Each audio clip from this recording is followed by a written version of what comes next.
Broken Helix is a third-person shooter game developed and published by Konami for the PlayStation in 1997. It was marketed as featuring 4D gameplay, referencing the fact that the game's events all unfold in real time. Oh, wait, you're not supposed to see this part. Sometimes, when we recall games of our early years, assuming you're as old as fuck like me, we remember the graphics of being a certain caliber. When we revisit these ancient games, you tend to scratch your head and wonder how you ever thought these graphics were ever good to begin with. However, in the case of Broken Helix, this was never a debate. The core game engine was clearly built with a certain kind of love that you never see nowadays, even with indie developers. Almost everything in the UI, for example, is a complete mashup of ideas, starting with an ambiguous bar that stretches from one side of the UI to the other. Only through context do you learn that the left side is energy, and the right side is health. Both bars having a Street Fighter-esque gradient to vaguely represent how much you have of each. Except for armor, because now we want you to know how much of something you have. Also, while we're here, why not fill up the space with our protagonist's name, a comms indicator, and an ego indicator to tell us whether or not Bruce Campbell is going to be kind of a dick? Hey, what's a good-looking girl like you doing in a place like this? Oh man, what's your problem, sweetie? You're not dead yet. Or a huge asshole. I gotta know, are you a man or a woman? Don't you have bombs to defuse? No, I got plenty of time. As Zarya mentioned, Jake has 2 bombs to defuse. Oh, I should just play the cinematic. There are things I like about my job and things I don't. I hope you had your beauty sleep, Private, because you need it. What's the situation, sir? A scientist has placed major explosives on the first 2 levels of the base. He's threatening to blow them up if we don't meet his demands. Your mission is to defuse these bombs. If you look at files, talk to anyone, or even go to the bathroom before you defuse these bombs, I will take one of these explosives and shove it right up your... I understand, sir. You must avoid being seen by any flying security cameras in the base. If they spot you, the scientists will blow this base up. Do you understand? Yes, sir. They trying to keep something in or out? Hey, what's with the escort service? This is Marine Commander Black Dawn. He and his men are going to clean things up after you complete your mission. You will contact me and let me know after you defuse the explosives. Understood? Yes, sir. What's your major malfunction, Private? Say it like a Marine. Yes, sir. Move out! It's showtime. Let's talk for a second about Bruce Campbell. It's not a hot take to like Bruce Campbell in his most famous roles. The only thing that's different from this character and Evil Dead's is the licensing rights. Ooh, dig it, man, dig it.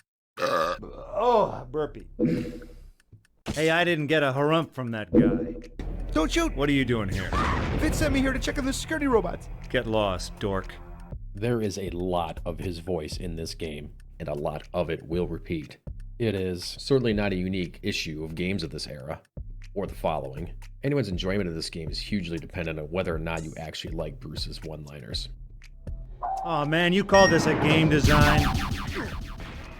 Usually when you have an FMV cutscene, you can see some sweet pre-rendered graphics that took many months to develop that show some spectacular visuals. In an odd decision, I won't say it's wrong, but it's odd. The CGI cutscenes use some form of the game engine, but with a bunch of smooth passes to clean up the visuals. It's hard to describe, but it's very uncanny, and not in a good way.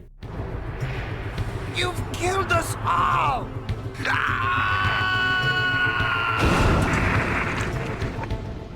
The FMV sequences may be some of the worst that the PSX has to offer, at least by my aging brain that I can remember.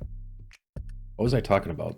Feels like to me that just about everything in this game is spaghetti thrown against the wall, but instead of seeing what sticks, it all stuck.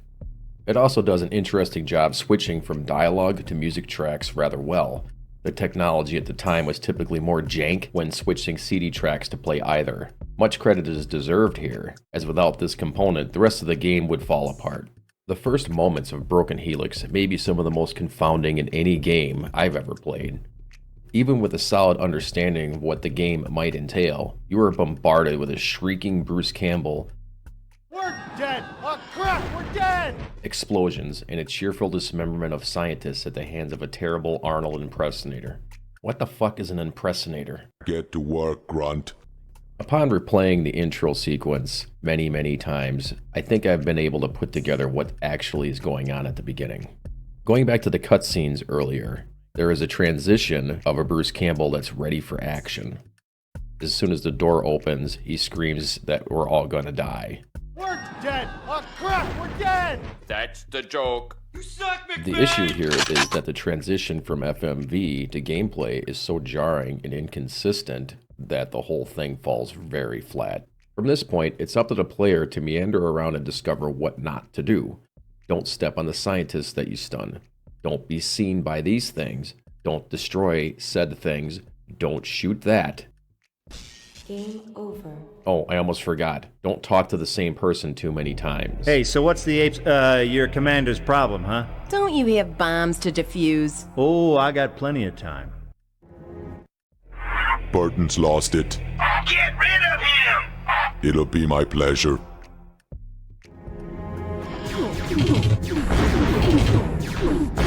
Hey! When people are taken by Dark Souls' lack of hand-holding and brutal difficulty, a lot of us were really feeling nostalgia for these old games and their complete lack of direction. Even in replaying this, I get a sense of nostalgic wonder when I go to push a button in an elevator and I die because I was supposed to know that there's a bomb in there. The rest of your initial romp will surely cause many untimely deaths and game failures. The game uses CDs as a consumable save state, which can be awesome or terrible depending on how you use them. Thankfully, I have lots of extra CDs available from Best Buy, so I can save scum. Overall, the gameplay against enemies and robots is not particularly difficult. Most of the challenge is switching to the correct weapon for whatever you're fighting or stunning. That doesn't mean you won't die. Oh no, you'll die, fail, and fail die constantly. Broken Helix's core gameplay loop is finding out the best way out of your choose-your-own-adventure book, which is easily the best part of the game, and that's why it's still memorable 28 years later. Upon completing your initial objective, if you do this, more on that in a minute, you'll be presented with an honest decision that is made live within your environment. You're led to an area that clears up communications, revealing that an incredibly evil-looking squad that stayed behind you is in fact evil and coming to murder you. You have the option of leaving the damsel in distress behind to be cleansed by Black Dawn, discover more about Jake's father's mysterious death, or deny this opportunity to expose the secrets of Area 51 to the public. The path that I took back then was fueled by hormones, and I take the reporter to Fritz. After we are done rolling, Fritz and the reporter are to be escorted to the mine shaft at level 5, where Jake is tasked with a fairly simple set of objectives and jumping challenges. Very inconsistent jumping challenges. Well, that was fun. Alright, so far so good with my plagiarism. I forgot to add any kind of personality, but we'll get that in editing. If you'd like to try this oddity for yourself, I would recommend it. And since this is just for fun, I don't really give a shit if you click off at this point, since I don't get any ad revenue, subscribers, and anything else for that matter. Who knows, maybe one day I'll look back and have to archive this to monetize my channel, sponsor shit, and live on Easy Street of slaving over this computer for hours upon hours on end. How the living fuck do people edit these hour-plus videos on end? Jake is tasked with carrying a C4 charge to level 8 from level 5. While this seems daunting at first, the levels are skipped and the entire thing could probably be completed in another 5 minutes on a speedrun attempt. Once you plant the charge, you are then met with an Australian man that has been digging his way into the underground area. I need your help. I'm not going anywhere. What's up? You have to take out the Marines before they manage to destroy the rig. Not a problem. And are suddenly tasked with an escort mission to complete the game. Gunplay-wise, the only real challenge occurs in this tunnel. Upon starting this nightmare of jank, you are tasked with a surprise escort operation where there are dozens of grunts firing upon your digging machine. It requires tons of trial and error to succeed. It wouldn't even be that bad if the drill wouldn't change in 15-degree increments constantly, throwing your already jank aim way, way off. It is very frustrating. After many failed attempts, and possibly some save scumming, you finally round the corner to escape into the freedom of what the hell is that? It's even shaded so my gun lights up the texture. Thus ends the campaign, where Jake whispers into the fourth wall that this ending sucks. I couldn't help but wonder what was going on in the lower levels of the base. I guess I'll never know.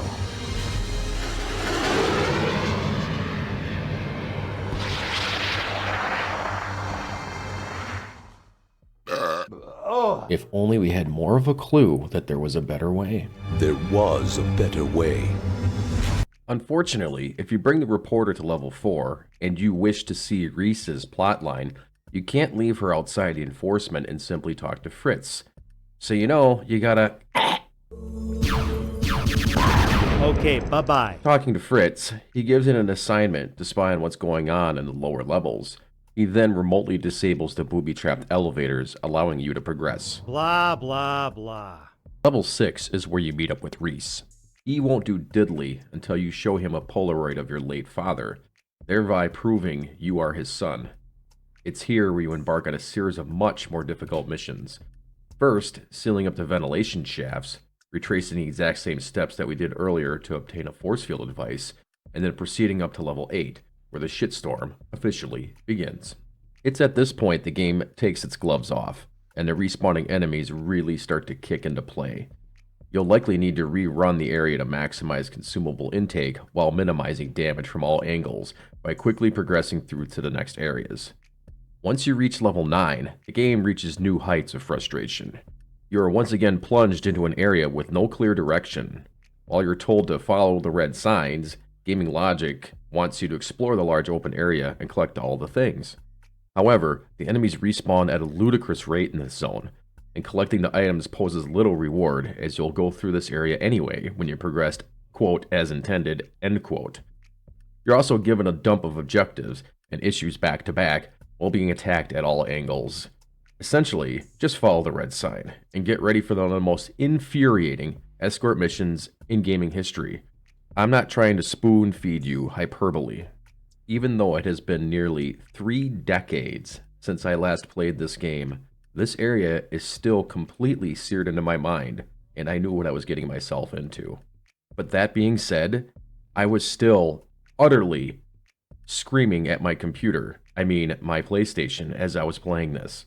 You eventually make your way to the room where you teleport Reese into the area.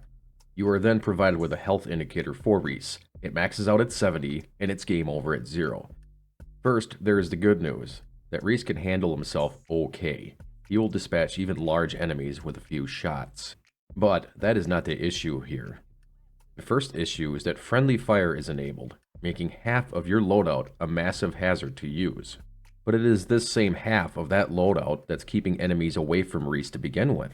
So if and when they close the gap, you have to switch back to something else that's far less useful. But that's not all. Zarya gives chase from behind just as soon as you leave the teleporter room, all while aliens are spawning all over the place. To make Reese follow his pathway, you need to be a literal hand-holding distance away, all while not being too close, which forces him to stop as well. Reese also stops to fire at literally anything that comes his way, and takes a long time to wind up his shot. As mentioned before, Reese also takes friendly fire, and a lot of it. Like any other old game, if you know exactly what to do and when to do it, it's a cakewalk. But to get to that walk, you need to punish yourself. I cannot overstate how miserably designed this whole area is. I would chalk this up as the Wild West days of the developers, making it challenging for them, and not passing it by people that haven't tested it blind. I, for one, would have had some constructive criticism on escort missions. Just fucking stop making them. But then again, it was the style at the time. The balance of the difficulty here is also completely reversed. This initial area has death pits that you are completely sucked into inexplicably, and a constant swarm of enemies from all angles, and as already mentioned, adding a boss that gives chase. You sound surprised. You happy to see me, sweetie? I didn't think a grunt like you could last this long. No matter, you're dead now. Hey, medic! Get your doughy butt over here.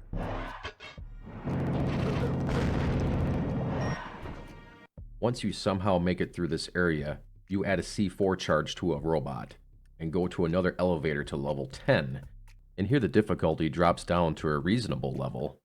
While the enemies are still respawning at an alarming rate, you can actually see them coming this time and actually shoot ahead. Reaching the control panel for the bot carrying the C4, you fight our buddy in close quarters combat. It's you versus his shoulder shotgun. By this time you should have the weapon that's reserved for Black Dawn, and this is what you actually need to use to destroy this guy. After dispatching this boss, it's time to arm the robot. This starts a 15-minute timer that gets interjected into your boss fight with Black Dawn. Well, well, what have we got here? Jenkins, what are you doing? Tying up loose ends. It's fun to abuse you.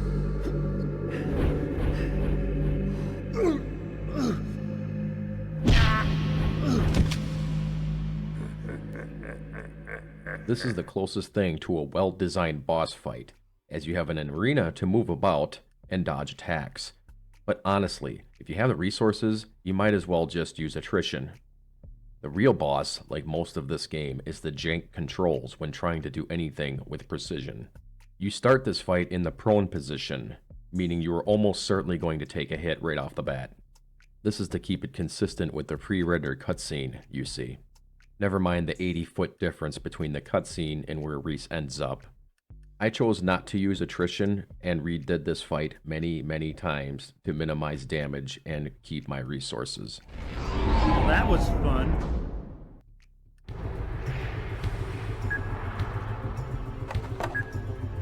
Hasta la vista, baby.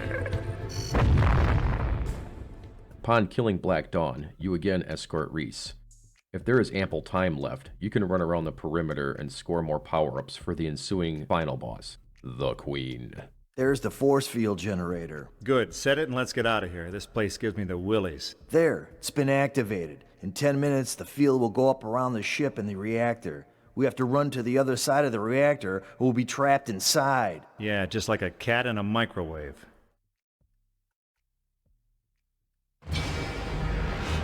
Thanks. I was wondering how I would destroy all the eggs. Why are you doing this? We never wanted them to live. Back when the first one was found at Roswell, well, we knew we had to find some way to destroy their race. Why? Their race was too powerful. Much more powerful than anything Earth had to offer. They had to be controlled if they got out of hand. Blackmailed if necessary. What better way to control them than to find out their weaknesses? It's too bad your father had to find a cure. It complicated matters. You killed him, didn't you? These alien creatures could destroy the Earth in a day if they chose to. So I had no... You killed my father! Yes. The needs of the many outweigh the needs of the few. Good day, gentlemen.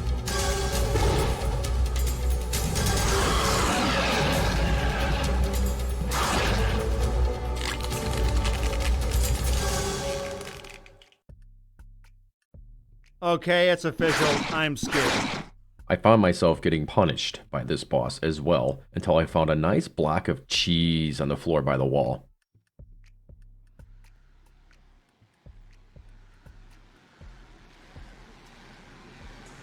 You only need about 2 minutes to escort Reese outside comfortably to see the final ending of the game. Groovy. You have new orders. Let them go. Who was that? Something tells me we'll never know. Reese disappeared 2 days after we left the base. I never saw him again. My wife and I went to an unknown tropical island, and I spent the rest of my life trying to forget what happened at Area 51. I couldn't help but wonder if I had handled the mission correctly. Could there have been another way? I guess I'll never know. I say this is the main ending, as the other Jake gets a missile to the fucking face. A missed opportunity is that these endings should have left a legitimate wonder of what could have been different, and just not rub it in that that was a terrible ending. The only plot line that was missed on my initial playthrough, as it's very easy to miss out on, is the hybrid ending. When you're on level 3 on a normal Reese or Fritz's playthrough, you can speak to the aliens that are in captivity. They will give you a simple quest to shut off the gas that is going to kill them. You are then rewarded with a diamond and a promise that the mother is going to be in touch. Skipping way ahead to level 8, after using the warbot to open the pathway up ahead to level 9, you can use the diamond to open the door that is normally locked. You are then able to start the hybrid quest line, and Jake mutates into a hybrid himself.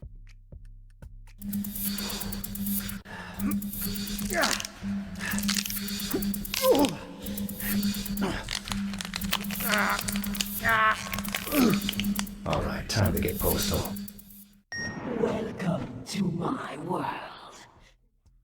You are now allies with any alien you see, and they provide a mild amount of support. However, there are hundreds of human soldiers to contend with now. These guys are very easy to dispose of. They are not, however, fair in any capacity, as they will literally teleport all around the player. Just like Reese's playthrough, an optimal route is required to proceed. Ascending to level 9, you are tasked with meeting up with the warrior, whom you now need to escort. Once again, screaming at the NPC is commonplace, as the warrior can and will get you stuck in the geometry, get in the way himself, and constantly die to a barrage of enemies teleporting into existence, usually from behind. If you're looking for a tip in this section, keep your map on to verify where the enemies are coming from. Picking up the second alien part, you then follow the same path as Reese's plotline, all the way to Black Dawn, except this time you are fighting our soft-spoken antagonist along with BBD. Big Black Dawn, what did you think I meant? This is essentially the last fight of this run, so go nuts on your resources. Once they are both defeated, BBD just explodes all over the room when you hit him with enough alien plasma. You proceed to the Queen, whom takes you to the alien world, and the alien race wins the day. Into the ship's main computer. We can leave shortly. Leave? You can't stay here. You'll die. You must return with me to my home world. I didn't think it would end like this. I wonder if there was another way. Overall, this is a neat deviation to the plot, and a solid commitment to the ideology that you choose your own adventure here. B+. Fuck escorting. My favorite run is one that a lot of players will run into. By proceeding directly to level 3 without initially disarming the explosives, Fritz will deliver on his promise and blow up levels 1 and 2.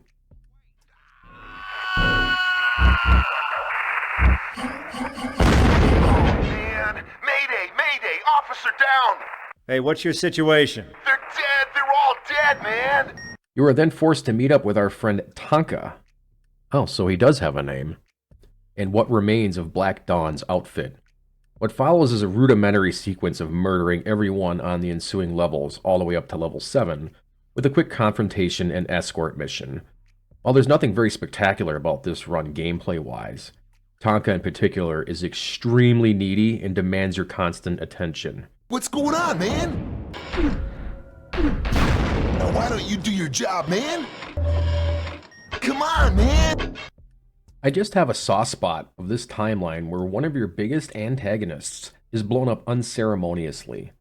They easily could have just used Black Dawn for this sequence, but they went ahead with the surfer dude personality instead. I think it's just neat. Oh yeah, and you blow up at the end. There was a better way. This game was very uniquely designed. Not many games after Broken Helix really had this kind of structure in mind, which is disappointing. Coupling this choose-your-own-adventure style narrative with the more memorable gameplay and immersion would have been a big sell for me. While there's plenty of jank moments that will pull you out of the fun, I really find it fascinating how well woven these choices are. The 4D gameplay is fairly on target as well, with a few sections, particularly early on, showcasing impressive tension. Back in the day, I was legit scared that Black Dawn was chasing me from level to level. Thankfully, this isn't the case, as a lot of sections already have enough tension as it is, and you need a break once in a while. The only true blemish against it is against the escort missions. I can't give any designer, even back then, any credit for it's just what we did. No, you always had the option to not have an escort mission in your game. It was just lazy thinking, and I will never forgive any of you. Is this a bit funny yet? Because, I'm obsessing over Grimbeard, so I have 8 videos playing simultaneously. This is what it sounds like, by the way. Does this sound good? Is this a bit funny yet? Funny, we're having fun. Fade to Black is a third-person action-adventure game developed by Delphine Studios, published by Electronic Arts. It's the direct sequel to Flashback, a platformer that went platinum. But it was a very successful Prince of Persia-esque futuristic romp that had many fans waiting for a proper sequel. The color palette and these old polygonal vector graphics that make this game look unlike anything I've seen before, and it does look great on the Super Nintendo. Flashback did receive a sequel in 1995 titled Fade to Black, released for DOS, PlayStation, and eventually Dreamcast recently this year, which is pretty cool. I haven't been able to play it yet, but I understand it continues the Flashback story, so if you enjoyed that aspect of it, you'll want to check that out. Believe it or not, these graphics were once used in the same sentence as good.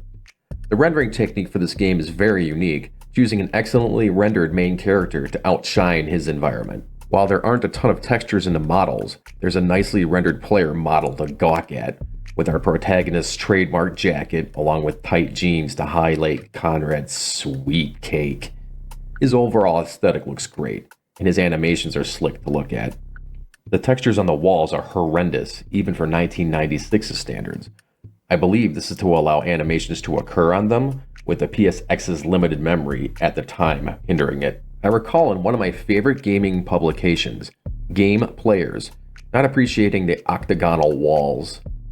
I to this day do not know what the hell he was talking about in that review, but I assume he meant the fact that you will never see a ceiling in this game. And he was right about that. I'm not certain what rendering technique is occurring here, but there isn't even a Wolfenstein-style imitation of a ceiling here. But octagonal walls? I wonder if I was misremembering a magazine I had no doubt not read in over 20 years. In fact, I was so curious if I recalled correctly that I started searching for the issue in question on a very awesome website called Retro CDN. After finally finding the issue, I was right. Octagonal walls. Isn't this rectangular, like a wall tends to be? Anyway, let's talk about the magazine for a second. A lot of gamers of that generation, and even before it, were hugely reliant on these publications to help decide what to play. Otherwise, we had word of mouth, and God forbid, the back of the box to help us decide. Personally, I bought EGM and GamePro for years, one issue at a time, and never got a subscription, because I was, is, and forever shall be terrible with money. That all changed when I finally picked up an issue of Game Players. This magazine is, in my opinion, one of the best publications for gaming to ever exist. The writing was witty, direct, and informative. People would write in letters to the editors and generally tossed insults to each other in good spirit. The reviews, in particular, were very uniquely designed with a weighted system that did not allow a generic 8 or 9 for whatever that particular impression was that day. Instead, each category was weighted based off the general importance of the overall value to the game's purchase. Innovation and sound were weighted at a factor of 1 to 1. Graphics were weighed in twice as much. However, gameplay is weighted at a factor of 8 to 1, and replay value was weighed in at a factor of 6 to 1. The scores were then added, multiplied by each factor, divided by 18, and then multiplied by 10. I just think this was such a cool take on the idea of rating the value of a game. This magazine would later revise the formula to separate music from sound effects and add and change some of the factors. What I wanted to point out here is how interesting I find how replay value has changed so much over the years, and how the design of old games have shifted so much. This game cost $60 back then. That's right, people complain about gaming prices so much nowadays for getting incomplete games and whatnot. More about that in a little while. And while there are a ton of merits to these arguments, I just want to remind you all that watch this, that this cost $60 in 1996. Renting games was in full swing back then, which impacted sales dramatically. A common draw for these games became, over time, not just how pretty it looked or sounded, how it played, and so on. It was the replayability of the game, along with the length of how long a playthrough was, that became a huge talking point to fellow gamers.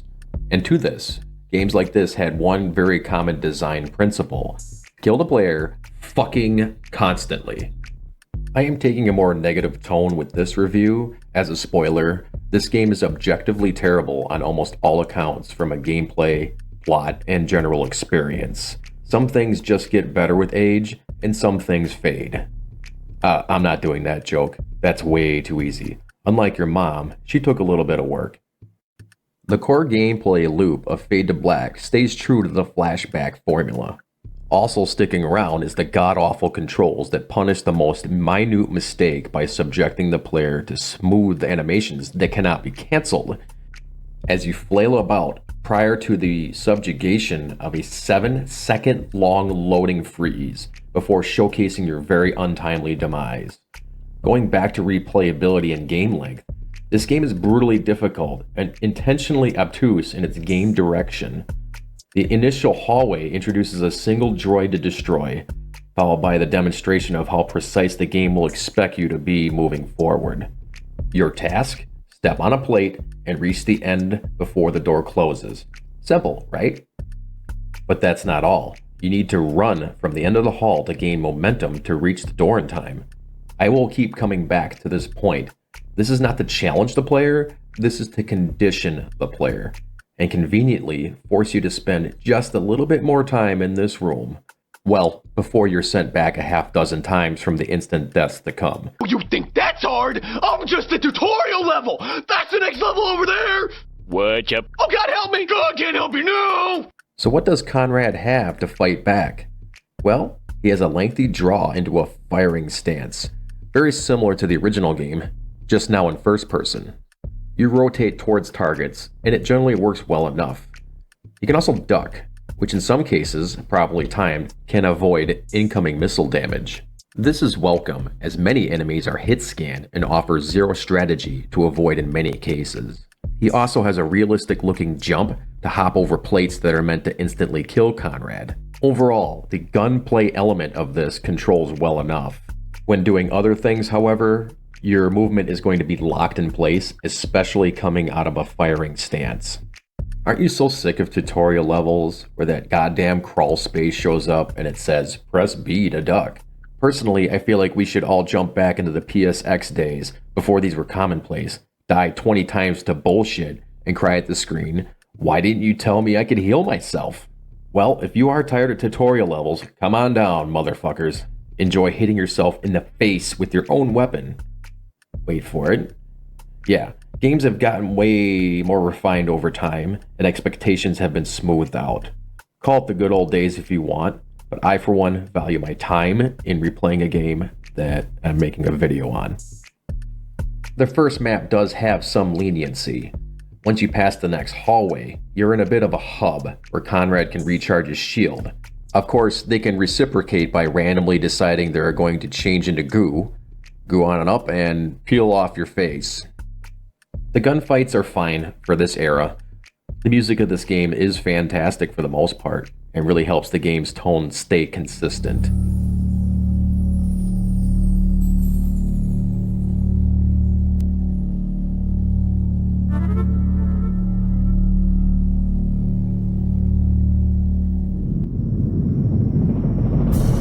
Something eventually found me.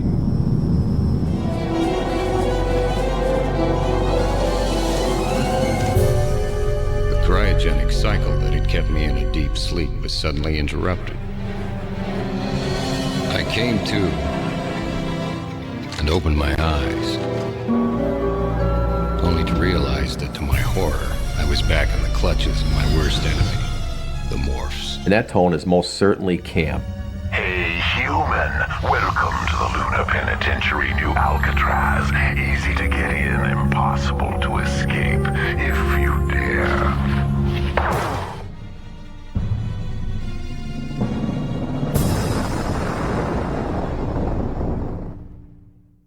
I want to reach out to these designers of FMVs. They are just so hard to look at, but at the same time are undoubtedly the result of tons and tons of hard work.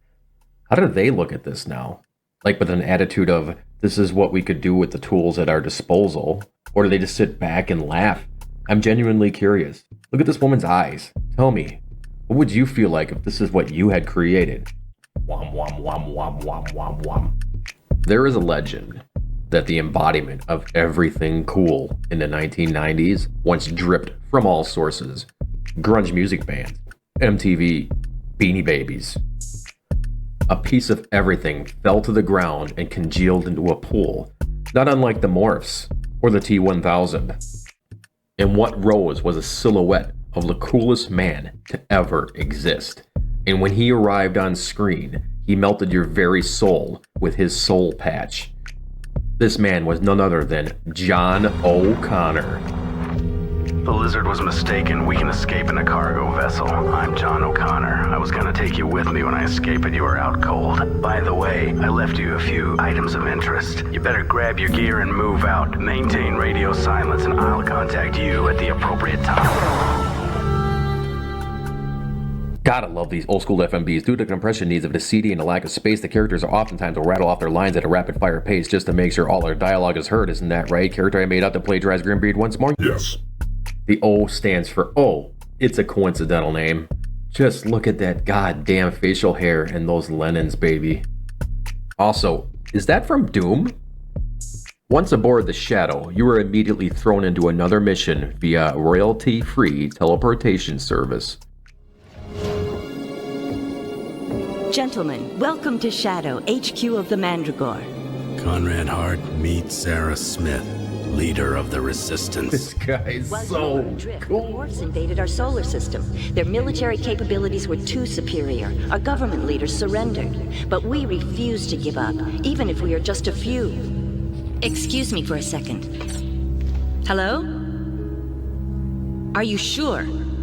Asteroid D321. The Resistance was formed 8 years ago by Sarah's father. The fight is becoming more costly every day.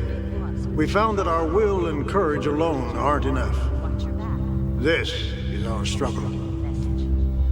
One of our top agents has uncovered Professor Bergstein's location. The Morphs have created a research lab on asteroid D321. We understand they're conducting top-secret experiments there. The professor might be able to provide us with critical data on these experiments.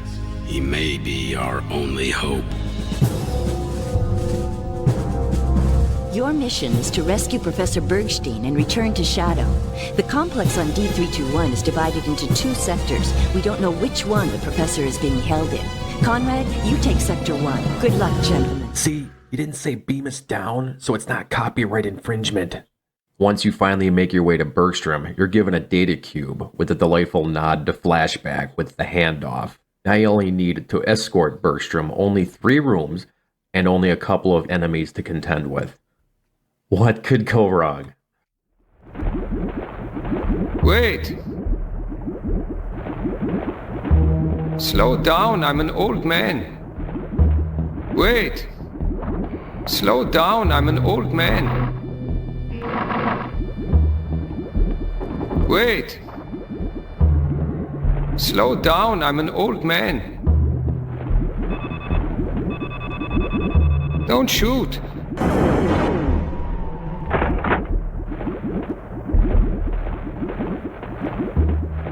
Wait! Slow down, I'm an old man.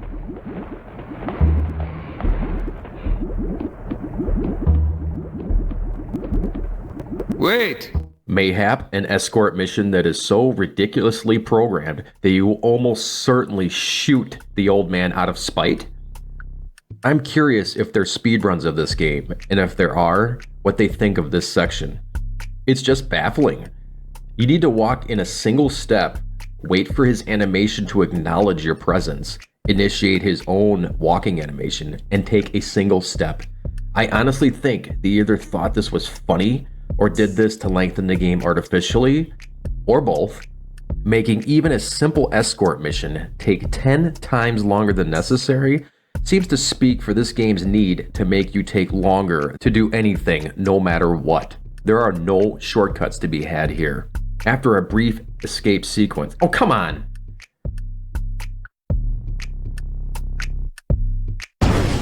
After a brief escape sequence, you are teleported onto the next stage unceremoniously as the game throws the next enemy type at you. Rather, they charge at you, making you pucker up. These guys kill you in 1 to 3 hits when they close the gap, depending on the game's mood or how long it's been since you saved the game. Progress through this map requires some patience as you use these robot things to open the doors for you. Finally, something that another game will eventually rip off of this title. The only tedium is having to recharge your shields frequently in order to navigate the radiation zones. These unmarked areas drain your shield indicator rapidly upon entry. You'll need a radiation shield to negate this, after you get jumped past this door and die from a lack of knowledge that 2 morphs will pop up immediately past this one door. Of course. The radiation shield is an interesting concept. You switch your regular shield to this unique one to prevent the zone in question from draining your shield. At the cost of draining your shield. I can't even make this up. Okay, it drains about 1/3 of the amount that an unprotected Conrad would have to endure, making the next area accessible. I just find it hilarious how this guy just does not catch a break for any part of this campaign. So you use the excavator to kill the weird alien thing to then progress to the next level. Only when you consult your inbox of messages saying that you've completed the map. Okay, I guess. The developers don't really explain this, but the 4th map is set on a bulbous alien space station. They were cupping their hands with delight in designing this map. I legitimately had second thoughts about proceeding with this playthrough to gain footage, as the design of this area becomes far more sadistic. For example, as you are teleported from map 3, you're not given any establishment of where exactly you are. Instead, you're immediately confronted with a morph, and another morph, and another morph, and another morph. You get the idea.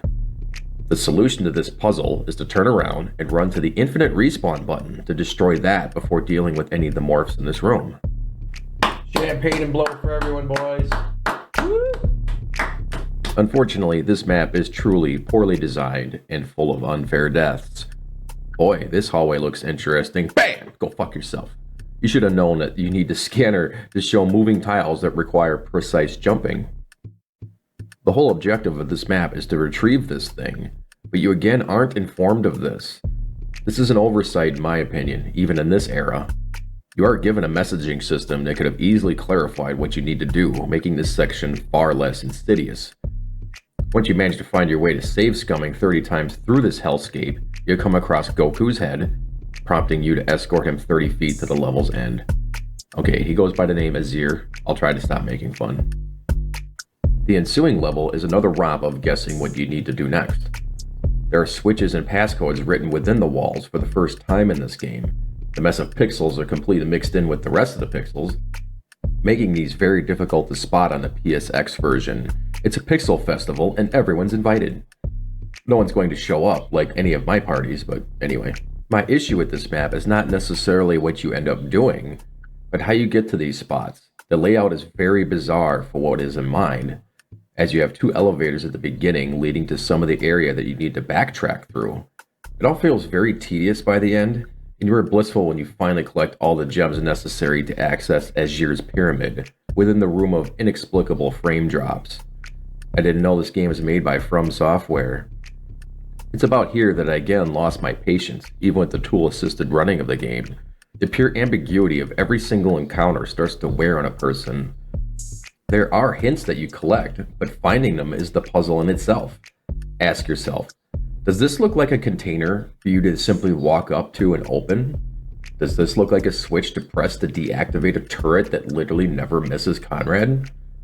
Does this pair of jeans make me look fat? Nearing the end of this map, you'll awaken Azir, the Great Pyramid.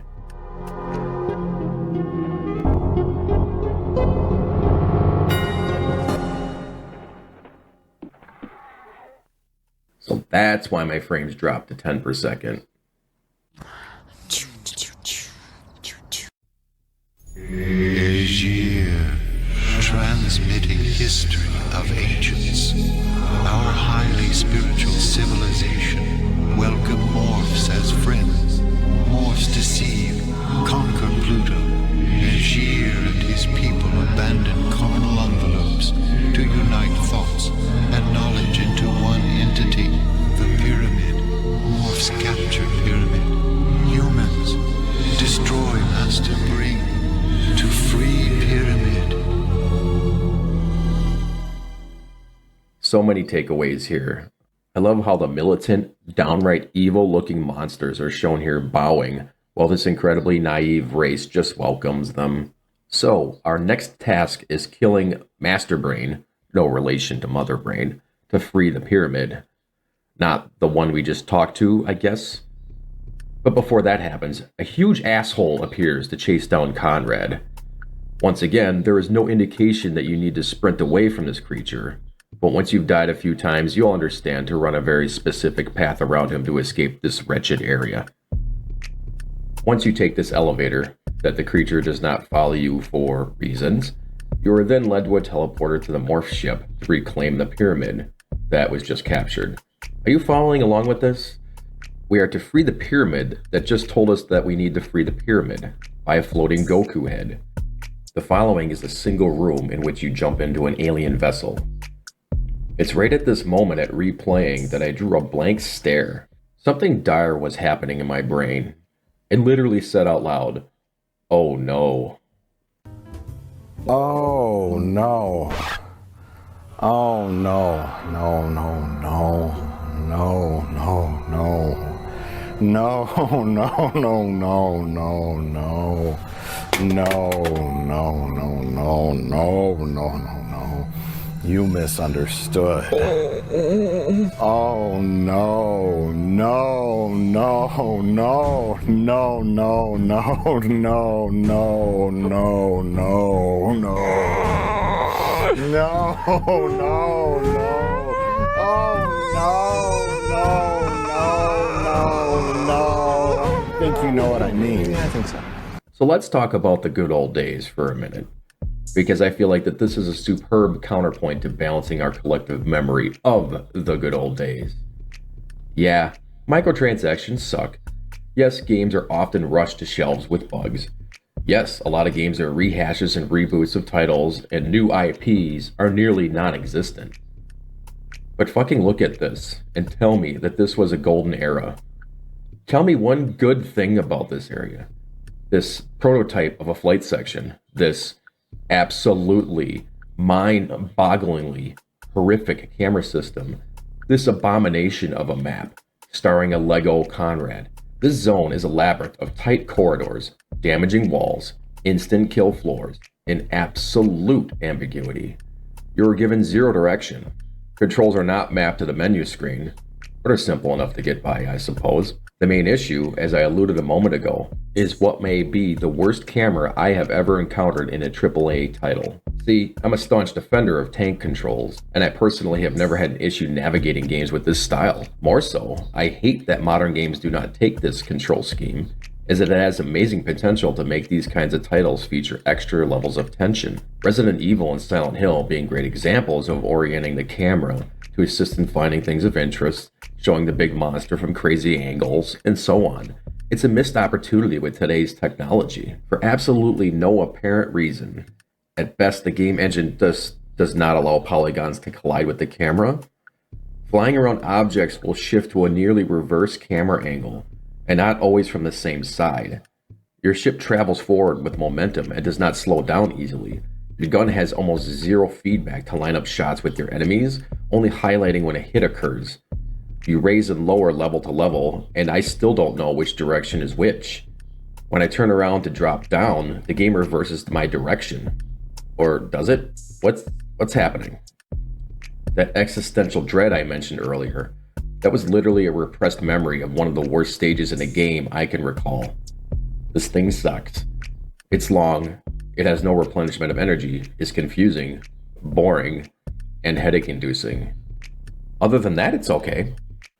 When you finally get to the unmarked, unremarkable spot where the game's end of map trigger is flagged, you're shown a cutscene of Conrad docking. The closest thing to this kind of relief is reaching the end of the minecart maze in Myst. Remember that shit? Ooh, this is different. Somebody put some lights here. We've got a much nicer floor. I don't want the whole review to be negative sounding. The simple fact is that this map has nothing more than filler. There is a bizarre mechanic with these tentacles that I still don't quite understand, even after solving the issue at hand. The number one issue with this area is that there are 0 shield regens for virtually the entire map. The only one provided is at the end of a difficult jumping puzzle. Your reward is 4 of them, minus the automatic damage you take from accessing the off switch. I wonder, is it an intentional insult to toss healing in at the end of the map with no other rewards? Well, as I've learned from telling belligerently racist jokes at funerals, it's not what you intended that matters, it's how people perceive you for telling them. Also, you should choose an audience with a sense of humor. Upon finally reaching the end of this zone, you waltz up to a JPEG of purple. This is where you're supposed to go, obviously. You then discover that John O'Connor is no longer the savior of the human race, but is in fact evil. Well, at least I think he is. Let's listen into his conversation and see if we can pick up a clue or two. Master Brain, our plan is a success. Thanks to John O'Connor's identity, I've managed to infiltrate Shadow, the rebel stronghold. The detonation device I placed in the generator guarantees our complete victory. What?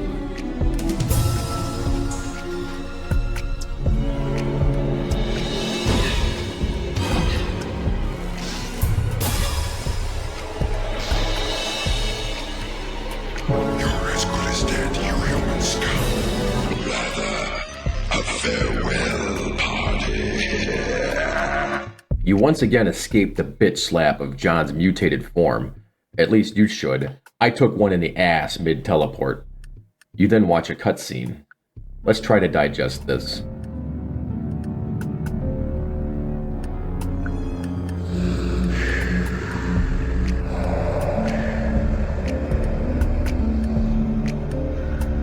From what I see, you teleport onto a floor above John, who cannot follow you up even with his own race's teleporter. Conrad bolts into an alien vessel using Xbox Kinect gesturing, at least a version of it that actually reads inputs. Meanwhile, the Azir Pyramid is beamed up into a smaller ship? I don't fucking know. Our base is under attack. Details such as object permanence or continuity of little matter at this point. Also, here you are, on the ship. Did you teleport on? Crash land? We only got so much on the space for the CD for video, so it's an artistic choice to let the player fill in the blanks on this one. This map stuck out in my mind more than any of the others, not counting the initial jail cell that I started in a couple of hundred times before discovering you can save anywhere. There's a cover shooting that is functional, there are NPCs that you can somewhat interact with, there are stakes, and it's easily the highlight of this game. And it's far better than the rest. Rescue the captain. Smittenly save Sarah Smith shortly schmear after. Disarm the bomb by walking over 3 floor planks and walking over to the spot for some reason. Learn of our next steps to reclaim the galaxy. My friends, we have gathered here tonight to prepare for our most important mission yet. This will be our only opportunity to annihilate the enemy. Thanks to our new allies, we now know that the Master Brains are interconnected telepathically, forming a single, all-powerful psychic entity which we would never dare to attack directly. Our solar system is currently controlled by one of these Master Brains. This is our target. First, Conrad and I will infiltrate the Master Brain's fortress. There, we will install a disc-transposer. With this, we can teleport the Pyramid of the Ancients directly inside. The Ancients will then be able to connect with the Master Brain and attempt a powerful telepathic attack. Nobody knows what the outcome will be. This is our last chance. So, Stonehenge, the Morphs invented that, or do I need to think about this? I'm gonna stop now. Starting on the last level, you have to physically mash on the fire button to avoid damage from the surprise butt sex bot that is immediately, and I mean immediately, tossed at you. This is the tone of the map. Everything you've encountered will show up here. Save often, and as a helpful hint, don't save as you are dying so you have to restart the entire map, okay? Quick disclaimer, I use save states for this run, for 2 reasons. A, the game already allows this, but it has a lengthy writing to system prompt, and I like to be efficient with my time replaying a 27-year-old game. B, I already beat this game way back then, so I don't feel like I need to prove myself for a second time. Catfish. So it's standard fare: shoot, die, shoot better, jump there instead, navigate transparent walls to flex over Sega Saturn fans, and repeat. No, literally repeat. This confusing area leads directly into an ambush from both sides. Have fun! Then this happens.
This is so delightful to watch.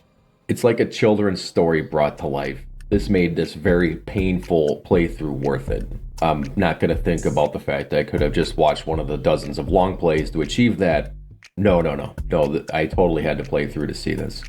You finally end things with a standoff of who's the real one. At least I think. I opened the door and started blasting and apparently picked the right one. We then blast John O'Connor's skin off with our spaceship exhaust and flee to safety. And here we have the finale.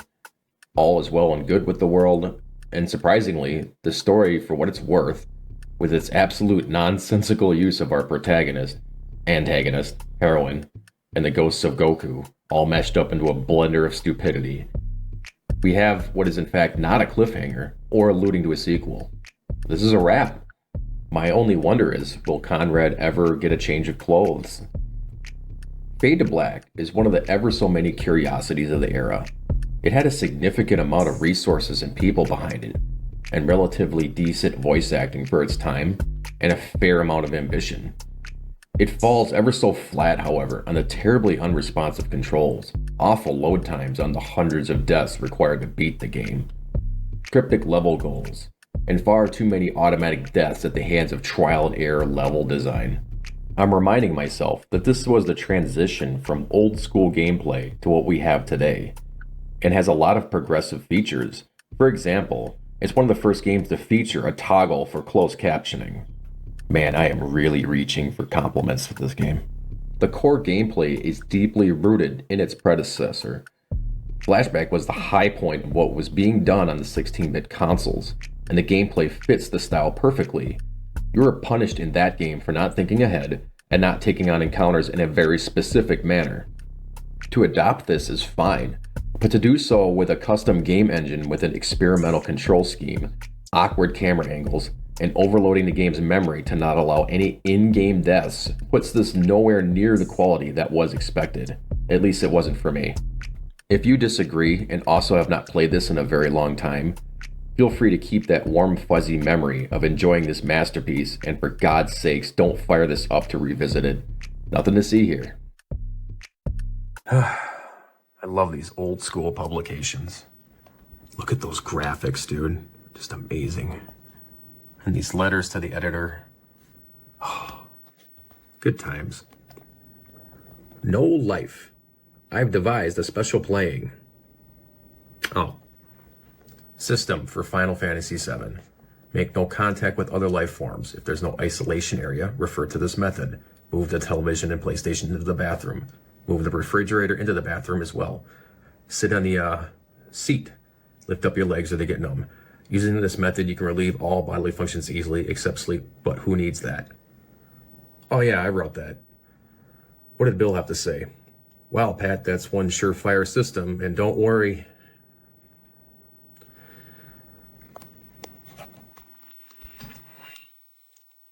I chose a life of celibacy.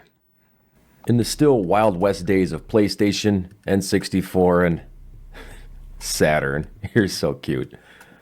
We as a snot-nosed gamer culture were still not really accustomed to what real disappointment was like unless you're a Saturn owner. Yes, we can pick up the box, rent it, and lose hours of our weekend to the realization that this game sucks, but that's not the kind of disappointment I'm talking about. Before Game of Thrones was literally before our eyes. Before the game Destiny released in front of a mountain of literal man-children, claiming that the final product was not what was promised by Bungie years ago, once in a speech. Before Mass Effect 3 was absolutely ravaged by EA's conglomeration. We just had some, oh, that kind of sucks kind of moments. But we definitely had our moments of hype. And within the top 10 biggest hypes of that decade, I would say, was undoubtedly Apocalypse. Apocalypse is a twin-stick shooter platformer game developed by Neversoft and published by Activision in 1998. It was released 1 month after the North American release of Metal Gear Solid, a terrible game that no one liked, so they turned to this one instead. This game was going to be a big deal. How big? It was shown on Jeopardy in the category of video games, back when this was in a very obscure category coveted by us sweaty nerds. For once, I was able to shout out, "Echo! Echo the Dolphin!" in my parents' living room, and then I realized I would have lost anyway because I didn't say "what is" first, because I was extra dumb back then. I wasn't so dumb to realize overhype when I saw it, because this game wasn't even close to being out yet, and for this to make it on Jeopardy was already making me quizzical. Bruce Willis, far closer to his prime at this point in history, agreed to have his likeness scanned into a computer and recorded his voiceovers in the span of 2 days, in what can only sound like one of those ear testing chambers. Welcome to paradise. So no doubt, the publications were hyping this project up big time. While personally I was excited for the idea of a celebrity entering the fray of the rapidly remunerative money make more faster gaming industry, I could not help but read between the lines of just how bizarre the core game concept actually was. I'm going off of memory here, but the developers intended that you play as a no-name character that is accompanied by an AI-controlled Bruce. You would have zero control over him, and that the game's direction was apt to be an adventure platform type of game. They said in the article that they're still working on making the AI functions of the game even work. Even then, reading the pages of this, I could not help but wonder, how in the ass are you planning on making this work? Even if you are playing modern games 25 plus years later, AI-controlled teammates suck hard, succulent eggs. Imagine how bad they were in 1996 when this thing was first announced. Regardless, I was still excited that we were getting a real big-name celebrity to star in a video game in this era. Looking over the beta pictures and concept drawings looked promising enough, and by the time the hype surmounted to the answer on Jeopardy is where my concerns were honestly percolating. Then suddenly, the lights just went out. The coverage of this game vanished. For over a year, we heard nothing about it. Some other titles caught our attention in the meantime, like this Final Something or whatever, Metal Something, yada yada yada. And suddenly, out of the ashes of obscurity, was the sudden release of Apocalypse on PlayStation, well into the system's lifespan. So about what I mentioned earlier, the disappointment? Yeah, this is one of the early ones. Apocalypse was butchered from what was originally intended, overly ambitious as it was. Bruce only recorded dialogue in that phone booth for what was in the script. He was again supposed to be a buddy character that assists the player. Story-wise, this would make him ancillary to whatever larger plot points were going on. Naturally, pulling Bruce's lines out to become the main character must have posed an interesting challenge in the development booths when they went to restitch the story together. And what a result they had. I'm curious when the decision was made to change Bruce to the main character. How many phone calls went to Bruce's agent? Excuse me, can we cram Bruce Willis back into our Honda Civic to record some more lines? Did his agent hang up? Did they even bother to call? I'm totally fan-fictioning here, but I really detect a lot of tension during this time. Even Wikipedia has it written out that Bruce recorded his lines after this decision, but I personally don't believe that. The lines in the finished product are utter nonsense and clearly stitched together from other contexts. For example, this line has the intonation of instructions to the player and not in the fourth wall kind of way. I said run! What came out of a major hype train and was clearly a disaster on paper was a very simple shooter platformer in the vein of 1.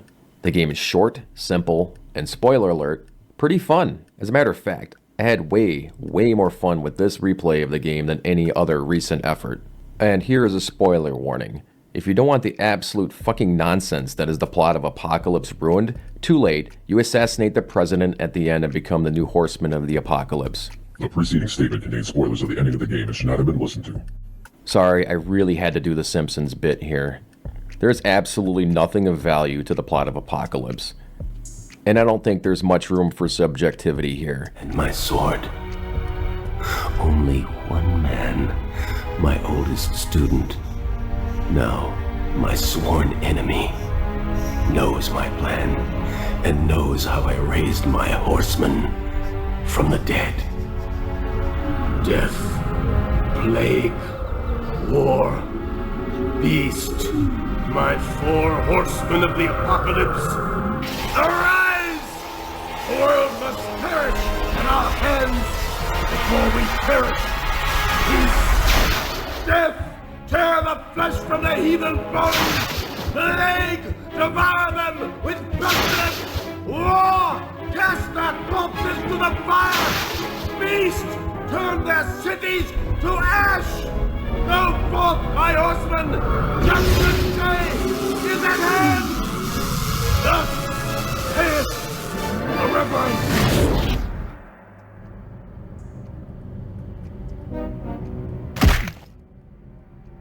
Wake up, convict! You're on! Petition 9982B, Kincaid Trey. You have persisted in the dangerous ways of the sciences in direct violation of the 12 recommendations of the Reverend.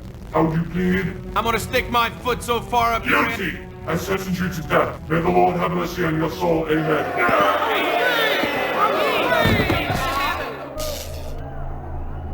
Boy, you're gonna have some bad dreams tonight.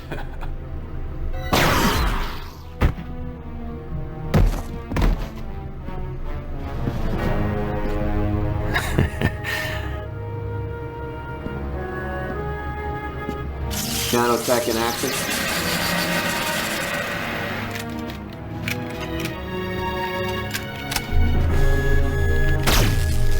Welcome to paradise. Each map of the game is led with some decent looking cutscenes, with our favorite action star sounding like he's in a bathtub, or completely ousted by the music and sound effects with what is some of the worst audio mixing I have ever heard. In other news, the renegade scientist broke out of the Paradise Island maximum security facility. Trey Kincaid is still at large, heavily armed and extremely dangerous. Okay, plan B. Run for it. For his swift capture. The cutscenes are pretty well done visually.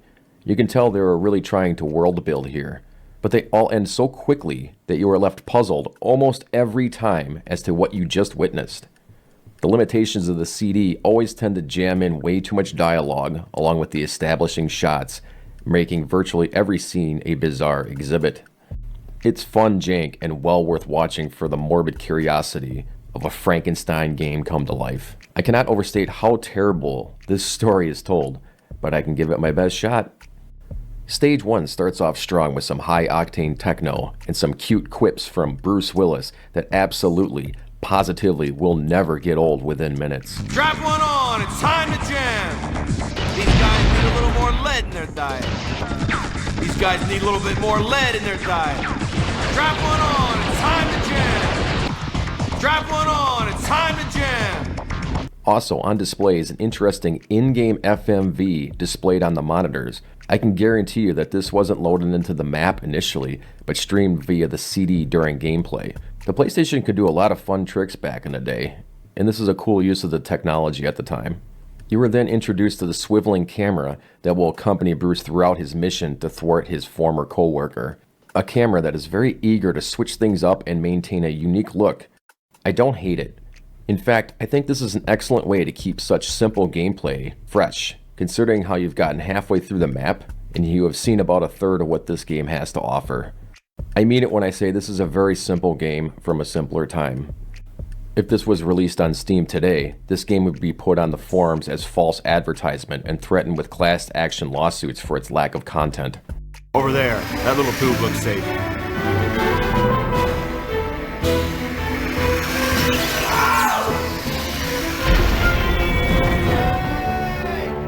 What is he saying here? I replayed this like 8 times. I just don't. What is he saying? EA? Sports. It's in the game. Alright, a sewer level. I wonder if I should put a sewer counter in my reviews. It's never been done before. Well, fear not. This is actually a very fun level that makes you forget that it's a sewer map. No, I'm serious. The reason that this map works so well is that the insane design breaks any ideology of what a sewer system even is. Nothing makes any sense. So it's basically just a very green map with lots of jumping around, with a giant crocodile boss. Level 3 opens up with some more missed opportunities to ass audio mixing. Alright, getting close to my old place. Hopefully the stash in my lab is still golden. This looks like the right spot. Nice polygons. In other news, the renegade scientists broke out of the Paradise Island maximum security facility. Trey Kincaid is still at large, heavily armed and extremely dangerous. Okay, plan B. Run for it. Pray for his swift capture. Amen. Right here, he says, nice polygons, which is awesome. Too bad you can't fucking hear the line. Sorry to emote, but I'm really mad. I love Bruce Willis. Always have, always will, no matter how shitty his movies have become. And somebody, somewhere, once gave the thumbs up to just completely obscuring his lines when he's the star of the game. What is murmured by the characters attempts to outline a plot that not even Wikipedia can make sense of. Shortly after dropping down, a surreal moment occurs.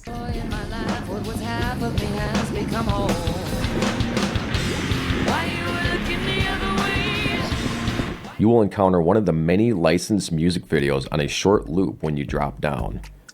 It's pure 90s angst here, and it's amazing. I'll link the songs in the description. It's too bad you can't keep playing while you are listening to these. In fact, you can't even move very far at all before the fun is cut off. Oh well. Pew pew pew! Level 3 closes out with a classic juxtaposition elevator interruption. I mean, you know the bit.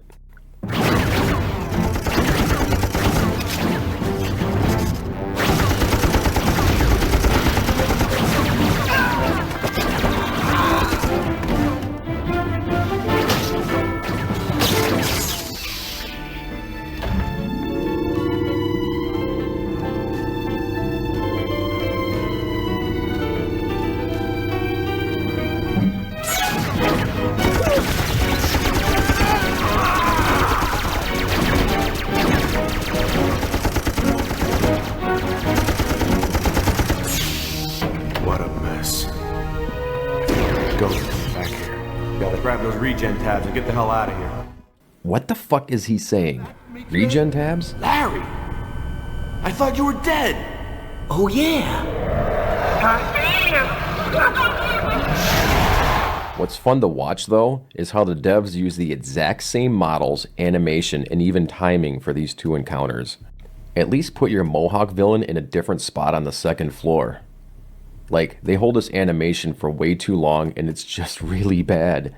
Especially compared to the rest of the cutscenes. I really hope someone was fired for that blunder. Oh yeah, here's the boss. Let's pretend for a second that you're the writer for this game.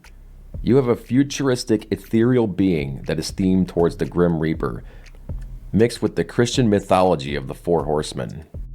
He also gets the jump on Bruce Willis and gets to introduce himself. So ask yourself, what should Death say to intimidate his opponent? To inflict fear on the player. I am death, I will punish you. Another rhetorical question. Why is this line so perfectly clear and understandable versus the nice polygons line? Is it because there is clearly no God? And the boss goes down. I do appreciate how damage is not limited to each phase, and hoarding weapons up to this point will reward the player. Nuke that fucker. He's tripped the reactor! This place is about to go supernova!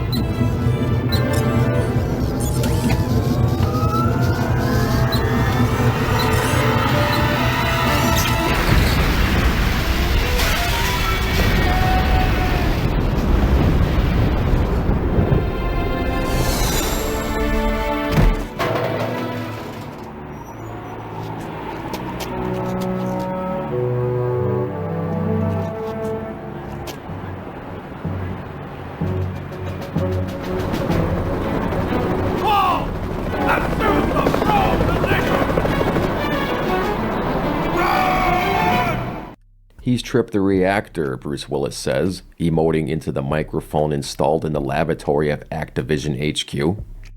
Okay, I might seem a little nitpicky, but I'm going to play this 3 times in a row. I double dog dare you to explain where John McClane, Bruce Willis, jumps while screaming EA.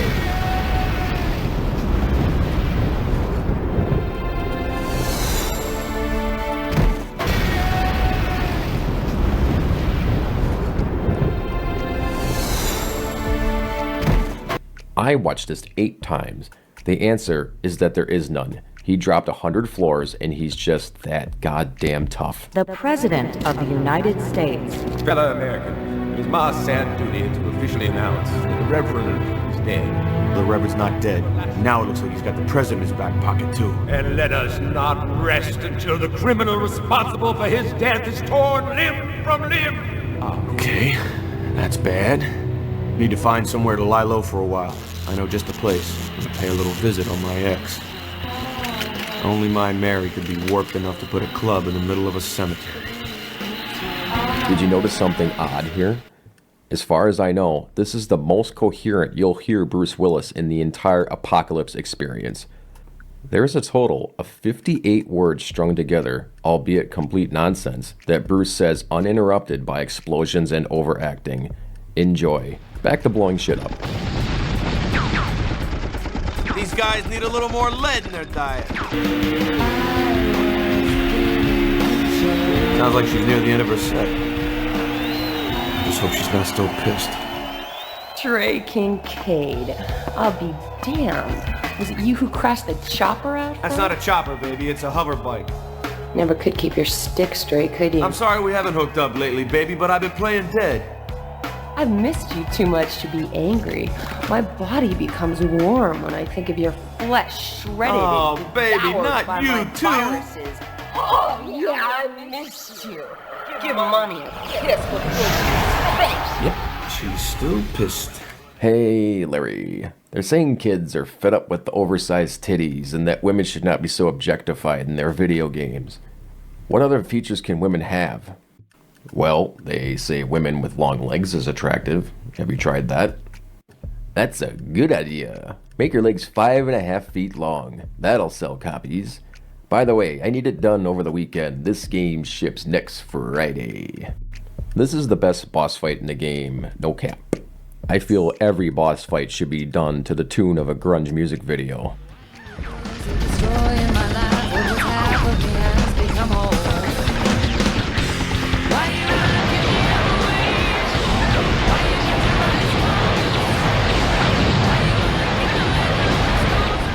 I love the band Garbage, by the way.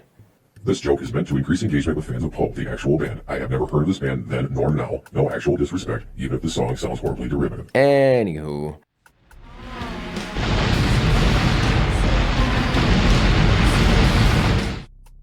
Never seen this trick before. These freaks are grafted to the latest generation of bang stick.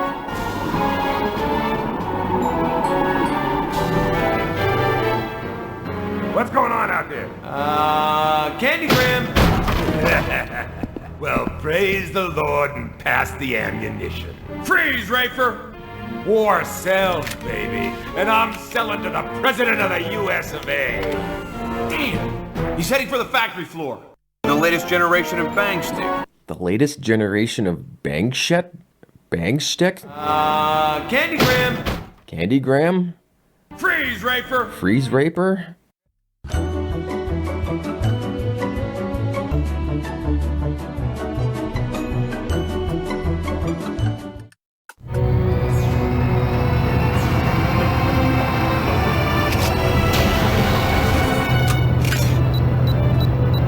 You can run, but you can't hide. Ka-boom! I think it's time to get ready for war. Praise be to the Lord, my rock! Who trains my hands for war, my fingers for battle! You can run, but you can't hide, says Bruce Willis from inside a metal coffin. This boss fight is more of the same, except we have a bit of a Crash Bandicoot-style runaway sequence to finish things off here. I said run! All shall kneel before war!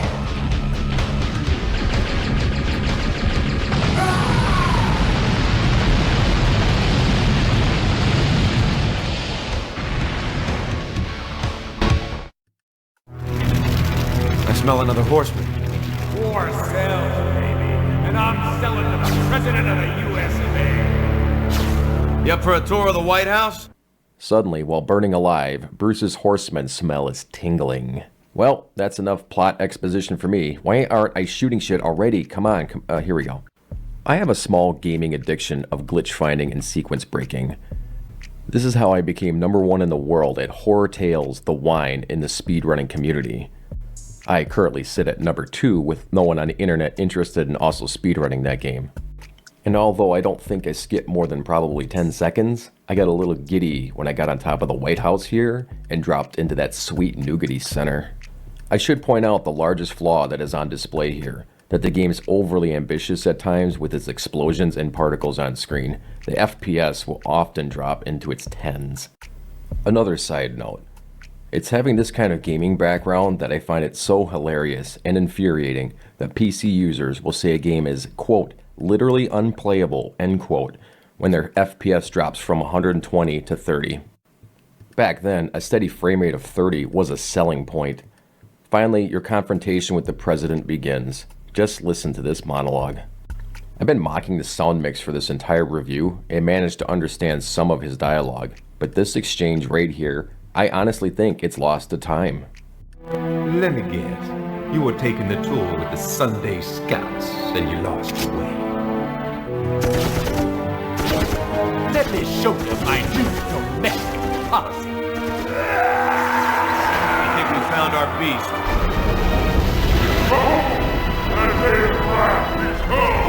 Easy on the Man, they really hit rock bottom with the animations here. Looking at Bruce looking backwards while tracer effects are drawn over the screen. Maybe they really did have only one weekend to slap this together. Time for a final showdown. Just gotta get Bowser's health bar down. Drop one on, it's time to jam! Drop one on, it's time to jam!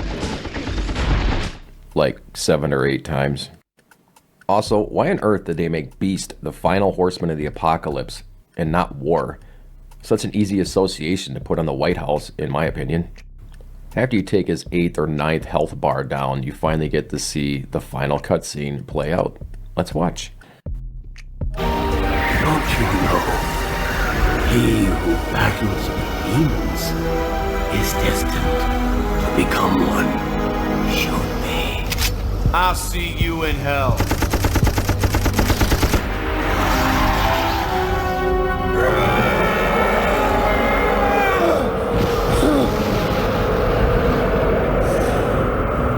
Thought they had me there for a minute. Welcome to paradise.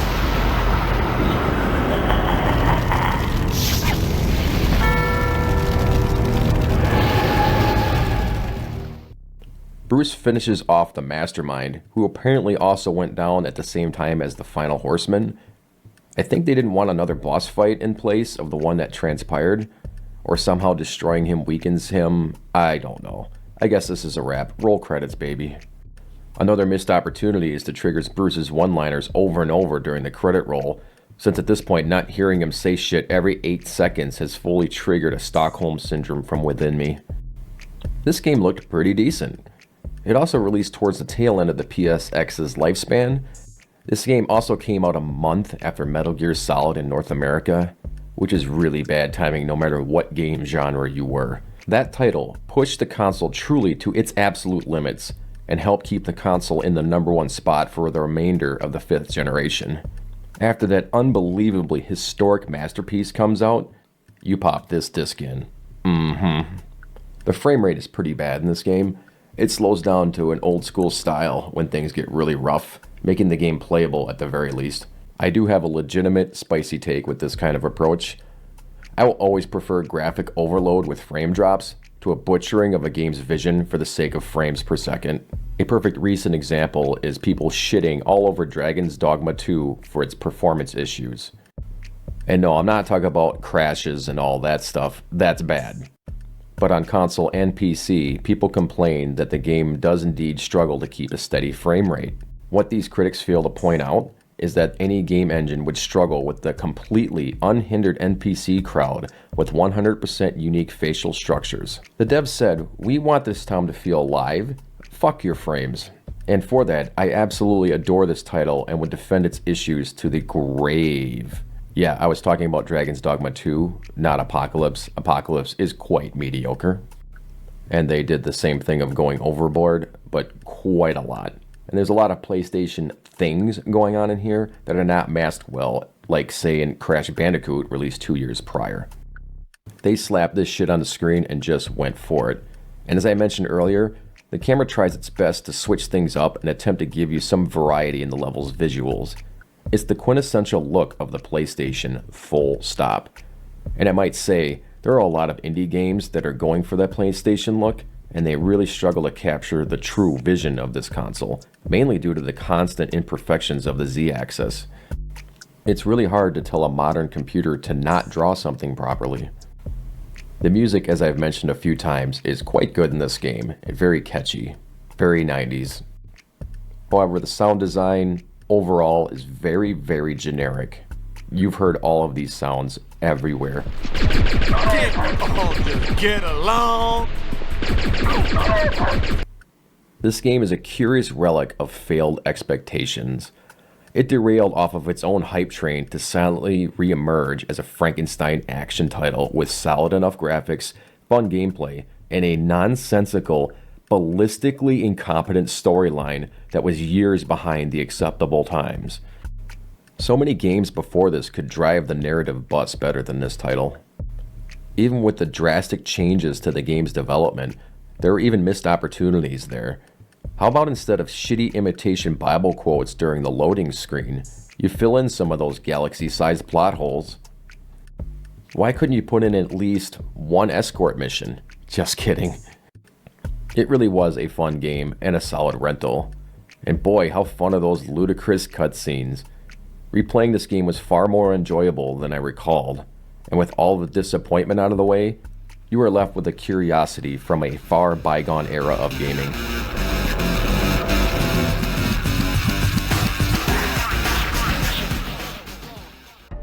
Legend of Legaia is a three-dimensional, turn-based RPG developed by Contrail, published by Sony Computer Entertainment for the PlayStation in 1999. It was met with favorable reviews and a sequel, along with a small amount of fandom to this day. The sequel released in 2002 on the PlayStation 2, which sold roughly 1/6 of the copies, presumably making this series as dead as a doornail. I have fond memories of various events in this game and thought I'd revisit it once again with a couple of caveats that I'll get into momentarily. Legend of Legaia starts off its gameplay and story arc with a very simple introduction to our lead character, a mute protagonist with a very generic hairstyle. Upon my first playthrough, I was audibly sighing at both of these very generic features. While I feel that silent protagonists are a weak form of storytelling, this title might be a great example of how a story can be told effectively with one. You are meant to fill in this role with your own personality and not bog down the dialogue with your own thoughts on matters. A good example of how a non-silent protagonist could disrupt your experience is Squall from Final Fantasy VIII. Not making any moves on Quistis irritates me to this day. I would have done so much with that. After naming Vaughn to your liking, you are given free reign to roam the tiny village of Realm Elm, your typical tutorial RPG village. Well, a typical village that is encapsulated in 80-foot tall stone walls. I again had sighed at the cheerful nature of the introduction, as I felt this had been a very commonly displayed hand. But boy, did that change quickly. You find May shortly after leaving your glamorous hut. She is eager to measure all of your body parts in preparation for the glorious hunt that is set to transpire tomorrow. Once you promise to give all of your measurements, you then train with the local monk, who gives you a basic run of how the fighting works in this game.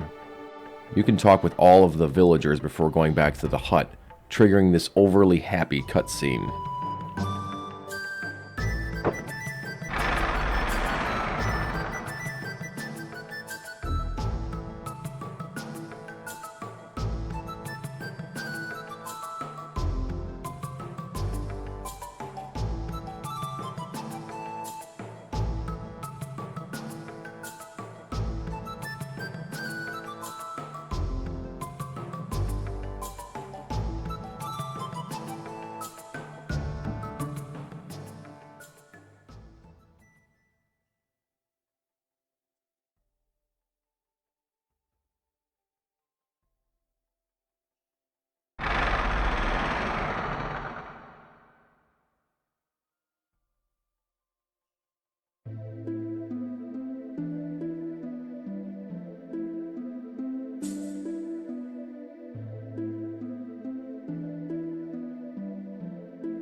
Here I am, replaying this game for the 4th time, and I'm taken aback about how powerful this scene is.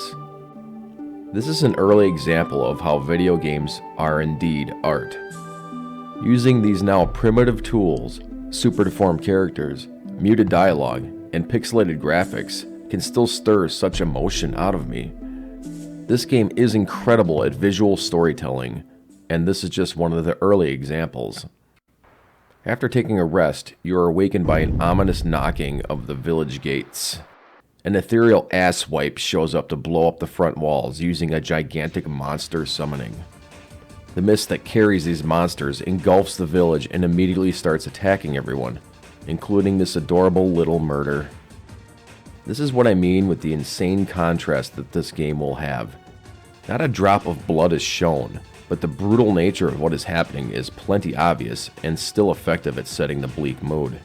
You are then tasked with gathering everyone to the only safe haven, the Gaia tree centered within the town. After a few random battles, naturally. It's here that I feel I should give out a quick disclaimer. I am cheating on this playthrough. I have beaten Legend of Legaia 4 separate times on my many revisits. I don't feel like I need to prove myself anymore. I am very over-leveled for the majority of this playthrough, and this is really in the interest of time. The battle system of Legend of Legaia is excellent, however, it is very tedious at times, and the frequency of the random battles is heinous. But if you do decide to play this game on your own, please take this one piece of advice. Fight every single battle, and do not run away. You gather everyone around the Gaia tree and start praying away your issues. The Rasuru then connects with you and activates the tree, driving the mist away from the village.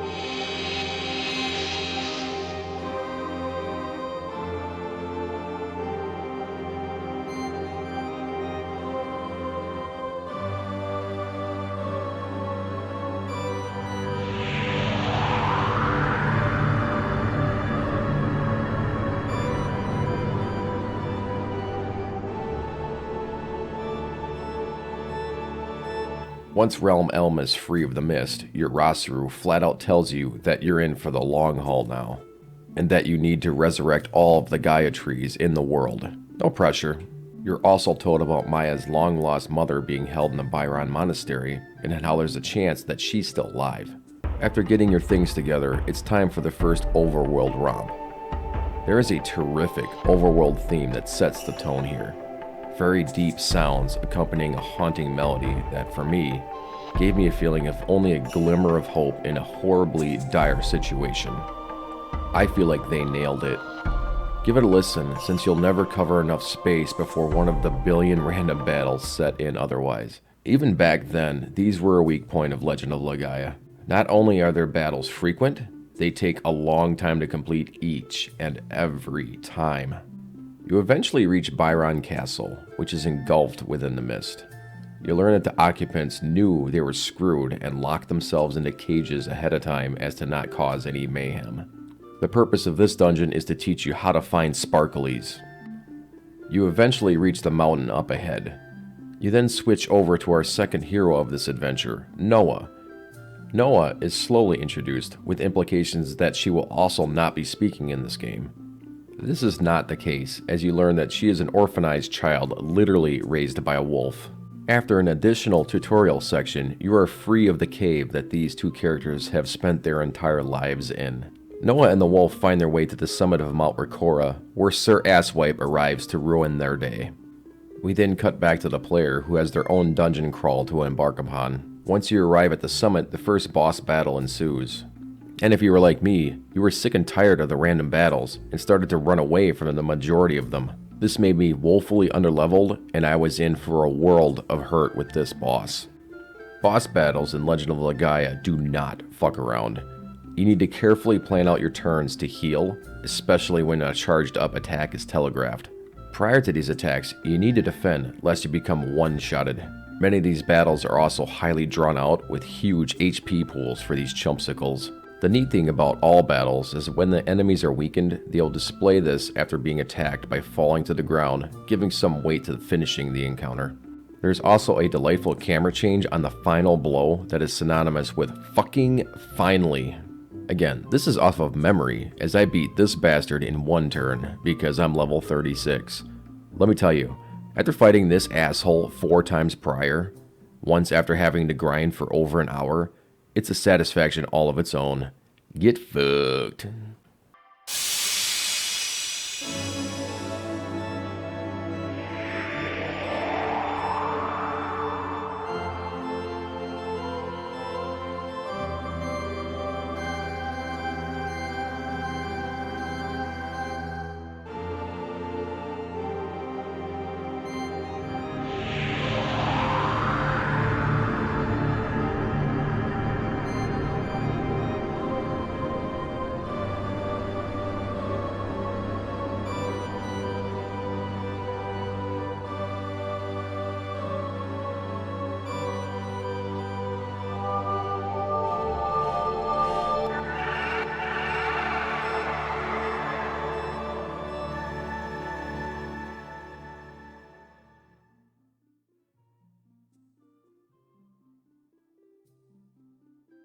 Dude, this game goes hard. Now that the party's official, you turn back to the castle to check in. Here Noah starts to show off her delightful naivety, having never seen a mustache before, not knowing what suffering is, not knowing what money is. It's such a simple character building, and it's told perfectly here. Also something that I appreciate, and it's such a small detail, but King Drake hands you his key by giving it to the guard, and then the guard hands it to you. It's delightfully pompous, and I love it. Thanks for saving our lives and our kingdom. Now here's the key to progress past the water bridge. Here, give this to them, they look sweaty. You use the key to traverse to the next area, the Byron Monastery. Here, there is a machine to suck in the mist, keeping the monks inside safe. You're introduced to several characters inside. Zopu, the Grandmaster. I'm going to call him that title, but it's never really clarified. Sangi, a not at all evil-looking antagonist, Gala, the third-party member of the game, and Maya, May's mother. There's a cheerful reunion with May's mother that quickly switches to bittersweet once you have to deliver the terrible news to her. Once again, the visual tells that these super deformed characters, along with the dialogue, is so well woven together that this conversation hits harder than you would expect. The world that these characters live in is so terrible that these tragedies are commonplace, and nothing really comes as too much of a shock when such news is delivered. The game does such an amazing job of keeping the tone hovering right around cheerful and terribly bleak, with almost a wavelength pattern. Once your introductions are through, you are tasked with choosing to go to one of the 2 nearby Gaia trees to resurrect them. Like most of the choices in this game, it doesn't matter what you go with. You'll end up going to both of them anyway. With another dungeon crawl out of the way and dozens of random battles, you arrive at a dead Gaia tree. But thankfully, the death of this tree is not the end, for it sprouts a seed. I mean, an egg. Yeah, sure thing, game. You then retrace your steps to Byron Monastery, where you are shocked to find out a prickly, red-dressed, evil-grinning asswipe is in fact evil. Sangi has devastated the entire monastery. Gala, a monk that is sworn to never wear any form of seru, wants to continue to accompany the team to extract revenge on them.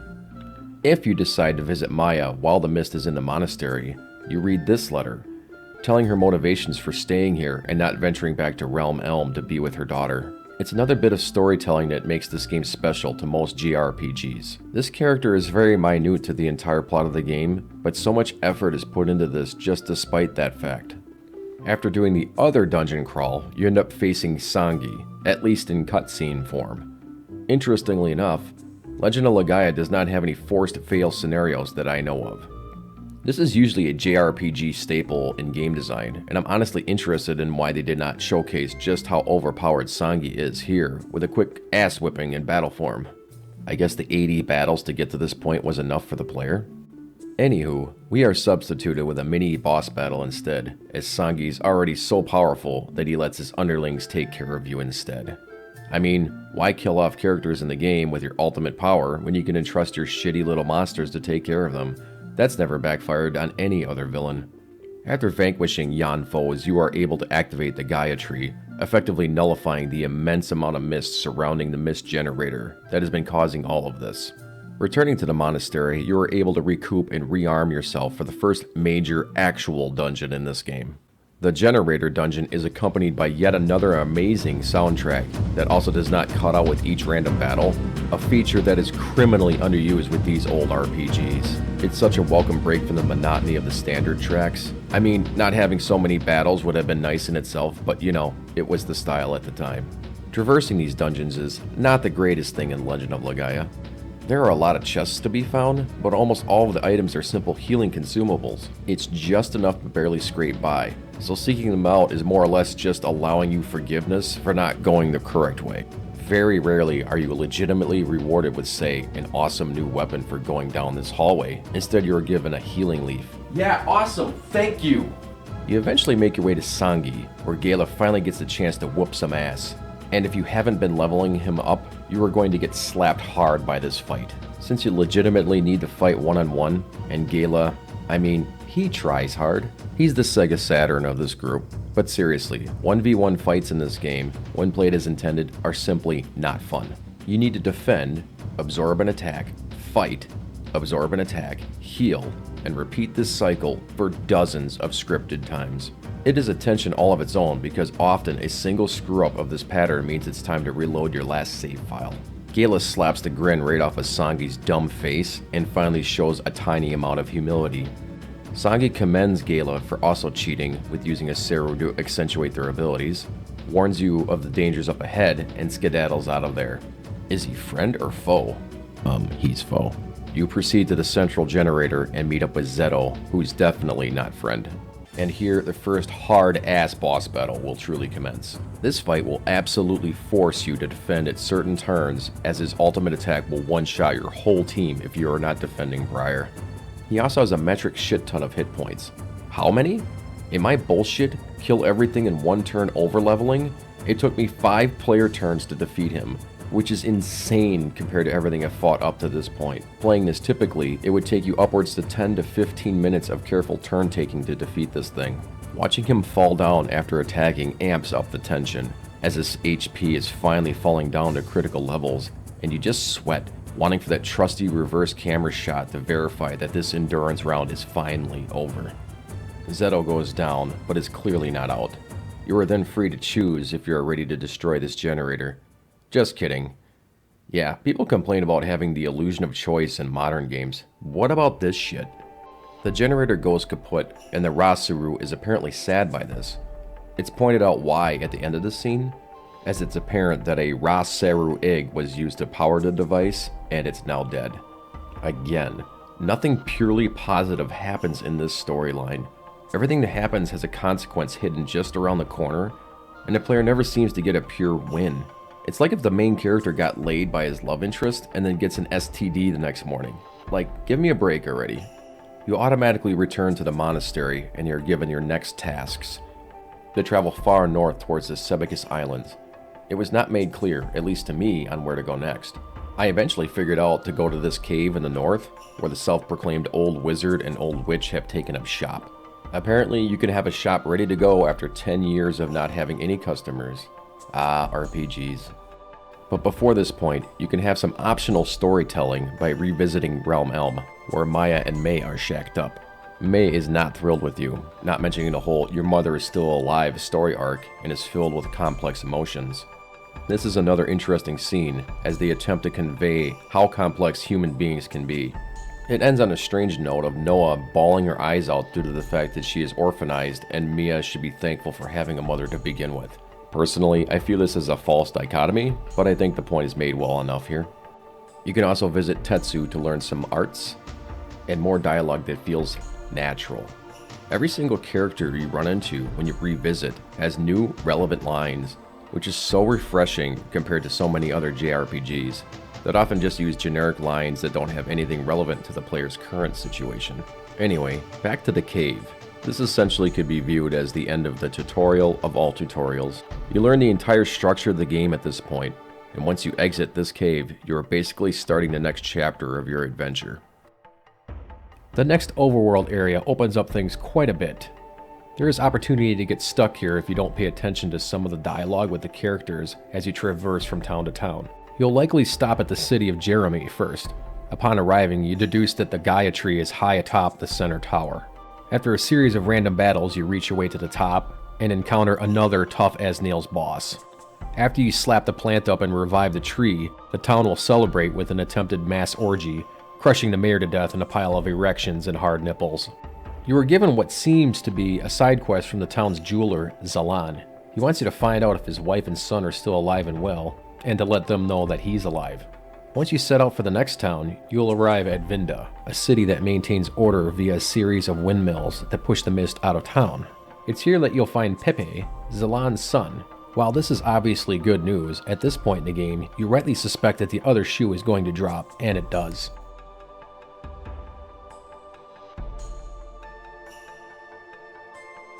Fuck, dude. You are given Zalan's wife's wedding ring as a token, which should be taken back to Zalan at some point, as this is needed to progress the plot. The rest of Vinda is seemingly vanilla, with the exception of a paranoid member that has dug himself into a bunker in case the windmills fail, something that his residents view as being very paranoid. Personally, I think this makes perfect sense, but something tells me that the average intelligence of these residents is not great. Octum is where a recent dream sequence instructs the player to go to, as we need to see someone named Harry. But it is very unclear as to where to go once you arrive. You realize that the town is again completely overrun with mist, and no one appears to be anywhere nearby to talk to. You can locate a shrine of sorts that will open up a secret passage, but only after you read 3 out of 4 passages, assume it's plot filler, explore the overworld for hours, fight 100 random battles, and then come back after being desperate to find the next progression point and read the 4th book, unlocking the secret passage of "That's fucking bullshit!" This leads to an elevator that you can't use, making this another dead end. However, this character shows up to clarify where the Star Pearl is, allowing you to retrieve it from Zalan. The area known as Shadowgate is now accessible after the confrontation with these 3 antagonists that are clear mirrored images of our heroes. The boss battle music starts up, and shockingly, Nothing happens as they are pulled away for more urgent business. From here, you need to activate the pillars based off of the walkthrough on GameFAQs. I mean the ratings back on the basement of Octum. That is, if you have the Star Pearl. Otherwise, nothing happens, and you get to wander aimlessly for hours like I did.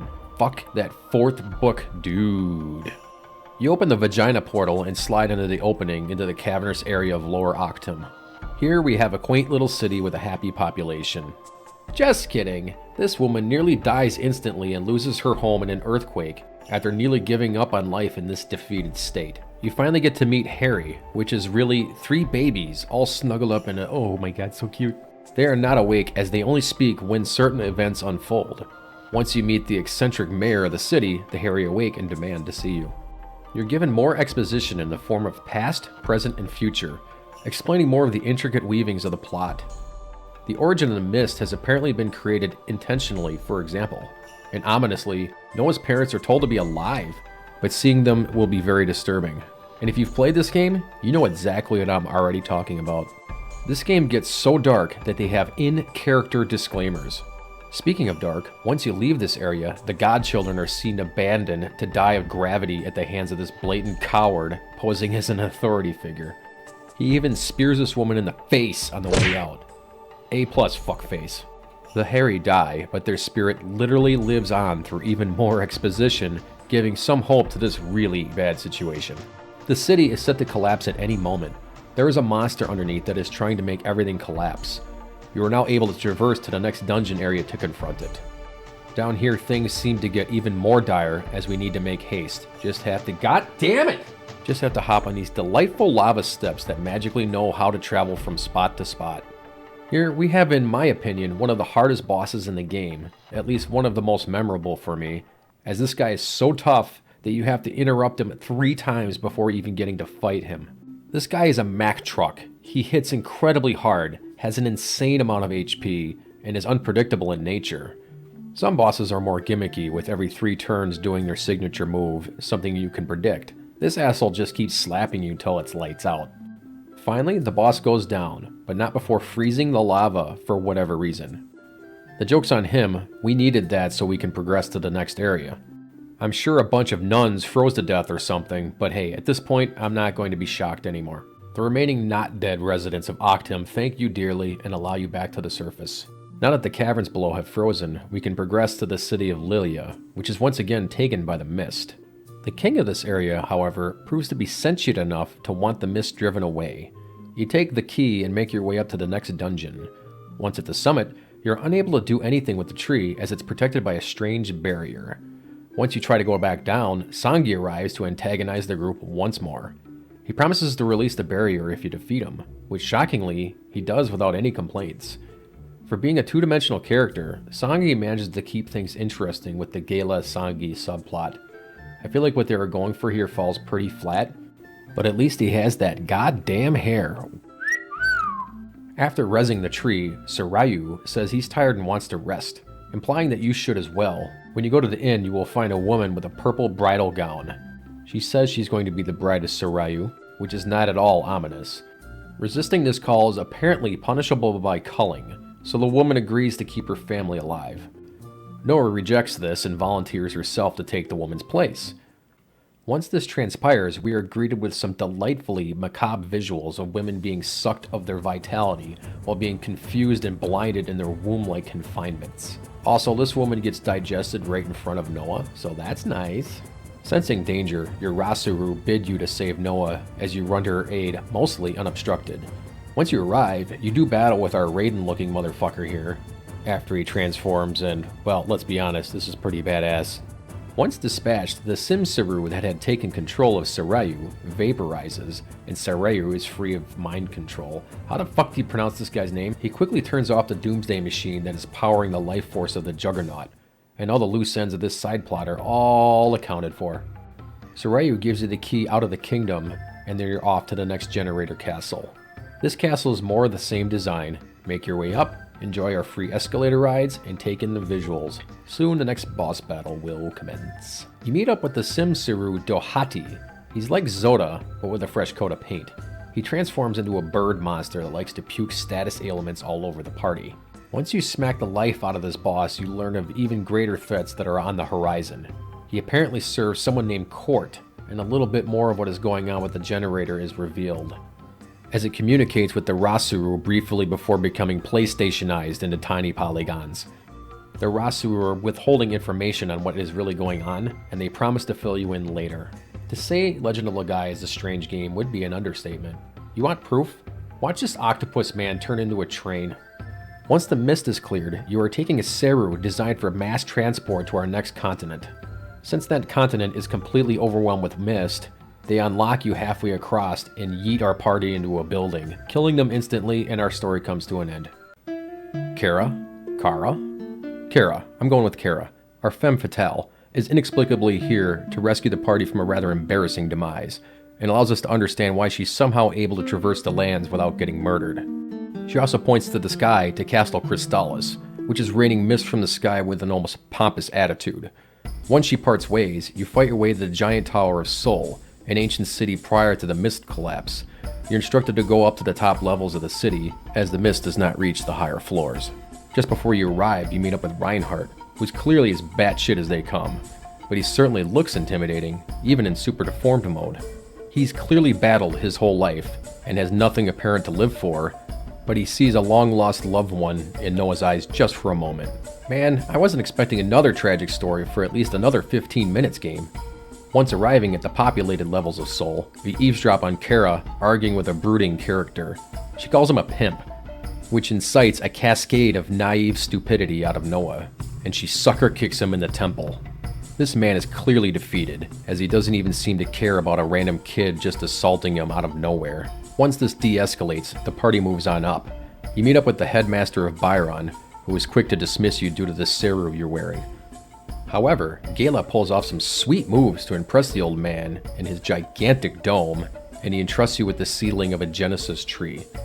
Once you exit, the old man is quick to challenge you to a fight, as by clearing out the monsters of the lower levels, you will take away the purpose of his existence. After a relatively easy fight, compared to a lot of these, you try to treat his wounds. In a truly unexpected move, Sangi arrives to sarcastically bash the group for beating the shit out of the old man, and takes him away to, quote, save his life, end quote. I'm totally sure he's not gonna do anything sinister. Am I being sarcastic? I don't even know anymore. The city of Sol is quite interesting compared to so many other towns in the game. There's a daycare center for children that are without parents. Normally, this would mean they're dead, but in this case, they're simply taken over by the mist on the lower floors. Or they're also dead. This is Legend of Legaia, anything goes. Progressing through Sol requires a bit of moon logic.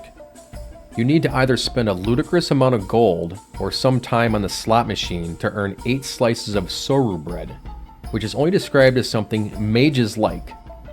When traversing the lower mist-filled areas, you find 8 treasure chests that are hungry for knowledge, and that knowledge is contained in bread, because mages are smart. You get it now? You then reach a bizarre set of one-way electric Tesla coils, which is of course more excuses for more random battles, before finally reaching the center platform. As you might expect, it's not that simple to just activate the seedling, since Sangi shows up once more to antagonize everyone. He pulls out a much meaner version of Gaza, who's now controlled by the Simsiru. And you thought you had an easy battle before, of course. Now it's payback time. He hits like a Mack truck now. After this battle is over, the party realizes the old man is dying. But fret not.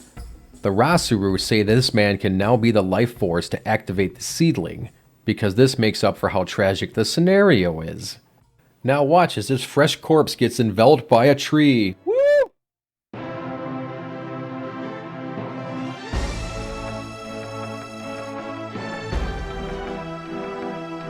You can now buy new items, explore around more, but be sure not to leave without talking to the king of the castle, sitting inside the lower inn for no apparent reason. This game really likes to stick plot-advancing characters in inns for some reason, probably due to the fact that you need to visit them so often.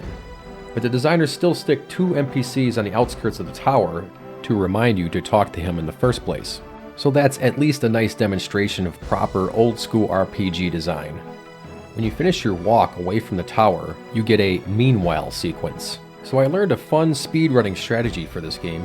Yes, there is at least one speedrunner for this game by the name Ria Skies. The greatest item in the game is not healing or stat boosting. No, it's incense. Not that awful smelling shit your girlfriend bought at the candle store. No. This shit eliminates the random battles for a number of steps, and they stack. And best of all, this game doesn't change this value between save files. So save your game, use the incense, load your game, and be fucking free of random battles. Is this cheating? Perhaps. My counterpoint would be that random battles in these RPGs cheated time out of your life and mine. You could have been doing anything else in the world. Anything. And let's not forget, if you don't fight these battles and level up, you're only hurting yourself anyway. But to not be limited by this nonsense is so liberating. You then make your way to the village of Buma, where the trees are frozen stiff and are unable to be revived. West of this frozen town, you will find a tower where the scientist Dr. Usha is kept in. Provided you wrote down that password earlier, or read the walkthrough. Here, the already strange plot gets a tad more weird. You need to retrieve a fire droplet, which is provided by the ancient civilization that just happens to be a few blocks away at a nearby temple of Urumais. Urumais? Man, these things are hard. After a quick quiz to see if the player was even paying attention, you arrive at the temple. Here, the Tieg reach out telepathically to bid our heroes to go to each side of the pyramid. You'll reach a polygonal bed, and each character will have a revelatory dream sequence to soothe their hearts. God damn, for a bed made out of vertexes, that looks fucking dope. Vaughn dreams about his mother dying from childbirth, specifically his sister.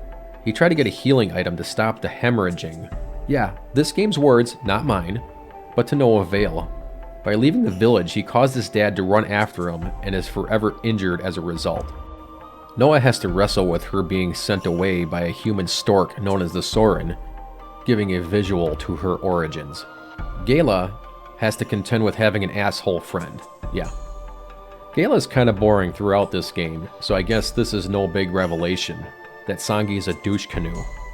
After a ring of expository dialogue, you are given the fire droplet from Tieg, and you're free to leave. Just kidding! The Juggernaut arrives to blow up the temple, setting a tone of urgency. The droplet is the party's last lead. Getting back to Dr. Usha, him and his assistants create 4 time-space bombs using the fire droplet, and explains the next plan to kill the Simsuru responsible for the nearby frost. By the way, this is not the frost from Underground earlier. That apparently does not come into play. After blowing up the entrance, the party is forced to split into a mini dungeon with the basic mechanics that are frankly underutilized. Think of the final dungeon from Final Fantasy 3/6, minus anything interesting.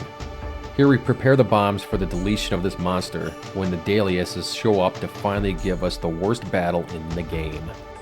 I'm going off of memory again here.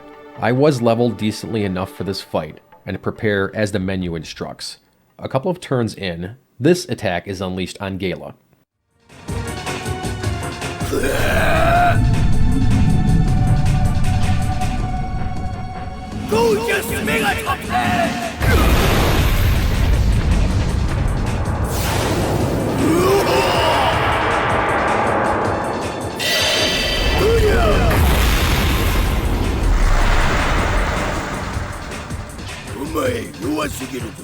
This one-shotted me back then, and then it was back to the menu. I was floored. So going back into the fight, I developed the pattern that will set the precedent for the next 30 minutes. Attack, spirit, heal, attack, spirit, heal, attack. If you fuck this pattern up, you will likely have to go all the way back. There are 3 of these goddamn fights, and they all play the same. It's a perfect combination of boring and being nerve-wracking.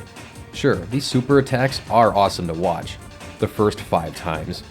There is no real strategy here, just an endurance round of paying attention to your inputs. Never was I happier to see that save beacon when that shit was over. After each hilarious looking demise from these clowns, you set the bombs and nuke the monster within. But this doesn't fully kill the Seru, and the Daliases sacrifice their lives to make it detonate. Yeah, sure thing. You're now tasked with killing the beast within 4 turns, making this essentially a DPS race. Killing the monster releases the heat from within, melting ice for everywhere nearby, and thawing the town of Buma. Once back there, you triple revive the Genesis trees and power fuck the mist away from the nearby areas. Kara once again eavesdrops on our party to bask us in more of her delightful, vague storytelling. She at least lets us finally dig into her mysterious past by giving us a music sheet to try to woo back Grantes, a former Soren. Hopefully he's still okay with Noah kicking him in the temple earlier. You need to give the sheet to the pianist to invoke a deep love for Kara. Her professing her love in person didn't work in the same bar earlier. So remember kids, love conquers direct communication every time. You're summoned back to Burma to further progress the plot. Here we have a cute interaction with Noah as she bursts into the room with the bluntness of a 5-year-old. The rest of the interaction is a tad corny, but we were able to reunite this rather annoying character and her long-absent boyfriend. A reward is the Soren flute, which is critical to progressing once more. You then set for the summit of Mount Dini to speak with the Soren. Gala passes a speechcraft roll to convince them to not leave right away, giving them an audience with the elder of the Soren camp. You meet the elder by the name of Dude, these names, who almost immediately turns you around in approval for the Soren warriors to carry the party up to the floating castle. They then fly you to the castle for yet another dungeon romp. This one is of unremarkable design and is rather short, but this will come into play shortly. For whatever reason, I really like this little bit where they go through this tube and you see her little face here. They really like showing off those transparency effects back then. Once you arrive at the throne room, you're unable to reach the actual generator behind the door. When you retrace your steps, you're interrupted by Zora, the defender of this castle.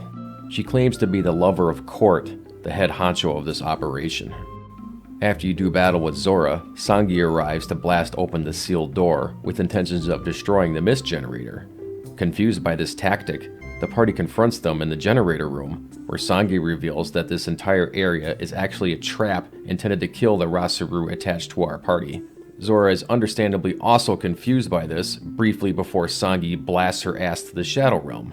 The figurative Shadow Realm. There's like 20 different names and realms here, I really shouldn't throw titles around. The party is forced to escape the castle, which is a real pain in the ass unless you have incense in your inventory, making this getaway trivial. Reaching outside, things are looking dire when the Soren catch everyone just in the nick of time.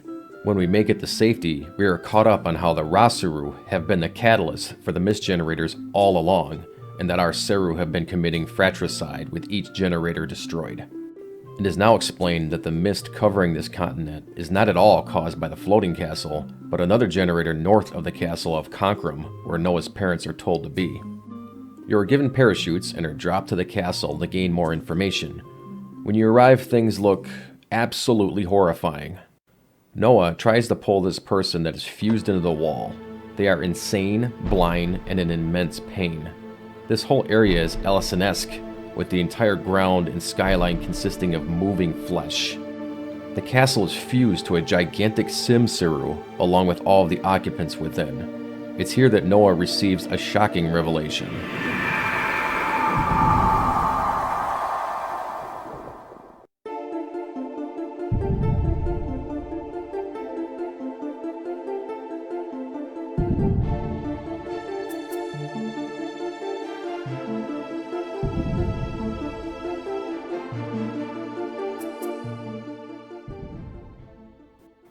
I tell you, I was about 15 or 16 when I played this back in the day, and this shit is completely seared into memory.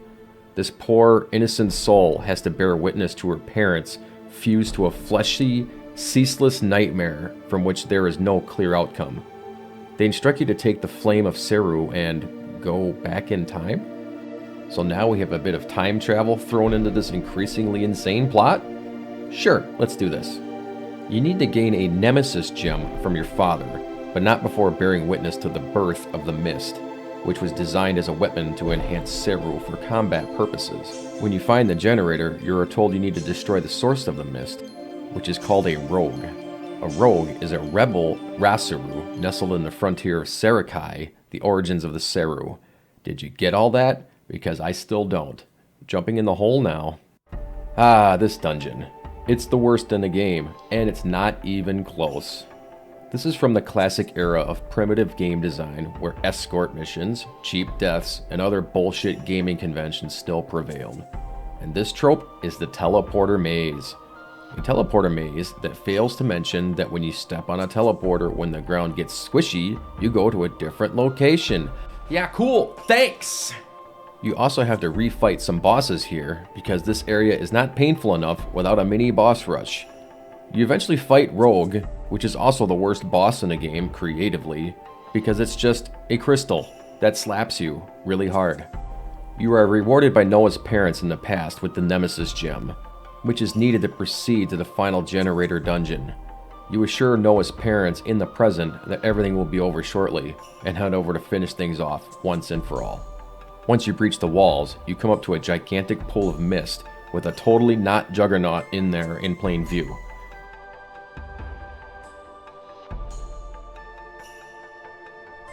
Well, no fucking shit. Are you blind? And once you reach the end of this area, you'll end up fighting Court, who turns out to be Noah's brother. After another tough fight, the ending animation shows a look of concern on Noah's face. A great touch that most RPGs never bother to add in critical moments like this. Yay, I won and my friends are dead. The final generator is down, and Court falls to his death to never come back again. You're given a very short countdown to escape, but are blocked by a collapse of the entryway. With almost no time left, it's up to the player to use the Door of Light to teleport to the entrance. Which is awesome, considering at least once in RPG history, an in-game item is used appropriately. Fucking Kara and her boyfriend shows up to lighten the mood, I guess. Sorry, but this character sucks in my opinion. She's like a discount Ada Wong to me. That lightened mood is quickly quelled as you arrive back at Castle Conquerum.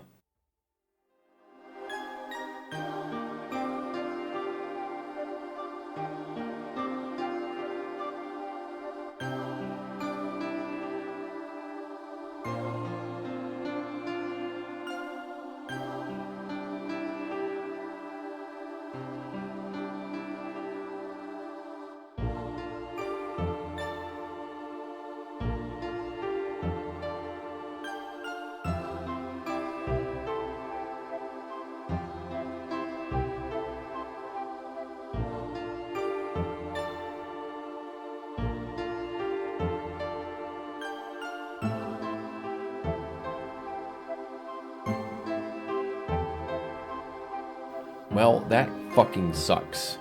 This game plays with certain logics. There was truly a 50-50 chance that her parents were going to be just fine after this generator was destroyed. But the storytellers basically want Noah to lose at every single opportunity, to use that crying texture on her face. Guys, let's throw some rain in there, it's not sad enough!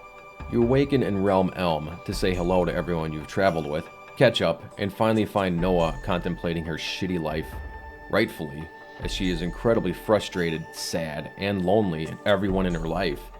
Her brother and her parents are both dead, and now her talking arm bracelet is not responding to her. But before any kind of resolve is established, it's time for Songi to once again rear his dumb fucking face. This time around, he is pulling all the stops, summoning the Juggernaut to the village to conform and make the entire area a bulbous mound of disgusting flesh. He plans for world domination at this point. Something tells me he's not a friend anymore. You were forced to backtrack to Ur-Mace to summon Tieg with the power of pure concentrated power of will. I can't fucking believe I just said that out loud. You need to repair the Genesis tree withering in the Seru's homeworld, the Serukai. This means it's time for another dungeon. Hooray! I feel that at this point in the game, it may be either myself or the game becoming impatient. The design of this area, although gorgeous for its time, is nothing more than a series of octagonal shapes strung together, with constant random battles to stretch the length of this crawl to insane levels. Anyway, you arrive at the tree, but it's looking rather shit at the moment. When you walk up to it, it's apparent why. Songi is here sucking it dry. Finally, you have your last confrontation with this asshole, a very difficult one if you haven't been leveling up. Thankfully, Songi suffers a terrible demise. His Seru separated from his body, and as a result, is literally unmade from existence, but not before suffering excruciating pain. Get PlayStationed, bitch. Unfortunately, there seems to be no way to revive this tree, which powers the entire plot of the game. Without this tree, the Seru, Ra-Seru, Sim-Seru, Seru-Seru, and the Ururu-Seruru will all cease to exist. And when all hope is nearly lost, we use the power of praying our problems away, which of course works. Harry, the god babies from earlier, show up to explain that although it's a tree's fate to die, they can prolong its life by sacrificing their immortality. Bit of a price to pay, but hey, plot armor, baby. Get it? Plot armor, baby. Plot armor, baby. With your renewed powers, you're able to break the final barrier and enter the Juggernaut directly. This is the last dungeon in the game, and they predictably did not fuck around here. Interestingly, unlike the majority of the chests in the entire Legend of Legaia experience, almost all of these chests carry very important gear to top off everyone. The random battles here are also insufferably difficult. Every enemy is basically a tank, and there are almost always 3 of them to contend with. I am ludicrously overleveled at this point, but a single random battle still takes several minutes to complete, and it takes just this much to get hit with another one.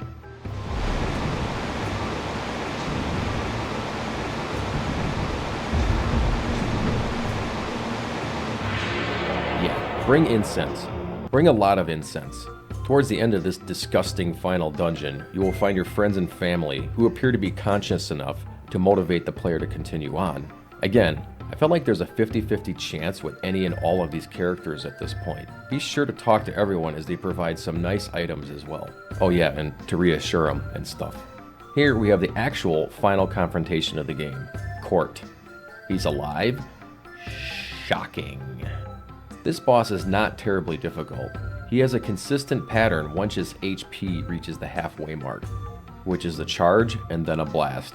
If you can survive this 1-2 punch, you're gold. As far as last battles go, this one is disappointing. I find him to be too large and awkward looking. I do like the mask that he has, as all of your attacks barely make him flinch, so that's kind of a unique element. But man, his HP, dude. Prepare to sink some time into this fight. You say your goodbyes to your talking bracelets. As part of the dying Genesis tree, they use what power they have left to protect everyone and revive the village. For what may be the first time in the entire game, the party gets a full and complete win. I mean, as long as you're not attached to your, god bracelets, but, You're able to say your goodbyes and wrap up your romantic subplots by picking from one of the 4 choices at this moment. Take that, BioWare. This game lets you choose 4 different endings with no real difference. And a real nice touch of this ending is how Noah snuck out a baby after Juggernaut died, who was clearly her brother reincarnated. Finally, Noah gets a win for 1.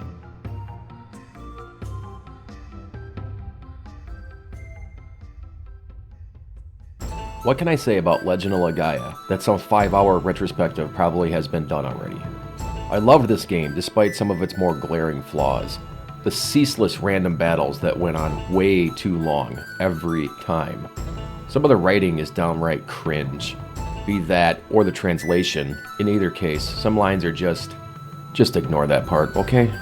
But the truly bizarre atmosphere, one where the vibrant colors, whimsical, super deformed character designs, and beautiful backgrounds are met with tragedy, violence, and body horror. A battle system that, no matter how frustrating it became, maintained its satisfaction for 60 to 80 hours due to the sheer brutality of the attacks and adorable Japanese pronunciations.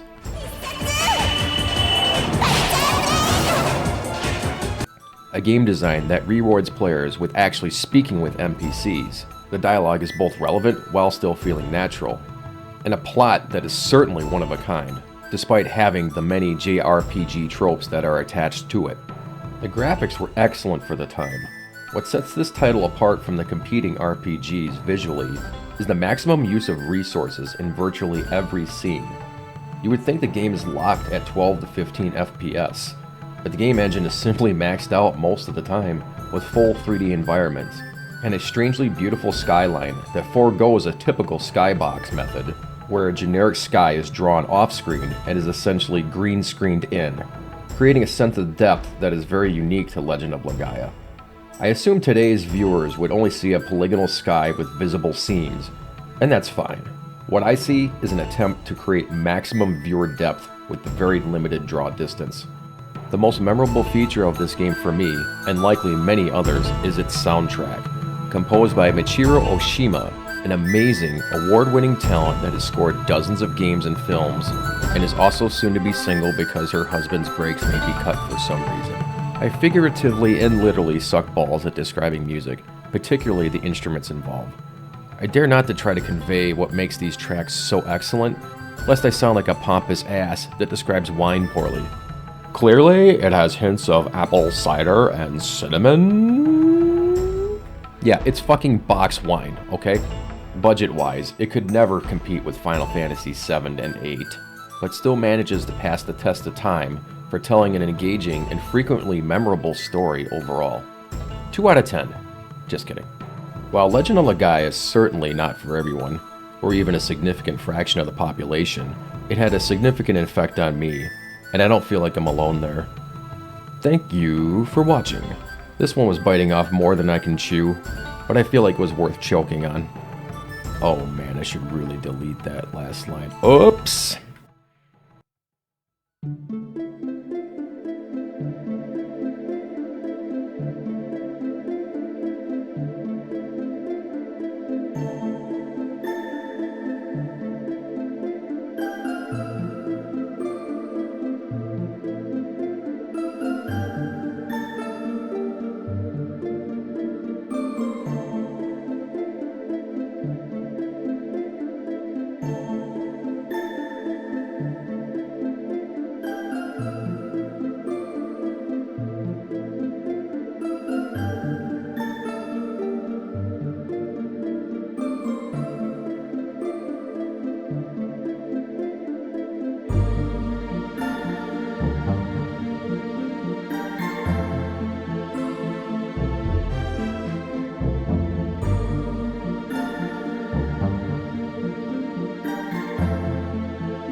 That's awesome. I checked out your channel. You've got my sub by Dungeon Chill a month ago. Maybe I was drunk when I replied. Oh well. Parasocial relationship activated. Dungeon Chill, Grimbeard. Dungeon Chill, Grimbeard. Dungeon Chill, Grimbeard. Dungeon Chill, Grimbeard. Why did you interrupt me? Now I lost my train of thought. Oh, my phone's dead. Dungeon Chill, Grimbeard. Dungeon Chill, Grim. When I think about a game I haven't played in 27 years, I usually have a few seared memories that make up the groundwork of my entire experience, both good and bad. I find it satisfying to reaffirm my long-term memory, though occasionally I completely forget about something or whole elements of the game altogether. It's what makes revisiting so fun, most of the time. Other times, it's what I can't possibly recall that makes the games simply obsolete. I'm talking about Project Tenka, a trailblazing game for the PlayStation that had top-of-the-line graphical fidelity, a totally "this isn't from Predator" laser sight that predates so many games like Resident Evil 4, sliding mechanics that predate dozens of first-person shooters like Apex Legends, a visible counter for your ammo, limb severing that predates Dead Space. Doesn't this sound like this is top of the line? And a classic? I'm sure it did back then too. There was just one thing I forgot about. It may well be the most boring first-person shooter in the history of video games. Unfortunately, I nearly summarized the entire Tenka experience, which is a bitter shame because there is a fantastic foundation here. Also, while this game breaks new ground with so many eye-catching features, it has one of the worst control schemes to ever grace a first-person shooter. Am I being hyperbolic? I don't know. Check out all these beautiful options and decide for yourself. None of them having a strafe left and right. You are forced to use a button press and then left and right to step around corners. It's awful, and as so many people will tell you, playing it is the only way to do it justice. But I urge you not to do that. So I wanted to do a review on it, but it's just so unbelievably bland and repetitive. And so my search continued, after listening to this amazing voice acting, naturally. The entrance to a bio-research lab. And this voice, it's beginning. You are quite correct. Who? What? What do you want? I remember Loaded as being basically a launch title and was reveled in its edginess, violence, and sweet graphics. But what I did not remember is that after about 45 seconds of shooting things in 8 directions, you find a card key, and after that, you open a door. Congratulations, you have officially seen everything this game has to offer. No, seriously, it is that repetitive. It is very, very that repetitive. This game did have its place in history for having nice visual effects to wow us newfound gamers, masking some incredibly tedious and not at all fun gameplay. I was just dinking around, but I was nearly incapacitated with boredom by the end of the very first map. So my search continued again, and then there was a ray of light. Going through my collection, I remember Disruptor. I think I had fun playing this, and on top of that, I had actually beaten this one. And I definitely remember some grade A shit acting to carry the narrative from map to map. Let's hope third time is a charm. Disruptor is a Doom-style first-person shooter developed by Insomniac Games and published by Universal Interactive Studios in 1996. This is the same Insomniac Studios that developed Spyro the Dragon and the Ratchet & Clank series, along with the most recent Spider-Man titles. What I did not know about going into this review is how this game was their literal first project, and one that nearly sank their chances of developing the preceding titles ever again. There are some great articles that go into much better detail, but the short story is that 2 young men that had a thirst for becoming game developers got a hold of the Panasonic 3DO development kit and got to work on their first official game called Disruptor. Once they got a workable demo build, they were politely turned away due to their inexperience and the underperformance of the console at that time. They took the feedback of switching to the PlayStation and struck a deal with Universal to get this project up and running. An executive at Universal took them under their wing to help with the project as things got difficult, and after a year, we got this game unleashed upon the world. Unfortunately, despite even being praised by John Romero, founder of Doom, which I think that's a pretty nice compliment, along with decent ratings by publications overall, the game failed to turn a profit. Thankfully, Universal gave them a second chance to continue to work together, and history writes itself at this point. I just find it interesting just how small this studio was at one point. On to the game. And now, the President of United Earth. In 4 short years, we will enter the 23rd century. And thanks to the policies of my administration, the future never looked brighter.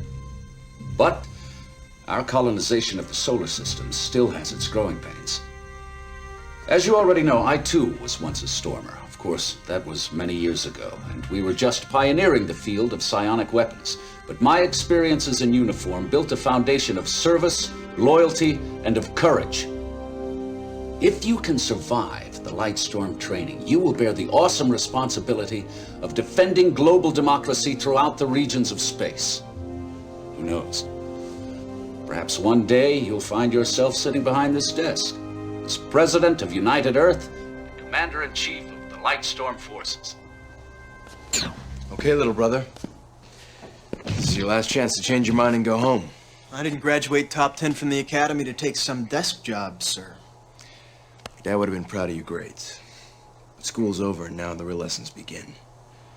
Are you ready for your first training mission, Private? Sir, yes, sir! Your job is simple. Run the gauntlet and get your butt out alive. Now who's this, sir? That's the top of your class. Troy Alexander? He seems to know his way around the block. How about you? Will I be getting any psionics, sir? Why would the government waste good money implanting expensive psionic weapons in a cherry recruit? If you don't have the brain power to outmaneuver a few droids with attitude, I'd never forgive myself for sending you on a real mission. Just remember, think fast, shoot fast, and kick ass.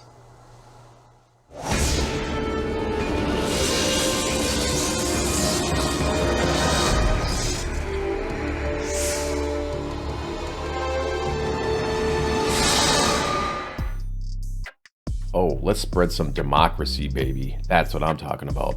Starting things out, you are given a rudimentary map with very simple enemies and to familiarize yourself with the controls with one of two hit scan weapons in the game, along with its ammo in the form of a clip.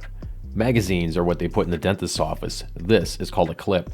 And since it's in this game, it's all fact now. All you gun nuts can flood the comments.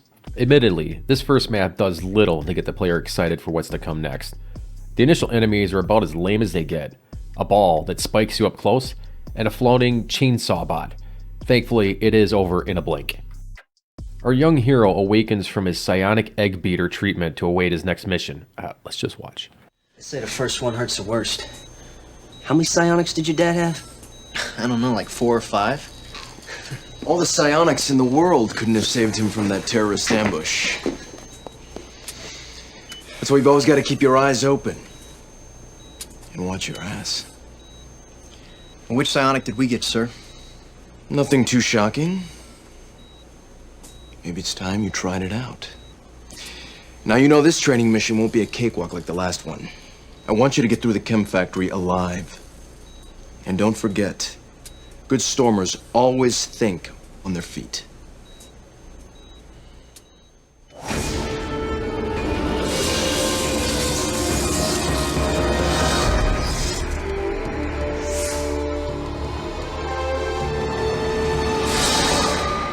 You end up picking the phase rifle up on this map, which is devastating on biological targets. Right out of the gate, this game treats it like an adult and expects you to swap weapons appropriately for each target type. Your 18mm semi-automatic pistol works on metallic opponents far better than the energy weapons, and vice versa. You also get your psionic called Shock, a very hard-hitting attack, which is basically a melee. It takes down tough enemies on either side of the spectrum, but zaps that sweet psionic juice rapidly with each blast. That was nice going back in the chem lab. Real nice. I think you actually beat my record.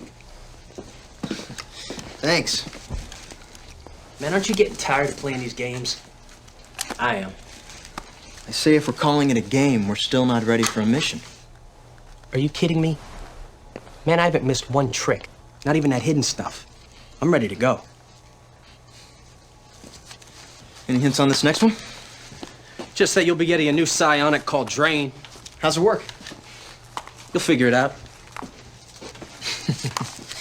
So what's the mission? It's a high-pressure IQ test. They want to see if you can nail the bad guys without blowing away any of the hostages. Hostages? In the words of your brother, being a stormer, it's more than just kicking ass. Show us you got what it takes, and then maybe, just maybe, we'll send you out on a real mission. Level 4 has you learn the Drain Psionic, something that you'll probably want on most of the time, unfortunately. This will become apparent as the game progresses. Simply fire these slow projectiles and orbs will appear in the space where you hit the enemy. It does a small amount of damage per hit as well, so in 1v1 scenarios, you may just want to duke it out and kill enemies to juice yourself up. The orbs disappear after about 10 seconds, so you gotta nab that shit. In larger firefights, you can mash the psionic attack with your weapons, adding a bit of damage and getting yourself some energy in the aftermath. Jealous? Look, Troy's a little faster out of the gate than you are, that's all. But he still relies a little too much on what's in his hands instead of what's in his head. Fortunately, that's not a problem you seem to have. So cheers.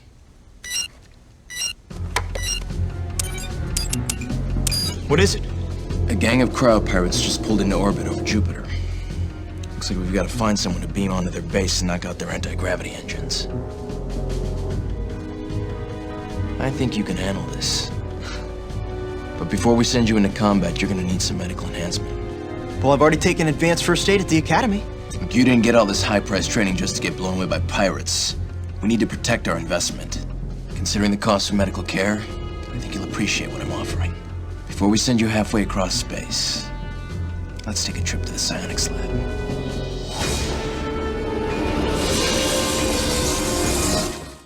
You also get your hands on this game's shotgun, called the EM Blaster. So now it's time to play, Is This Shotgun Good? Is this shotgun good? Is this shotgun good? No, it isn't. It's serviceable, and it has its uses, but it's also slow to fire and takes some tact to use against the tougher enemies. I would rate it a 5 out of 10. Certainly not the worst FPS shotgun, but utterly forgettable in its design and its pop. Also introduced in this map is this adorable Ed 209 that misses copyright infringement somehow. But I mean, it's not like any part of this game is original up to this point, so why am I even bothering to critique this? Observation complete. This new Lightstormer Jack Curtis looks promising. He could be the one. Report out. You're really making us proud. Corporal? Corporal?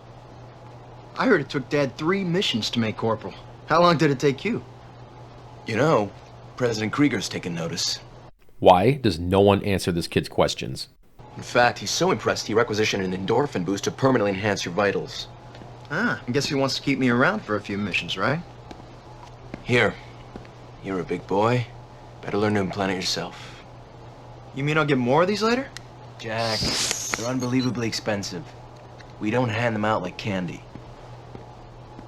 Dad served under President Krieger, didn't he? President Krieger's the one who tried to rescue Dad during the ambush. He said Dad was the best of the best. Well, until I came along, right? Save your bragging till later, because this time we're really putting you to the test.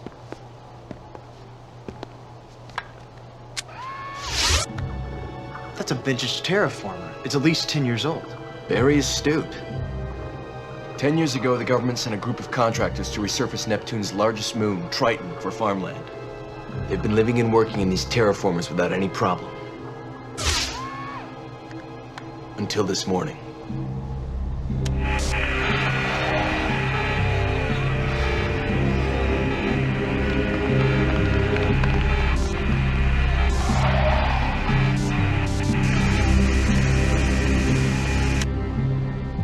Never been to Triton. Any pointers? Yeah, don't drink the water and don't breathe the air. You going to Neptune too? Sergeant? Jack, I have full faith you can handle this mission alone. We're sending the Sergeant on a special mission to Mars. Special mission, huh? Congratulations on your promotion. Yours too. Bet it won't be long till we both make lieutenant. Who knows, you might even get there first. Nah.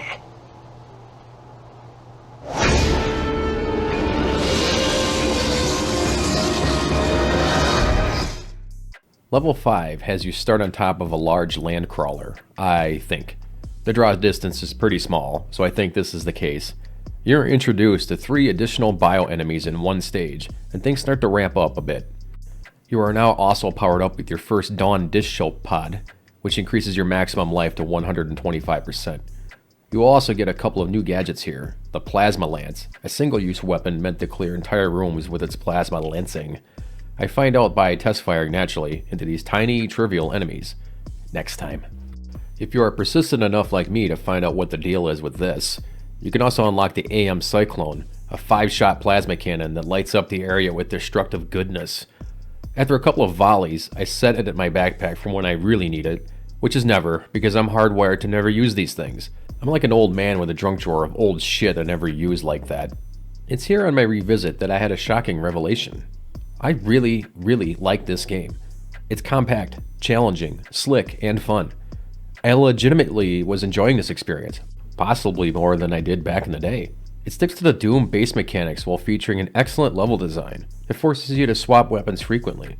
Each map is so far varied, and it does not get repetitive, especially in this era of FPSs. And it's its job to be repetitive. Its job. Its job as an FPS is to be repetitive. It's its job.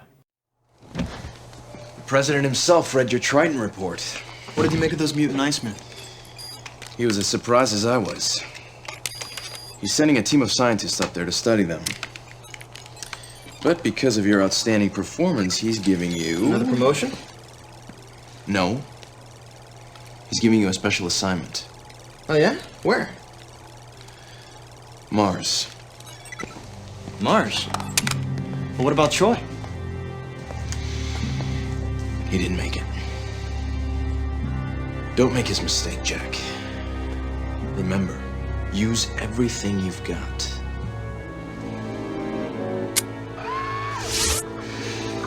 This orb was uncovered on an archaeological dig on Mars.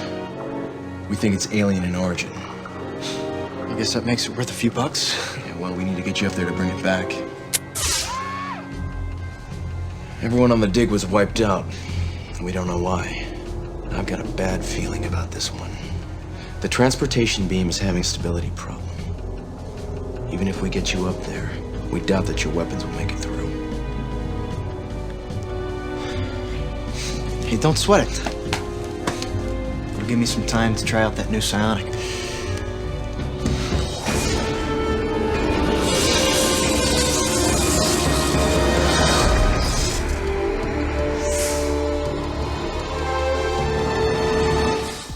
The next map starts you on Mars with no weapons.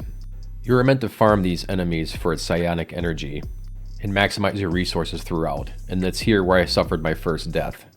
I was really struggling with this new psionic power, the Psychic Blast, as it didn't really seem to be doing a whole lot. So after I die, the loading screen shows me some hints on how to progress in the game. Things that could have been brought to my attention yesterday! This mission is where the game officially gets much more difficult. You lose all of your weapons and are relying on your ability to ration psionics and utilize the blast correctly. You don't want to use it unless you have multiple enemies in front of you, since you won't break even with the cost unless you kill upwards to 5 at once. The weapons provided in the first half are not viable for most of the enemies here. At the end of the map, you'll reach the orb which you seek and immediately warp out. The orb before it reached President Krieger. But the Lightstormer has demonstrated a natural ability to harness the fundamentals of its power. I don't know what was in that orb, little brother, but orders came in that its retrieval is to remain top secret. My lips are sealed, but I tell you one thing, it did wonders for my psionics. You know, if Dad had one of those orbs, I bet he'd still be with us today. I'd like that. But with great men like President Krieger, we can help carry on the Lightstormer tradition. Now, we've got a problem down in Antarctica. I hope you brought your mittens. Don't I ever get any R&R? What do you call those 3 days you just had in the hospital? You call healing from a psionic implant a vacation? You're sicker than I thought. Sir. Vacation authorization comes directly from the president. You know, my head feels like it's reaching critical mass. What was that thing? Something you're gonna need down there in the snow. Do you remember those mutants you discovered on Triton? Yeah. Those genius scientists brought a few of them to Antarctica for research. Don't tell me. They got a little frisky. Our reports show that some of them have mastered the cyclone. Hopefully they're all popsicles by now.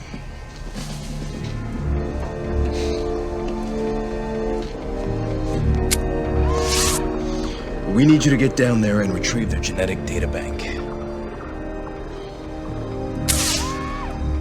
Is that understood, Sergeant? Sergeant?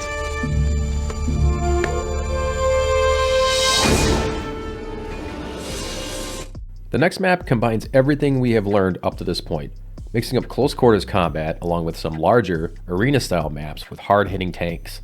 Again, I really appreciate the variety of the visuals. Despite being a fairly simplistic shooter, the multitude of enemies keeps things fresh from map to map. That said, this one does drag on a tad, having you open door after door on the latter half.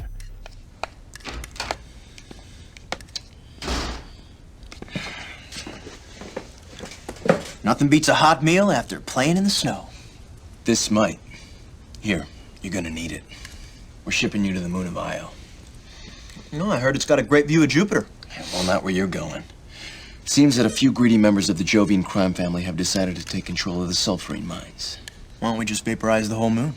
Then where would we get the sulfurine to produce the antimatter for our weapons? Got a good point. Don't forget to send me a postcard.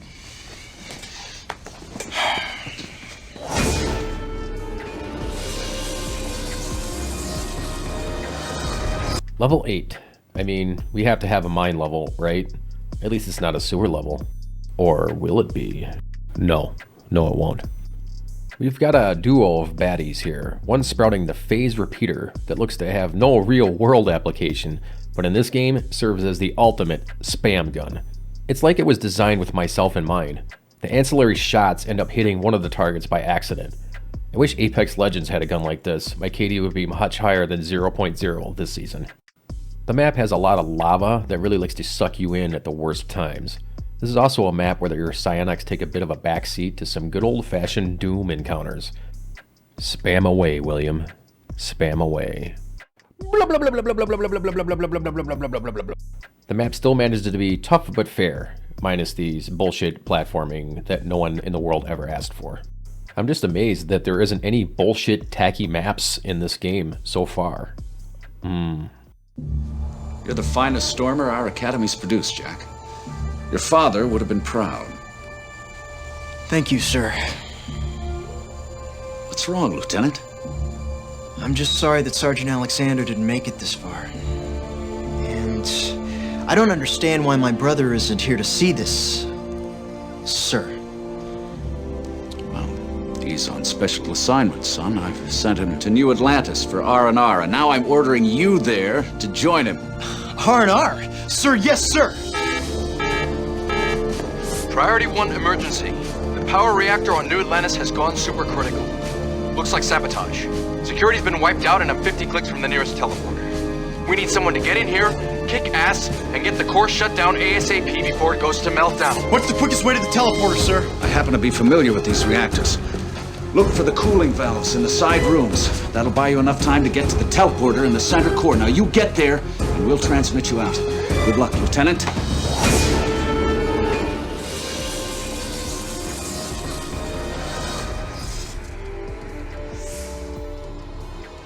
In this map, you're given a short-ass time to familiarize yourself with the environment. Hit these switches and avoid Kamboomski? I wrote Kamboomski. The fuck is wrong with me? And avoid exploding. You're just not going to do this without a few attempts though. Here I got pretty frustrated since enemies throw themselves in front of you purely for the sake of stopping you advancing. And it's something they do very well. Eventually you reach the failsafe, but it doesn't work. You're pulled out by this lady instead as she convinces our protagonist that his entire life has been a lie in about 20 seconds. Just watch. As soon as you lower this force field, there'll be hell to pay! Hell was already paid, Lieutenant, by the innocent thousands who died on New Atlantis. Where's my brother? We locked onto the coordinates, but we were only able to pull you out. He's dead? Murdered. Like all those who died in the blast. Who the hell did this? Think about it, Jack. You get to the core of the reactor and there's no teleporter. No exit whatsoever. Is that your idea of R&R? You're trying to tell me that President Krieger set me up? One of his own men? His lust for power started long ago. Now that he's got the orb and the genetic databank, he'll create his own army of mutants and have unlimited power. He's got to be stopped. Why me? We've been scanning the solar system for someone with strength, wisdom, and integrity. Someone we could trust with man's most powerful weapon. We're with the Alliance of Democracy, Jack, and we need your help.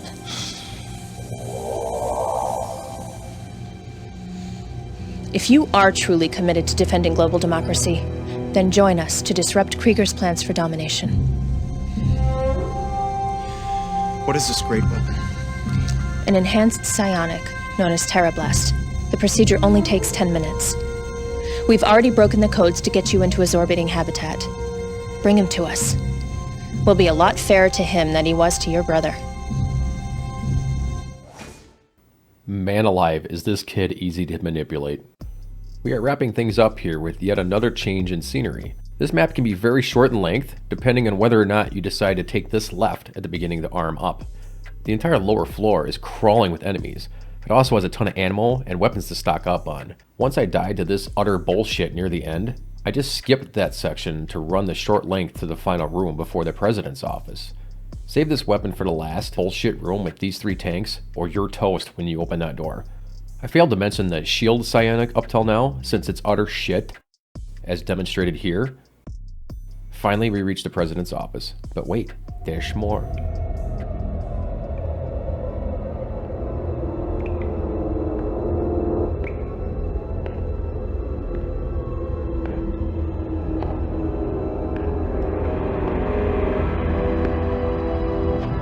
Well, Lieutenant, I'm very impressed. I thought you died with the rest of them. So, what do you think of the extractor? I think it's a perfect fit. You know, I remember when I requested the funds for a teleporter that looked like my office. The bean counters thought that I was just acting paranoid. Of course, once it was completed, I needed absolute secrecy.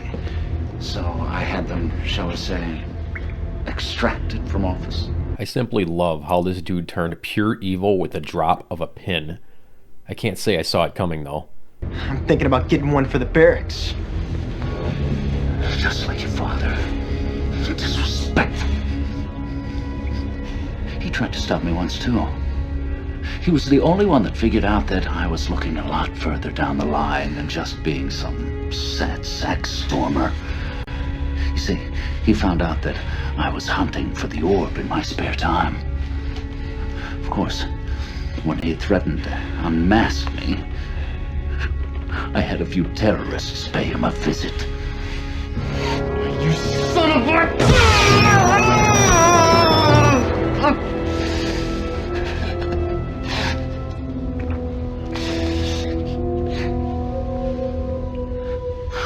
Well, Stormer, let's see how you match up with my little toy. You see, I'm not just going to kill you. I'm going into that precious brain of yours, and I'm going to extract that terrorblast your friends at the Alliance gave you. I understand that the extractor can be a little disconcerting to the thought process. I'd offer you a couple of aspirin, but I'm not authorized to prescribe medication. Think good thoughts. Oh yeah, the level. Nothing's perfect, and neither is this game. If you were to assign this game a number value, let's say 1 to 100%, 1 to 5 stars, as its overall value as a game, there's a decent percentage that is automatically deducted because of this map. It is so dumb on every level that I feel like someone was held at gunpoint to add this section in for whatever reason. It's just unfair. Enemies spawn around you at set locations, forcing you to detonate your psionics at specific times to keep your percentage level high enough to cast the psionics in the first place. But that's not all. You will also spawn large orbs with psionic energy at various spots, which are timed and need to be collected whenever possible. But more often than not, touching these spawns will spawn more enemies at your feet, almost always forcing you to get stun locked in place, forcing a restart. It's just a classic case of no one wanted this, nobody asked for it. Running through the map doesn't work here either, as these triggered spawns are placed directly below and around you. Hitting them directly in front of you with your main blast will cause it to dud, draining your precious energy. It's really just not fun at all, and I'm not quite sure what they thought they were doing here. I digress though, because at the very least this map isn't terribly long and will end soon enough.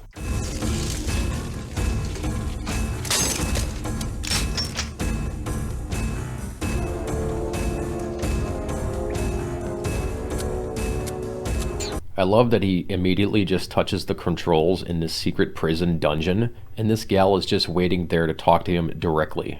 The right into a trap. Can you get me out of here? The whole area is shielded. We can't lock on to you. But there's a teleporter at the gate to the prison. Get there, and I'll bring you back here. Yeah, well, when I get there, I'm going straight for Krieger. This map is pretty fun once you die once to not knowing you need to use your blast right past the very first door. The excellent minimap system comes in very handy here, as the environments are pretty samey and the draw distance remains very minimal.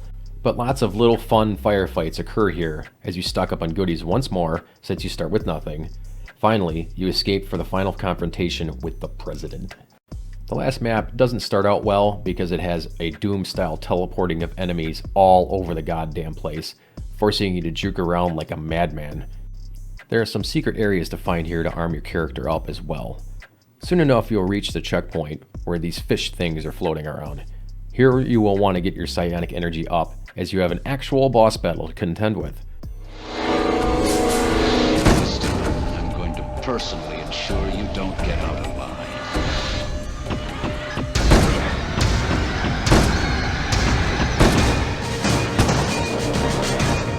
He's nothing special outside of the fact that he's an actual boss, something we haven't seen yet. He has a few small phases that simply changes his loadout. The lock-on cannon works great here, since you can strafe around freely while pounding his ass good. Eventually, he can't take it anymore and explodes with all of his energy, which ends the playthrough. Now we can watch this epic ending cutscene. Now that free elections have been held, as new President of United Earth, I'm proud to promote you to Commander of the Lightstormer Forces and Keeper of the Orb.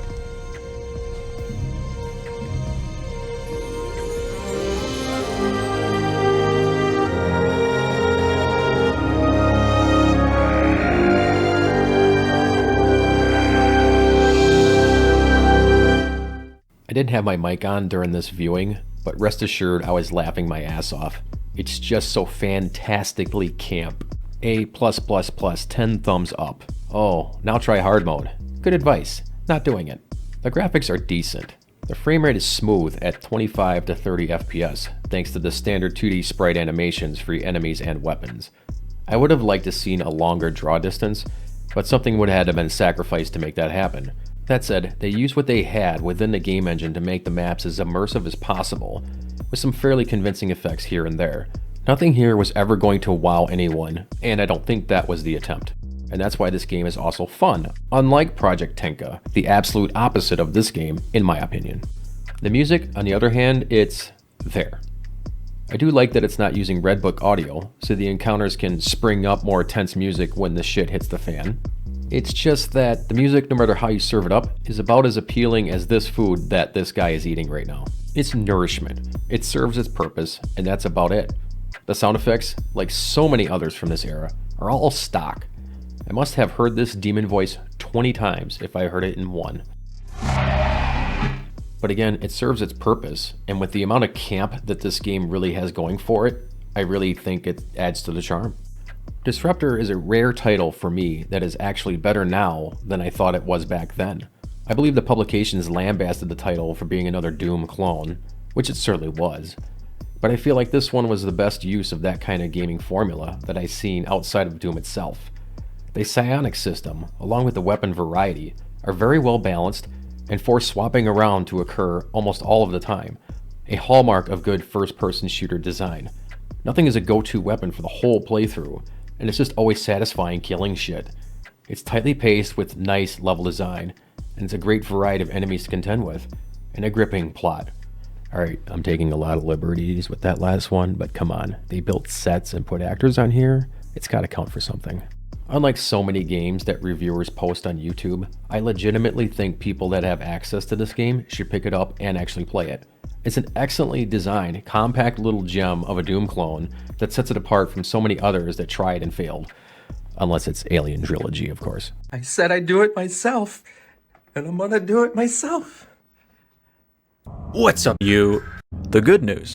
I think you video, I can only describe, was hauntingly beautiful. Imercenary is a first-person thing.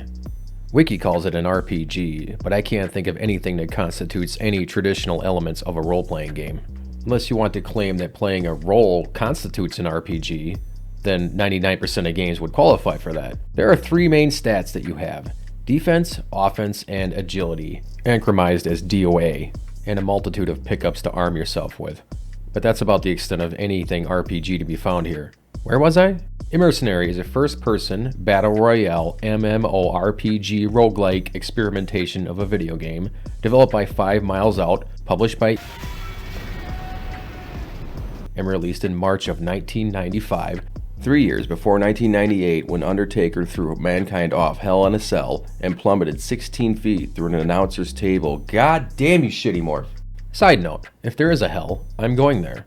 No, not from the various thousands of sins I've committed over the years, but because I once offered my soul to the devil to rent the 3DO. Let me explain. My dad hated video games back in the day, and I think he still does. It's single-handedly responsible for any and all ailments that I have suffered, and it's something he genuinely despised to listening to in particular. As part of good parenting, and probably a wise choice in retrospect, I was only allowed to play video games on the weekends for many, many years.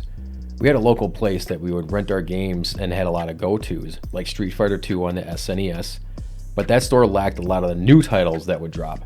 For that, we had to trek all the way across town to the big store with the big games.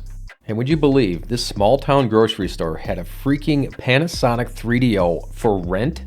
Yes, for the low cost of $20 in 1995 monies, I was able to rent one of the most amazing things in my life back then.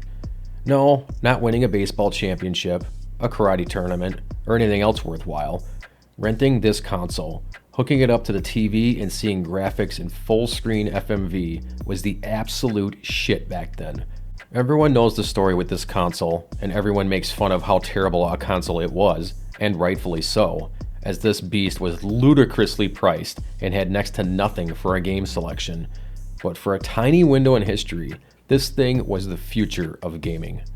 Being an incredibly introverted little shit, I spied on Imercenary on that shelf on a Thursday afternoon. Having saved up a few bucks to afford a game and to rent the console for the weekend, I only had one thing blocking me from having the best weekend ever, having someone else renting the console before I could. And on that fateful bike ride across town, I murmured to myself, Satan, if you're out there, I offer my soul to you if this console is available. 3DO from Panasonic Gold Star and Creative Labs. Now $3.99 plus free games. Yeah. Anyway, the console was in along with Imercenary, and now I'm doomed to eternal punishment in a lake of fire or some shit. I will never claim to have been the brightest kid.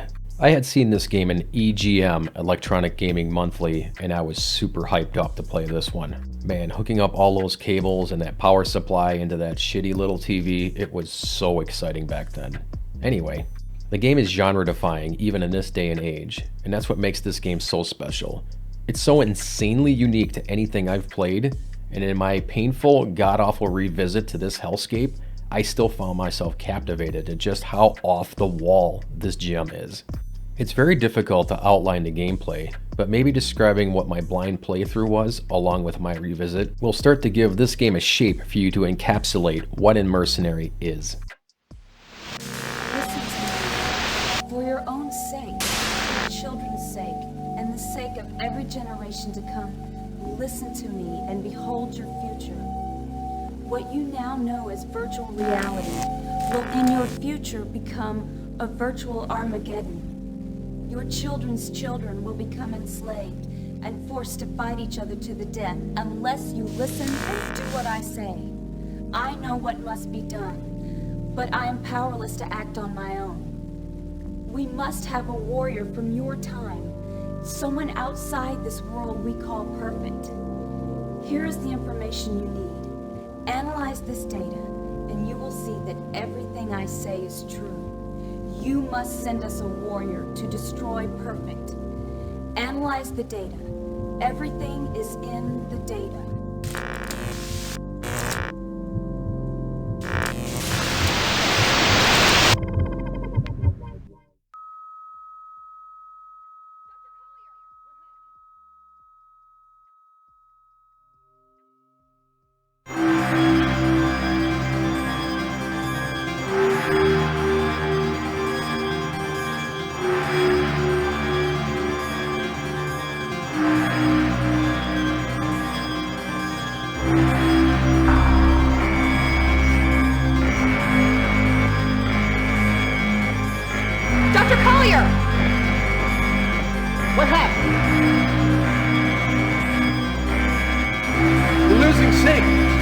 pull him out!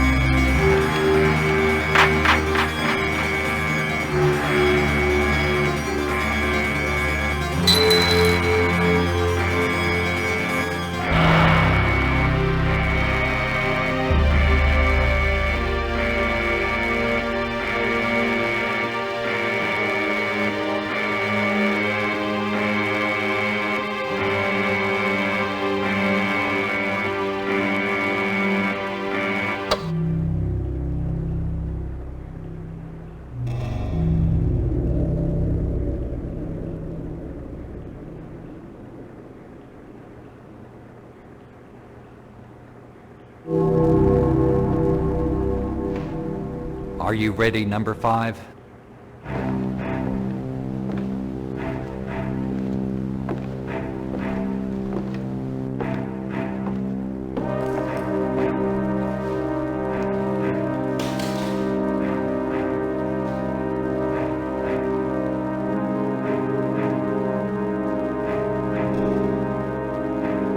This is all we got from 4.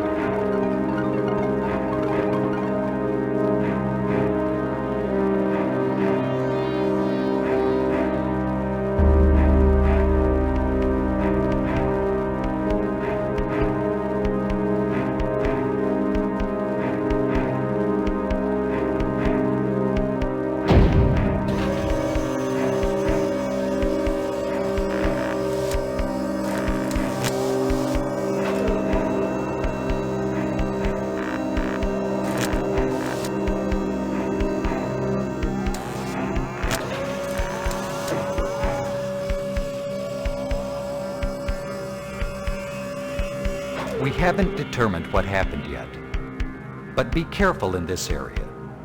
This is where we lost contact with number 4. I think they're ready whenever you are. Good luck, number 5. Waveform status. Approaching synchronization now. Waveform sync. Check. Interference patterns. 0.5 milliseconds. Forward. Check. Ready to link. Jump in 3, 2, 1. You start things off right away with a stylized FMV sequence showing this very oddly dressed woman from the future, sending us a warning of what is to come. A virtual reality world is set to be created in a distant future of 2004, where something will go awry and no one that is logged into this world called perfect can leave. Or still, anyone that dies in this world is put into a state of shock, likely dying in the process. This concept has been done to death, surely, but back then, this was not quite as hack a plot as you would think. According to Wikipedia, the plot was inspired by the novel Snow Crash, something I surely have not read because I have never read a book in my life. Wasting like 0 time after gurneying this corpse away, you're set in a chair and thrust into the cyber world known as Perfect. You will then likely get your ass handed to you within seconds and be sent back, with a reduction of your stats to boot. That was close, 5. You've got to keep moving in there. You're on your own.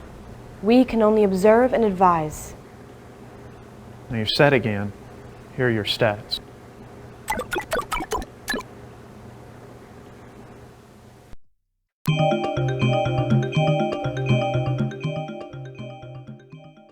On my first playthrough, and I'd guess a fair amount of others, you'll start the game with so few resources, knowledge, and skill to progress that you will reach a literal endgame state where you become the 5th person to get fried in the gaming chair. Dying is nearly required in this game for sure, but only after you kill a specific enemy type and walk through the static images that they leave. You'll receive a small boost in 1 or more of your 3 stats by doing so, and lose said points by a small margin each and every time you are wiped out. You'll get an FMV cutscene going over some basics with each return to the lab, and a stat update to showcase all of your progress. So in a nutshell, kill the required enemy type more than you were killed in Perfect, and you'll continue to grow stronger. The core gameplay loop is deceptively simple in practice. Once you find your way to the D-Oasis, the only safe place in the game, You'll want to seek out Picassos and eliminate them. Picassos are just one step away from Goners, a nearly incomprehensible NPC that consists of literal polygons. Picassos are meant to symbolize a slightly less vague humanoid shape to Goners, and with each enemy type slowly resembling more human each time. Try and kill to possess any Picassos that you can without dying, and retreat to the Oasis. There is a lot of this kind of grind to the game, unfortunately, but one that feels satisfying once you manage to get rolling. Finding these enemies is an interesting challenge in itself. Using your live map feature, you can identify each enemy type with their corresponding symbol. The ones we are looking for here has this D symbol, and depending on which district you're around, the likelihood of these spawning nearby changes. You then get to wrestle with the horrendous controls to try to lock on to the enemy and spam the shit out of your primary fire. This game has a bit of battle royale elements mixed into the gameplay. The swaths of enemies tend to shoot at each other more than you, and you can use certain opportunities to sweep in and get an easier kill if you time your shots correctly. Speaking of shots, you have a very limited amount of these starting out, aka your offense stat. This powers the majority of your abilities and does not recharge on its own. For that, you need to visit the red posts scattered about and make yourself a huge target as you stand still and suck the juices out of this thing. It has a limited amount based off the eyeball looking thing here, and if it hits the bottom, you're all out of luck. Time to find the next one. Mercifully, if you can find one of these power-ups called the Anaballs, I might be out to lunch here, but I feel like this is an inside joke because I just don't see any correlation to the name and what it does. It gives you a huge temporary boost to offense, letting your shots run wild. There are a few other weapons you can grab. Ice, a single-use shot that freezes literally any enemy in the game in place for a few seconds. PEMS, an emergency button that transports you to the Oasis, or if you're battling a boss, to the energy post instantly. Switcha, the dumbest idea ever for any game, where you switch places with whomever you strike with it. Pushya, it pushes ya. Ashflay, a massive temporary boost to agility. Stunya, a single shot attack that makes an enemy shoot at random directions and generally stops aggroing for a time. Chafe, a shield that protects against most attacks for a while. OFR, a bizarre weapon that rains down random objects on the opponent when struck. You can also nab permanent weapon selections that cost additional offense to cast. Boomerang, a strange attack of sorts that returns the shots back at you if you miss, I think?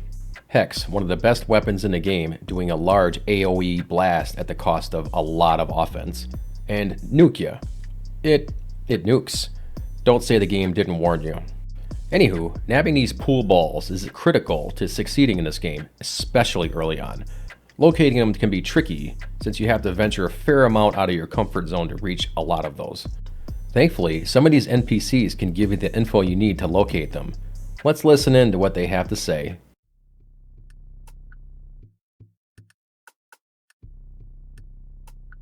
It was a diversion, a virtual vacation.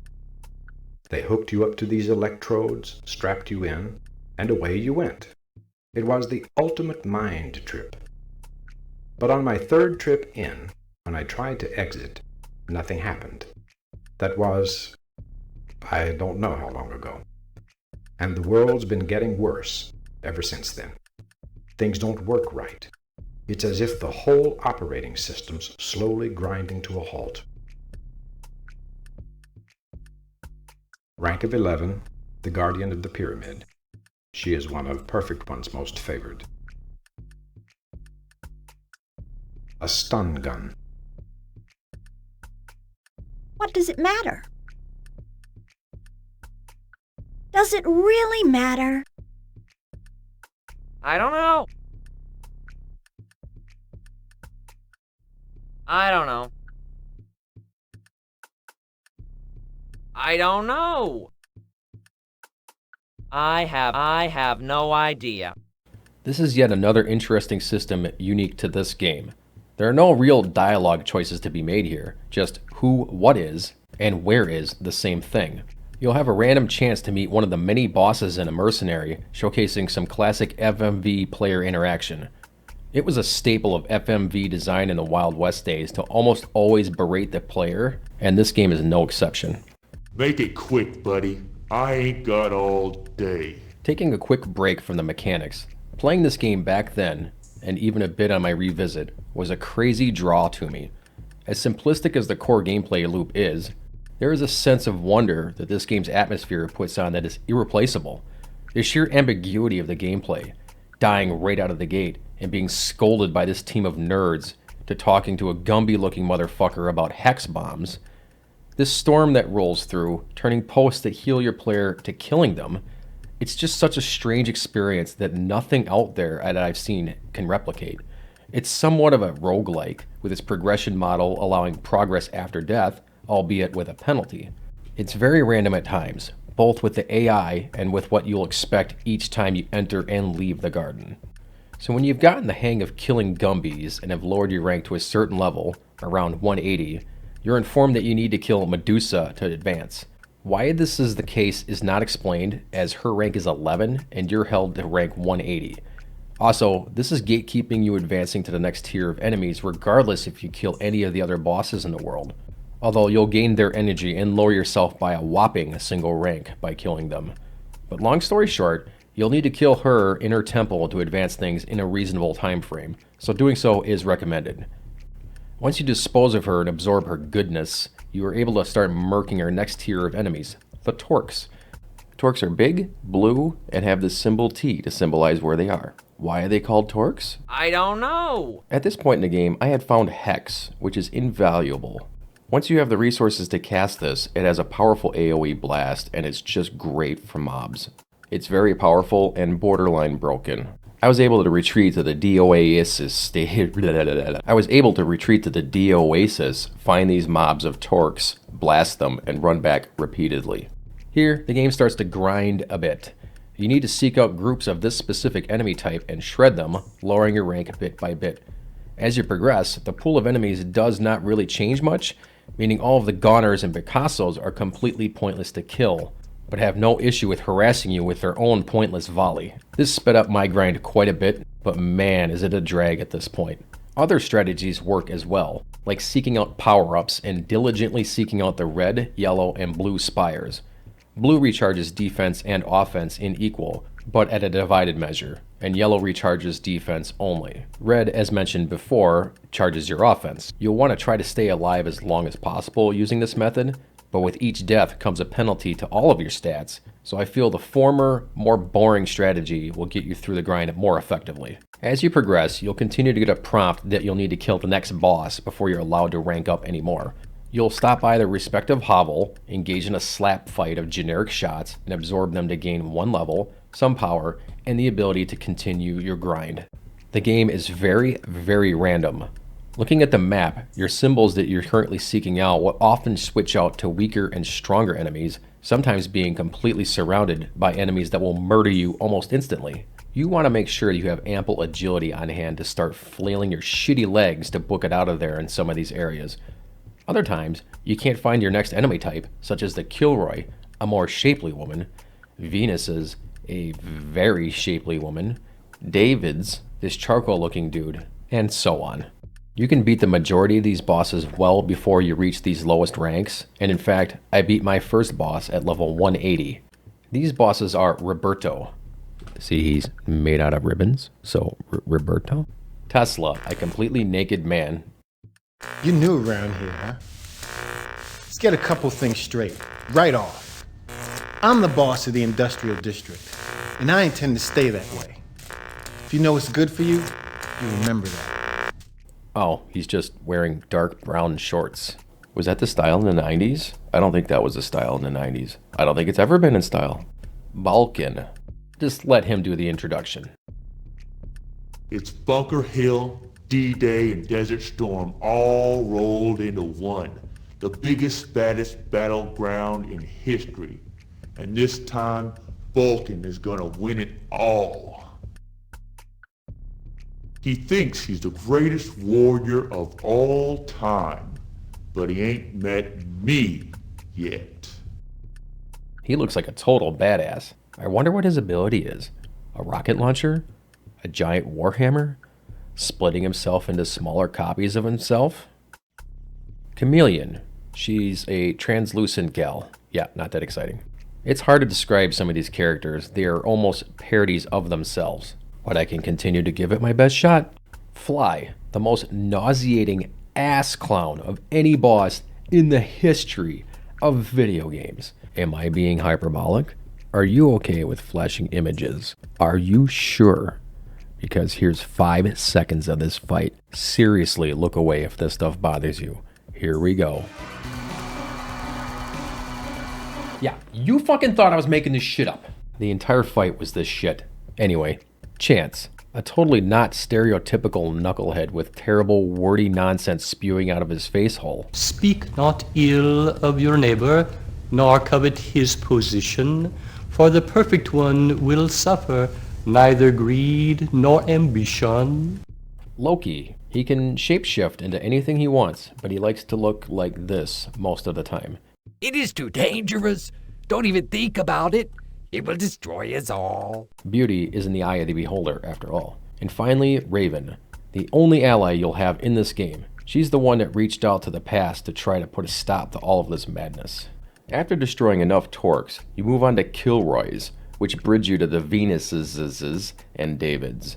As mentioned, the grind continues to get lengthier as your rank increases, due to the pool of targets that allow you to rank up decreases. Finding the Nukia will break the game if you get your offense up high enough, as it's powerful enough to kill anything with a couple of shots at range. Long range. Speaking of breaking the game, on my revisit, I think I overdid my grinding technique, and I killed the bosses out of order, which fails to trigger the sequence where Raven reaches out to the player to set up the second to last battle. You're meant to kill Loki, rank 3, who's pretending to be Raven, who is rank 2. Raven warns you here which one she will be in the stadium. You made it. Good. Now listen. You must go to the stadium. When you find me there, you're going to have to kill me. This is the only way you can gain the power you need to enter the Spire and defeat Perfect One. I won't be alone in the stadium. Loki will be there with me. He's the one who can assume any shape he chooses. Most often he chooses mine. You must kill him before killing me. If you crash me first, all will be lost. Remember this, I will be the one on the right. There's something else. Perfect One is not 1, but 3. Your choices will determine which of the 3 you will face. So, did you notice that? Girls in their directions, am I right? Huh? Don't worry, so far 100% of this channel is male according to my analytics, so we're all safe here. She warns you to attack Loki and not her, who's on the right, but with her gesturing, you can tell she means on her right. So in other words, kill the one on the left, or right. Left? I don't even know anymore. You murder Loki in what is supposed to be a 3-way battle, but is over in seconds thanks to Nukia. Raven then offers herself to be pummeled and absorbed to become rank number 2. I mean, I'm rank 39 here, but I guess by crashing her, you gain the powers to defeat Perfect One, an ambiguously gendered final boss that has a haunting prologue to the final fight. The system is breaking down much faster than I anticipated.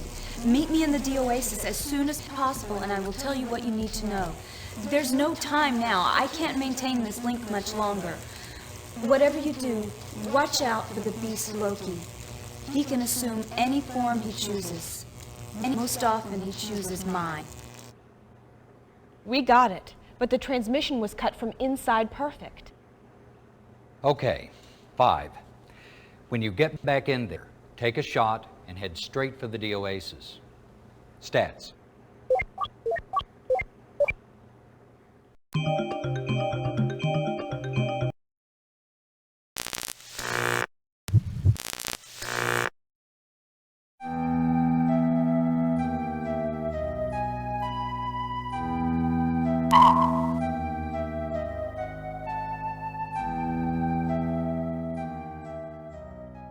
The images here are memorable.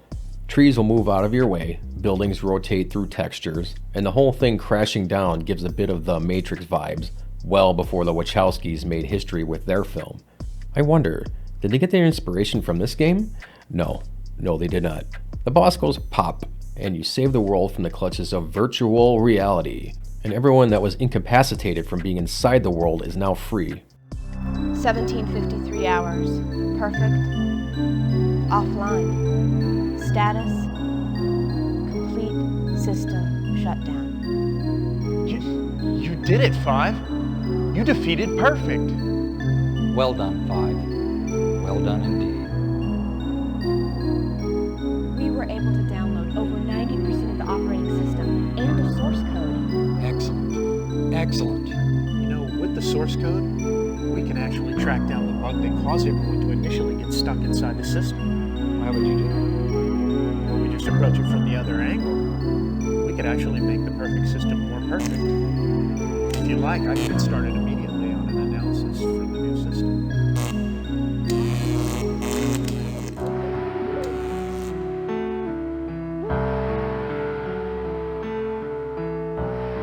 Including Raven here, showing off her beautiful 90s hairstyle. God damn.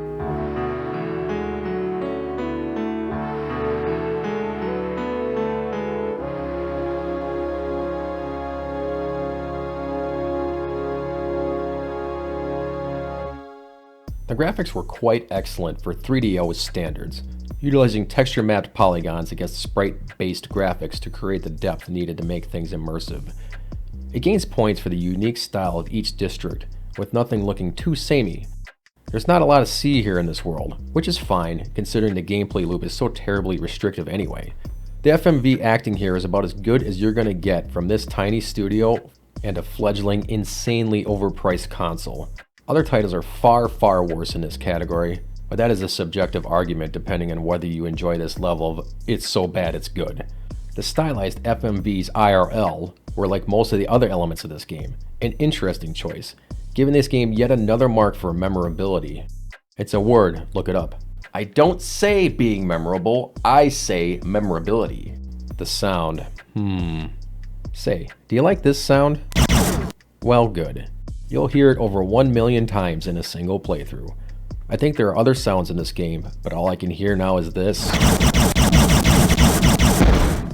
The sound is standard compact disc fare. Back then, this stuff was all amazing because of the Red Book audio, regardless of the actual quality of the music tracks. Nowadays, it's serviceable. The standout tracks are on the menu and the final boss lead-up music.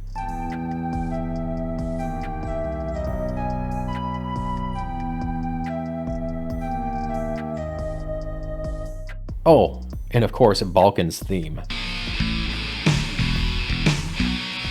Yeah! I've mentioned the controls already, and I think Mandular did a fantastic read on this game in general, but describing the movement as a sled dog simulator is the best way possible to describe it. It's really not that bad once you get acclimated to it, and I like the open-ended means of equipping all of your weapons based off of your preferred means, and not having to use the main menu options to pick. Simply put whatever you want in any of the 3 face buttons and off you go, little champ. Imercenary is such a fantastic little bottle of lightning that features practically zero derivativeness. Virtually every element of the game is part of a unique concept that takes pride in its own creativity. Call it great or terrible, anything in between, it doesn't matter. It just needs to be remembered for its attempt to shatter a market that no one asked for, and to inspire indie developers to not be afraid to do things however they want for their games. You may not score big with your strange-ass project, but you'll be remembered for being truly original like this thing is. Anyone can make a first-person shooter nowadays, but what about one where you were thrown into a battle royale of pixels, randomly shooting at you to lower your rank, to kill a man made out of ribbons while collecting a pool ball that switches places with the enemy you shoot, to then retreat to talk to a man in a rubber suit? Yeah, it's Imercenary, and you shouldn't forget it. Was it worth my soul? No, I say I fucked up pretty good there. Eternal Darkness is a third-person action-adventure game developed by Silicon Knights and published by Nintendo in 2002. Nintendo, having finally lost market share to competitors that understood that gamers do in fact grow up and decided to not necessarily be pampered with only kiddie titles, decided that they needed a mature-rated game to add to their repertoire. While they bent the knee in their strict standards much earlier by allowing Mortal Kombat 2 on the SNES to feature all of the blood and gore that gamers expected. This is the first title for the company to actually publish an M-rated game. The game did fantastic reception-wise, but failed commercially, making this a tiny little relic of gaming. Oh my god, it's so cute.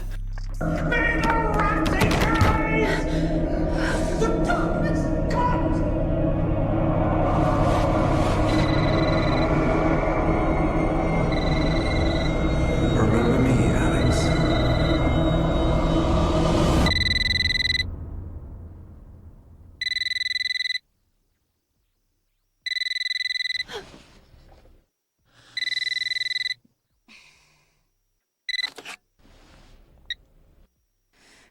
Hello? Miss Alexandra Roivas? Yeah, who's this? This is Inspector LaGrasse of the Rhode Island Police. I'm sorry to disturb you, but there's been an accident with your grandfather. I'll be on the next flight out.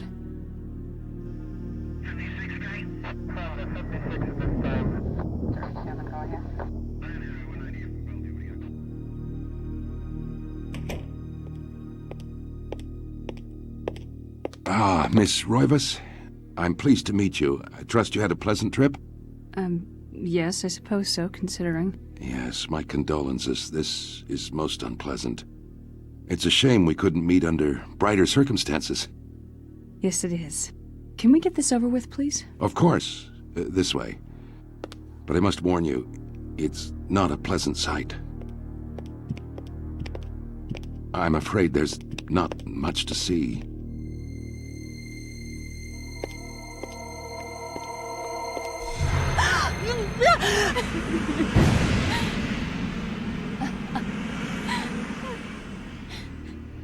Miss Roivas, is that your grandfather, Edward?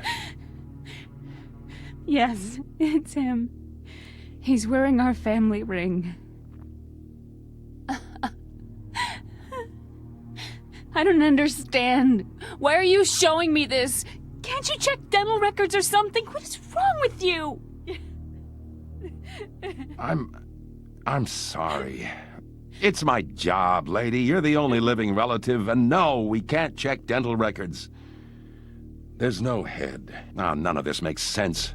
There's no sign of intrusion, and there was certainly a lot of force used here. I have never seen anything like this in my 20 years on the force. We have no evidence except for the body, and what's left doesn't say much. We don't have a single clue. Well, you better find out who did this. I'm not leaving Rhode Island until you do.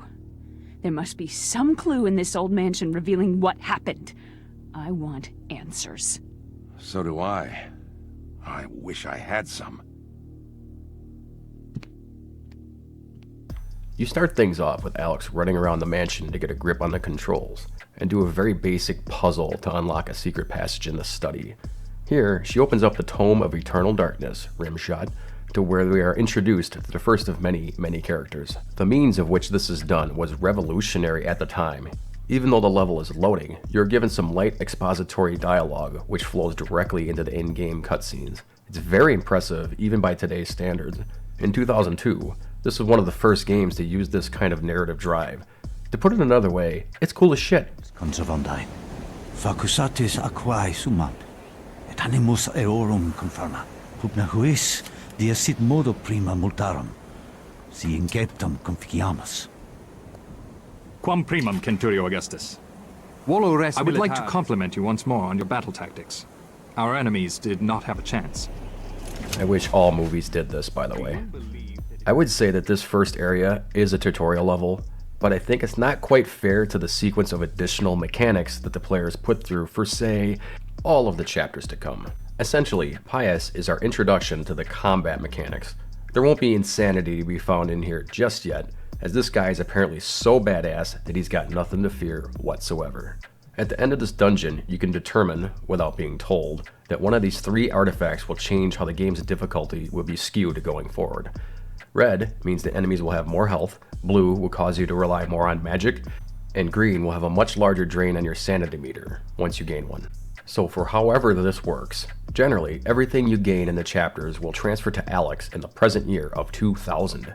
Using either the spell or a random object that belonged to somebody in the tome, you unlock another page from within the mansion. In this initial case, Alex only needs to turn around. Once you find a chapter page, you don't need to do anything else but select it from the menu and start the next stage. Something, something, be careful what you wish for, blah, blah, blah. In this stage, you learn how the sanity gauge operates. Once this meter drops low enough, random events begin to trigger randomly. I said randomly twice, and the frequency of this will increase as it gets lower.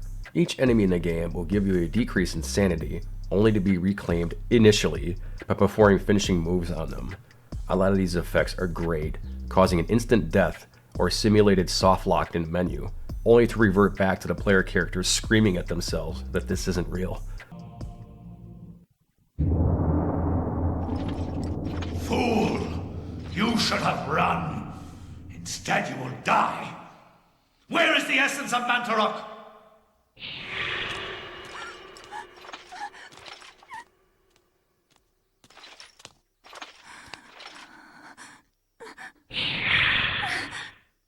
Where is it? I will not ask again, child. Very well, then. You will succumb to the horrors of oblivion. She's fine, sealing the heart of darkness within her, unbeknownst to Pius. Alex returns to the present world to blow out candles. What the hell is this, some kind of tube? On the next stage, we follow the travels of Anthony, a particularly fucked over character who's bewitched at the starting screen, slowly becoming zombified as the stage progresses. He's also subjected to constant menuing to learn how to combine items in the menus along with how enchanting items works. The game has a rock, paper, scissors of enemy types, and enchanting against that type gives a damage boost to any of your weapons. You can also fix broken items with this spell, but as far as I can tell, this is only used in this chapter and not again until way later in the game. You'll want to affix enchant to a hotkey and use this continuously, since this greatly improves your ability to dispatch your growing number of enemy mobs.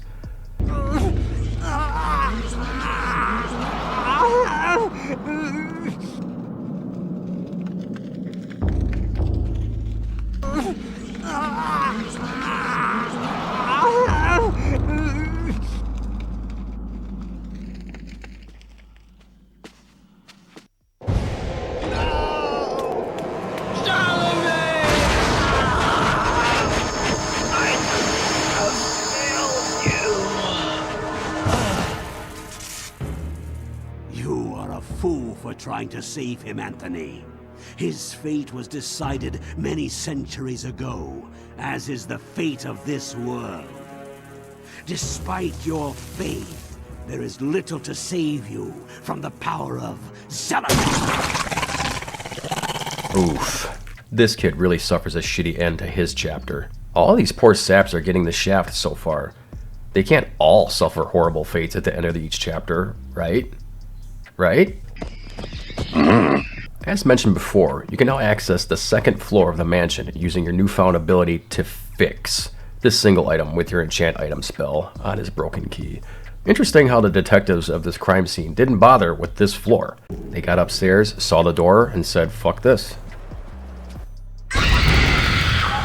The preceding program contained scenes of extreme violence and should not have been viewed by young children. On my revisit, I wanted to show off some of the insanity effects by intentionally draining my meter to low levels. Unfortunately, on this stage, they amp up the difficulty quite a bit, and since I had picked the green artifact earlier, I was in a lot of trouble here. One enemy gauntlet later, and we were set up with one of the most important abilities, recovery. But since we effectively can only recover sanity at this point, it at least allows me to finish this gauntlet without having to restart the entire chapter. This asshat is pretty tough, especially at this point in the game, with the limited magic at your disposal. Chandra?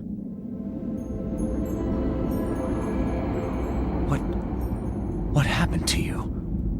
Things change, my dear Kareem. But even though my body is ravaged, I await you. Who did this to you? You were gone so long. I gave myself to a nobleman with a jealous mistress. She had me dragged from my bed, and in cruel revenge, flensed with knives. As the last blades were drawn across my body, and my blood cooled upon the floor, she cursed that I would only be with another in death. In death, I know the true value of the artifact which I asked you to find, and it is not for us to possess. If we are to be together again, you must make a sacrifice. Without your sacrifice, the world will fall into eternal darkness.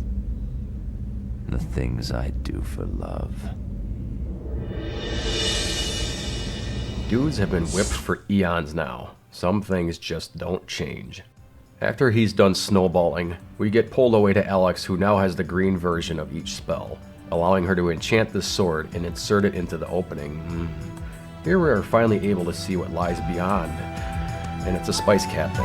At least we have a new page in there. Brother, the music is serviceable up to this point, but from out of nowhere, this track comes out banging. I ended up pulling this track out of the game and uploading it to YouTube on a Name That Tune segment, since I felt that not a lot of people are going to point this track out and yell out, ESDR Stage 4 interlude. Anywho, Max's stage unfortunately shows some of the game's blemishes gameplay-wise. I can't say it. Gameplay-wise. It's hard. Try it once. Using a relatively realistic depiction of flintlocks as one of the weapons. The reloading of this gun is predictably time-consuming, true, but mapping the reload button to the same one as interacting is a strange decision that can and will cause a lot of frustrating moments. Also, you could just use the Z button for this. Honestly, you're almost always better off just sticking to the stabby slashy thing.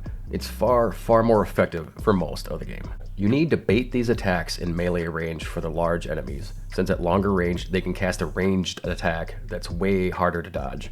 Mercifully, you gain the red rune here, allowing you to recover health whenever you need, making this a must bind. Our stoutly hero braves the basement levels only to discover an utterly impossible city of monsters tucked just underneath the mansion.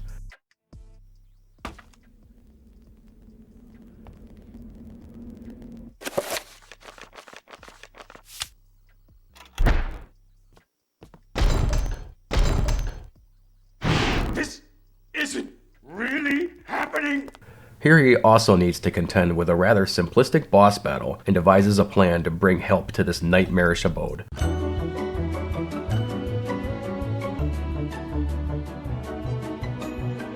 Well, I guess he didn't die at the end, but who am I kidding? This is a horrible fate. Yikes.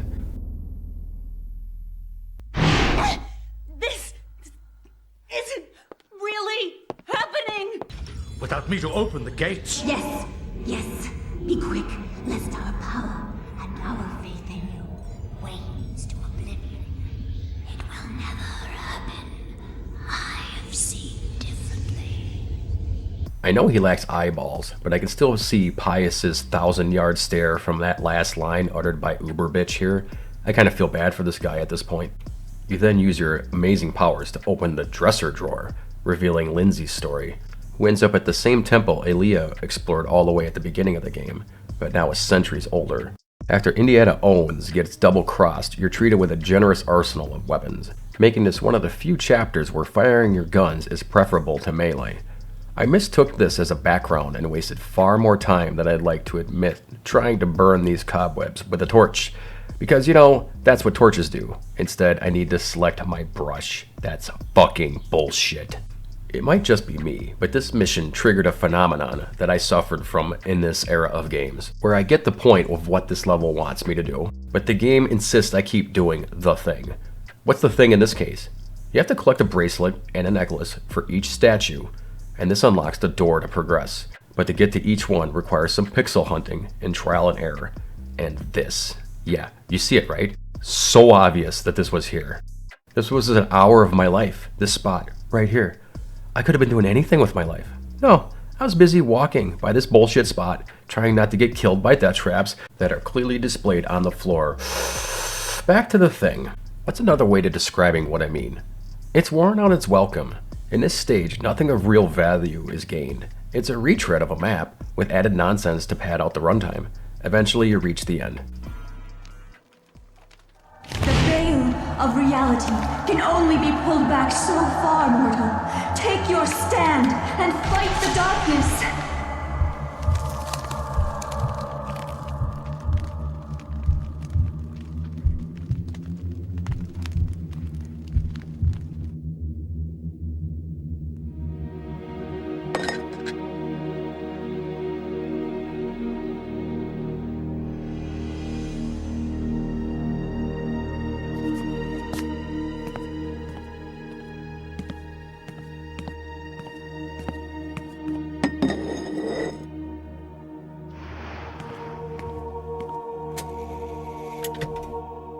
Using the Dispel magic spell you learned in the last chapter, you were able to move on to Chapter 7. And even risk their lives for a glimpse of the hallowed relic's true splendor. Of course, it would be wise to keep quiet during your stay. The Inquisition is here for a reason, brother. Dude, do you think that monk is evil? Of all the dudes I feel sorry for, Paul is clearly such a stand-up guy, and he really gets the shaft here. I was waiting for something here on my replay of the game. I don't have a ton of distinct memories, but this guy getting murked hard at the end was certainly one of them. I was disappointed at the fact that he did not die as I recalled, and it bothered me for a little bit. I remember a really tall monster stepping on him and turning him into a fine paste. We will dispose of him ourselves.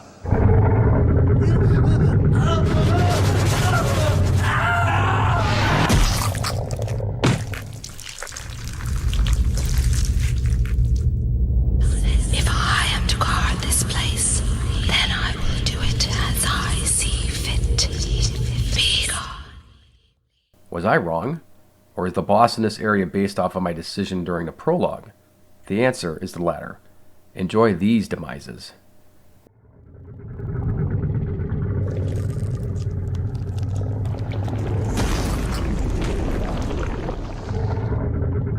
We will dispose of him ourselves.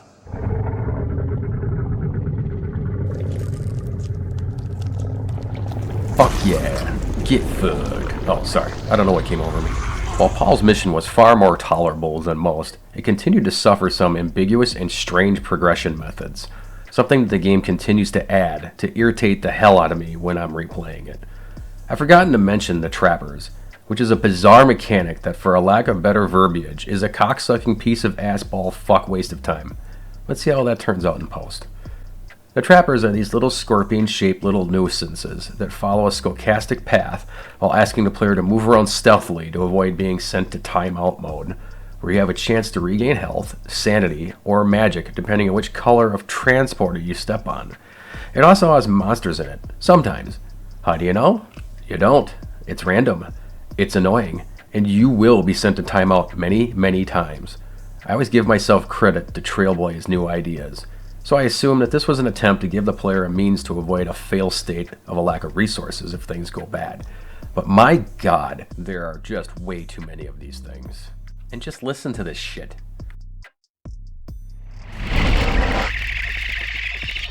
After Paul is served up a la mode, you return to play the piano to get the next chapter rolling. Here, Roberto is tasked with surveying the damage done underground in an attempt to prolong his life, and for the game to prolong its runtime, with nearly utterly pointless backtracking. Venture no further, or be struck down where you stand. Who? What? I am the guardian of this temple, the Forbidden City. None shall enter except the chosen.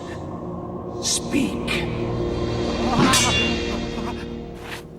You are the chosen. For many years I have tested those who came here, and all have failed. You are unaffected by the power I wield, and thus must surely be the chosen. I'm coming!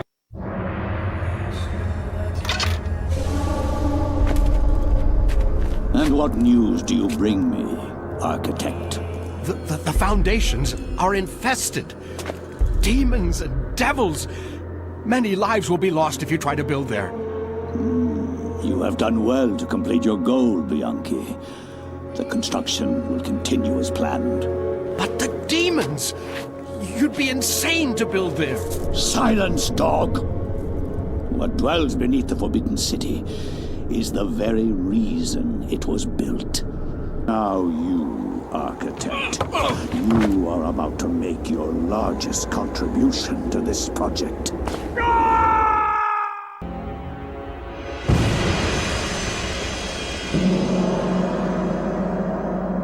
Well, looks like Roberto's fate is cemented. What? Not much is to be seen here, and even when you finish this chapter, your only ability to carry over to Alex is literally a button press away to survey the room. Color me irritated. And we reach chapter 9, also known as Trevelyan's Meltdown. Holy fucking shit, does this level irritate me. Okay, let's stay subjective here. You start things off with wandering around aimlessly until you finally stumble on this letter with orders addressed to you. You need to select this in front of the correct soldier to get the game actually running.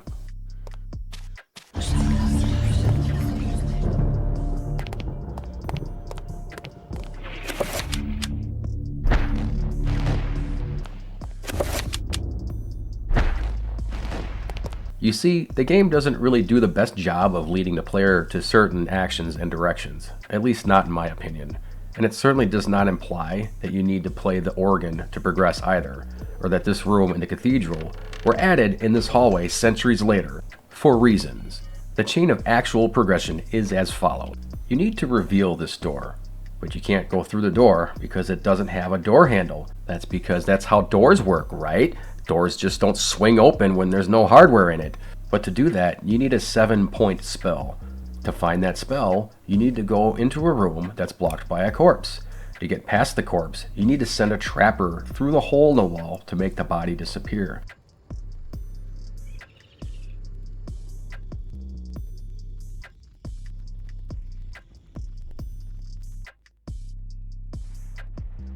To make it disappear, you need to target it and not just use what looks like an AoE attack, or you just wasted your time.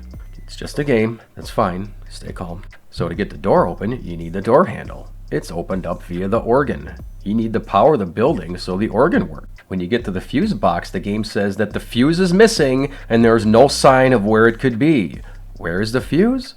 It doesn't exist. The fuse has been with us the whole time. That's right, a fucking penny in your pocket to support an entire cathedral. Oh god, I was so pissed when I discovered that this is how you are supposed to progress. While it is remotely, and I checked on this, remotely possible for a penny to act as a fuse, it is still the most horseshit thing this stage has to offer for the next 8 minutes, simply due to the wordings of this interaction. How about, there is no fuse anywhere, so I might need to improvise, or I sure could use some luck, or how about anything other than what's used? Oofda, I say. Okay, so we're all caught up on the moon logic progression. Now let's talk about the boss I fought, the Guardian of Zeloth. See, I never fought this guy before. On my first playthrough back in 2002, I fought the tower-looking motherfucker. And did not remember fighting for 15 minutes straight without any progress. Maybe I got lucky, or maybe that boss was programmed. I didn't skip over any words. I mean, this boss is broken. Let's dive into my world of gaming for a minute, so you might understand my frustration. See, I can take a hint. When you shoot this thing, and a cutaway occurs telling you blatantly, guns don't work. So using the Legend of Zelda logic, I know that what I just unlocked was the magic attack spell. So I use it to damage the boss. I note that this only seems to work when it's doing this recharge animation, for whatever reason that may be. But I can manage. Now, on to the second phase. Here is where the game breaks. If you stand too close to the boss, and I really want you to pay attention to this fact, if you're too close, it will perpetually slam magic attacks on your position, and it will not stop. Okay, but when you step away further than this point, zombies will spawn, draining your sanity meter higher than you can recover by killing all 3 with finishing attacks. But it's also at this range, the boss will still send magic attacks at you in addition. So that range doesn't work either, because at best, it still doesn't do its animation to signal vulnerability. That only occurs at long range, where the zombies get spawned, and no attacks are sent towards you. But casting the magic attack, I think, doesn't hurt this thing. I don't see any feedback. The magic attacks will hit the zombies, and it sends a current to the boss. But does it hurt? No. No, it doesn't. And at this range, the zombies can ping you multiple times before they even reach you, draining your sanity and then your health rather quickly. I spent 30 minutes on this fight. I was in full sunken cost fallacy mode. I replayed the fight to see if I had softlocked myself somehow. Nope. I just missed this pixel that you need to stand on. See, the magic attacks have a total range on it, despite this feedback looking like it reaches the boss. So the answer is to stand at this specific range where the camera change occurs. Here, and only here, does this game both allow you to cast the spell within range, and the boss goes into its animation that makes it vulnerable. Where does that bleep button again? There it is. Whoever designed this boss battle can suck the whitest part of my tiny you f***ing rat bastards. It felt good. Alright, now that we've reached stage 3 of the boss, what kind of nonsense do we have now? Oh, dodge these attacks again? But doesn't he... Oh, he goes into the animation now. That's not my hands clapping, that's me and your fucking mom. Holy shit, like, PTSD aside, the dude lives a full life. Maybe you should have thought of unloading that artifact a couple of decades sooner. So during my replay, I took a few days off after this, thinking that I was rushing through too quickly and becoming impatient. But it's the next mission that I replayed that I reaffirmed my earlier gripes. The game certainly has some blatant pacing issues as it progresses. Playing as Edward, Alex's grandfather, you quickly arm up and are forced through a strange sequence through some in-game insinuation that personally I felt was not communicated to the player well. You need to locate whatever room that this monster is located in and start bashing. He'll escape to the totem to recharge, and after a short time he'll reappear elsewhere, only to rinse and repeat until he drops a part of a key to the basement door. Why does no one that lives here have a key to their own basement? Once you fight the monster here, you have unlimited health until you smash its totem, revealing the sub-levels for you to traverse. It's here where the game breaks down to pure, unadulterated monotony, fighting mini-bosses in nearly every room where they slowly move each time they're shot. How slow? You can watch and decide.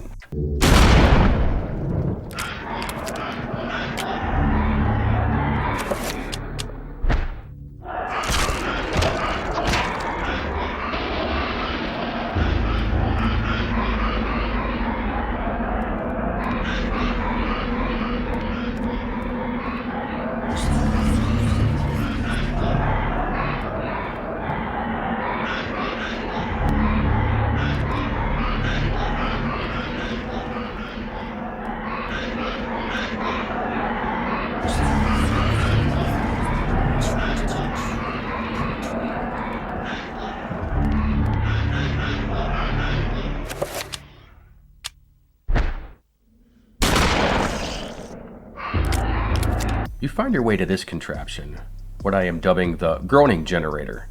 You need to select one of 7 parts of a spell in each overhead tower and be warped into an area to fight and flee from more enemies. You then have to trek all the way back and repeat this process. It's bad, dude. There's no excuse for this kind of sequence outside of wasting the player's time.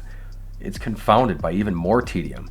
Some of the rooms have trappers inside, forcing you to waste even more time, either by sneaking around or getting trapped, or both. There's always a way for this game to steal a bit of my life yet. Once you think you have all 7 sections done, psych, you need to go back again and adjust the ruins to match what the game wants out of you. My advice? Game facts all the way. This area is bad enough with its strange usage of the locale. That took 20 takes and that was the best one. But anyway, it's honestly cheaply done as well. When things are reaching a crescendo, you're only treated to a silent camera shake to imply things are going south. Hopefully someone was fired for that blunder. 2 Simpsons references within 20 seconds. Woo! I think I might be kind of hard on this, but the fact is we are yet again still in the era of development thought processes that still has the mindset of longer game equals good. Thank God we are so past that, meow.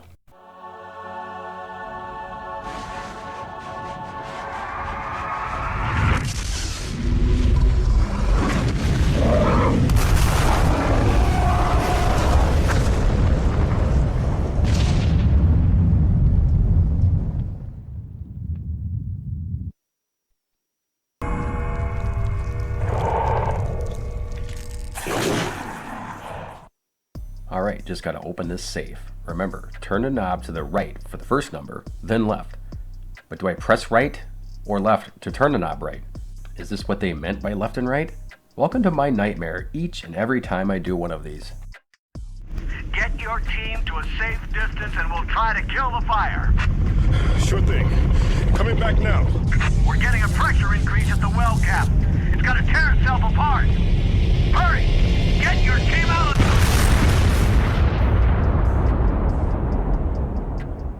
The last chapter features a ripped firefighter brandishing an axe. Even without it being enchanted, it makes short work of most of the enemies in this area, letting you get some aggression out of the mobs of zombies. There's not much else to say about this, as we've already trekked through this here as Roberto, and it's just another rehash. Once you acquire the blasting caps and dynamite, you go to destroy the Tower of Corpses, but not before enchanting the dynamite. Now it's really going to fuck shit up. Here, we escape the area as it's crumbling. It's only right now, as I was drafting this garbage, that a thought had occurred to me. Why is everything collapsing before the bomb goes off? Are the ruins sentient and can anticipate an enchanted C4 set to a 3-minute timer? Fuck it. Now that we have a crank, we can actually do something with this room. Alex can traverse to the underground to thwart Pius. Now we just gotta... Oh, you gotta be fucking kidding me. So here we are on the final stretch. We need to do the same bullshit as before, but now with added nonsense of casting various spells to remind you that these spells are in your book. You need to cast Shield at least 5 to 6 times to retruck through this already tedious area, along with the 3 summoning spells.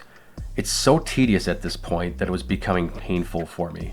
You need to sprint around the room to recharge your magic due to the high requirements of some of these summons, because longer equals better. At least that's what I'm told. Once you assign all of your runes appropriately to the walkthrough I read because I'm not wasting a second more on this horse shit, you arrive at the central chamber for your final confrontation. Ah, Miss Rivers, you're just in time. The summoning spell I began 2,000 years ago is finally complete. You will now have the honor of becoming the first morsel for my Lady Zelatoth. An appetizer for the banquet your race shall provide. You forget what it means to be human, Pius. The human race will never go quietly into the darkness. For as long as you have spent summoning your lord, people have struggled against you. Now, thanks to their efforts, I have 3 of the Ancient's essences. Now, Pius, this is the end.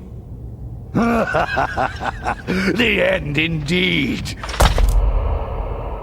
I'm going to be honest with you, I really don't follow what's going on here. For having all 3 essences is one thing, but you left all those behind on those pedestals. What difference does that have on anything? The final fight is pretty simple.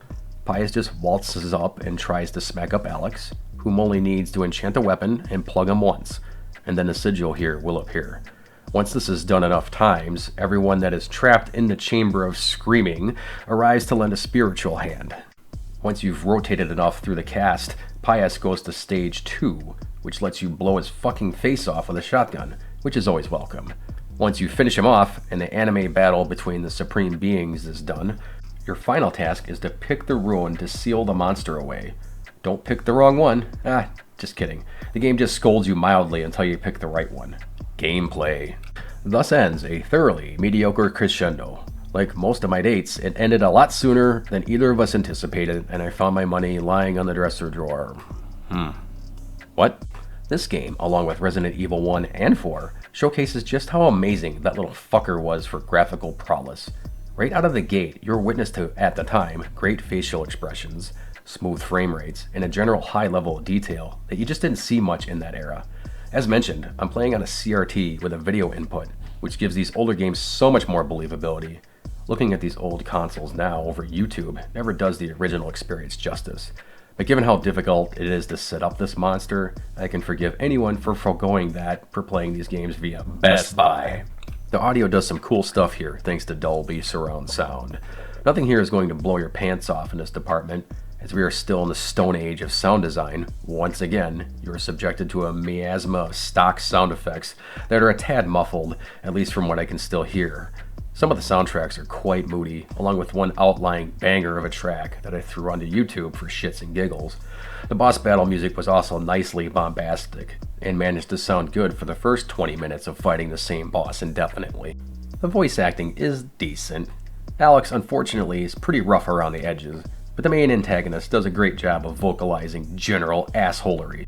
With a wide variety of characters, the actors do an overall pretty decent job keeping everyone unique to each other, with some characters managing to even draw you in to them briefly before they are fucked over by fate. The game has a very unique control scheme. To any type of survival horror experience, if you want to classify this game as such, which I guess it isn't, you have free reign to control in any direction with smooth inputs of the left analog stick and sprint with the left trigger. Right trigger both selects from multiple targets and readies your selected weapon, targeting the vitals of each opponent. The awkwardness ensues with minigames, where you have to use the Y and X buttons along with A, thanks to Nintendo's insufferable need to make their controllers as weird as possible. Finding these buttons can take some getting used to.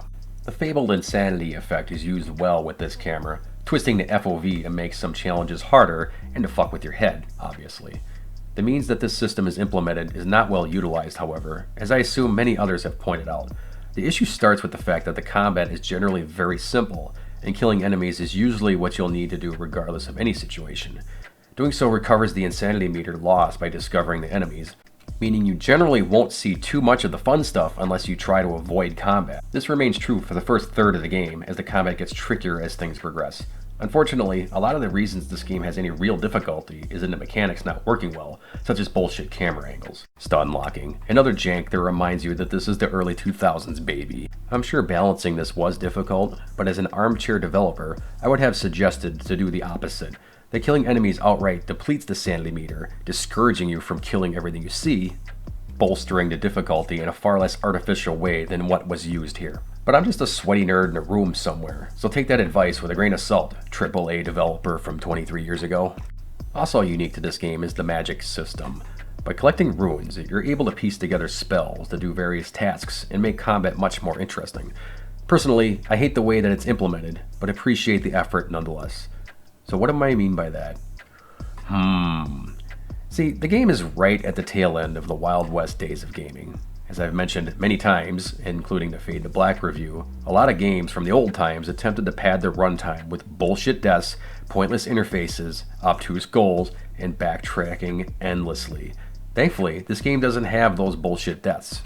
The rune system has some great ideas. Basically, to learn a spell, you need to collect artifacts that both represent the rune itself, one that identifies what the rune does, one that puts the spells on paper, and an element representing the spell itself. This makes for a lot of combinations and a lot of hassle in the menus until you get used to it. And this, for whatever reason, is something I could never get used to in this game. The menus are a pain in the ass and are made to be gone through constantly despite their best efforts to put in quick slots.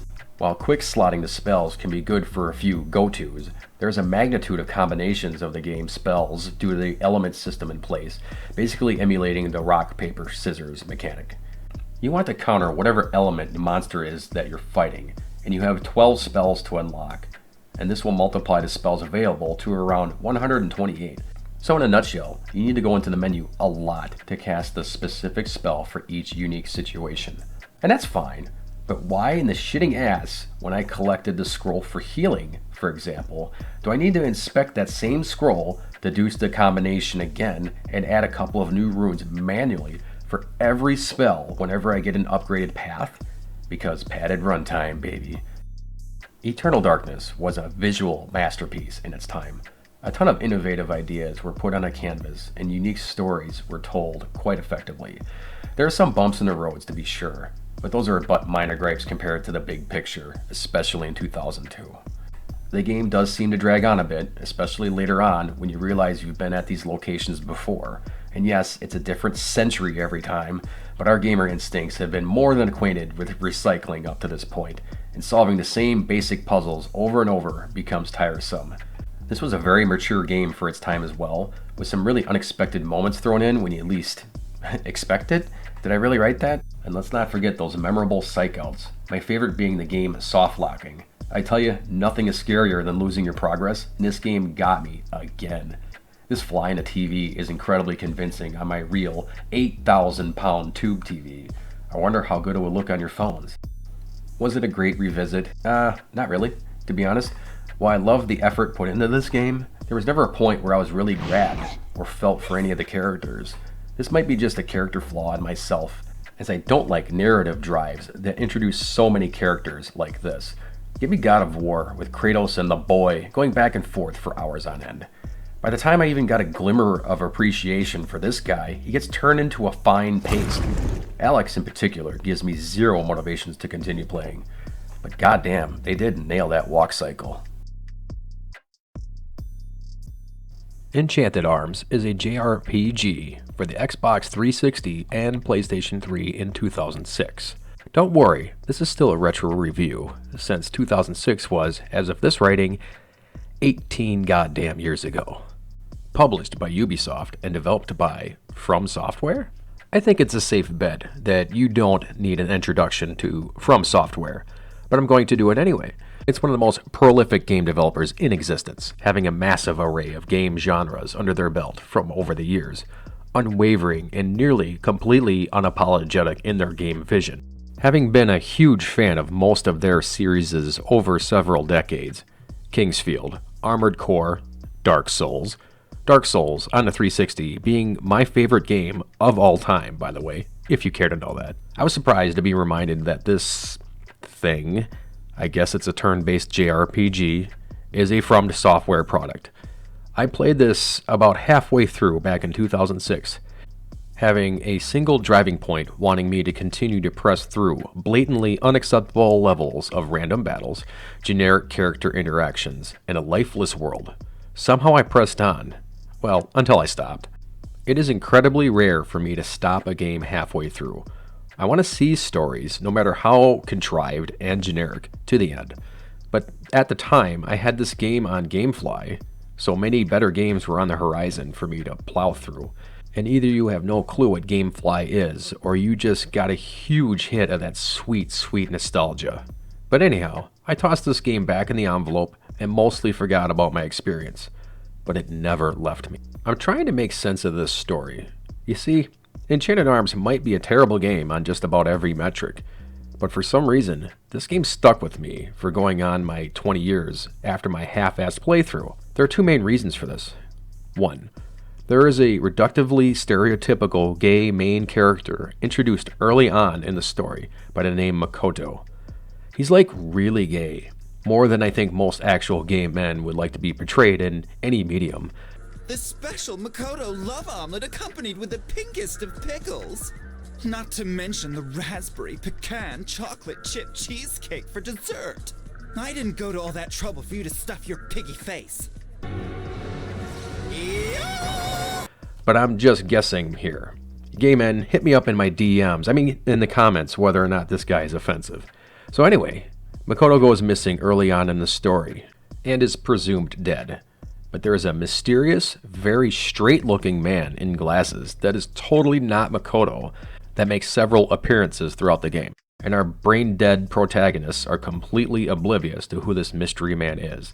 Like, I know it's actually Makoto, but I never got to the point where the game makes it official. So this unverified fact bored itself into my brain for 14 or so years. Occasionally, usually during a dinner date while trying to learn about what her interests are, popping into my consciousness is that mystery man's fabulous sunglasses, and in fact I still haven't verified 100% that that's totally Makoto. The other reason that this game stuck with me is that I've always had an interest in a let's play of this game, in where I tallied the number of times the game refers to the main protagonist's right arm, as if it felt like over 50 times by the time I quit. More on that in a second. For now, let's dive into the Enchanted Arms experience in the form of one of the longest Let's Plays on YouTube record, I am guessing. You start things off with a full battle that is actually a dream sequence. Our hero Atsuma is asleep at his desk with his two friends, Makoto and Toya, being disappointed in his youthful laziness in his studies. Efficiently, Professor Kao is explaining the lore of the game in a matter of seconds. To save you even this much exposition, the world is modernized by artificial beings called golems. They act as butlers, laborers, and the ilk to service humans in everyday life. This is demonstrated at the festival in our starting city, Yokohama. Here we get acquainted with some of the worst third-person cameras to ever exist, with an inexplicable need to reorient behind the player at all times. It's hard to describe, but trust me, you'll hate it. But I'm off track here. You see the sights and sounds for a short time before meeting one of your soon-to-be compatriots of the game, Yuki. Yuki is a screechy, incredibly annoying, ambiguously aged female that boasts about the value of money more than anything in the world. After a brief confrontation, things turn south as the golems suddenly go berserk and a strange snowfall befalls the city, making the average Joe comatose. Atsuma decides that they need to go back to the university for a tutorial dungeon romp, where we learn how a ladder works. You also need to destroy a boss at the end, showing some of the early signs that this game doesn't necessarily fuck around when it comes to fights. Once you've cleared up that mess, Toya 1v1's the main antagonist of the game, the Ice Queen. Atsuma, being as useful as tits on a bowl, gets shielded by Toya, costing the fight. The Ice Queen then abducts Toya for her own ambitions and causes Atsuma to unleash the power of his right arm upon her. He regained the understanding that his arm has properties that negate the Devil Golem's regenerative capabilities, but predictably, isn't enough to finish her off. After she vamooses, her parting gift is obliterating the entire city of Yokohama in a rather excellent cutscene, showcasing the Ice Queen's raw power. She apparently looks completely different in the eyes of the CG team, but you know, back then those teams didn't necessarily like each other very much. After another dream sequence, Atsuma awakens in a jail cell, as he apparently blacked out and roughed up a bunch of people in a blind rage. We are then introduced to two of the remaining characters of the game, Karine and Rygar. Karine introduces herself as an entitled bitch of a human being who is in fact a literal princess, and Rygar, a mysterious bodyguard with a very unsettling gaze. You break out of jail for the first official dungeon romp, showcasing some of the first of many issues this game has going forward. See, up to this point, while the game is certainly not perfect by any account, there is a clear effort put into the cutscenes, and proper enough introductions to everyone are made. However, that mask of effort is off now. The graphics in the far majority of this game consists of roughly textured mapped floors and walls, and empty, lifeless environments consisting of treasure chests that almost always have TB, the game's currency, in set amounts. An early mental game I developed to keep my sanity was predicting what the exact amount of TB was in each chest. After you escape the dungeon to the ruins of London City, no relation to London City, Atsuma is understandably frustrated at the lack of knowledge of where his friends went after the explosion, so he makes a deal with Karine and Rygar to assist him for recompense later on. To make it back to Yokohama requires an incredibly lengthy tread through a plains, a forest, and a painful retread to a frozen Yokohama. You find your dog, Koto, briefly leading you on. As predicted, the length of this particular tread is amplified by the frequency of random battles, a staple of RPG horseshit designed to pad out gameplay. The dynamics of this is interesting. The entire battle system, since your party starts off each battle at full health under normal circumstances, prevents the need to heal between fights, which is welcome. It also touts having a fast forward button during the fights, which speeds up the process of each random battle. Depending on how much punishment your characters take during a fight, you lose a certain amount of vitality points, which dictates whether or not each fighter starts with full health and energy points, or a single digit of both. Fighting normal random battles will generally result in a small loss of VP, but the trick being, running away from battles while selecting escape is always a guarantee. You will lose a considerable amount of VP as punishment for wanting to play the game sooner. You catch up with the dog, Koto, who's dead as shit, and the evil-looking professor from earlier, shockingly, turns out to be evil. You meet up with him, Toya, and the Ice Queen for a mouth-off, where Toya claims he enjoys being the magic core, aka fuel, for the Queen of Ice, much to Atsuma's dismay. The first hard-ass boss battle commences afterwards, requiring a considerable amount of strategy to take down. While I am slowly but surely shitting all over this game, I cannot deny that the battle system of this game is easily its saving grace. While it appears to be very simple at a glance, the dynamics of the grid-based system are used to great effect. Also, many bosses are weak to having their energy points drained, nullifying the majority of their attacks when depleted. This is the only way I was able to beat Professor Asshat here after a 7-minute long battle, we witness our first betrayal of the game. Now kill him! Queen of Ice!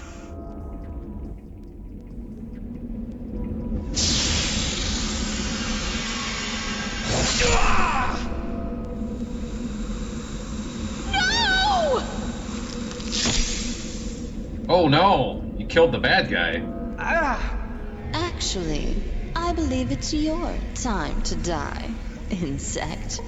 Atsuma is upset at the accusations that his arm essentially makes him a weapon, and he's not human, while Kareen does the worst job in the world at being an empath. Not human, am I? I'm a weapon. A golem. You're an idiot, certainly.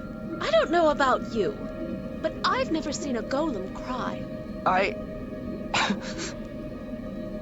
We're leaving.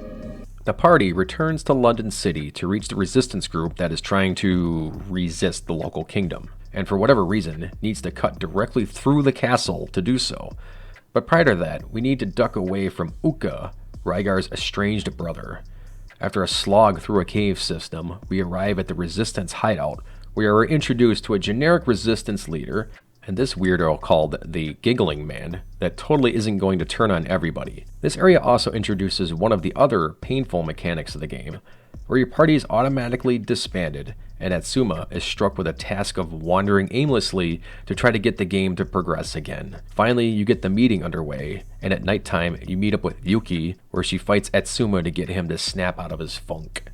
I give this game a lot of shit. The plot of this game is so strangely constructed at times, with areas and events duct taped together to resemble things occurring. But one thing that keeps this game going is the actual interaction between the characters. In my obscenely cynical frame of mind, I found myself defending Atsuma openly when his character is being ridiculed for no reason by Kareen, and actually starts to feel bad for the dumb shit during this conversation. The voice acting in this game is actually quite great, despite giving a ludicrous plot in situations that are simply stupid on canvas.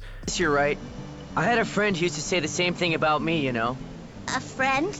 Can I ask you something? If countless people have been hurt by a stupid thing you've done, what would you do? I just wouldn't think about it. You wouldn't? Think about it? But that's not possible.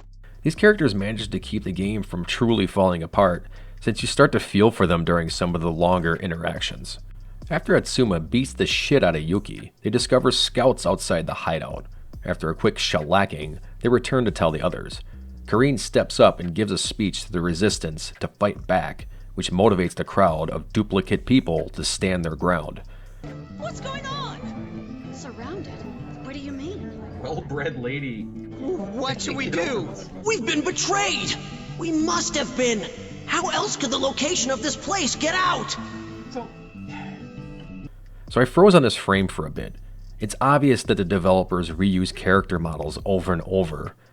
But do you think for a second that maybe, just maybe, you could try a bit harder in this spot to differentiate some of these people? This is what I mean when I say this game is very hard to take seriously at times. All of us in the Resistance will suffer the highest penalty if we're caught. That would mean execution. If we cannot escape, then we must fight. Steel yourselves for battle. Fight? We're looking at execution. Steel ourselves, she says. Rygar is imprisoned on the suspicions of being the mole.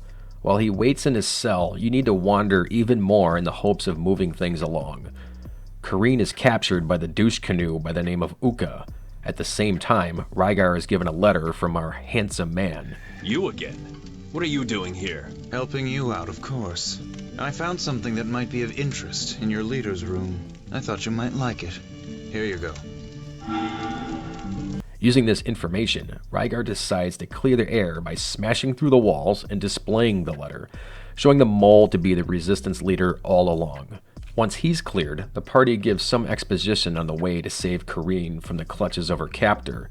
But before they can reach her, the party needs to confront the Giggling Man, which is one of my favorite confrontations in the game.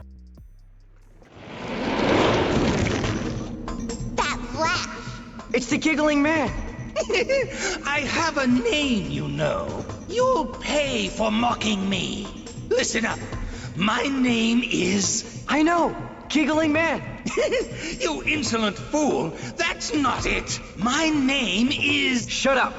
You're the giggling man! Yeah, that's a good name. It describes your attributes perfectly.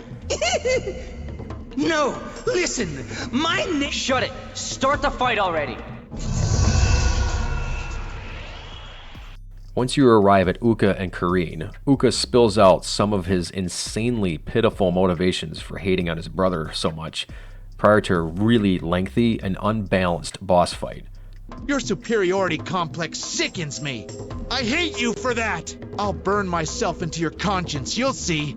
I won't die before I do that. Next time we fight, I'll kill you.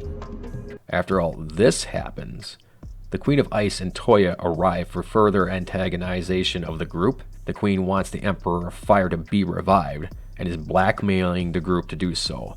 Apparently, since the group is carrying the magic core needed to revive it. Once we finally backtrack to London City Castle, Uka and Rygar confront each other once more, where we witness patricide. You leave me no choice.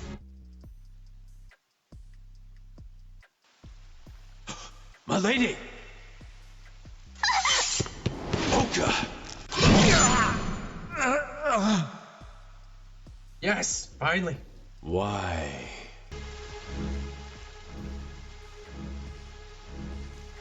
Rygar, come on. Kareen? Hey, that's a little cold, isn't it? He just killed his brother. Quiet! What? Rygar, staying here, regretting this, would be to disgrace Oka's death. Shut the fuck up. Kareen wastes zero, and I mean zero time, being an absolute bitch by not allowing Rygar a moment of reflection on murdering his own flesh and blood. Upon reaching the top, you are assisted by the handsome man, who I must remind you that Atsuma has no clue on who this guy could be. Kareen has a flashback of her father taking a huge expositional dump. Let's listen in. Listen to me, Kareen. We of royal blood must never enter the loyal chamber ahead. Never. Father? Why are royals not allowed inside? It should be the other way around. No, Kareen. It should not. So long as they do not hold the magic ore, anyone else may enter, because they would be unable to revive the Devil Golem. But we, descendants of the ancient royal line, are different, because our bodies can become a magicore for a Devil Golem. I could be a magicore, but what about the magicore we already have? Well, we may call it a magicore, but really it's a replica at best. Created so that a Devil Golem can be operated without sacrificing human life. So, what's the difference between using a replica and a human? In ancient times, a human magicore was able to exert some control over the golem. But time has passed, and royal blood grows thin. I doubt the same could be said now. Thanks, Pops. You did a better job explaining the lore of Magicore than I ever could. Kareen, desperate for revenge of losing her father to the Ice Queen, offers herself as human fuel to revive the Emperor of Fire. This sparks a Godzilla battle between fire and ice, to which apparently Ice wins. Atsuma and Co. then grind for 2 hours to be able to beat the ensuing boss battle, and Atsuma then absorbs the power of the magic core, rendering the Devil Golem idle once more. He also does a sweet dive to save Kareen, totally not shattering the laws of physics to do so.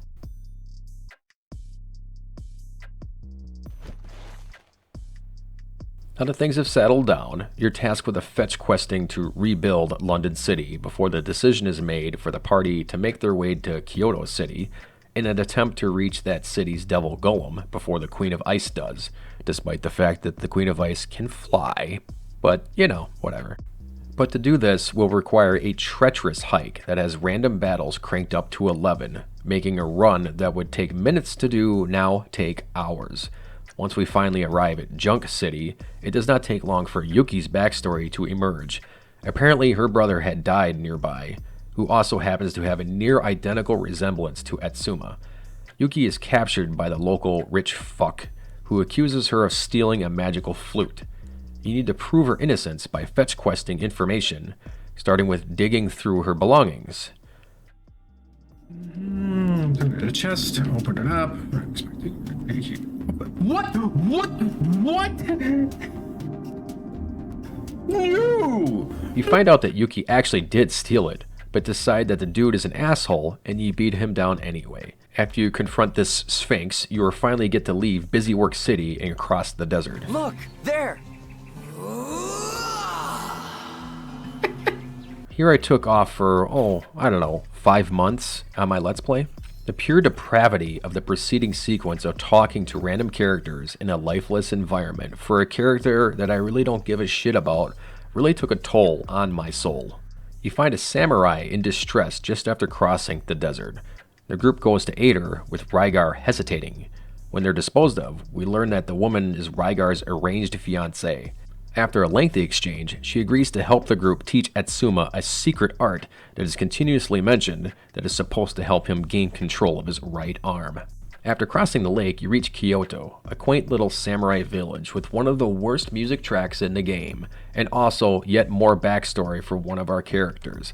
Thankfully, it's Rygar's backstory, so this becomes much more digestible. Rygar's the fucking man, whereas Yuki reminds me of what a baked potato would sound like if it had a voice. You are trying to gain passage, but the village elder does not remotely approve, as he hates Rygar with a passion.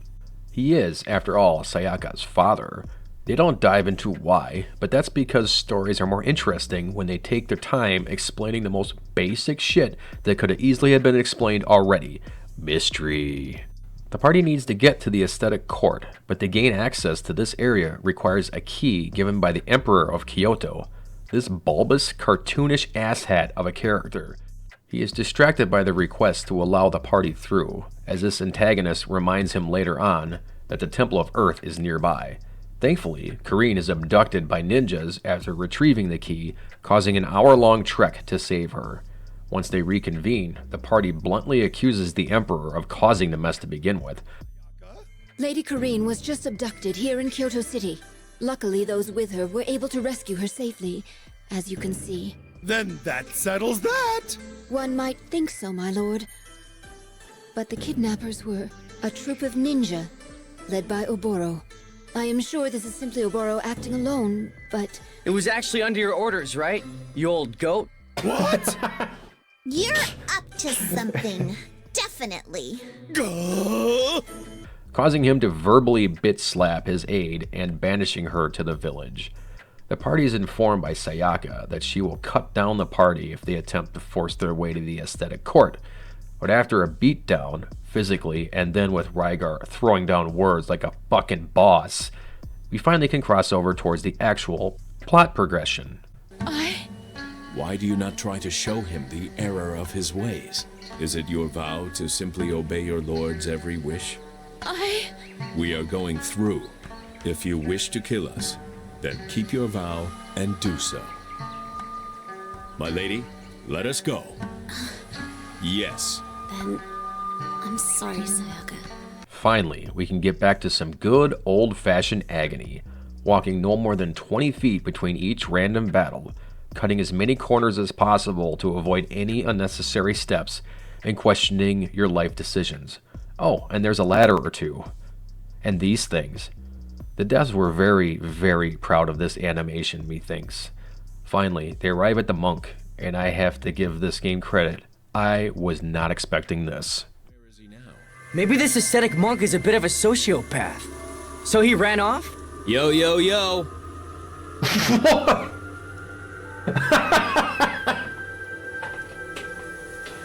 Oh, this game never fails to disappoint me. I'm pleased I took the time to spy on you. Sounds like you jumped to conclusions. Atsuma describes the situation to the monk, and also gives another speech to the importance of teamwork. They proceed to the Earth Temple. After dispatching this mini-boss, Atsuma and Rygar step up to the altar to discuss how to pick up a thing for about 2 minutes, before Atsuma's right arm decides to do a thing. Here it comes! Atsuma! This might be bad.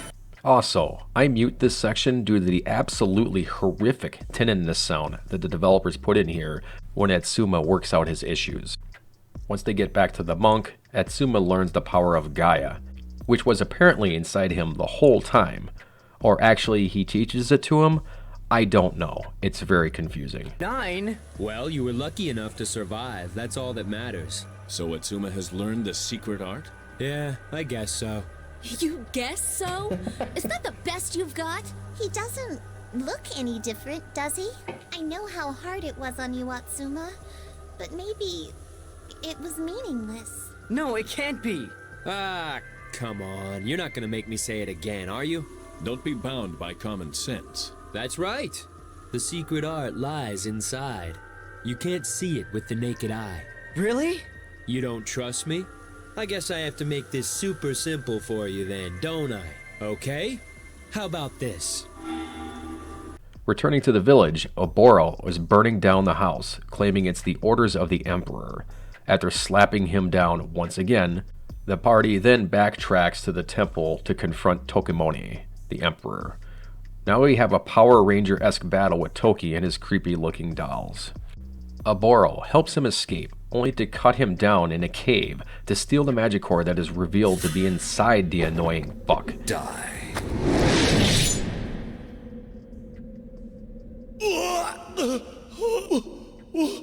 Why? What have you done to me? I have cut you down. Do you not get it, you imbecile?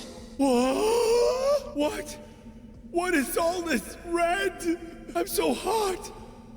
Or is this pain? I don't want to die yet.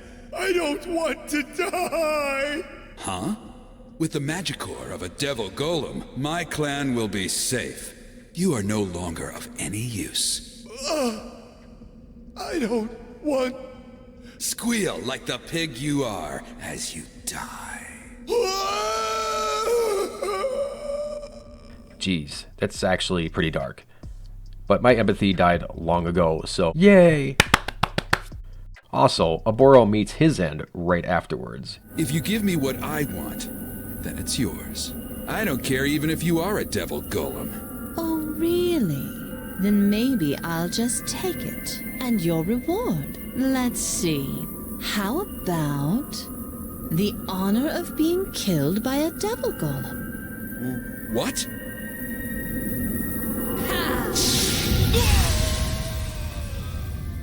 Yay!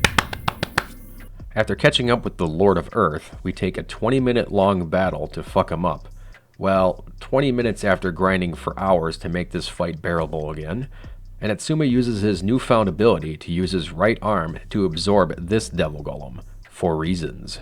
The party wraps things up at the village for like 30 minutes of dialogue that I'm cutting out for brevity, and the compass of plot progression now points to the north at the Sage's Tower. But Rygar is alluding to an issue, but Kareen is following the typical plot logic of interrupting before we find out what that issue is. Once we backtrack even more back to the path to the Sage's Tower, we are told the path is impeded by a pile of junk. To remove the junk, we need to backtrack even more to talk to a kid, who immediately removes the junk, and we are automatically teleported back to the junk pile. I tell you, the means of progression in this game is baffling at times. Anyway, see that on the bottom right corner? Yeah, that's the zero encounter skill I added via the casino while off camera.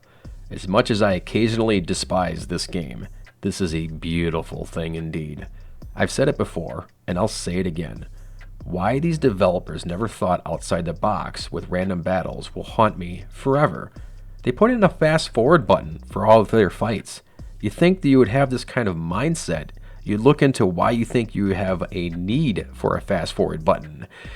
Anyway, we arrive at Sage's Tower, which is essentially the last dungeon of the game.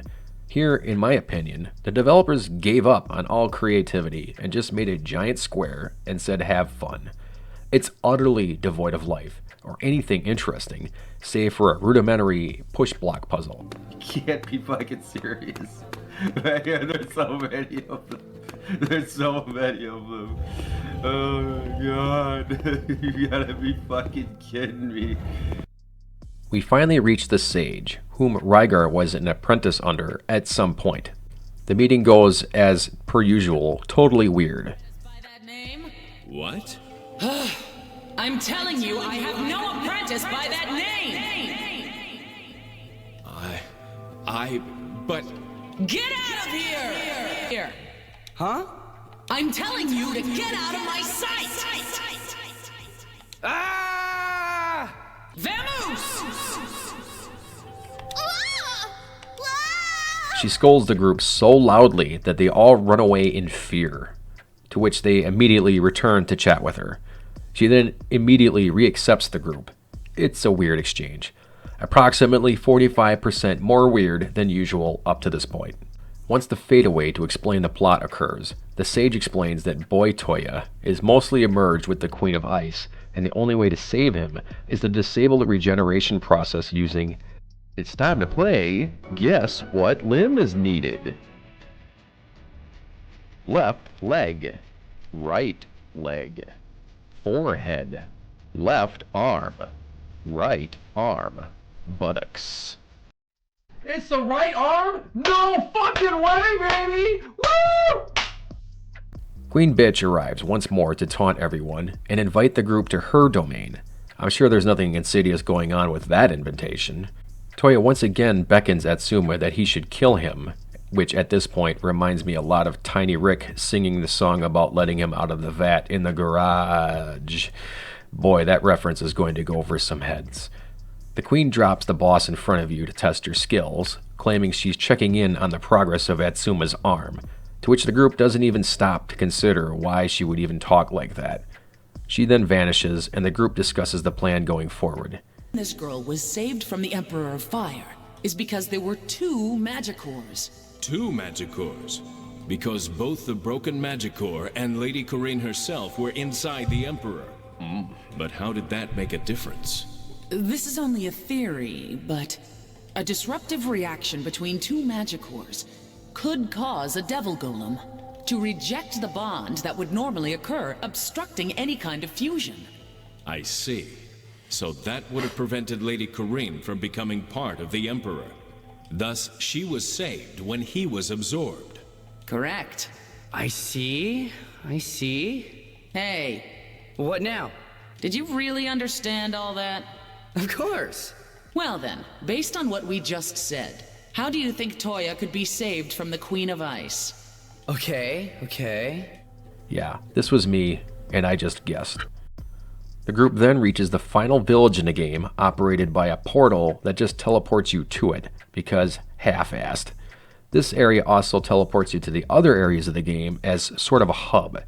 You need to rescue the village elder from certain doom in order to gain the key to progress, and then have a battle with the mysterious, totally not Makoto and Sunglasses character, in which I can only describe as utter horseshit, since he one-shots Atsuma with this attack unless you were heavily leveled up at this point, with no apparent reasoning why the difficulty needed to spike up so much. Oh, that's right, it's From Software. After another hour or so of leveling up, I can finally bitch slap this fabulous man, and he agrees to give up the Queen's Magicore, which is solely needed for victory. The group uses the key to open this giant gate to the Queen's castle, leading to a lengthy waltz to a series of final confrontations. As I've mentioned repeatedly, this is a product of From Software, which is obviously known for their unique take on certain aspects of whatever game genre they take on. But up to this point, I honestly did not find this game particularly From-like, with some kind of over-the-top nonsense that, say, the latest Armored Core game put on display, with a tutorial boss so difficult that it caused thousands of refunds from little bitches that can't take a little challenge. Sorry, that was my inner ableist coming out. Where was I? Yeah, so nothing really screamed, what the hell, until now. This game ends things with a boss battle with a few phases. But let's get to that in a second, shall we? First, we need to fight Toya. Atsuma, I knew you would come. Toya! So, are you prepared to kill me? Never! I see. As always, you just don't get it, do you? Then I'll have to force you to break me. I am prepared to die. Let me show you. Wow, this fight was very long and very difficult. You expected me to say very hard? What's wrong with you? Why? Why, Atsuma? Toya! This is our only chance. You have a duty to destroy me. Why won't you kill me? Do it! If I die, if the Queen of Ice's Magicore is destroyed, then everyone can be happy. Toya, why did you try to trick me into killing you? I wanted to free you from guilt. Now, quickly, do it! Toya! That laugh! And now the final confrontation begins. Well, well. I've been waiting for you, children. Give Toya back! Oh, my. A little intensity can be attractive. But if you're not careful, you'll end up like him. What? Atsuma, look! Yeah, there's a corpse in front of you.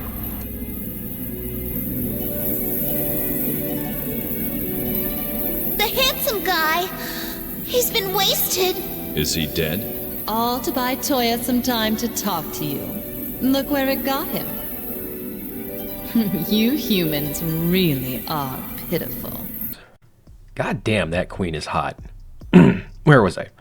Yeah, here's the final boss battle with the queen.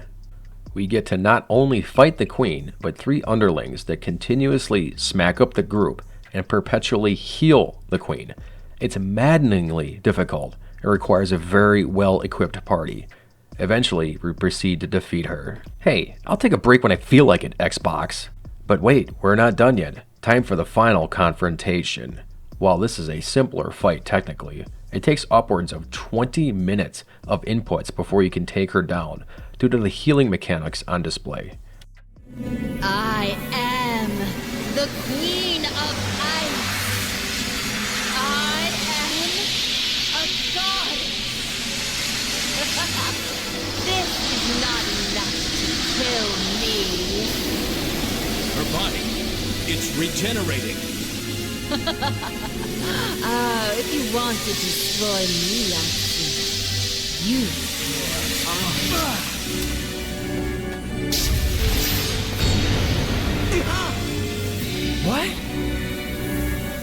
What? Makato?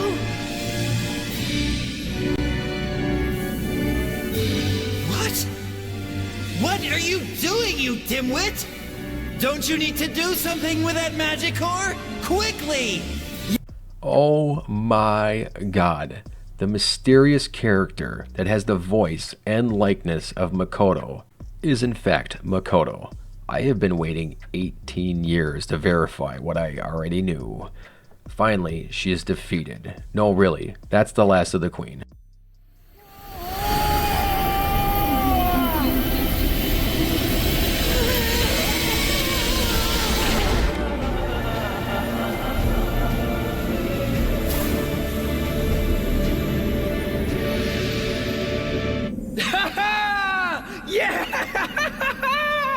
We did it! We defeated the Queen of Ice! Atsuma! All right! Great! So this is like a big happy ending, right? Indeed. We saved Toya and defeated the Queen of Ice. But... Makoto! Of course. The handsome guy. Yeah! He's... Makoto! We just got you back! Why did you have to die, Makoto? I'm not dead. Huh? Do you think I'd go off and die, leaving Toya behind with you? You really are as slow as ever. Shut up! What was that? Did you see what I just did? Did you? And why are you dressed like that anyway? Isn't it against your cross-dressing code to dress so macho? Why, you little... Just shut up! A lady should be refined and gentle. That's my motto. It'd be far too embarrassing for a lady to do all the things I did. What? That's the reason you concealed your identity? Yes. You have a problem with that? It's pretty straightforward, really. I hate to interrupt, but... What is it? Well, hello there. You're quite a strapping man, aren't you? Alright. A few things here. Are you telling me that you haven't seen Rygar yet? You again. What are you doing here? Helping you out, of course. Does that reasoning explain any and all motivations to conceal your identity? Atsuma awakens below, giving us a beautiful, merciful opportunity to save the goddamn game. My arm! My arm! For reference, I count this as 2 ticks of mentioning the arm. Does that count for 2? Please let me know. No, Atsuma used his arm to absorb the queen. Which means that infinity. This is bad. I've got to find Atsuma. What was that? It came from over there.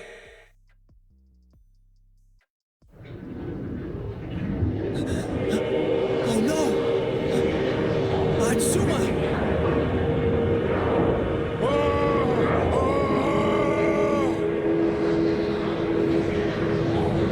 No! He's already being absorbed by infinity.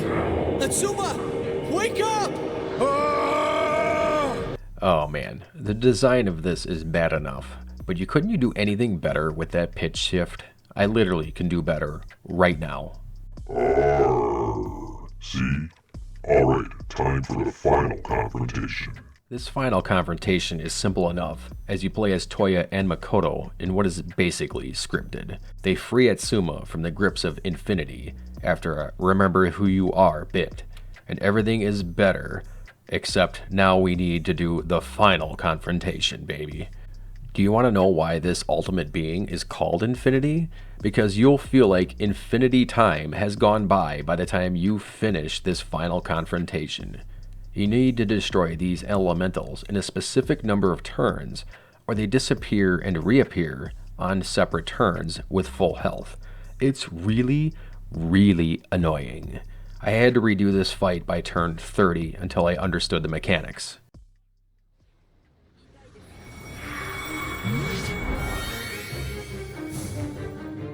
And finally, we have vanquished this asshole. Just kidding, time for the final confrontation, baby, let's go. The final confrontation causes characters to get stuck to the ground due to the gravity disability if you don't have the negation set in your skill tree. And since you need to move around to avoid his nasty ass swipes, I'd advise you to do better than I did. At long last, we take this bastard down, just in time for Atsuma to use his arm to absorb the being. Just kidding! Time for the final confrontation, motherfuckers. This shit never ends. This phase is more of a directional challenge and to see if you have any healing consumables left in your inventory. I think it's the easiest phase of the last 2 or 3. I can't remember anymore. You take this one down and finally, no joke, actually beat this fucking thing. At least on paper. So, now we've killed him, right? This isn't working, Atsuma. He's just going to recover again. Damn! What should we do? Use your arm!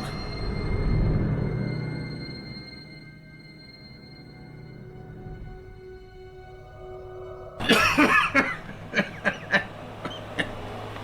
had it on mute. Jesus fucking Christ. What a plot twist. Use your arm. I never, ever would have guessed that this was the solution to our dilemma. Time for the final confrontation. Yeah, I mean, actually, for real. I'm seriously not joking again. How could I be? You trust me, don't you? Don't you trust me? After picking this one option, you will finally clear the boss out of Phase 7.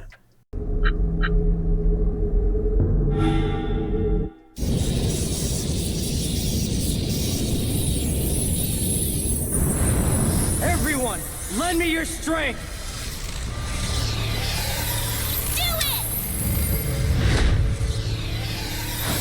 Go, Atsuma! Yeah, get him!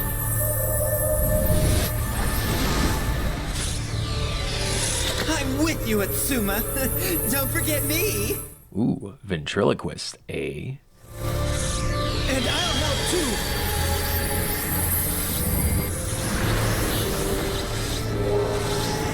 Shut up!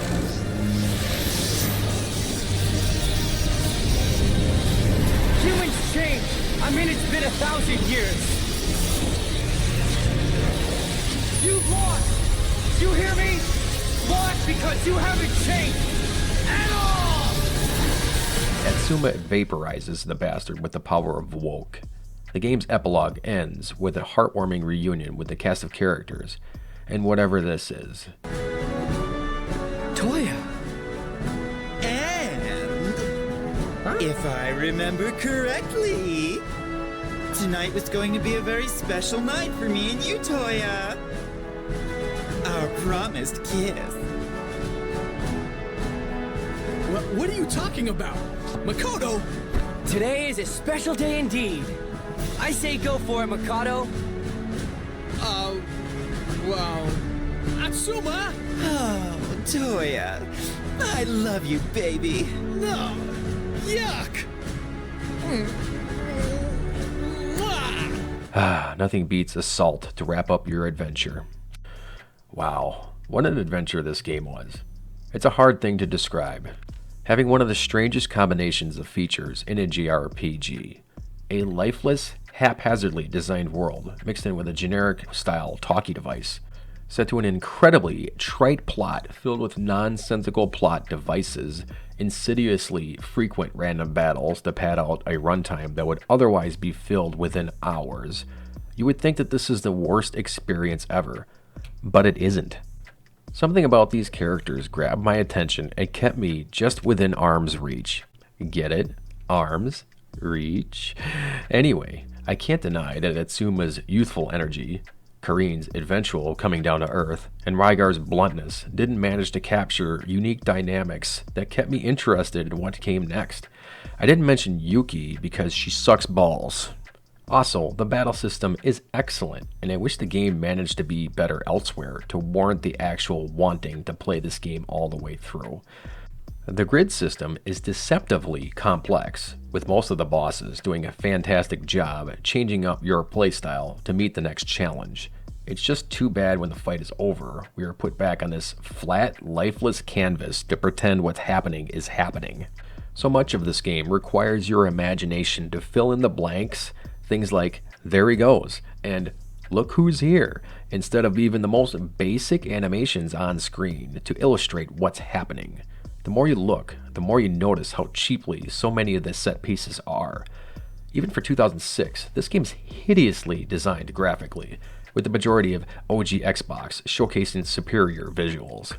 Many of the textures are repeated over so many objects that were also the work of brushwork, giving an uncanny look that almost, and I mean almost, makes the game look unique in its own way.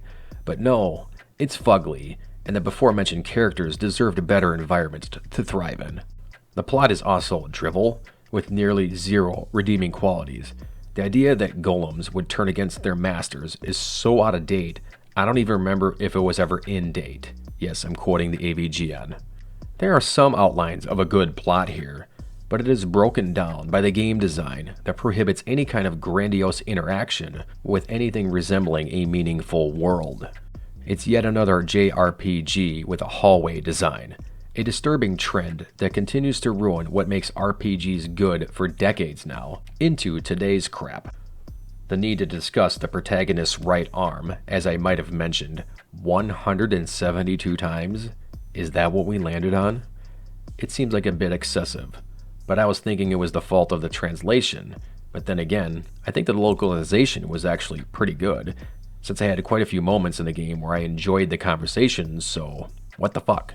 Why was it so important to mention the arm so many times? Who knows? Would I recommend this game? Absolutely not. Watch a Let's Play that isn't mine, with most of the battles cut out, and enjoy some of the banter, if you want more of these characters. I'm going. What are you gonna say? Kill! They really put the word kill in its own text box that I have to cycle through. You. No! But I, for one, needed closure on this weird chapter in my life. And now I've verified both the counter of how many times the game mentions Atsuma's right arm, along with the whereabouts of Makoto. I can finally rest my right arm. Ninja Gaiden for the original Xbox is an action-adventure, hack-slash-impale, and pile-drive simulator developed by Team Ninja and published by Tecmo in 2004. The game was reworked in 2005 called Ninja Gaiden Black after incorporating some mild DLC items and other improvements, including a groan-inducing voiceover for various ninja notes that are left about. A ninja must be able to find his way even when his path is blocked. When facing an obstacle, jump towards it and run vertically up its side until you can grab its upper end. Cool beans.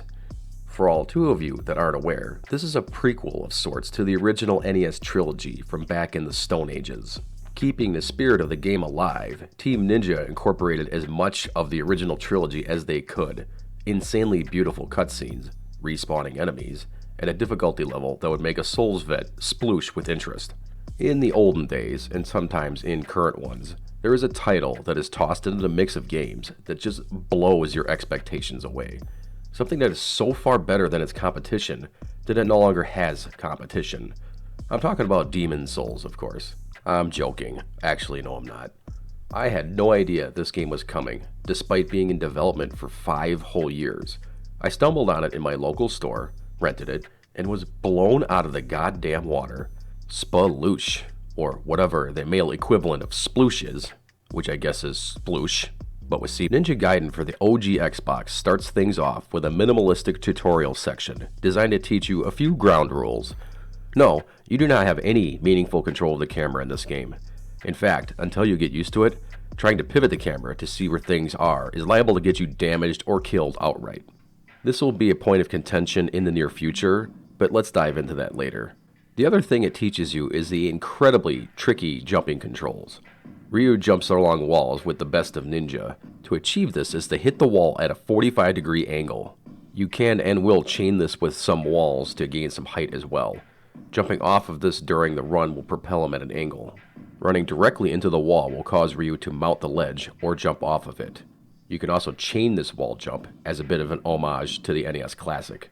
Ryu faces 0 falling damage, one of the very few merciful consistencies in this game. Once you manage to scale hand over hand and do the Prince of Persia flip thingy, you arrive at your tutorial dojo, where you will learn the most important button in the game, the block button.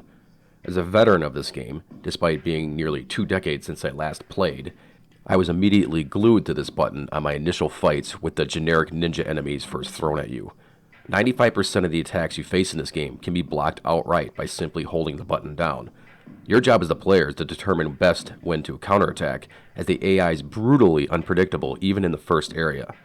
Ryu also can roll from this block animation, which is a key component to more advanced play, but beware, there are no iframes with this.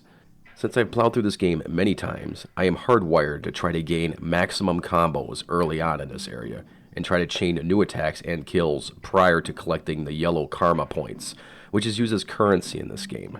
You can charge your attack by using a karma blob, causing massive damage, producing newer, better globs of that yellow goodness. It's risky, but generally it'll give you more karma, which is something you want as much as possible. Did anyone mention to you that this game is objectively more difficult than any Souls title? At times. Because it is. Want proof? Play it. This shit is tough as balls, bro, and I freaking love it. This initial area teaches you to move around the areas with care, as even the first major fights, you'll most likely drop into a pit to reset the fight, because Team Ninja doesn't like you. Jokes aside, it's a quick run back up to get to the area and god damn it. Okay, that one's on me. I forgot it's in the center of that part, not the initial part. Are you fucking serious, Ray Meow? Anyway, here's your first save point in the game, and I highly suggest you save often. There are 0 checkpoints in Ninja Gaiden, and I mean 0. If you clear the first area and die before saving again, you go back to the title screen. And you think that's hard, I'm just a tutorial level, that's the next level over there. You meet up with this small mountain of a human being as a tutorial boss, by the name Mirai. I see you have made it this far.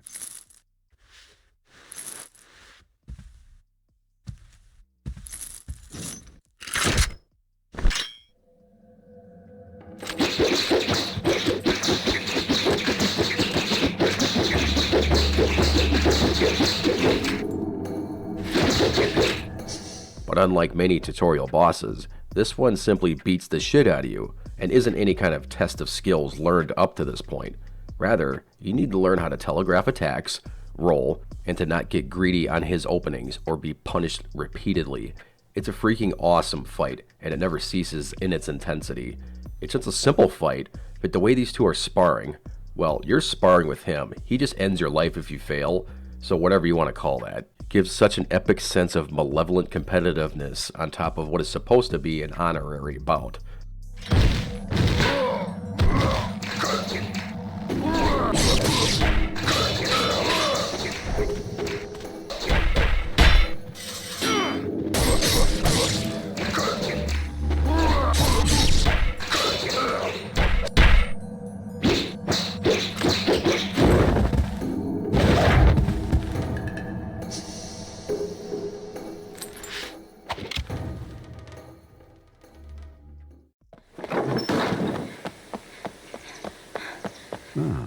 The dragon sword. So your father is still in the sacred wilderness. Yes.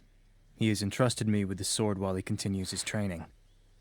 He never seems satisfied with the power he wields. Someday you will come to understand the pursuit of power. Perhaps beginning with your training here.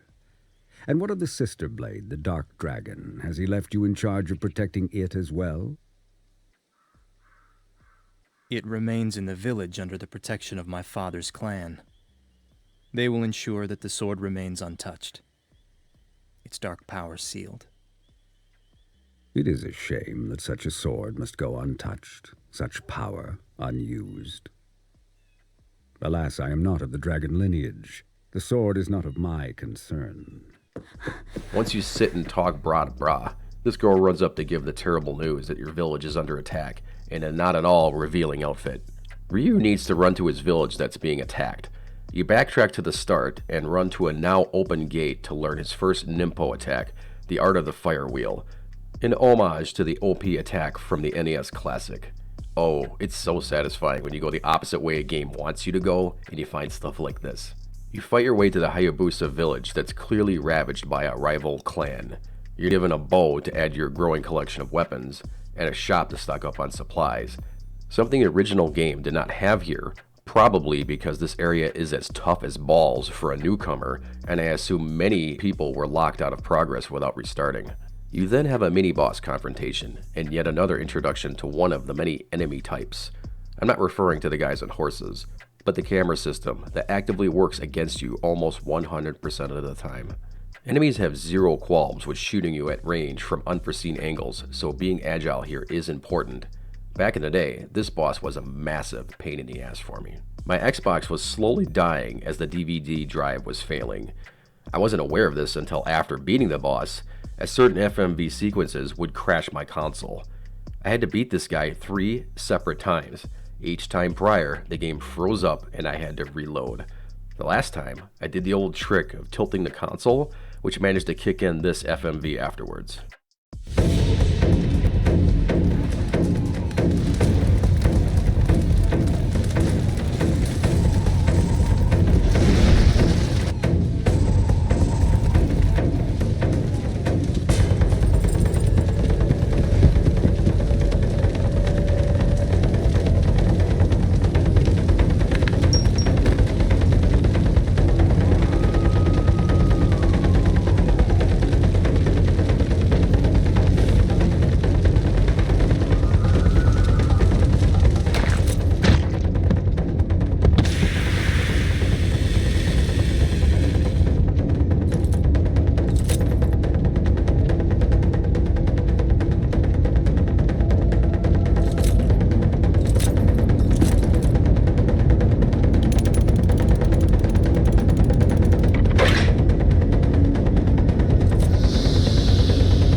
FMVs are light years ahead of its competition in this era.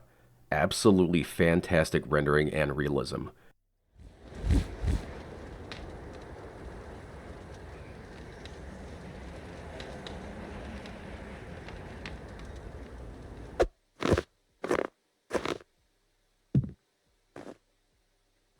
My network of ninja have uncovered the reason for the attack. The samurai who burned the village was Doku, lord of the greater fiends of the Vigor Empire. It appears as though the Vigor Emperor seeks the power of the Dark Dragon Blade.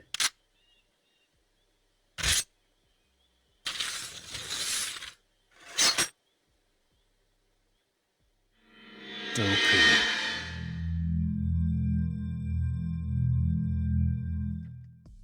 That English voice acting, though? Ugh. The Holy Vigor Empire, a strange dictatorship veiled in secrecy. Its exclusionist foreign policy makes for very few ways to enter the country. So our very silly plot continues on this gigantic Zeppelin, with our new and improved looking hero strapped up. The game likes to change things up frequently, so this jarring change in scenery is just another day in the park for Ninja Gaiden.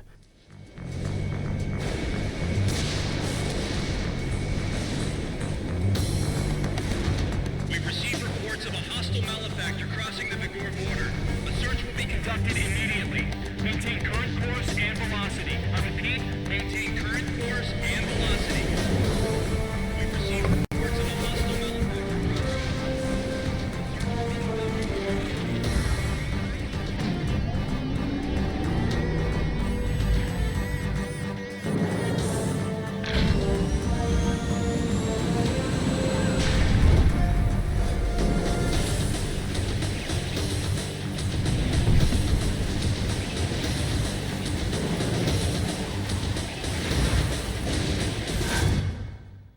As I may have mentioned, I'm playing this on the Xbox One, and the Black Edition that adds some dialogue to fill in the insane plot, something I felt was completely unnecessary. Literally, no one playing this game is playing it for the story.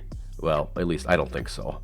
Also, there were some adjustments and additional weapons added, and the insane difficulty of the original edition is balanced out a little bit. In the original edition, you would not reach a shop until this stage, and one of the most important attacks in the game was locked behind this area. While this attack is still locked until the shop, it's now included with your upgraded dragon sword.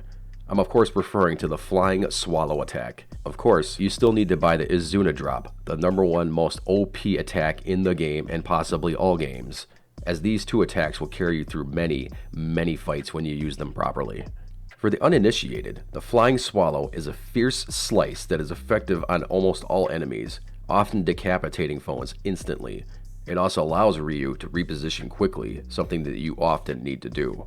The Izuna drop is probably one of the greatest attacks in the history of video games. First by slashing your opponent, slashing him into the air, and juggling him multiple times, leading into a stupendously powerful pile drive attack that can also one-shot enemies with its splash damage. Even if you use this attack exclusively, it's nearly impossible to get sick of watching enemies get their skulls smashed in and other enemies thrown to the nearby walls, often killing everyone involved. If you're attempting this game for the first time, you absolutely need this move. And before you say that this technique is cheesy, never forget that the enemies will not ever fight fair here either.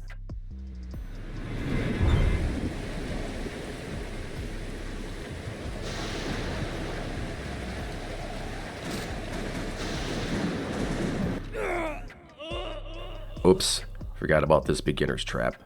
Turns out Ryu does have fall damage. It's 10,000 feet, but I guess that still counts. Just gotta climb this ladder to get to the boss.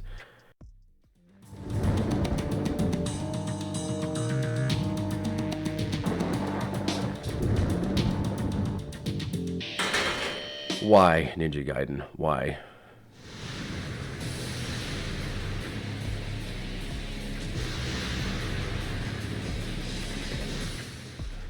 This boss approaches, who's either a pushover or a complete nuisance, depending on you or the game's mood. In this fight, I decide to show off every move that he can hit me with.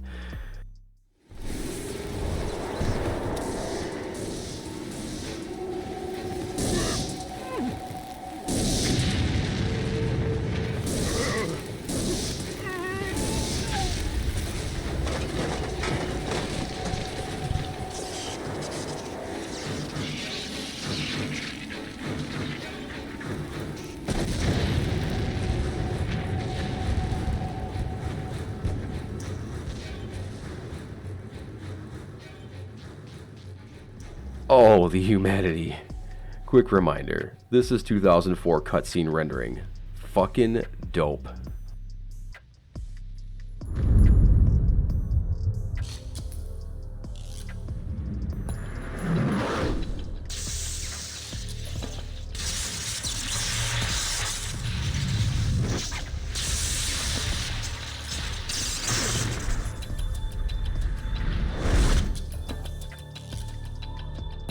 So begins the meat of Ninja Gaiden, the City of Vigor.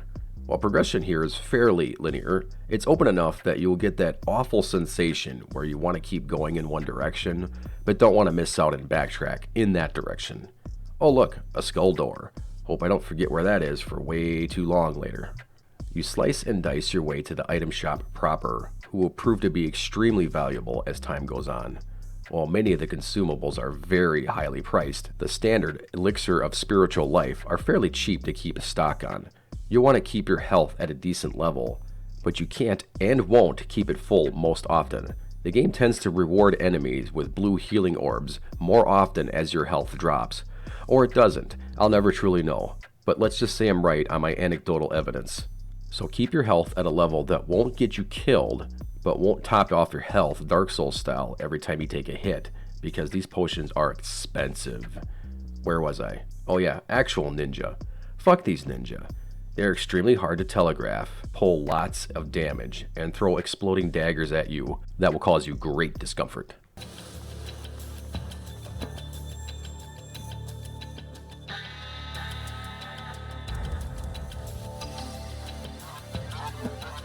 Do you have a ticket for the party? No. I'm sorry, sir, but you're gonna need one to get in. After being turned down by the bouncer, you can access this secretish area by pulling off a very tricky wall jump chain. Oh, the memories of trying this so many times. I even had to retry a half dozen or so this time around. The secret, at the end of any jump in Ninja Gaiden, use a slam attack at the end for some extra distance. Bam. This mysterious marketing symbol will boost your health and nimpo to 100%, the only means in the entire game that will do so outside of clearing a stage. You spy a flyer that says paying customers get a free ticket to Han's bar. Our objective, but my dumb ass forgot to actually buy something on this playthrough, costing me 20 minutes of wandering around confused. Turns out the ticket is useless. It's a thing!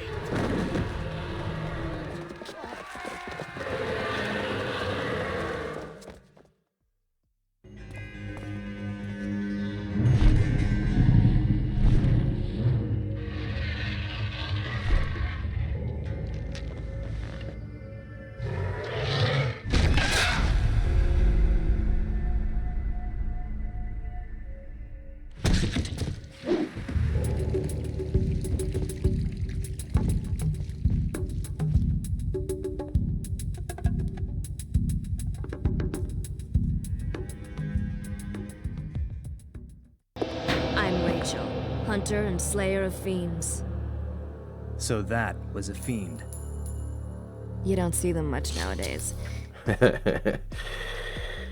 What color are Rachel's eyes go? Gonna be a busy night.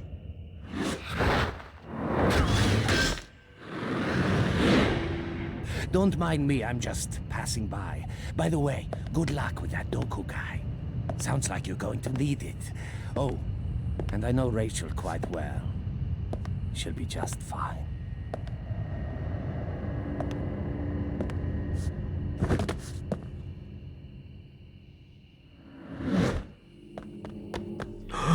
What kind of person could pull off such a move? Oh, yeah, that's right, I'm a ninja. You make your way across town, use the drawbridge, and then meet back up with Rachel. That's why I became a hunter. To kill my sister. To kill Alma. Beneath this monastery, there is...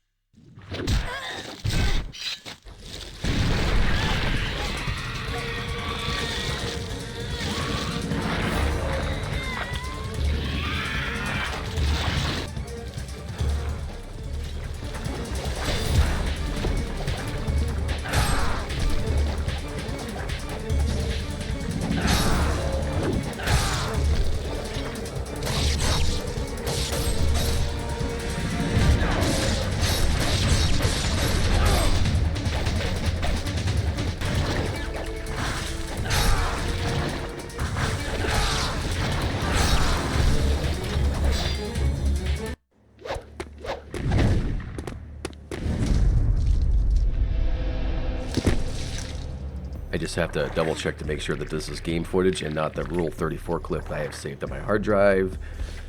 Was that a fiend as well? I've never seen one like that before. Something strange. So many of them.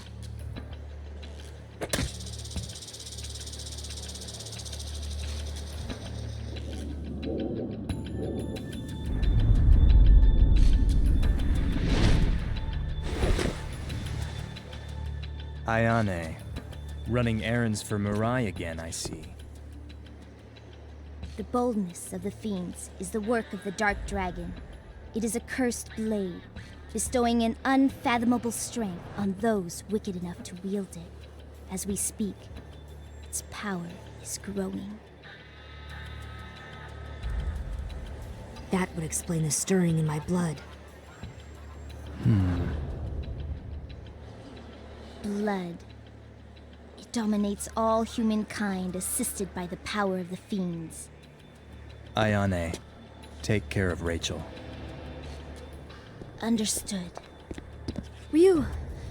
Why were games not treated as art for so long? This shot right here, this is why. Seriously, I feel bad for this woman. Those things are like half of her body weight. Then I have arrived just in time.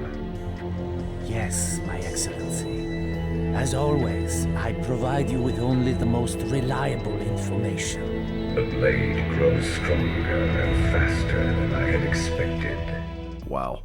I wonder who this guy that sounds exactly like Mirai and has the eyes of Mirai. I guess we will never know it's Mirai. Ryu reaches the cathedral.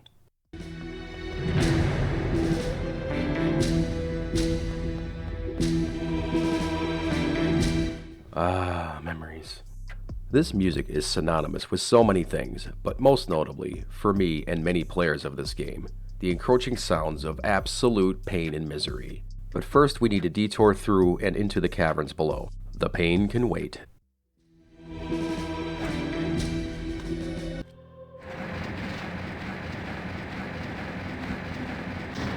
Don't worry, it's just a name. Oh, I remember this part. You just gotta wall run a lot. I mean, you gain a small amount of running speed when wall running, so you want to keep doing this, ow.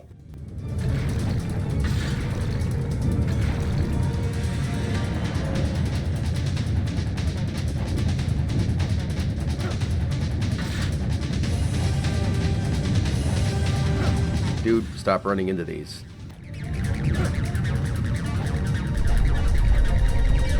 Oh, fuck, that was close.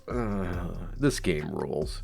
Nearly 2 decades later, and this sequence is fast, fun, and immediately segues into the next section without a hitch. You find your way down below to gain a deity, and unlocking the most entertaining weapon in the game, the Vigorian Flail.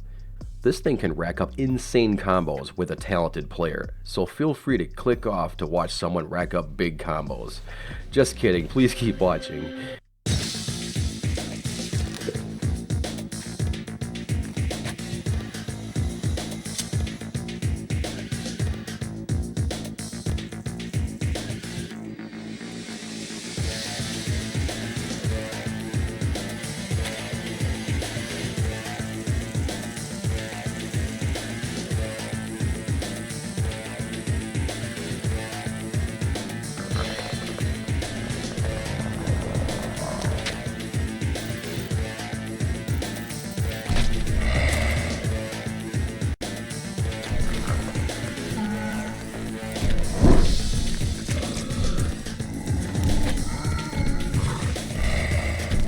Even fucking Ryu Hayabusa jumps at centipedes.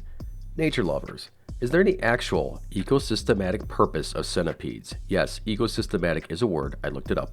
I love how he jumps back and is like, oh, I thought you were another one of those centipedes. Instead, you're just a 9-foot-tall, axe-wielding zombie with the poise of Havel. Whew.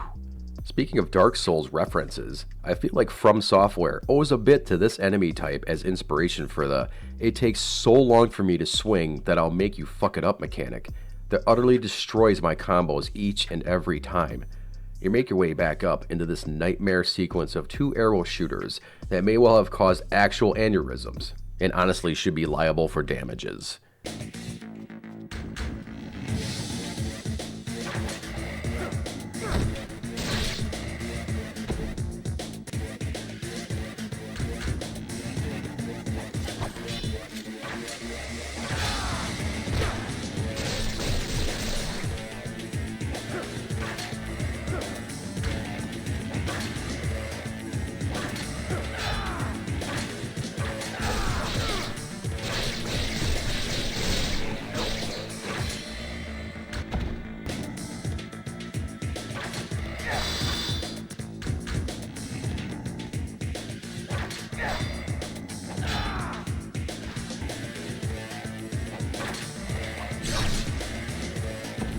The answer is not to play. Jump past these guys. You put down the chalice and fight the boss. This one is actually pretty easy compared to a lot of bosses. I feel like each hit is 100% my fault.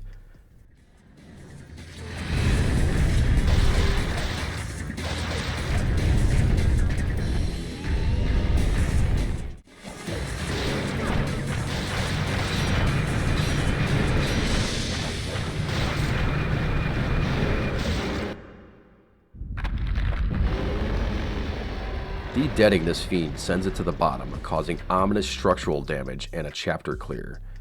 Rather than going the intended route, I retrace all the way back outside just for the opportunity to upgrade my flail. Why? So I can do this. If you get hit, it's your own fault. Easily the most satisfying move in the game. Whack, whack, whack, whack, whack, whack, whack, whack, whack, whack, whack, whack, whack, whack, whack.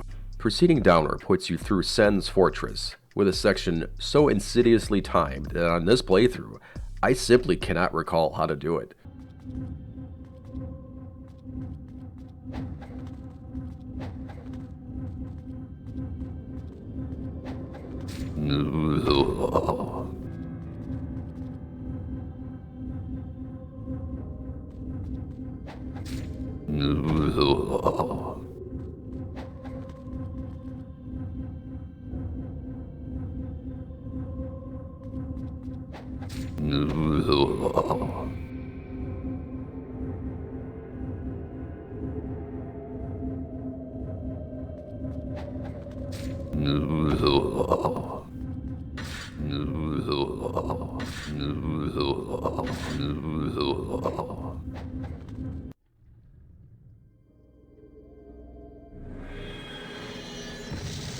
Oh hey, it's this boss again. Hope that you don't have to fight a third time later.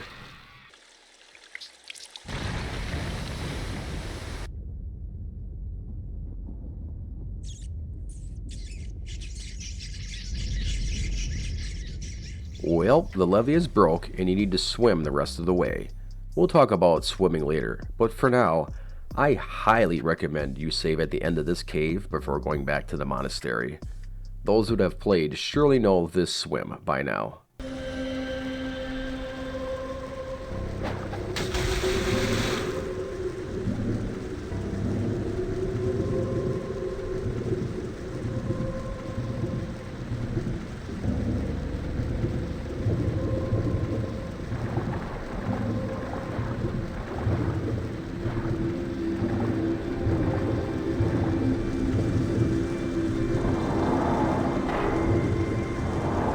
Do you remember? Because I did.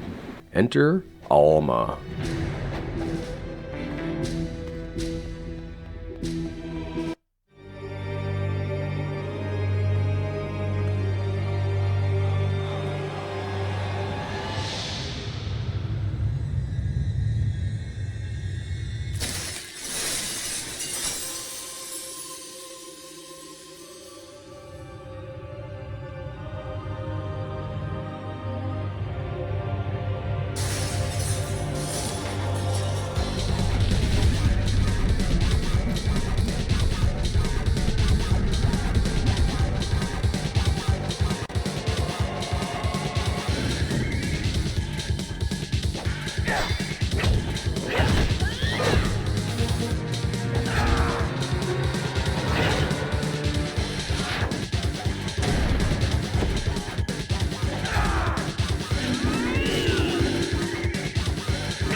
While some Dark Souls fans were still a twinkle in their milkman's eyes, some of us were absolutely screaming at their 300-pound CRT televisions from this fight.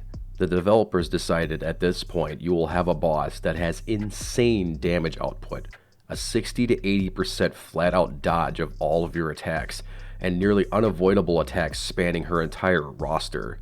Your only saving grace here are Talismans of Rebirth, clever use of Nimpo, and a huge stock of consumables to work through on this fight.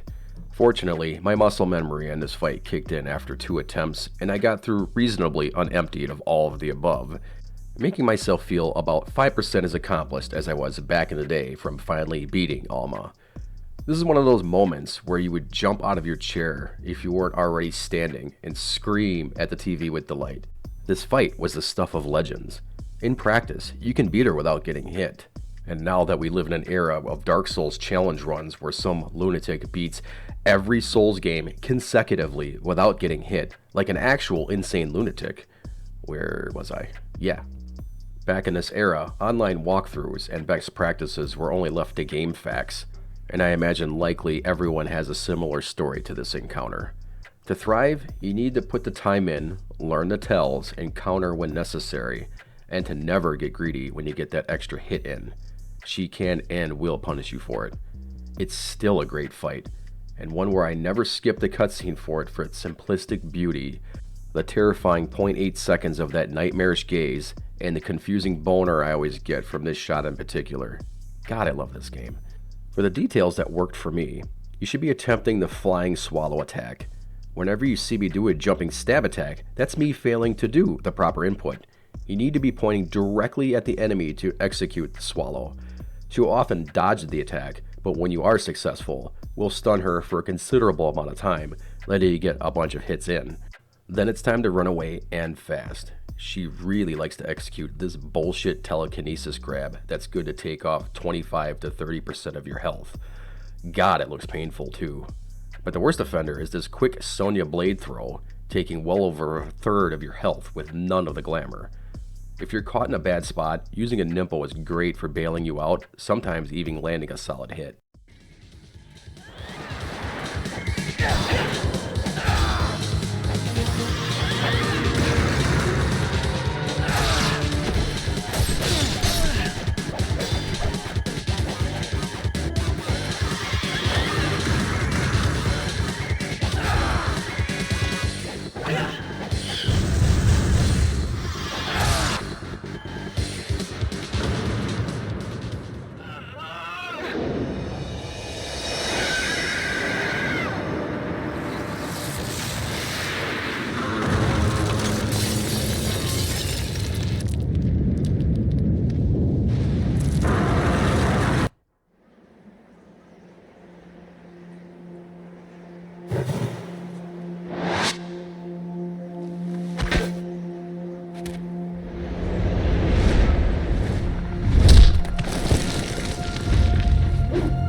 Do it. I can't kill my own sister.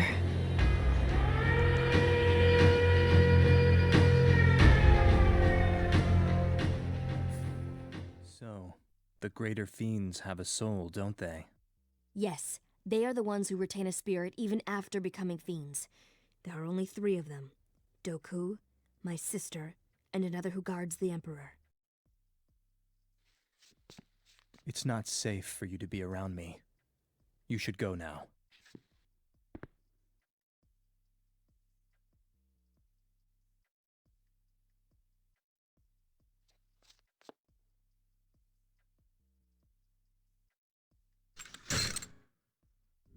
Ah, Rachel. I should kill you now for the pain you have inflicted on Alma, but instead, I shall use you to make her even stronger.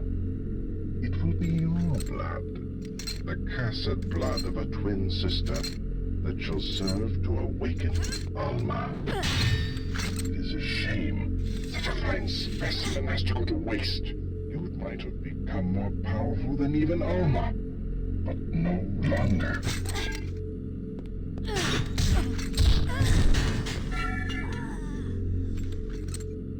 And Rachel's streak of uselessness continues. At least she left her hammer behind for you.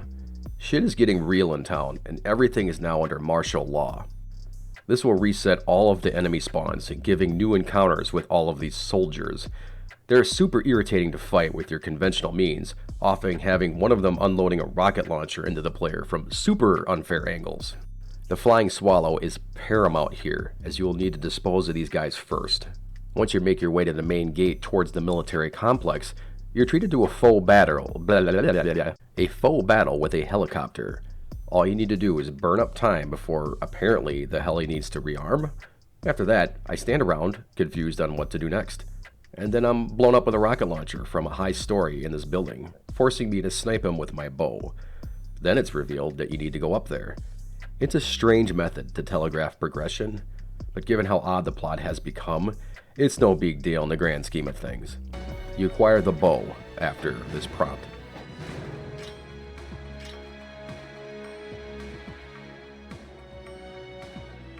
I love this shit. Like, no, I'm going to leave this bow here and the game is over. Roll credits. Of course I want the upgraded, stronger bow. Why is this suddenly a decision I need to make?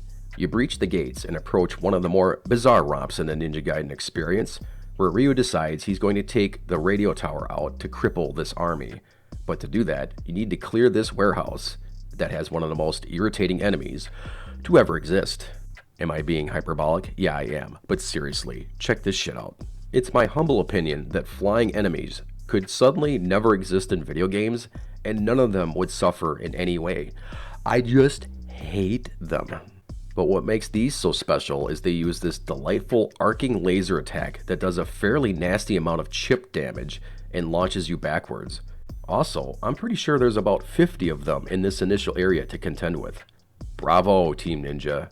You went hard with that whiteboard, and you put your blood, sweat, and tears to work to make an enemy that is surely the most irritating of all time, and nothing can top that effort. I know what you're thinking. Hey, why hasn't Ryu fought a tank yet?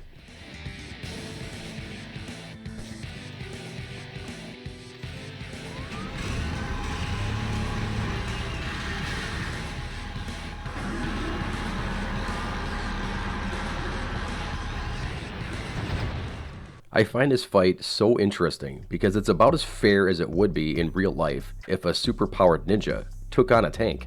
It could go either way. Until you learn the tricks, you're going to get owned by this thing repeatedly. It runs you down at close range, has a gunner that chips away health, and most notably, a big barrel looking thing that points at you and does things to you.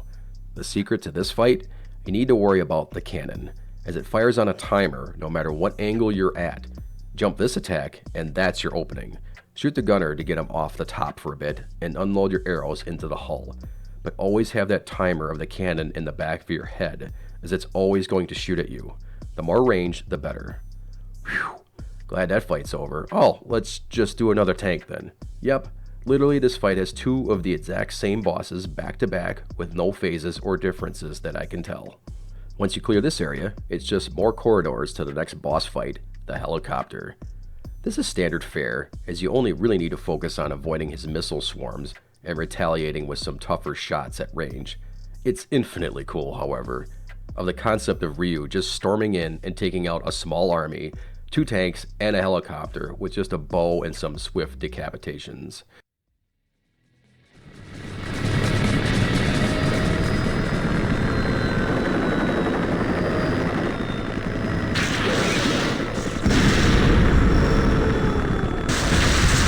After an unnecessarily stupid finale of hitting targets on a radio tower, Ryu hops on a train to make it back into town, with the local army in complete disarray.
I cannot get over how great these cutscenes are.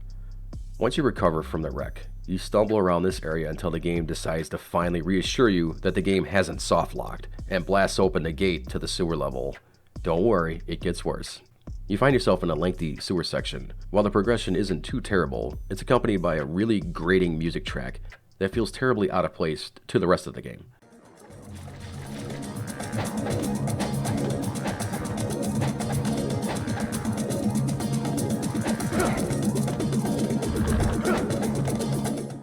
It almost feels like it's purposely made to generate additional unease.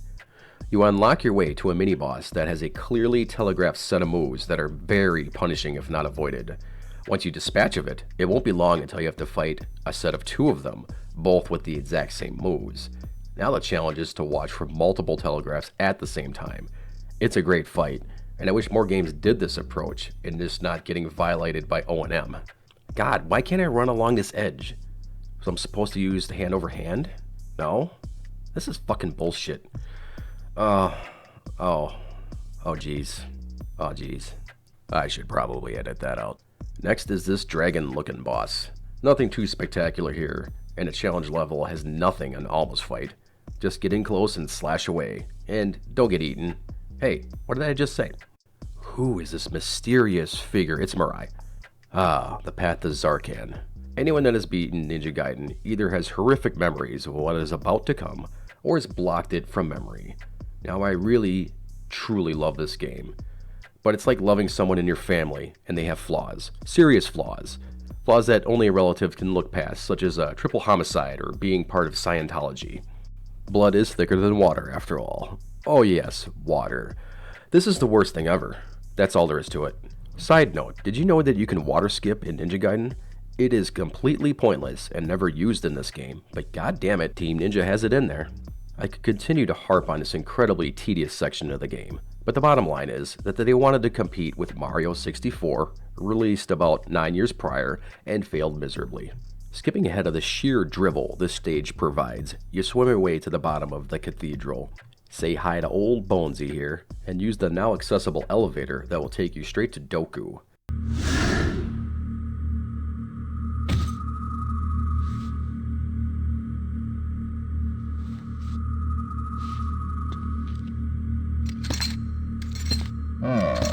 The failed protector of the Dark Dragon.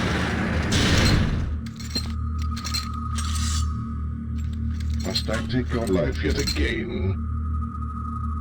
This fight is within the top 5 hardest in the game, with a fairly large set of bullshit moves that will take huge chunks of health off. This move right here is your consistent opening. The rest is a crapshoot, and I'm not sure why, but this dude's stance is particularly intimidating and I don't like it. His outstretched hand reminds me of Uncle Tommy's annual tummy inspections.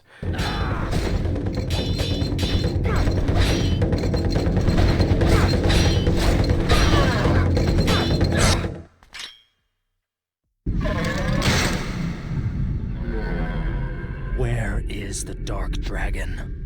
It is in the hands of the Holy Vigor Emperor, your true master. You see, young Ryu, you are not so different from us. Those of the dragon lineage like yourself draw their blood from the same ancient deities as the fiends. You, most of all, should know that your true place is at the Emperor's side. My hatred will not be so easily defeated. I will bring about the awakening.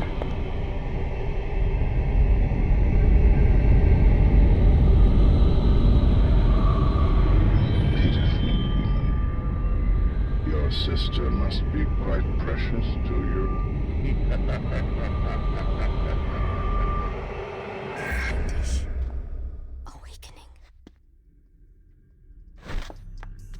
And she's off again. You're welcome. Also, I'm sure you won't need saving again, right? You push your way through to the other side of the city, finally unlocking the main gate. Now you can retread areas if you want and stock up on supplies. Just past this is our main objective, the Fire and Ice Cave. Here we go full Zelda 64 with a series of small challenges, 2 mini-bosses,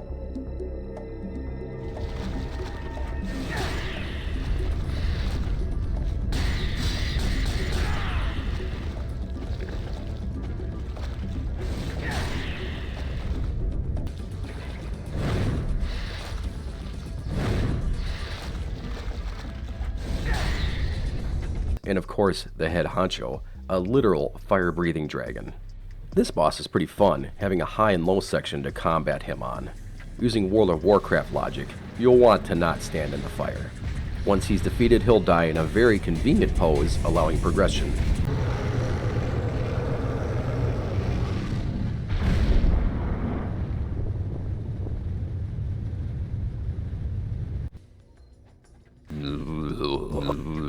The reward for your troubles is the third of 3 pieces of a tablet that, once you retrace your steps back to the city of Vigor, will open a portal.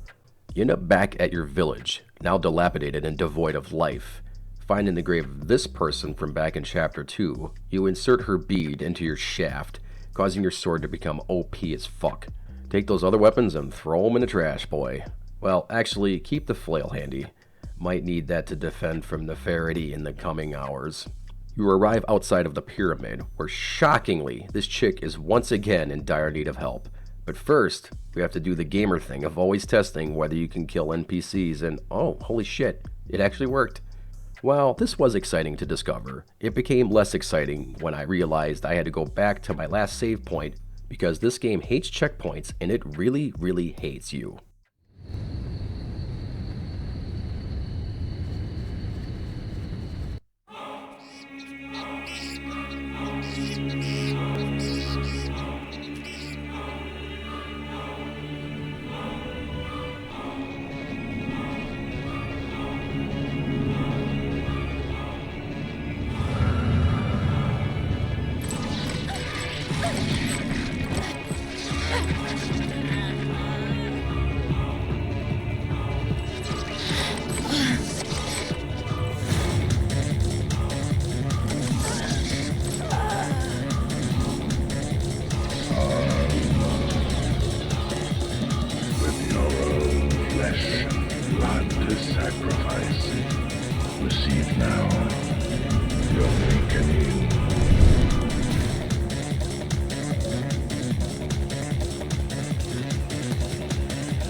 Alma 2.0. This fight is similar to the last fight, except you have a ton of options to plow through this encounter, especially with Nimpo, whereas Alma 1.0 was locked behind a level 2 sword and limited consumables.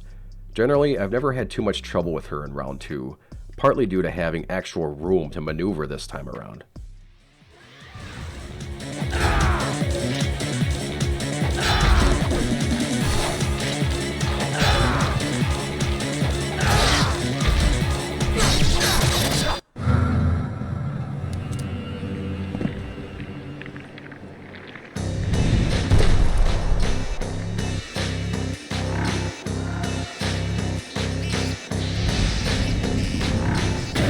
Now the time of the awakening is truly at hand.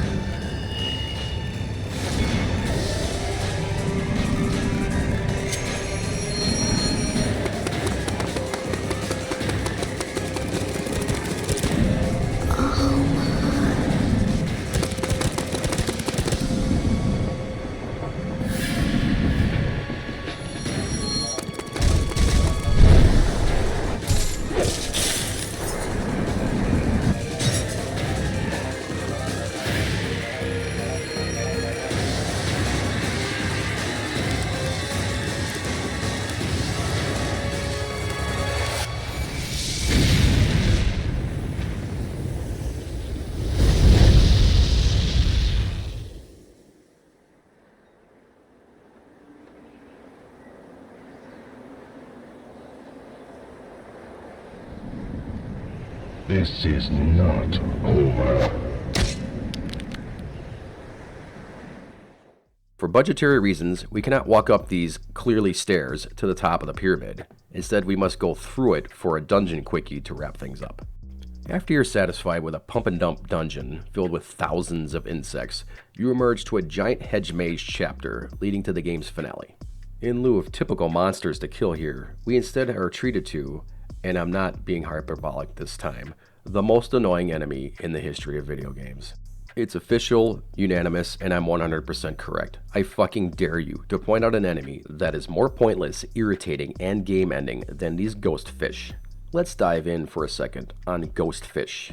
1. The ghost fish are ghost fish.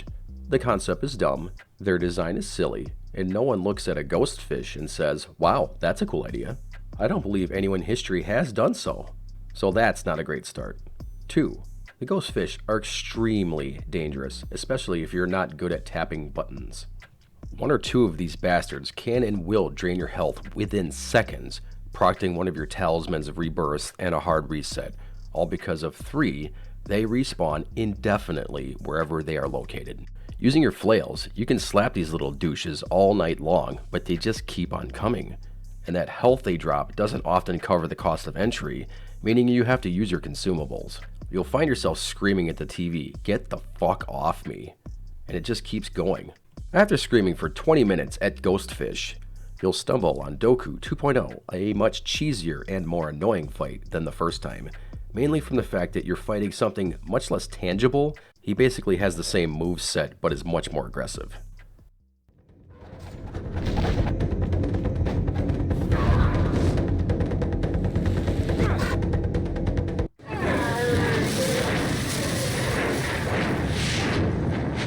Receive the curse. Become a beast. But at long last, Ryu extracts revenge on Doku, but at the cost of being cursed. This plot of the game is so silly. I'm only saying this now because there's absolutely zero payoff of being cursed. There isn't anything relevant to the rest of the plot regarding this, other than Ryu is now deep purple. The final dungeon awaits whenever you feel the need to trek. You're always able to backtrack and restock, which is something I solely recommend if you're intent on beating the game at this point, because the game is not going to pull any punches, shockingly. You need to ascend each mini encounter with a modestly long fight, and then a flight of stairs against a swarm of ghost fish. At the very least, these fish won't instantly respawn, so you'll have a mild chance of actually gaining health and Nimpo here. But boy howdy, you better be on the lookout for this enemy grabbing you, because the punishment is being sucked down to the previous level. Did I mention that Ninja Gaiden hates you? With my tears dried all over my face, I finally reached the top. But before the final confrontation, you have to endure a boss rush, ending with this dickhead facing you one-on-one. That's it. It's time for me to take you on personally. I was really struggling with this fight until I stun-locked him for a 28-hit combo inexplicably.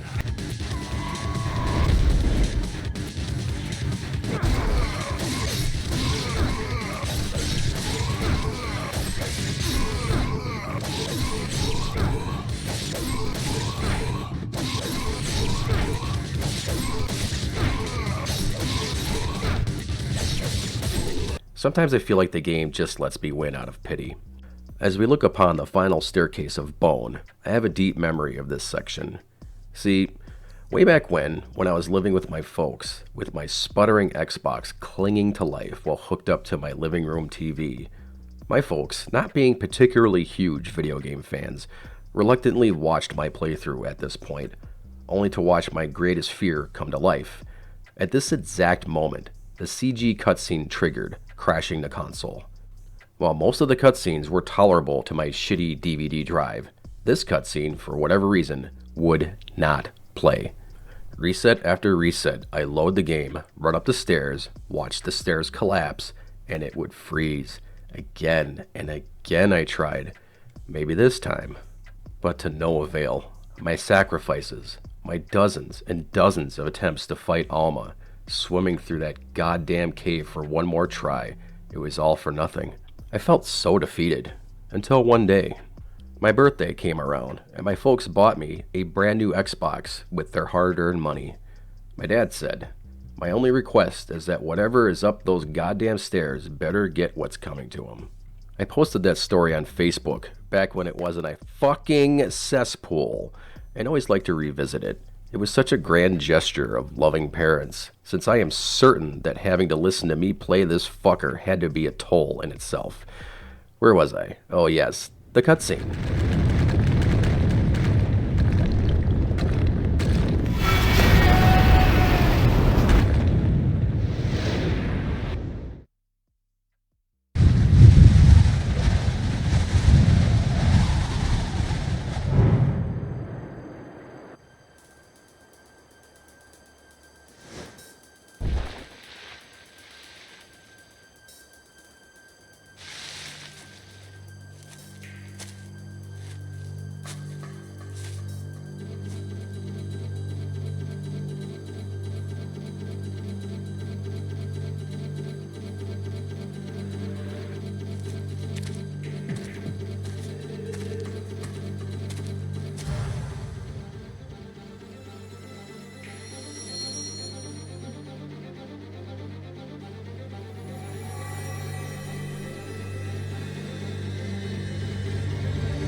Fucking badass. The final fight is strange, as you are given a brand new mechanic and are expected to understand it instantly.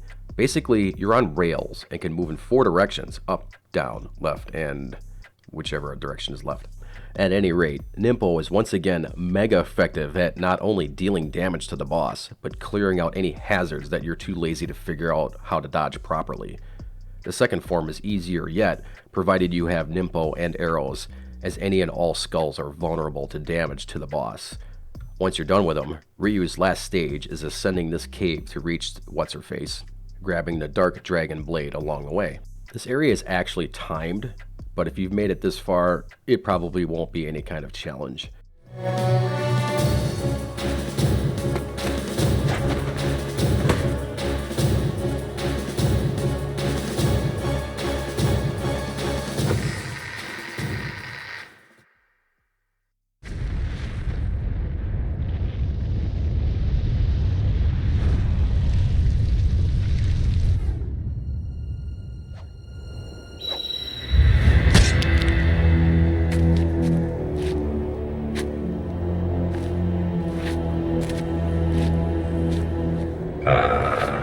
Ryu, I expected nothing less.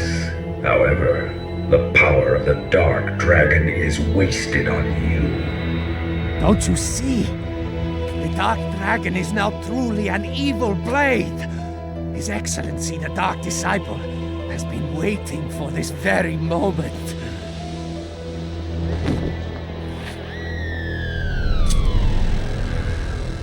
You've done well, Gamoth. Huh?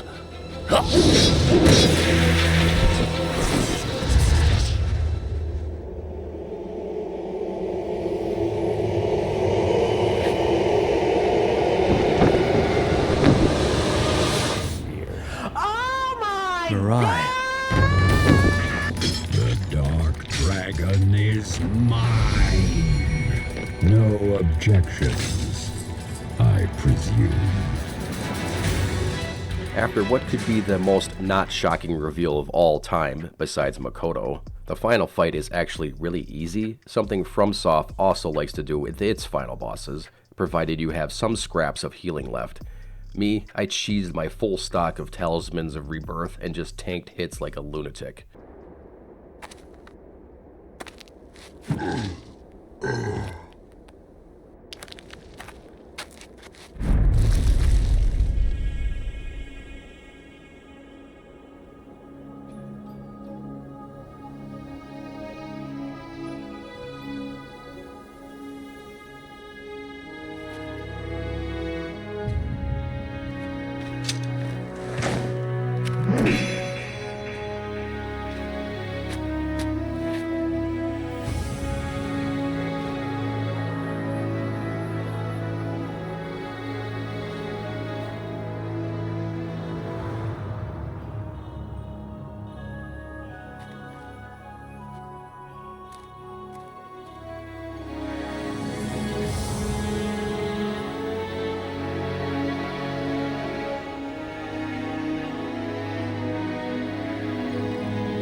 It's over. I have to go now. My planet needs me. You could change into a bird this whole freaking time. Don't you think that could have come in handy at some point, Ryu? Ya fuck. Also, why didn't you just destroy the sword in the cave earlier? You could have saved yourself that battle with Genghis Braun here. You know, I just went with Genghis Braun, and I'm sticking to it. Good lord, what a fantastic game Ninja Gaiden is. I can't overstate just how much higher the bar was raised with this, with its astounding visuals that effortlessly holds up against today's titles. Lightning fast gameplay, and a brutal difficulty that would make a Souls vet break a sweat at. There's nothing quite like it. That includes both sequels, something that I don't like to think about because it hurts my soul. Nope, it's Ninja Gaiden on the original Xbox all the way, which in my opinion sits right next to Halo 2 for the top 2 best games for that console, and that decade to boot. But for me, it's more intricate, and likely some nostalgia that helps glue together this game, despite some obvious flaws that I'm eager to look past. For one thing, this character is just so much fun to play as. Ryu is nearly impossible to scare or intimidate. He's stupidly strong, with superhero levels of maneuverability, but somehow remains grounded just enough to make everything he does feel plausible. Every slash, kick, and throw has weight to it. Strikes against him feel painful, and seeing your health pool drop 1/3 feels warranted. Just look at Alma's throw. Tell me you wouldn't puke after that punch. Ryu just takes it and keeps on ninjaing. The other thing is the interconnectivity of the map, with a Metroidvania-style layout that awards backtracking, is the style that I don't think could ever go out of style, and once again is omitted in future titles, but we don't like to talk about that. Its only real detriment to modern gaming is the lack of any camera adjustment. It really is a hindrance and has to be considered part of the game's difficulty. The enemies will not show any remorse in hitting you with ranged attacks, no matter what you're able to see as the player. For the ableist in me, I just want to say that you should learn to deal with it, as it will make you a better player at any comparable game. Every input is dictated with precision, so if you can master this game, you're set at anything out there. In other words, just get good. I assume for many, people had read about this game beforehand, or heard about the notoriety of the game's difficulty. For me, I had never actually heard about this game. I never read it in any publication, never saw an ad for it. I just went to the video store and saw they remade one of my old favorites from my childhood. I didn't have much to expect, but when I fired that beast up, I was blown away. And decades later, I still am. It's a game that is so good that it cemented my love for video games far longer than people said I would after reaching adulthood. One day, I wonder if I will ever reach it. Warhawk, the Red Mercury Missions, is a first or third person pilot combat sim developed by Single Track and published by SCEA as a launch title for the PlayStation in 1995. Like so many of their launch titles, the game flexed the newfound 3D capabilities of the hardware, along with the storage space of compact disc, by having actors appear on screen and read lines. I don't know if anyone in history actually purchased Warhawk, as the game in theory could be beaten in probably 90 minutes if the player was actually good at the game. Instead, I feel Sony knew that this would be a rental, and decided on a game designed as a tech demo was all that was needed to get people to get off of the Nintendo and Sega bandwagon. But I'm just spitballing here, since research is for wussies. Commander?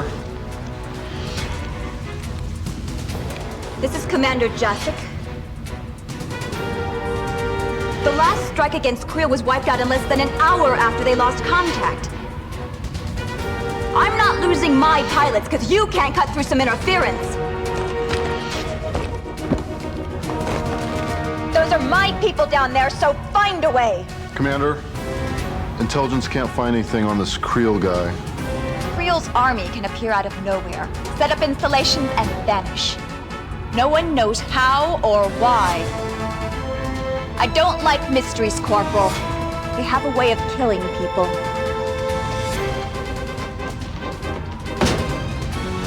Make sure that ship's 110% ready. If Creel's army really has these super weapons, I want as much data as I can get. This will be close enough to a suicide mission as it is.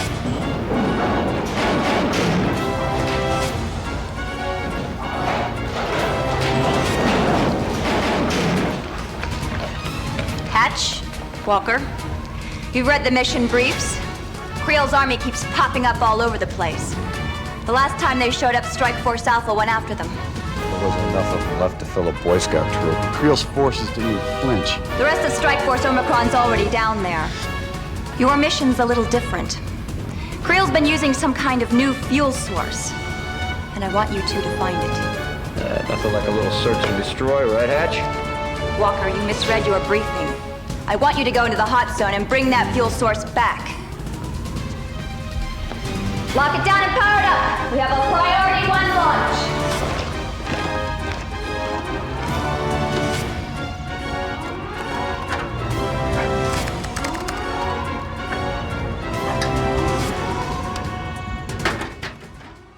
You star in this game as a duo, Buff Beef Blast and Chuck McMahon-Large.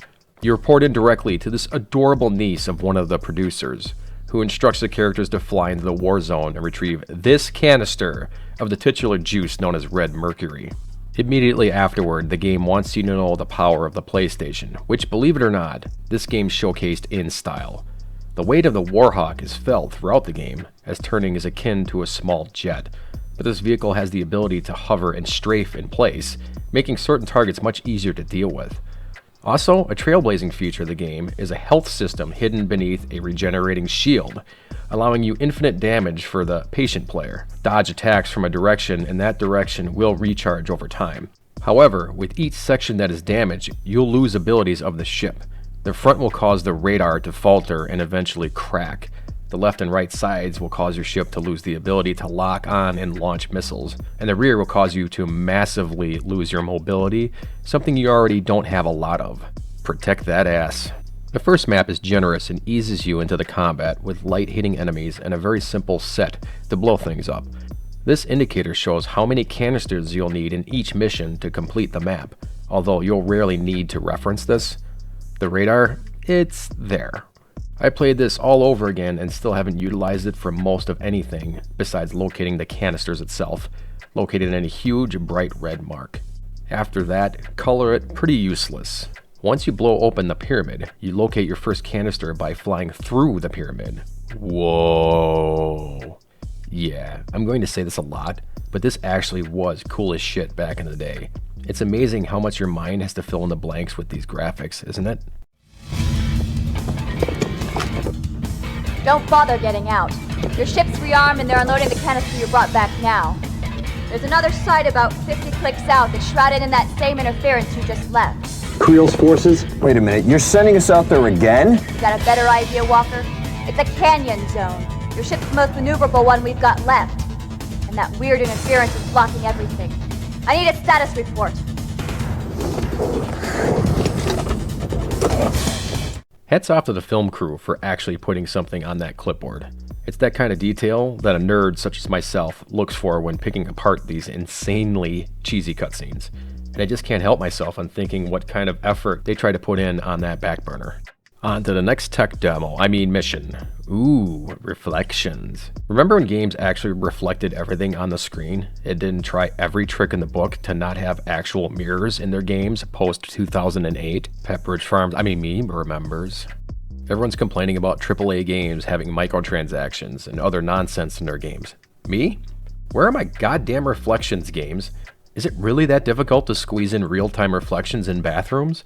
I know it's taxing on hardware, but dude, this game here is rendering the same object back in 1995. I fail to see the excuse. Where was I? Oh yes, you blow shit up in a canyon. There's not a lot to talk about with this map, as it's just another pretty map to gawk at. Look at those graphics. Good job down there. But before you cleaned out that canyon, a messenger got out. We tracked it to a cloaked transport over the Pacific. Transport? Now why is that the last thing I wanted to hear? It's not good. It's not good at all. The lab boys analyzed the sample you brought back from the pyramid. We think Creel built those mysterious bases to get it. So they're mining this... Red Mercury. Analysis IDs it as part of a classified government project that was aborted and supposedly shot into space. Somebody lied. Creel's been digging it up. No one knows much about it, but it's rated as a Class 1 threat. And this transport, it's its carrier. The Internationals will run interference. I want you to cripple that transport and get its cargo. Begging the commander's pardon, but are you crazy? One ship up against a whole transport convoy? How about a little support from the rest of the force? Mr. Walker, you were at the pyramid in the canyon. How many ships did you see come back?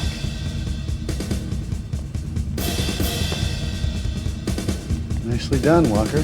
Well, you know, I'm doing the best I can.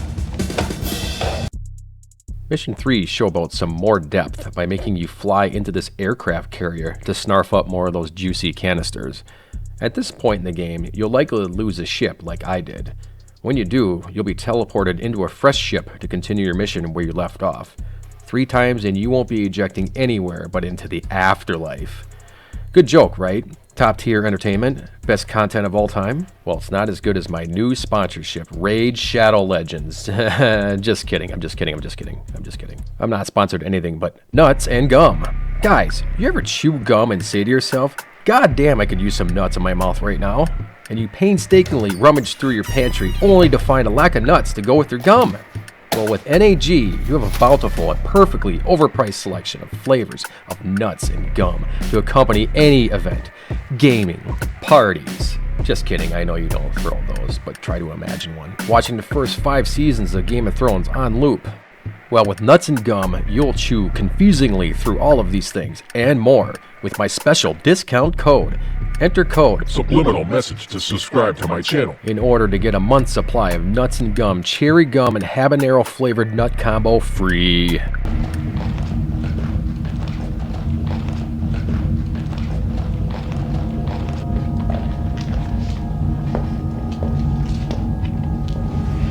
Creel's army immediately launched a series of worldwide attacks when that transport went down. Good. Sounds like we heard him. That ship was carrying the largest supply of red mercury yet. And we projected its intended destination to this point. It's a very scenic view there, Commander. Creel's forces crippled our satellite uplinks. We think his main research facility is somewhere on or near this island. Careful, don't make it too easy for us. Can it, Walker? Since Creel went on the attack and the existence of that red mercury has become known, some countries are discussing atomic sanctions. Oh, that's nice. If we don't get those canisters from Creel, we could be facing full-scale nuclear war. Let's get that bird off the ground. We got a long day ahead of us.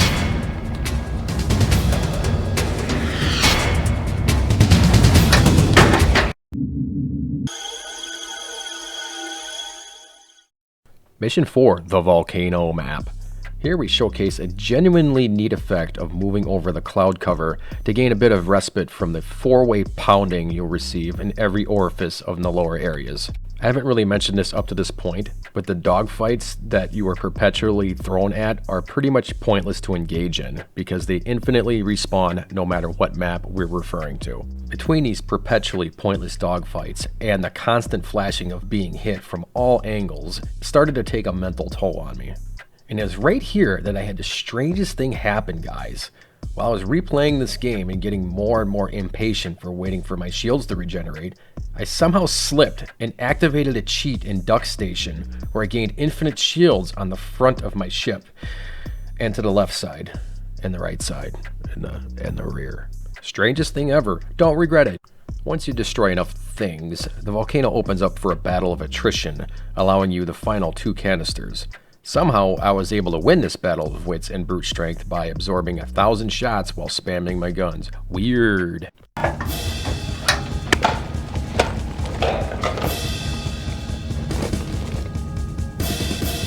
What the hell is going on down there? Don't know, don't care. Let the lab boys figure it out. They're downloading the scanner data now. Got bigger fish to fry. What's the mission, Commander? That's Creel's main stronghold. It's the closest our agents could get. Creel's forces were just too tough. Tell me about it. He's pulled out all the stops, launching major offensives worldwide. Every national force is engaged. We drew the prime ticket. We get to dig him out of his hole. What does that old saying about cornered animals come to mind? The mothership is maneuvering into low orbit over the base. We can cycle just enough power to punch a telepad beam through the red mercury interference. While his forces attack us, we'll transport you to the main fortress itself, somewhere on or near the outer wall. Does that U include air support? That U barely includes your ship's wings. Besides, we'll need everything we've got to run decoy for you. It's up to you to take out Creel. Oh. No pressure. Cycle auxiliary powers to the teleporters. Prepare for final transport. The final mission. Before I get into this one, have you ever activated a cheat, you know, completely by accident when slipping due choking onto a wad of nuts and gum, only to completely justify this action later on in the game? Well, this is one of those times. I cannot believe I had the patience for this back then, as the tunnels in here go on and on and on. These Star Fox-inspired traps are interesting enough to navigate, as is this bizarre layer of shooting fire out of these holes. What's up with these holes? These are speed holes. They make the ship go faster.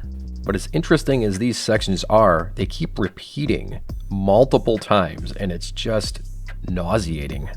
Once you make your way to this section, Krell is introduced in true magnificent overacting form. I've watched as you disrupted my plans. You think you're heroes? You think you've stopped me? You are fools! I, alone, have tapped the power of Red Mercury. I understand its true nature. With it, I am God! Now, face my divine retribution. Oh my god, this guy is just...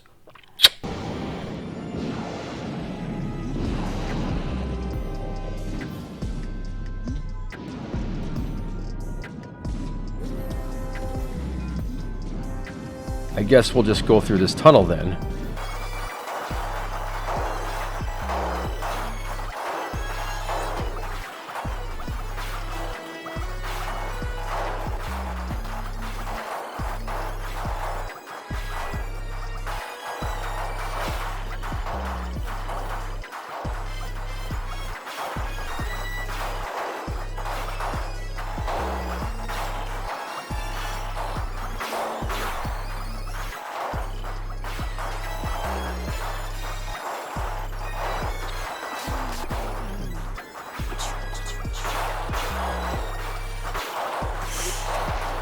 My brain aches, as if there's something deep inside it trying to overpower me.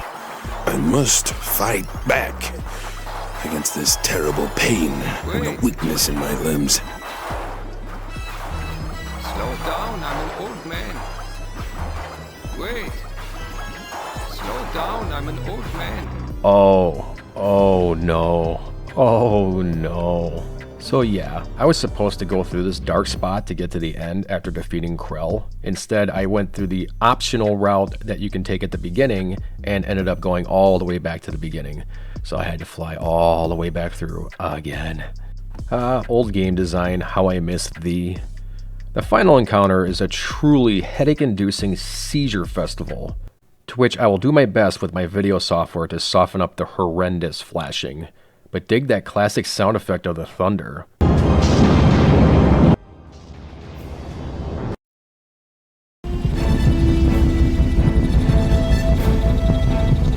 So, it has come to this. Two small men with their puny weapons stand between me and this insignificant speck of a world. None of you comprehend what you face. I have unlocked the secret of Red Mercury. I alone understand its power. I am one with it. It flows through my veins and fills me with the fury of a god by its might. I am rightful ruler of the earth. Yet, you all defy. Your paltry weapons, your pathetic armies. I will show you the face of true power. I will destroy you all.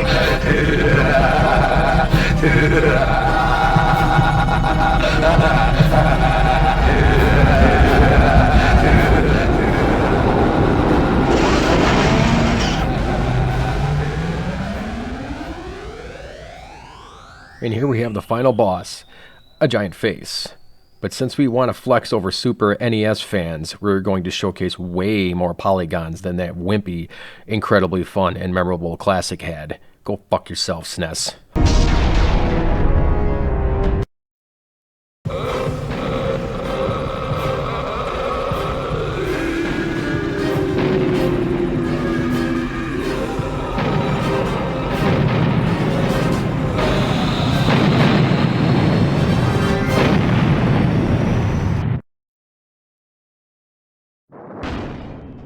Well, I think I got the bad ending, but it's an ending, so I'm going with it. Ain't no man gonna make me go through those tunnels a second time, no sir. Warhawk was fun to revisit, 90% being the it's so awful it's great cutscenes. It had some trailblazing ideas to go along with the glitz, but this thing was never destined to go any further than where it went. But what's this? Another near-launch title by Singletrack? Available wherever PlayStation games are sold? Just hook it to my veins. Back in my day, where PlayStation still ruled over Saturn and most of N64's library, with sheer blunt force of third-party support, there remained a distinct lack of certain genres that personally I felt were underutilized with the technology. As an example, first-person shooters, not even really a genre by that classification back then, were seemingly underdeveloped with only a few titles that could scratch the itch that Doom, Unreal, Quake, and GoldenEye cultivated. Another genre that wasn't really commonplace were titles that absolutely forego any plot and focus purely on action for the entirety of the experience. One probably being a good example, and since you clicked on this video, I assume you know where I'm going with this. If you don't, well, I mean, it's okay. I'm here for you. Just take a seat, okay? Good job. Die Hard Trilogy is 3 action-packed titles on a single compact disc developed by Probe and published by Fox and EA in 1996 for the PlayStation, followed by a PC and Sega Saturn port a few months later in 1997. It was met with generally great reviews and commercial success. Personally, it's one of my favorite titles for the console, as it stays perfectly in line of what a PSX could do at the time, and would scratch the itch of whatever action genre I was in the mood for at the moment. Prior to getting my grubby hands upon it, I played the demo for this on PlayStation Magazine on one of their provided discs. I enjoyed it a lot. It featured the opening map of Die Harder, an on-rail shooting partition of the game disc, and a great showcase of the graphical intensity that they went for. There was also a crazy debug mode that you can unlock in the demo, allowing you to do very interesting things with the scenery and move the camera about. I used this obsessively to view any parts of the geometry that you couldn't see within the normal means of playing the demo map, and tried making my own version of the opening. I don't think it was possible in the long run, but I think it was safe to say that I was going to get this game on rental. Dude, you think I'm paying $60 for this? Yeesh. The time to unbox the CD had arrived, and rather than plunge into the Die Harder segment like I had obsessed over beforehand, I decided on playing the third-person shooter segment, Die Hard. Want to stay alive? Stay with me. It features smooth arenas loaded with enemies consisting of, let's just say, dated-looking character models. I think these are polygons, but there's definitely some shortcuts going on here to save on processing power.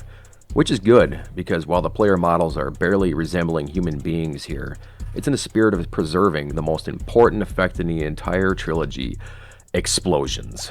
These effects were amazingly rendered in its time, and they still hold up pretty well, in my opinion. As for the gameplay, it's quite fun and fast-paced, even by today's standards. There are some pretty cool rendering tricks used to see through the walls, making the tight corridors much more bearable than what could have been.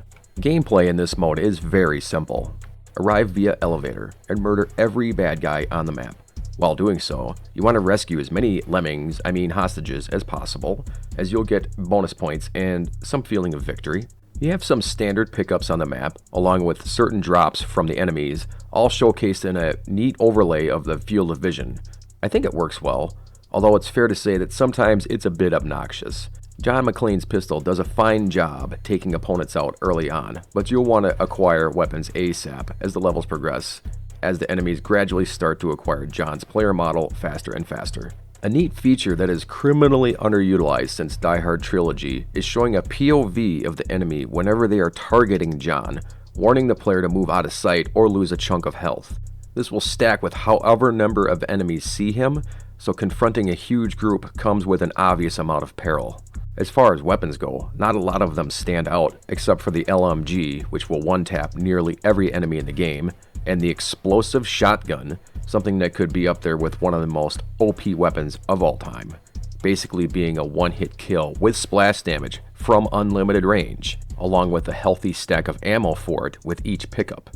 One rather arcadey feature that you'll need to live with is that picking up the same gun will grant a fresh stack of ammo on top of whatever you have. However, picking up any other weapon will reset to that one, eliminating any supply you had. Pick them up carefully. You will gain a healthy amount of grenades as you play, which sometimes will blow up a huge amount of grouped up enemies. They are very picky around doorways and such, so relying on these isn't recommended if you have other options. Looking at the radar, you can line up most of your shots and kill most enemies before they even see you, as the AI in this particular part of the game is quite terrible. While I think there might be some lost potential with this part of the game, I'm not sure how much fun the game would be if the enemies actually flanked and did things appropriately, rather than simply overwhelmed with sheer stupidity of numbers. Once you've cleared each map of all the baddies, you will need to find an elevator before the floor explodes, ending the map and sending you upstairs. Things won't change much from map to map, although there is a bonus level every so often to officially send off the hostages you've freed up to this point. This is again in good faith of wanting a high score, a gaming ideology that is more or less from the Stone Age at this point. Once you've made your way to the top floor, you'll kill a mini-boss representing Snape, and the game's a wrap. The pre-rendered cutscenes here aren't even worth talking about, as there is virtually zero storyline to be had here, and I don't think fans of this title would have it any other way. Pew pew pew! Back to the title screen. The second, and my personal favorite of the three titles, is Die Harder. You're supposed to stay in your seats until the plane reaches the terminal. An on-rail shooter featuring a metric shit ton of explosions, a body count that would make Hot Shots Part Duh envious, and tight gameplay that is one of the best to ever grace this kind of genre. It has a style most similar to Time Cop, with clearly highlighted enemies in a ring that warns you of how much time you have before you're clipped by them. Die Harder starts off fantastically with a 15-second stint of a pure nothing burger.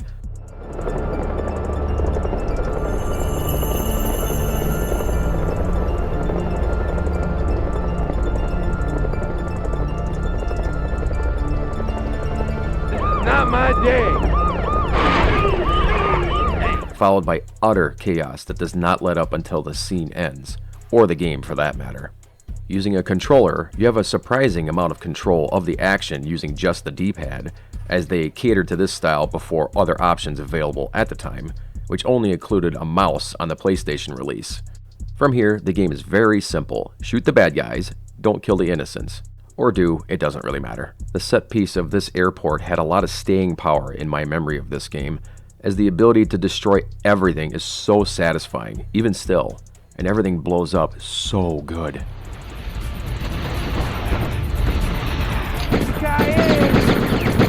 Bruce Willis's sound-alike did a pretty good job with the handful of one-liners in all three titles, especially given the compression levels, making him sound like he's talking through a police radio.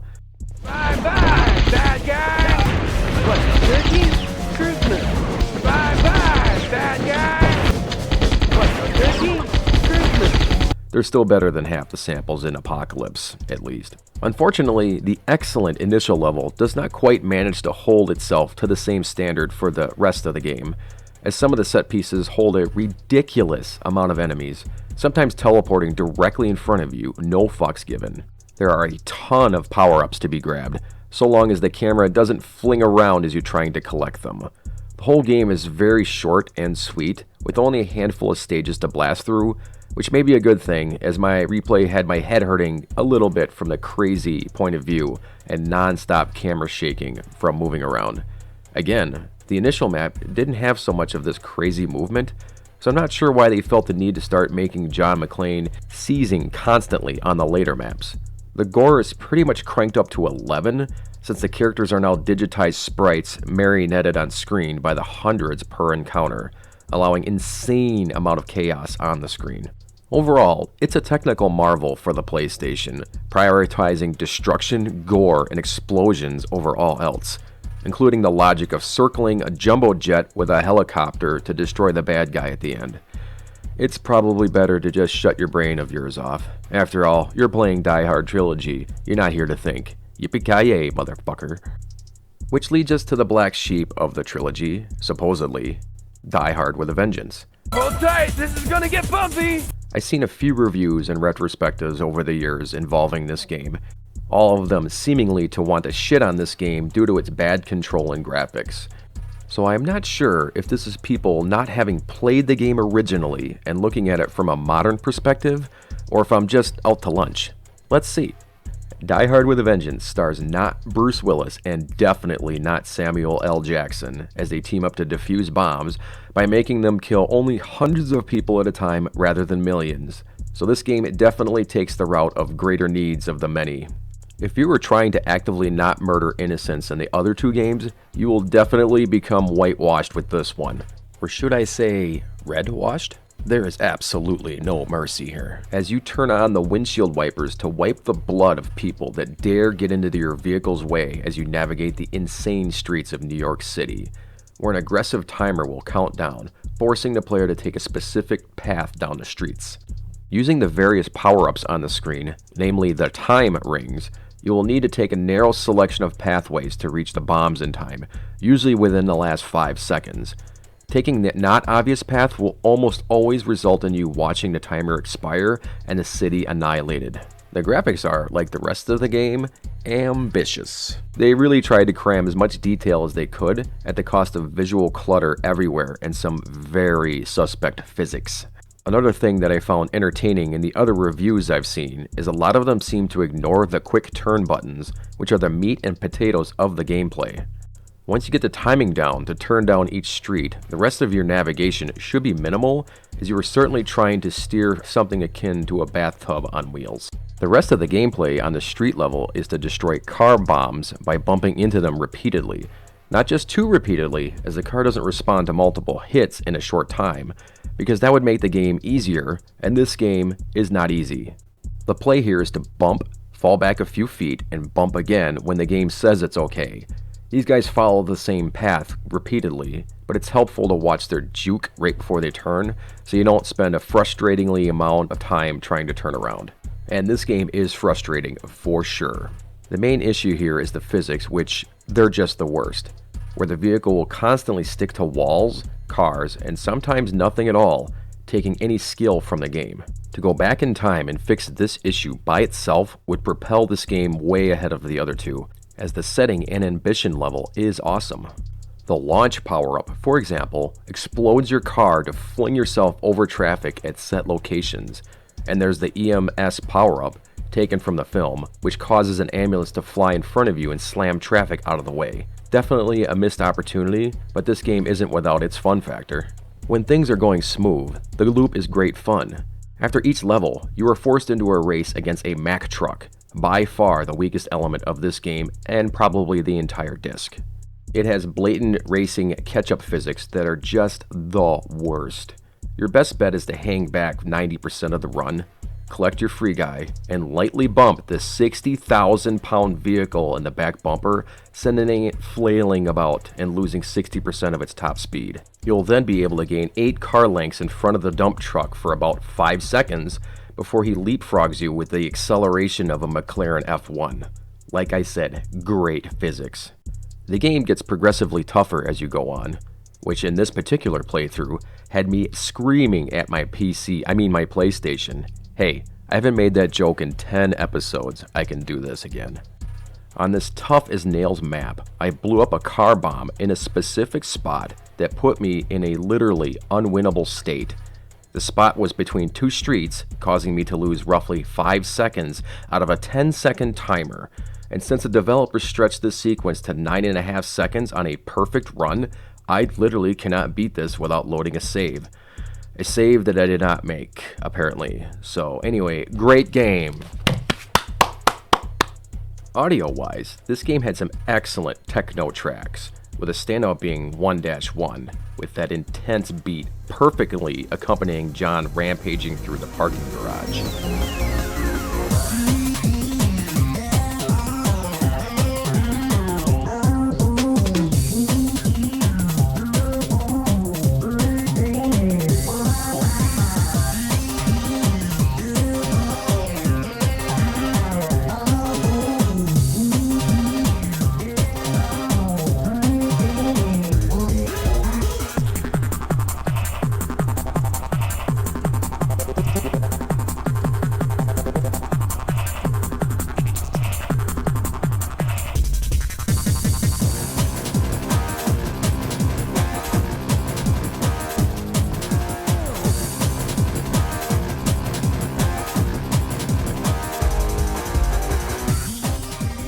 Sound effects are absolutely standard fare, with the exception of the explosions, which once again take precedent over all else.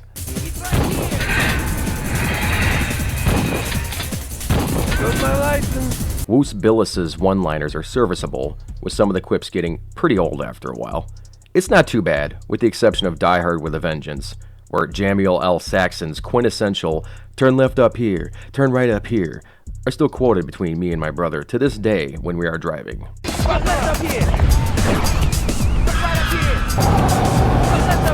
His lines in particular get old real quick, as they are mostly tied to events occurring on screen, such as, "We're not gonna make it," when the timer reaches 5 seconds or less, something that occurs every single bomb on every single map. So yeah, they could have worked on this just a bit. I adored this game back in the day. There just wasn't a lot of titles that guaranteed such simple gameplay experience for the sake of wanting to blow shit up. It loaded quickly, threw you into the game, and off you went. It executed that action really well too, with a lifespan of each being just long enough that you didn't tire of that experience and could jump into another one if you wanted to. None of the games could have stood on its own, especially with nothing of plot or substance, alternate challenge modes or difficulty settings, or anything else to extend the replay value. But somehow, you get 2.5 great games in one. Which I wanted to say was 3 before my replay, until this happened.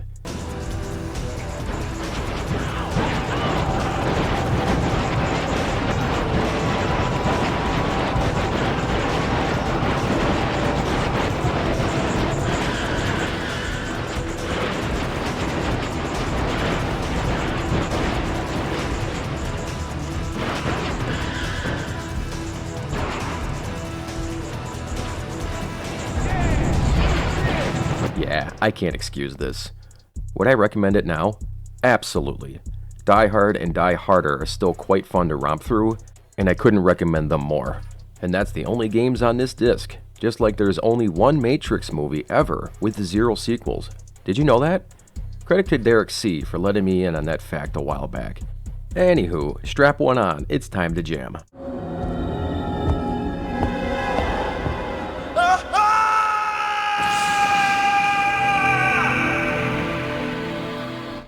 Resident Evil is the survival horror game developed and published by Capcom for PlayStation back in 1996.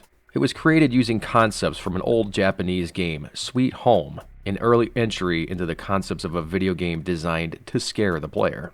The technology for Resident Evil, however, is much more akin to Alone in the Dark, released for the PC 4 years prior, and is certainly the pioneer of the genre.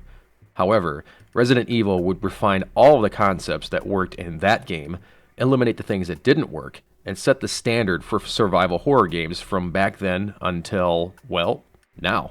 Another way to look at it is how Wolfenstein was basically the first-person shooter to lay the foundation for Doom to build the skyscraper on top of it. When deciding to replay this masterpiece of game design, I opted for the original experience of playing this, skipping past the fantastic GameCube remake, multiple remasters, and even the DualShock and Director's Cut editions. The main reason for this is to point out just how difficult this version was on launch, and just how well this game was programmed right out of the PlayStation's gate. When I say this is the survival horror game, I'll get into the details of what surviving actually means. For now, let's get into the options menu. Just kidding, there's nothing here on the title screen. You're greeted with a selection of Jill Valentine and Chris Redfield. Unbeknownst to young, impressionable gamers thinking that the male character is the strong one, this game is hiding a massive difficulty spike between the two. Jill has an objectively easier playthrough for the entire game, having 33% more inventory space to work with, a partner that helps gain multiple weapons without any effort, and a lockpick to open the locked doors, hiding the all-so-important ammo needed to survive. Something that Chris will have to find tiny, insignificantly sized keys that make up an entire space that is equal to a bazooka. Yeah, Chris has a higher pool of total health, but good luck carrying healing items in your inventory to heal that pool. There's just no comparison. Jill is hard mode, and Chris is Akumo. Okay, everyone's seen this opening by now, right? Skip to this timestamp to get to the gameplay experience if you have. Otherwise, enjoy the best acting you have ever heard. It was Bravo Team's helicopter. Nobody was in it. But strangely, most of the equipment was still there. However, we soon discovered why.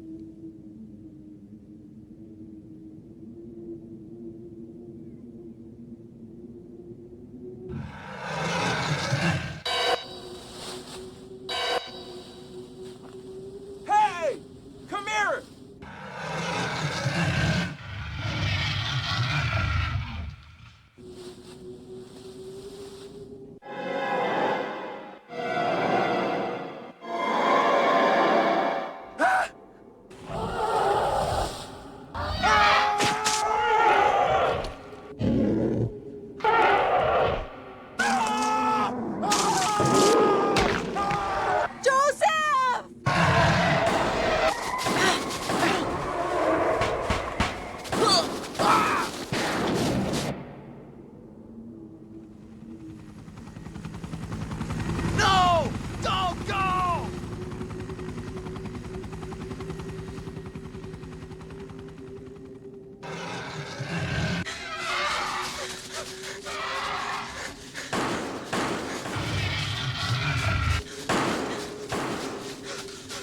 Run for that house!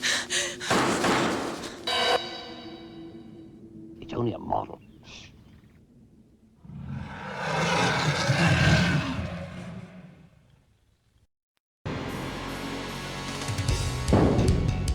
Chris Redfield.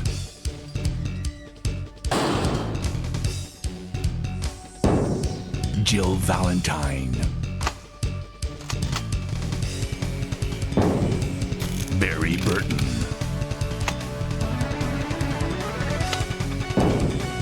Rebecca Chambers.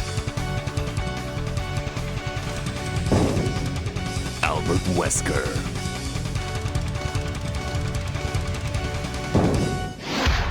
Resident Evil. What is this? Wow, what a mansion!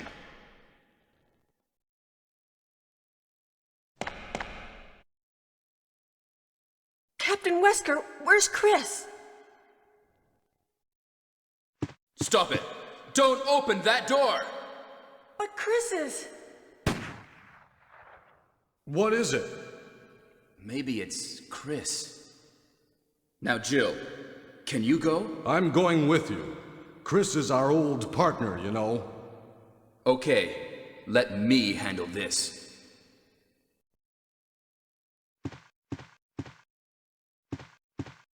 Stay alert!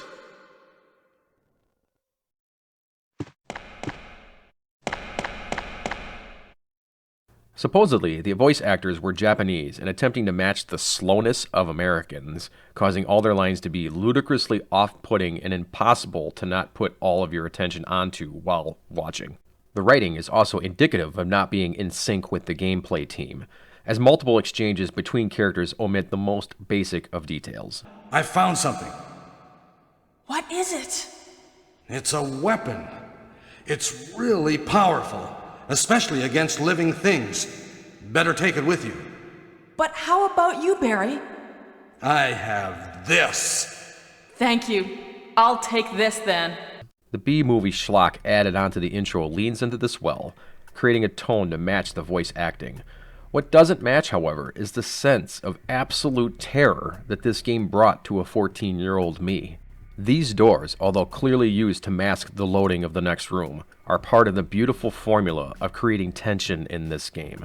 You have no idea what is on the other side of this door, and all you have is this extra time to ponder on it while you watch the doorknob rotate. It is a fucking brilliant workaround. Just like the fog in Silent Hill, realizing there would be exceeding loading times between rooms, they took advantage of the technology and made it into the series' staple for the next decade. Also on display is the beautiful pre-rendered background set on polygonal graphics. This tech is not new, with Alone in the Dark pioneering the overall concept years prior, but this game uses a far better layout of the camera angles and enemy placement, incredibly accurate representation of firearms, and a superb interaction with the environment to put Resident Evil light years ahead of anything on the market at that time. Topping off this atmosphere is a truly memorable soundtrack, with some tunes that still give me anxiety to this day. Where was I? Oh yeah, the zombie. Playing this game again for the bazillionth time, I now know the move here as Jill is to turn tail and run back to Barry, who takes this one out for us. But back in the day, most people sank a half dozen bullets into this guy, expending your already limited ammunition, and possibly getting grabbed by the zombie, spending your limited healing consumables. Knowing the basic route from memory, I'm able to keep most of my resources in check. But this original release was impossible to beat on your first playthrough back then, or possibly subsequent playthroughs, since the knowledge of the game is half of the difficulty. Using your Beretta is effective enough on a single zombie, spending roughly 5 to 7 bullets per encounter, provided you ignore the iframes of the enemies are allowed between getting up, falling down, and getting up again.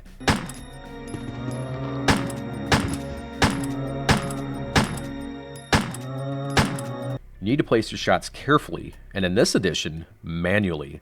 No snap to aim on this beast. Quick turn? How about a quick bit slap instead? You don't get quick turns in this game. That isn't even invented yet. Have fun turning like you're in a small tank rotating in place. I dub it tank controls.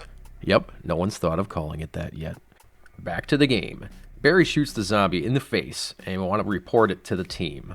Once you scout the lower floor, this infamous exchange occurs. Find anything, Jill? Nothing. What is this all about? I can't figure it out at all. Beats me, too. Now it's Wesker's time to disappear. I don't know what's going on. Well, it can't be helped. Let's search for him separately. I'll check the dining room again. Okay, I'll try the door on the opposite side. This mansion is gigantic. We could get into trouble if we get lost. We should start from the first floor, okay? And Jill, here's a lockpick. It might be handy if you, the master of unlocking, take it with you. Thanks. Maybe I'll need it.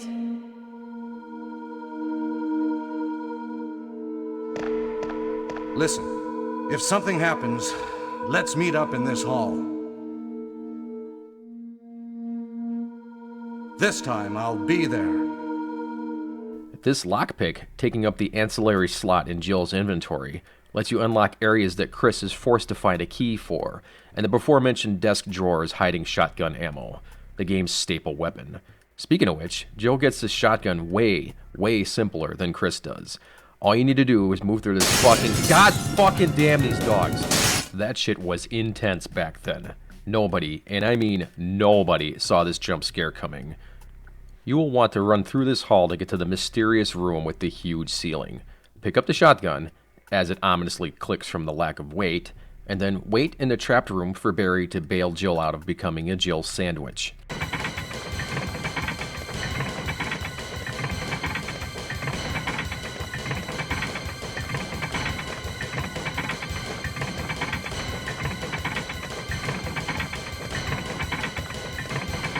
Hey, what's going on?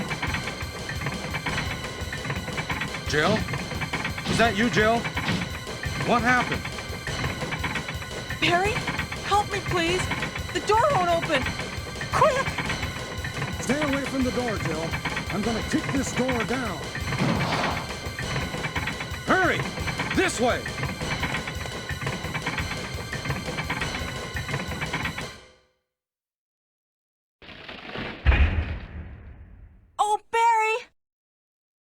That was too close. You were almost a Jill sandwich. You're right. Barry, thanks for saving my life. But Barry, didn't you say you're going back to the dining room to do some research? Why on earth are you here? I just had something I wanted to check. Now, let's get back to searching for the lost captain and Chris, shall we?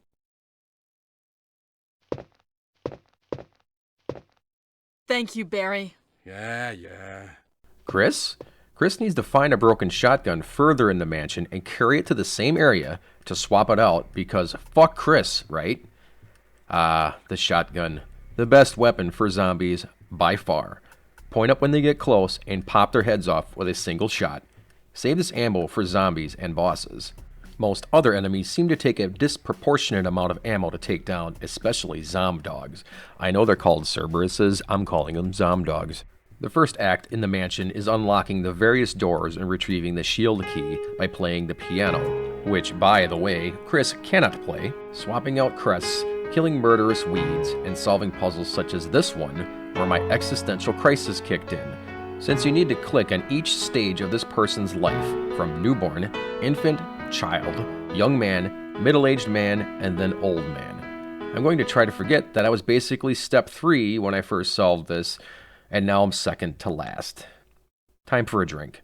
Also, you will learn slowly what is occurring in this mansion, which is refreshing to read compared to the overly ambitious sequels to the game. There were some experiments, shit goes wrong, and things are getting covered up. Itchy, tasty. You'll also find your compatriot, Richard, who fell on his butt. Ouch. I mean, that injury does look horrendous, but I'm sure a run down to the serum will work well against the toxin. Just gotta run back and... Here's the serum! Richard, hold on! I'll give you a shot now! Jill, here's my radio. You should keep it. No! Richard! What was the point of this? You proceed to the snake room, who you don't actually need to fight, but with almost absolute certainty will strike Jill, causing the poison status. You're basically meant for this to happen, as this cutscene will trigger. Am I poisoned? Give me the serum! You eventually gather the crests needed to access the outside area, where Brad tries to communicate via radio how he's on the lookout for the STARS team. I'd love to ask him the reasoning behind just bailing in the first place, but I doubt we are ever going to find that out. You make your way to the neighboring house, which I believe is a dormitory for the scientists working on the virus that is causing this zombie outbreak. Here, the main objective is getting by a huge plant, in which in this playthrough is done by reaching the basement level.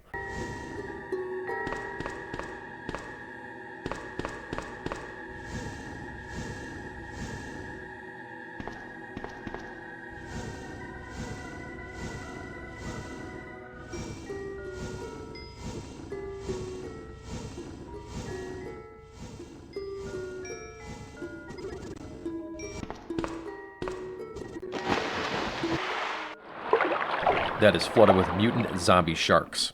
Drain the water and watch them flop around helplessly. Has anyone ever not shot these at this point out of mercy? Mix the chemicals in the 4 bottles in the most mundane way possible to create the V-Jolt.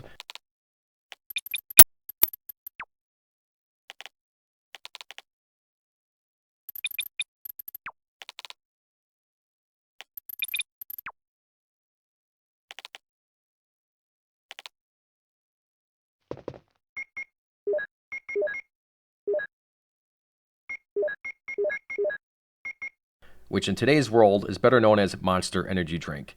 That shit is nasty. I don't care if Grim Daddy drinks it. Come at me. Now you can fight this thing and get the key that unlocks more doors in the mansion.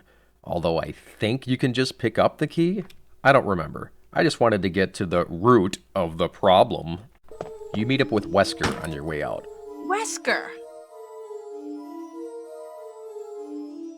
Jill, so you're safe. That's what I was going to say. Where on earth have you been? You disappeared from the hall all of a sudden. I'm sorry, but I have my reasons. Perhaps you guys have met them? It was all I could do to protect myself against those strange creatures. Is that right? Anyway, it's good to see you're safe. Jill, our first priority is to get out of here. Yes, you're right. Now, there are a lot of rooms in that mansion that we can't get into because they're locked up. I have been looking around for clues. Okay, I'll go to the other house and see if I can find any clues. Will you do that? I'm counting on you. I wonder what his deal is. So refreshing looking back on Wesker on just being a dude and not some unkillable god demon. They didn't even try making him not look sus though, even back in 1996. Maybe he's a red herring? No, he isn't. Once back at the mansion, you will be introduced to the biggest menace in the game, the Hunter.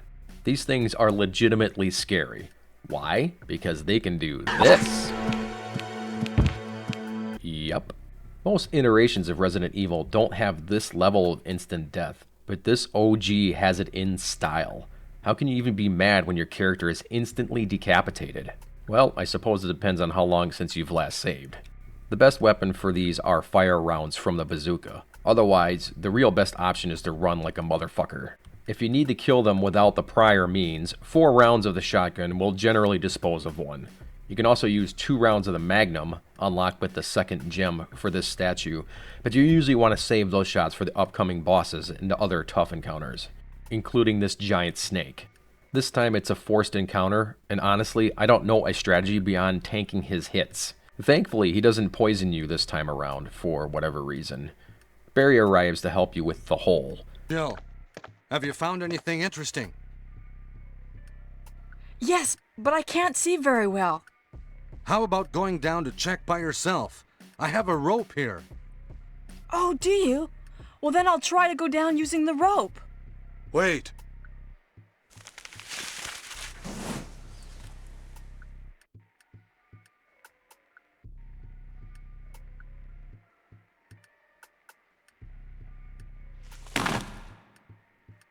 Hey, what's going on? Now I've done it. Sorry, Jill. Wait. I'll go and get another rope. Barry? Barry! And here's an interesting mechanic. You can actually wait for him to bring the rope back. I really thought he was doing video game things and would be permanently looking for said rope. RE is full of little touches like this. You eventually get access to the underground area outside the mansion, where we find Enrico lying in the corner. Is that Jill? Is that voice Enrico's? Yeah? You're alive! Wait there! Are you with anybody, Jill? What? Oh, yes! Enrico! So, Barry and Jill together. Are you all right, Enrico? The stars are doomed. Someone is a traitor. Everything was plotted from the start by Umbrella. Ha!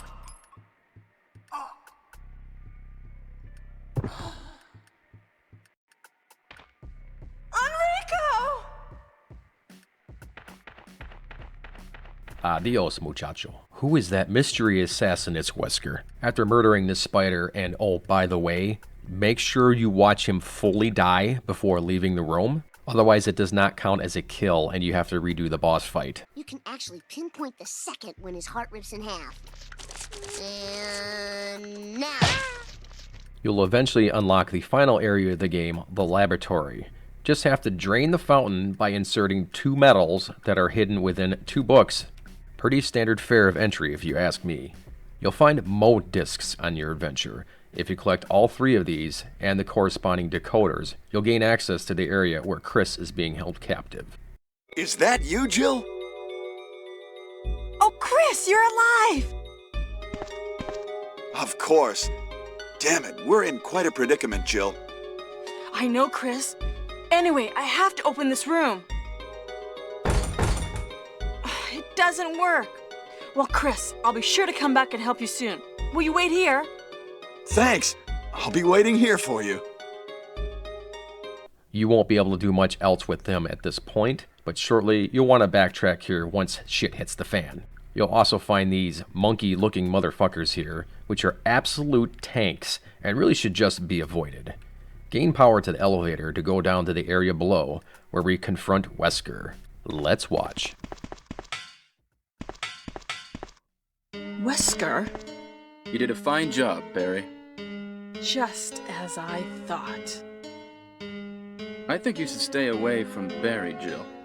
I hear that his wife and 2 daughters will be in danger if he doesn't do everything I tell him to.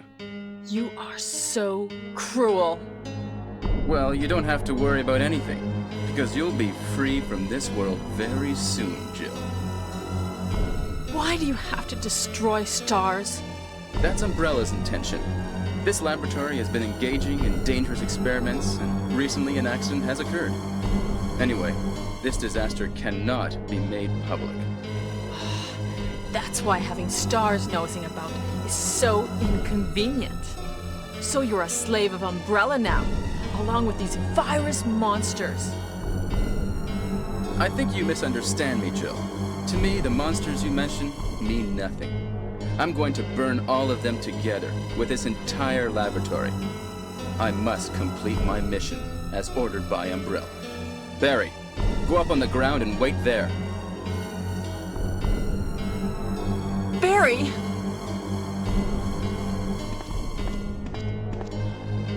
Barry's such a fool. He'll be under the control of Umbrella forever. How come both Umbrella and you can intimidate him by taking his family as hostages? Umbrella? Well, I intimidated him, but it had nothing to do with Umbrella. I just used him for my personal purposes, though both you and Barry seem to think I was following orders from Umbrella. So you're planning something else? If you succeeded in developing the world's most powerful biological weapon, what would you do? What if you were in charge? You must stop this now. You're a brave girl. But if I were you, I wouldn't give up such a big discovery. You guys are idiots. No one understands its real value. So you're going to steal all the research? Better yet, I'm going to show you the tyrant. Oh! Barry! Sorry, Jill. How is your family? I was listening to what you and Wesker were talking about. I wish I realized it earlier. I thought it must have something to do with Umbrella, you know. So it's all been masterminded by him. But it's good that you know that now. Anyway, let's get out of this house first. Jill! Yes, what? Do you have any idea what Wesker was going to show you at the back of this place? Well, he was talking about the world's most powerful biological weapon, called Tyrant or something, I think. Do you think we could see Tyrant now? Barry, you're so optimistic. It would look bad for stars if we let such a dangerous creature run loose. Maybe you're right. Let's go then.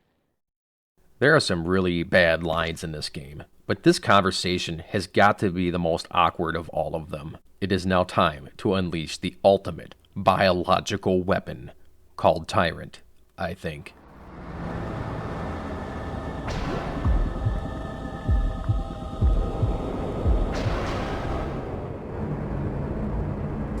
But we can't let it live. That must be the computer for monitoring this creature.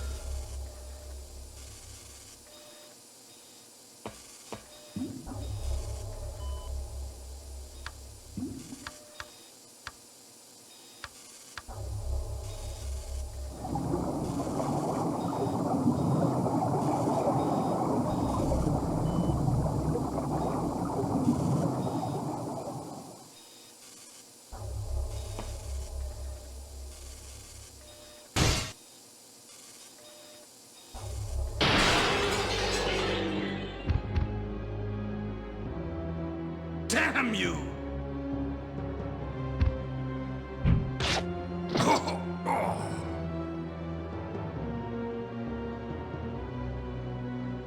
It can't control what it does. His intro is fucking badass. This fight is surprisingly tense, as you have barely enough time to turn and shoot a single shot before slowly rotating to move again.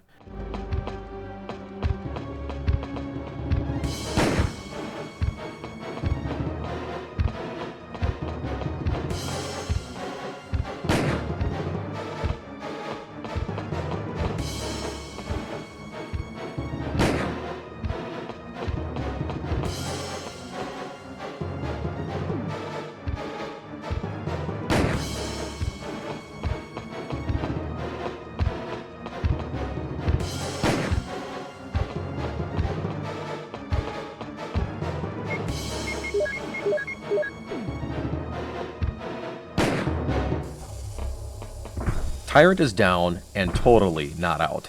Time for our daring escape. Barry? Barry!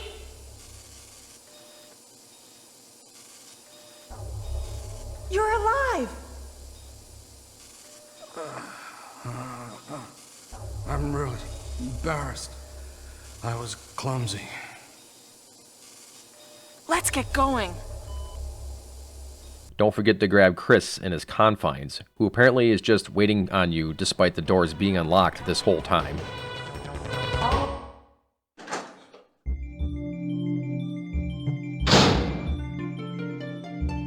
Oh, Jill! Sorry for keeping you waiting. So everything is done? Well, almost, yes. Now let's go.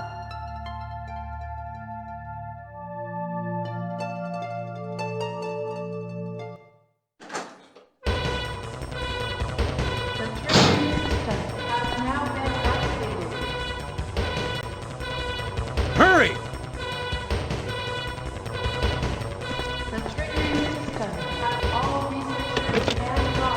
There is 3 minutes until explosion.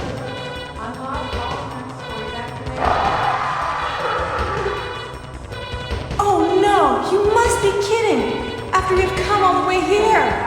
Ladies first! Go first, Jill! But Chris! Give me a chance to play nice guy. Okay, I leave it up to you. See you again at the heliport. Incidentally, ladies first, go first, Jill, is one of my top 3 lines from this game. Just set the flare and wait for the helicopter to oh fucking snap. Time for the final confrontation. Tyrant is pissed and starts slapping you around like a rag doll. This is way harder than I remember.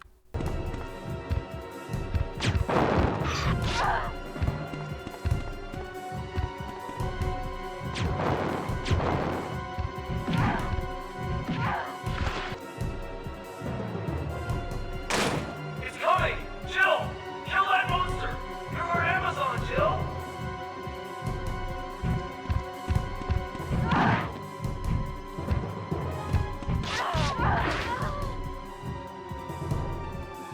Do you remember dying to Tyrant in this spot? Pepperidge Farm remembers.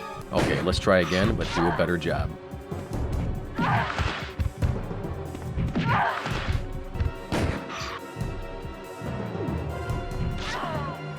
Dude!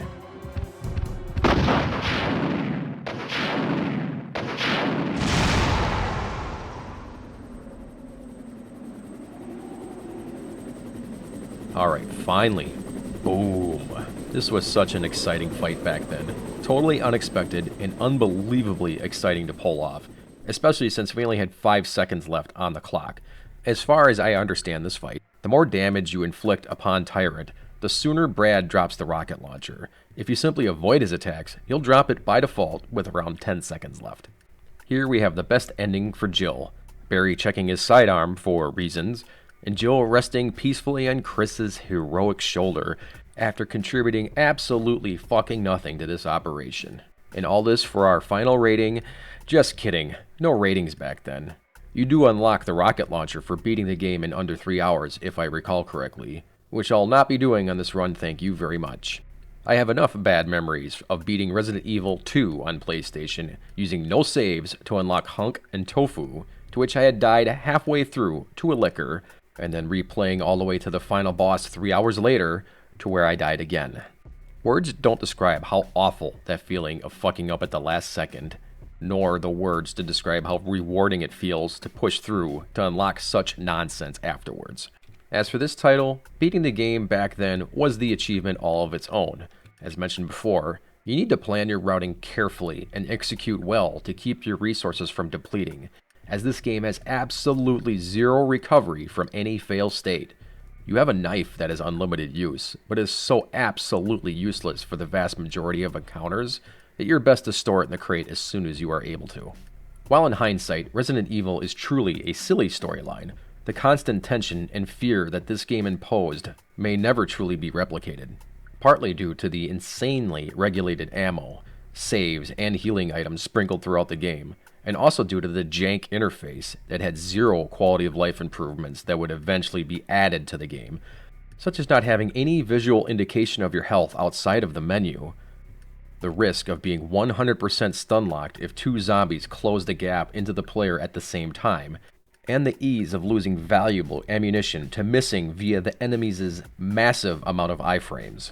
If I recall correctly, there are about 8 to 12 ink ribbons to be found per playthrough in total, making the 5-hour playthrough become stretched between many, many high-risk runs for completion. Some of the game's satisfaction comes from creative ways of navigating its bullshit inventory system. Reloading the shotgun and placing the ammo into the crate to free up that slot will give you double the space to operate the weapon ideally, allowing you to kill 7 zombies in a run without bogging down your precious space. Using a save for the ink ribbon, you want to place the single remaining ink ribbon by itself in a crate to be retrieved later, giving you a portable save for certain ashholeless areas that have a save typewriter without a crate nearby. It's all these little tricks that you would have to learn to get through this nightmare, and hardwire your brain for decades to come to never use up any valuable consumables. Resident Evil is a technical marvel of the PSX, one of the mighty titles that completely obliterated expectations for something we didn't even realize we wanted. A campy yet terrifying haunt through a mysterious mansion full of zombies, zomdoggies, and whatever the hell this thing is. It was fun revisiting the true doom of survival horrors. Its roots have been pulled out, sucked dry, reinvented, sucked dry again, replanted, and is currently in the process of being sucked dry once more. The circle of life. I love reading the letter addressed to Ada from John, meant as a one-off puzzle to unlock the computer in the laboratories. Soon, that character will be made into some kind of master ninja and a star of her own DLC for the second milking. The butterfly effect is fun to look at in reverse, seeing some of the worst features of the story become the mainstay of the entire series, such as Umbrella Corp being the mastermind of the universe for all 18 of the Resident Evil movies, Wesker becoming an unkillable god that dodges bullets or holds onto rockets with his bare hands, or the origins of the T-virus change from game to game to include the strangest of characters. In my opinion, none of that shit mattered, and the original game's truest strength lied in the mansion itself and the initial mystery of it. Even in the original game, getting into the laboratory section was the weakest part of it, and the plot twist provided zero interest outside of introducing the Tyrant, one of the most badass enemies of that decade in any video game. Simple, unstopping Tyrant.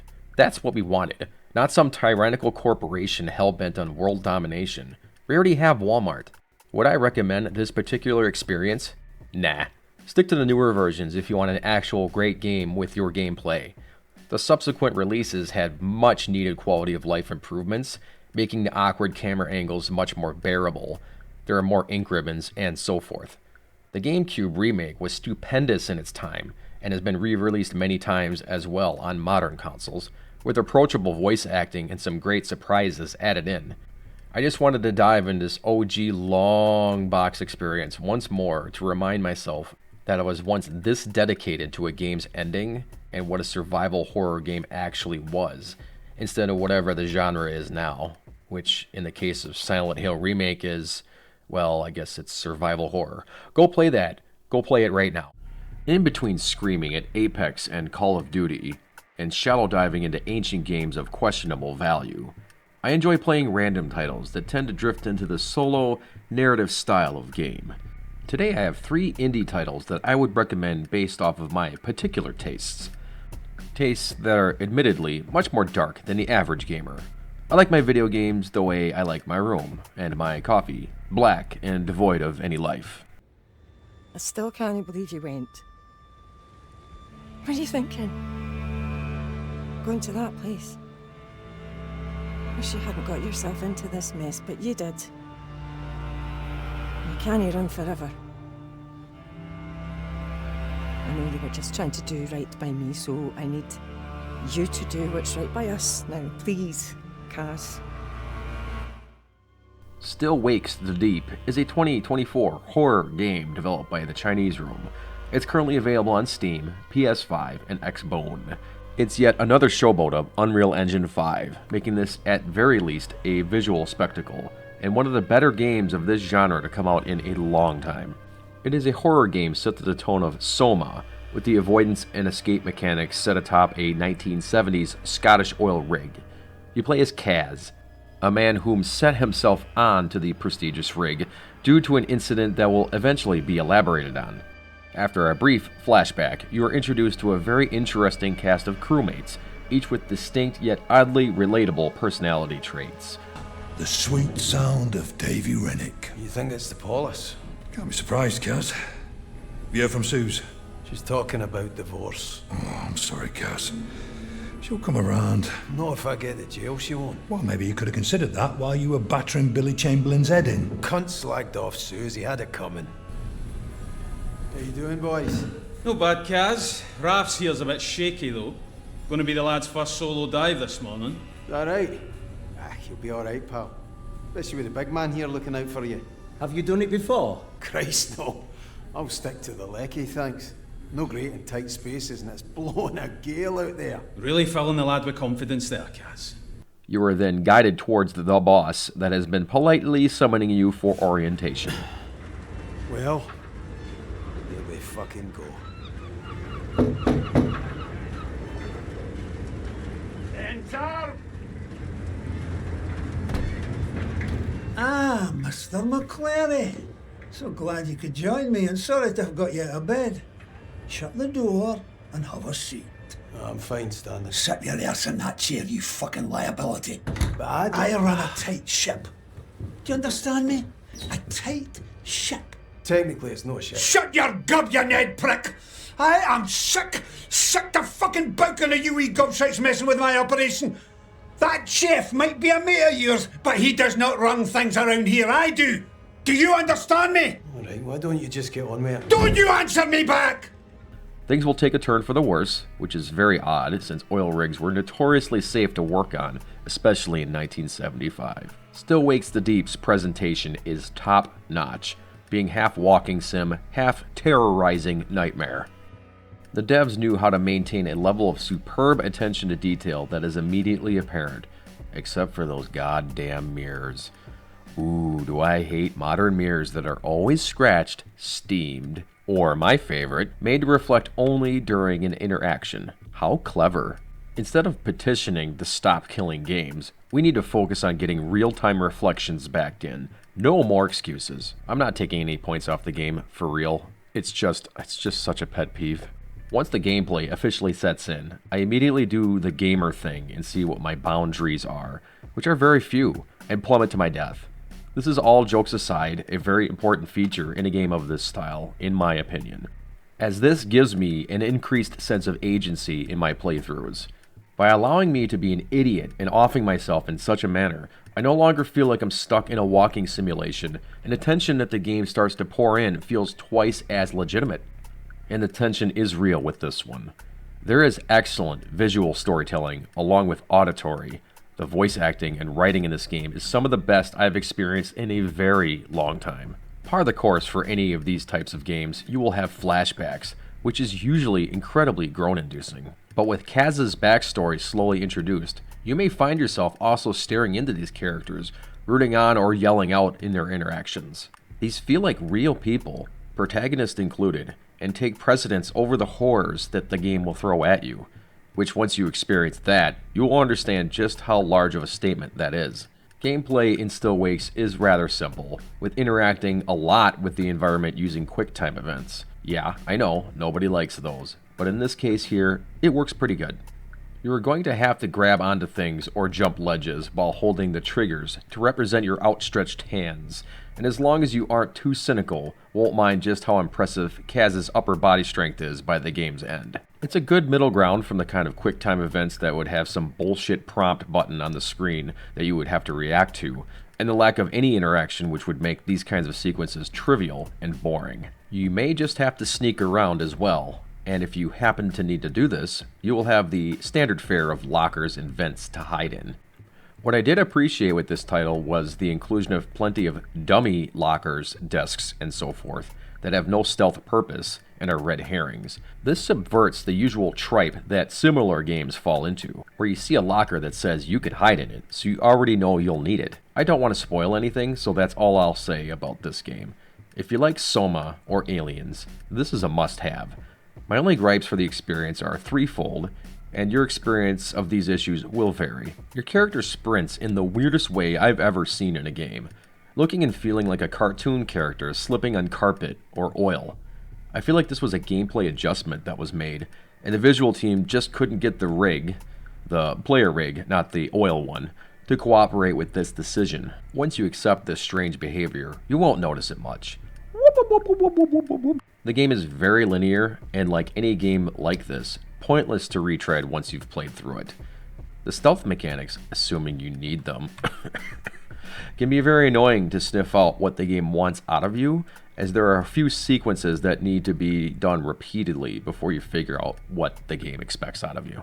Any gaming sequence, no matter how amazing, will be ruined if you have to redo it 10 times, and you won't feel any satisfaction once you finally clear it. Again, these are minor gripes, but if all three resonate you on the negative side, then maybe catch some gameplay footage to see if this is your jam.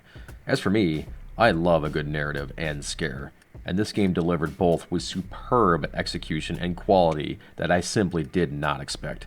Also, whomever translated Scottish in the subtitles, mwah. I am the fucking king. Do you understand me? You bring the police to my door, to my rig. I can sort this, right? I just need time. Shut it, you clatty gobshite. My rating, 9 Siemens out of 10.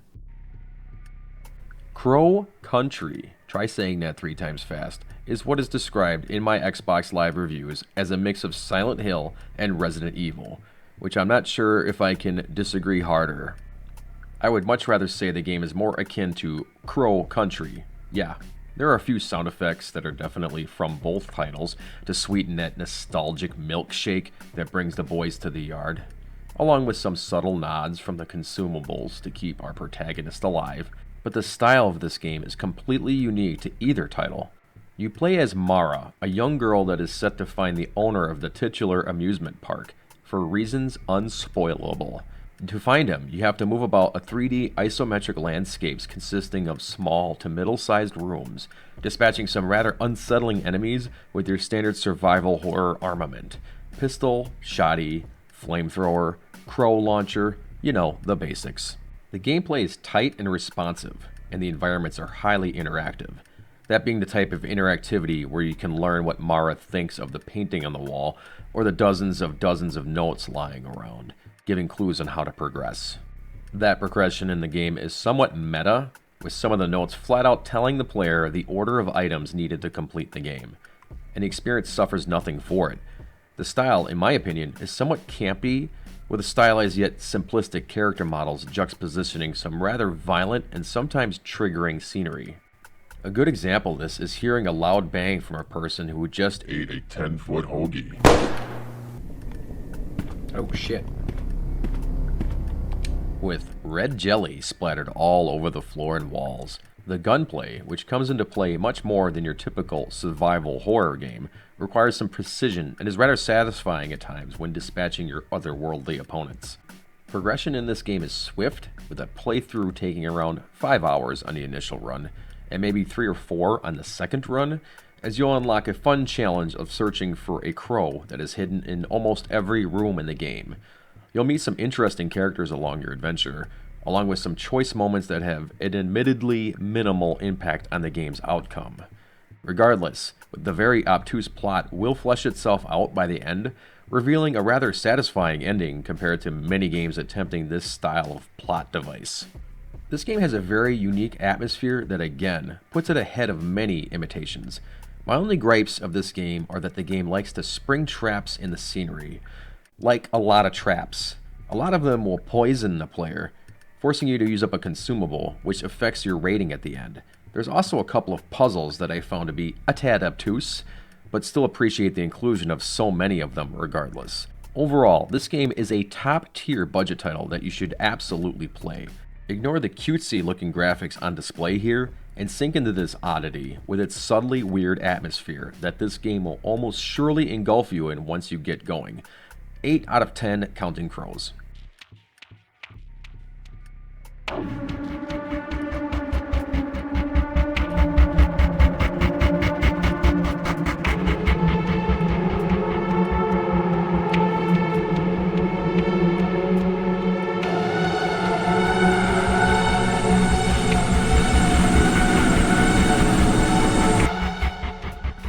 Fear and Hunger defies description for those who have played it. I have a few rewrites to try and encapsulate Fear and Hunger for those who are unaware of its existence. Have you ever played a game that you hate and love in equal measure? Have you ever said, I fucking hate this game, I'm never playing it again, while simultaneously re-uploading your last save without even missing a beat? Fear and Hunger is not for everyone, and I suggest that you also be in a decent place before even attempting it. This title may be in fact one of the darkest games that I have ever played. There are incredibly dark themes tossed at you right from the first monster encounter, where you will lose an arm and maybe a leg, and are expected to continue down the darkest dungeon, permanently disabled from a single encounter. Or better yet, be violated by the same monster, and will have a let's say, butthurt debuff while crawling through the dungeon with almost zero chance of proceeding. An early prompt to go into this hole gives off the, well, it's an option in a game, how bad can it be?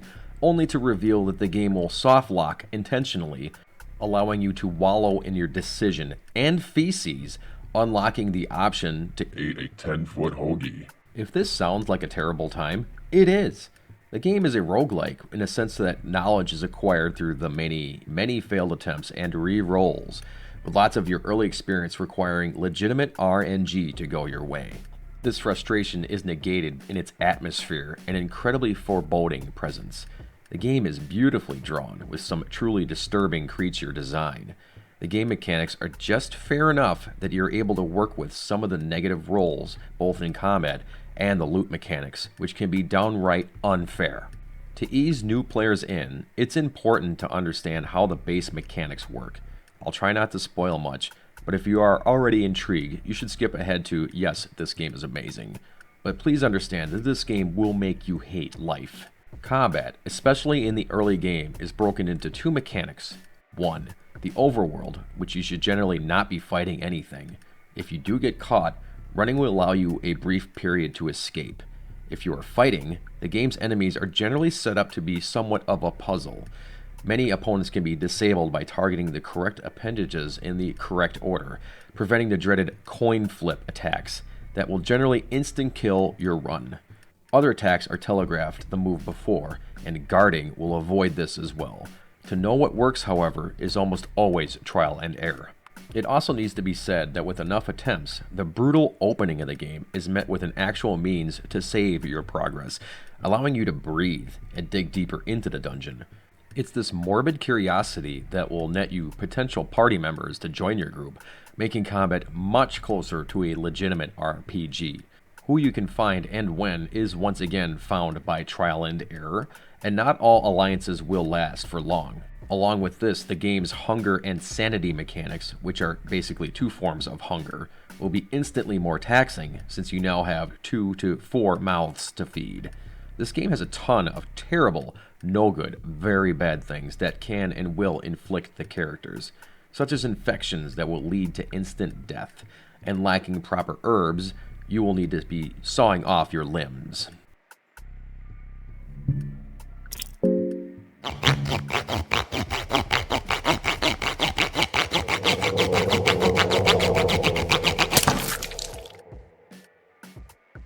A great example of absolute batshit detriment is blindness, which in 99.9% of RPGs means a lack of accuracy in combat, which is true for this game, but also you literally cannot see anything in the overworld after the fight, making the game all but impossible to beat if this occurs on the main character. Yeah, it's bullshit, but you have to appreciate the lack of care towards the player.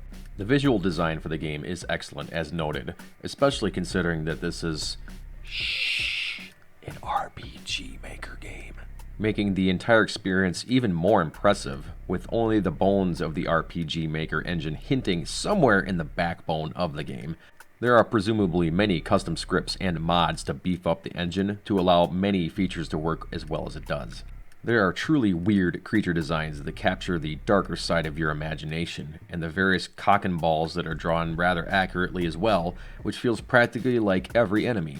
The actual story of Fear and Hunger varies with each character that you choose, as your backstory that you can fill in optionally will give some rewards to start your character off. While ultimately a lot of your objectives will be the same for the standard yet many endings available to find in this nightmare, each character has a specific special ending that is apparently found in all but one of the most insane means of accomplishments. As you restart again and again, you'll catch familiar patterns with your potential party members and slowly learn the best route provided you have the proper RNG to support it. After you reach a certain point, the game will switch gears a bit, to which there is much less RNG required to proceed, as you can start to really explore the landscape, and explore, and explore. It's crazy just how large this purchase is, with a multitude of endings, optional routes, and difficulty settings make this game an absolute buy, if you of course can appreciate and tolerate some of the darkest themes I've ever seen since Pathologic, a game designed to make you hate life. This game is objectively a no-brainer purchase. There is an amazing variety of content on a minuscule asking price, extremely deep lore that I haven't even touched on, as I dare not upset any fans of the games watching this, and a frustratingly addictive gameplay loop that only has a few notable flaws. My biggest gripe is the lack of balance from the entry levels of the game versus later on, where the game is clearly more fleshed out. Your first encounters with enemies that are essentially unavoidable require flat-out RNG to dispose of, along with good RNG for your initial weapon drops. I don't know the meat and potatoes of the coding of this game, but I swear some of these coin flips are rigged.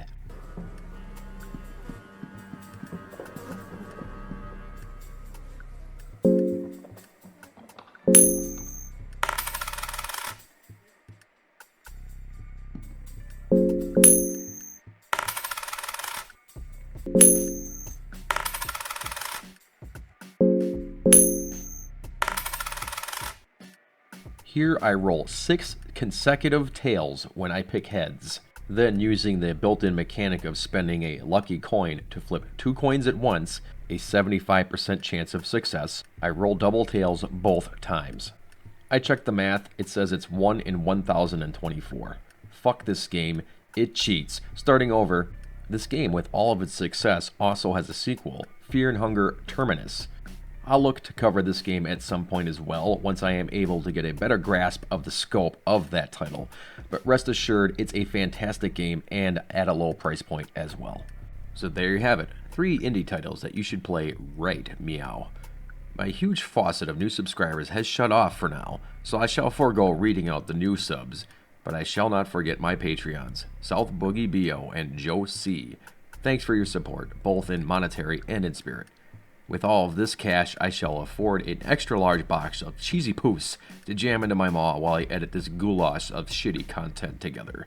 And thanks to everyone else who has tuned in. Okay, bye.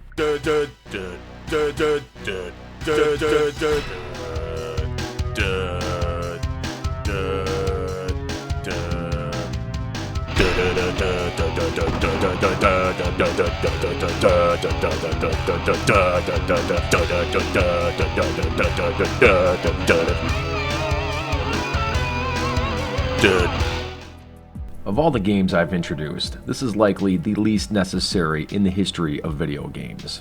Even if you have never played GoldenEye, you are certainly aware of its existence, and there are likely 100,000 videos also covering this iconic masterpiece. But I feel a need to cover this game with the perspective of a 15-year-old Trevlin had when he first saw this in Electronic Gaming Monthly, and this game had looked so promising. I would also like to show my appreciation of how a medium can affect a person in a way that this game did. This game literally changed my life.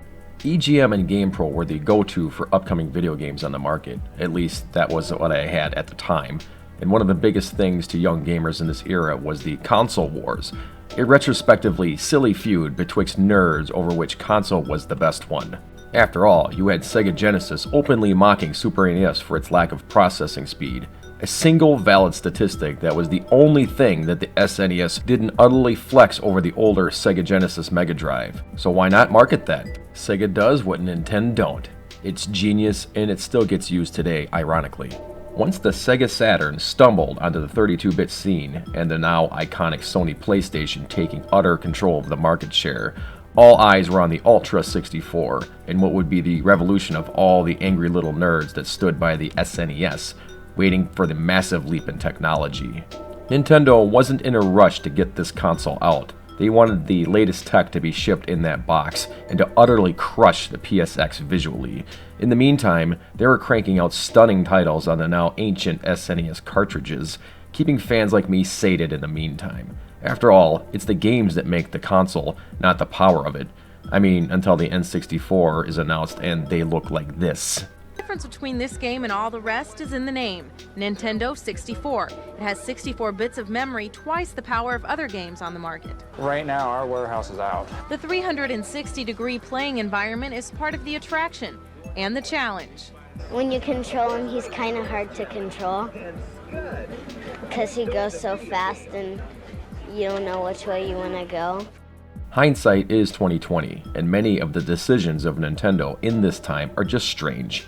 Backing out of the deal with Sony for your CD add-on, creating a monster that you shall forever regret unleashing upon the world, misleading gamers with the Ultra 64 hardware in the arcades, making us all think that this is what you would get when this thing finally comes out, changing the name last second to Nintendo 64 to keep the branding consistent, designing your controller with Mario 64 in mind and literally no other game, and of course, the forever polarizing decision to stick with your cartridge format, which would undeniably cause developers for third-party support to die off. I did it, I said third-party support, not third-person.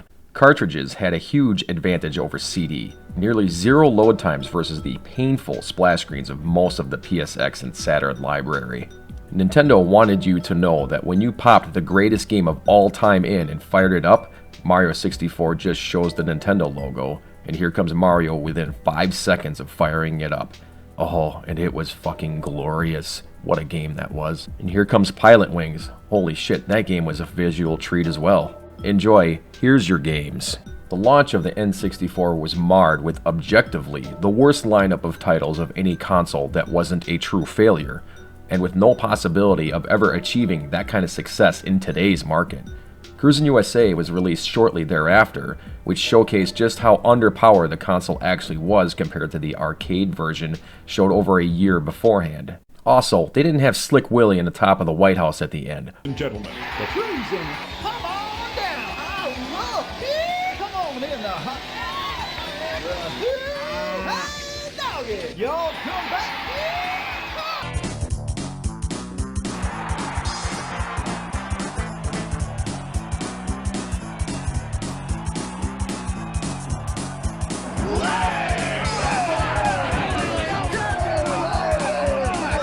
Third-party support struggled with the N64 for a variety of reasons, but the cartridge itself was the biggest issue.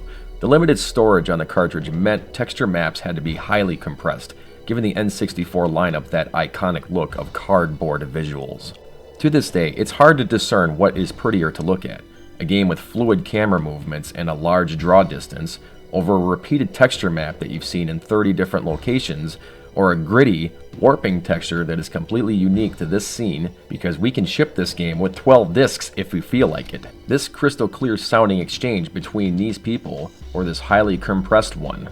Well, that one's a no-brainer. This made for some very entertaining forum exchanges in the end, to where I would personally say, just get both the consoles and then you can play all the games. But I guess I was the odd man out there. For me, I'm a sucker for spotting techniques to overcome the challenges of any gaming console, designing racetracks perfectly to hide the pop-in that was so commonplace, or hiding loading times in a hallway while the disc streams. I think it's just neat. As the N64 struggle bust its way through OK after OK title, dangling another iconic game in the distance that was sure to remind people that this console is the greatest, a game that no one asked for slid into the scene into my publications. GoldenEye, a quite decent Pierce Brosnan Bond flick that was released years prior, was coming to the N64 as a first-person shooter. I was intrigued, since I loved Doom on the SNES, my only access to a decent one up to this point. And boy, did I love that genre. The early review on it mentioned just how clever the designers were in this game, circumventing the technology limitations through recolored texture maps and other tricks to hide the weaknesses of the console. This game lost Game of the Month to Final Fantasy VII. That is a really unfortunate matchup. Time to rent it from next door and plop that fucker in. Finally, a decent game for this fucking thing, hopefully.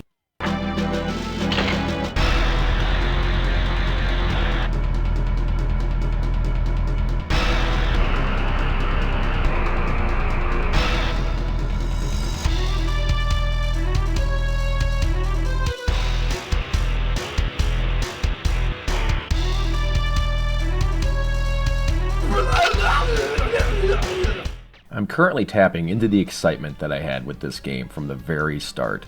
I can still recall the amazement that followed the selecting of the first mission, Damn. The stunningly clear, flawless, majestic soundtrack, the sweeping camera angle, flowing directly into Bond's head to showcase that you're fucking James Bond. The first guard realistically dying to your silenced PP7. It's just insane. This was such an amazing leap in quality to literally every other title on the N64, and it just kept pouring it on that first map of all things. Walking up to that fence to shoot off the lock, you had a massive, gorgeous slideshow of frames with nearly unlimited draw distance, something that us gamers just didn't have at that time. From my perspective at that point, I wanted to punt my PSX down the stairs and just soak in the visual spectacle. And it obviously didn't end there. When I went to pause the game to show it off to my brother, you pull out your goddamn watch for a seamless transition to the menu screen. It's like they took years of hard work to get it to look this good. Oh yeah, they did. I'm playing this on the Xbox One port that came out in 2023, to the amazing disappointment to almost everyone that grew up with this game. While it's not actually terrible, it's not a fraction of good as it should be, as there's an objectively superior game that was fully developed, lingering on the internet, that was supposed to release around 2009. Instead, some suits responsible for this version forced the team to use a mediocre emulation of the game with virtually zero added features. The controls are quite good, but there is a slowdown issue that appears occasionally that is frankly unacceptable. This dude here does a much better job explaining it, as he has a good brain and my brain bad dumb. Unfortunately, it's where we're going to get, as getting this game at all is nothing less than a miracle. The first mission, in all hindsight, appears larger than it is, even on the hardest difficulty, 00 Agent.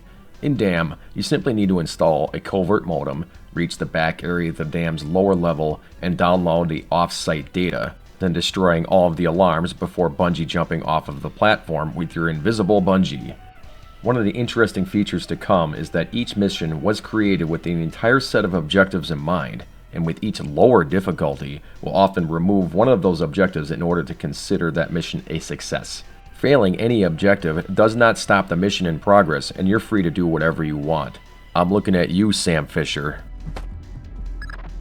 God damn it, Fisher, I went out on a limb to get you recruited for this detail. What the hell are you thinking? You're fired. You're out of the agency. Game over. This gives many of the maps a unique feel when playing on each difficulty, since each map has a speedrun challenge that is leapfrogged with each setting. Medium difficulty on Damn, hard difficulty on the second map, easy on the third map, medium on the fourth. Meeting the target time nets you a cheat in the main menu, and some of the greatest early achievements of that era. More on that in a bit. First, we drop into the vents on the iconic second map, Facility. Why did I pronounce Facility weird? I don't know, but I like it. This map was designed, along with many others, using blueprints and other references from the film. A ton of liberty is used for sure, but you can spot familiar areas in the opening sequence, which is a fun treat when watching the movie. When playing the map as intended, you start to understand the game mechanics for the AI, which was way ahead of its time yet again. Using a silenced PP7 or other stealthy means, you can eliminate enemies without alerting as many nearby enemies. I wrote enemies twice. Using louder guns will alert them, and is exponentially so the more rounds you use. I would demonstrate this in a video, but I'm keen on my hardwired strategy of speedrunning this map to gain the invincibility cheat, as I am one of the early nerds to pursue this maddeningly difficult cheat back in the day, slowly figuring out how to get from area to area without wasting too much time. Eventually I came up with a strategy that is very similar to what the official speedrunners use, plus or minus the 20 to 30 seconds of pure optimization that has come from the advent of communities that are committed to optimizing literally every single frame of these maps, finding ways to finish these in insane times. You meet up with Sean Bean, who reenacts the scene from the opening where he's shot in the face right before Bond blows up the facility's gas reservoir. Or you blow Trevelyan up, forcing you to repeat the mission all over. One of those two, I don't remember. There becomes a huge dopamine hit whenever you cross the map's ending doorway to see the ending cinematic, rather than that dreaded black screen where you know you fucked up somewhere. There's a few missions in particular that are terrible for this, especially replaying these 20 years or so later, as I frankly forgot more of the game than I care to admit, which I guess I just did. While the layout of the map is still 100% retained in my obsessive mind from the years of playing this game over and over, the objectives themselves occasionally made me scratch my head a bit, since they are somewhat vague from what the hell they want out of you. We make it to the runway, which not a lot can be said on this map, as it's probably the easiest in the game and also gives you a tank to play with. It's part of the exemplary varied playstyle, featuring pure action to end this portion of the campaign. All it's missing is a theme song sung over the silhouettes, and you have yourself a fine way to start the game off.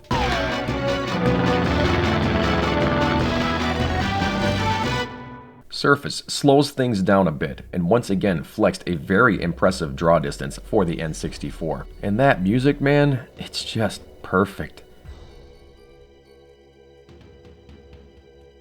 Just gotta destroy this console before getting into the bunker.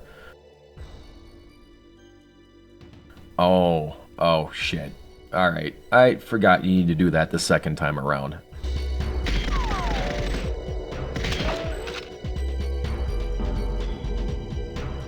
Very stealthy, Bond. Once in the bunker, you're back at a preferably stealthy segment, rewarding Bond with easy kills if you stick with your PP7. Just gotta destroy that last camera.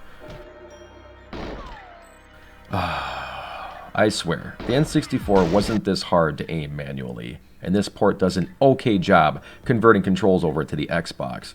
But with this control scheme that I had used at this point, it's indescribably difficult. There is an option available to lock your aim, which not only fixes this issue, it greatly enhances your ability to gain headshots even while moving. Boris types the wrong password here on purpose, and you can optionally murder him after he completes your objective, only for him to return later. Creepy. Copy the GoldenEye key, take the pic of the screen, and you're out the door.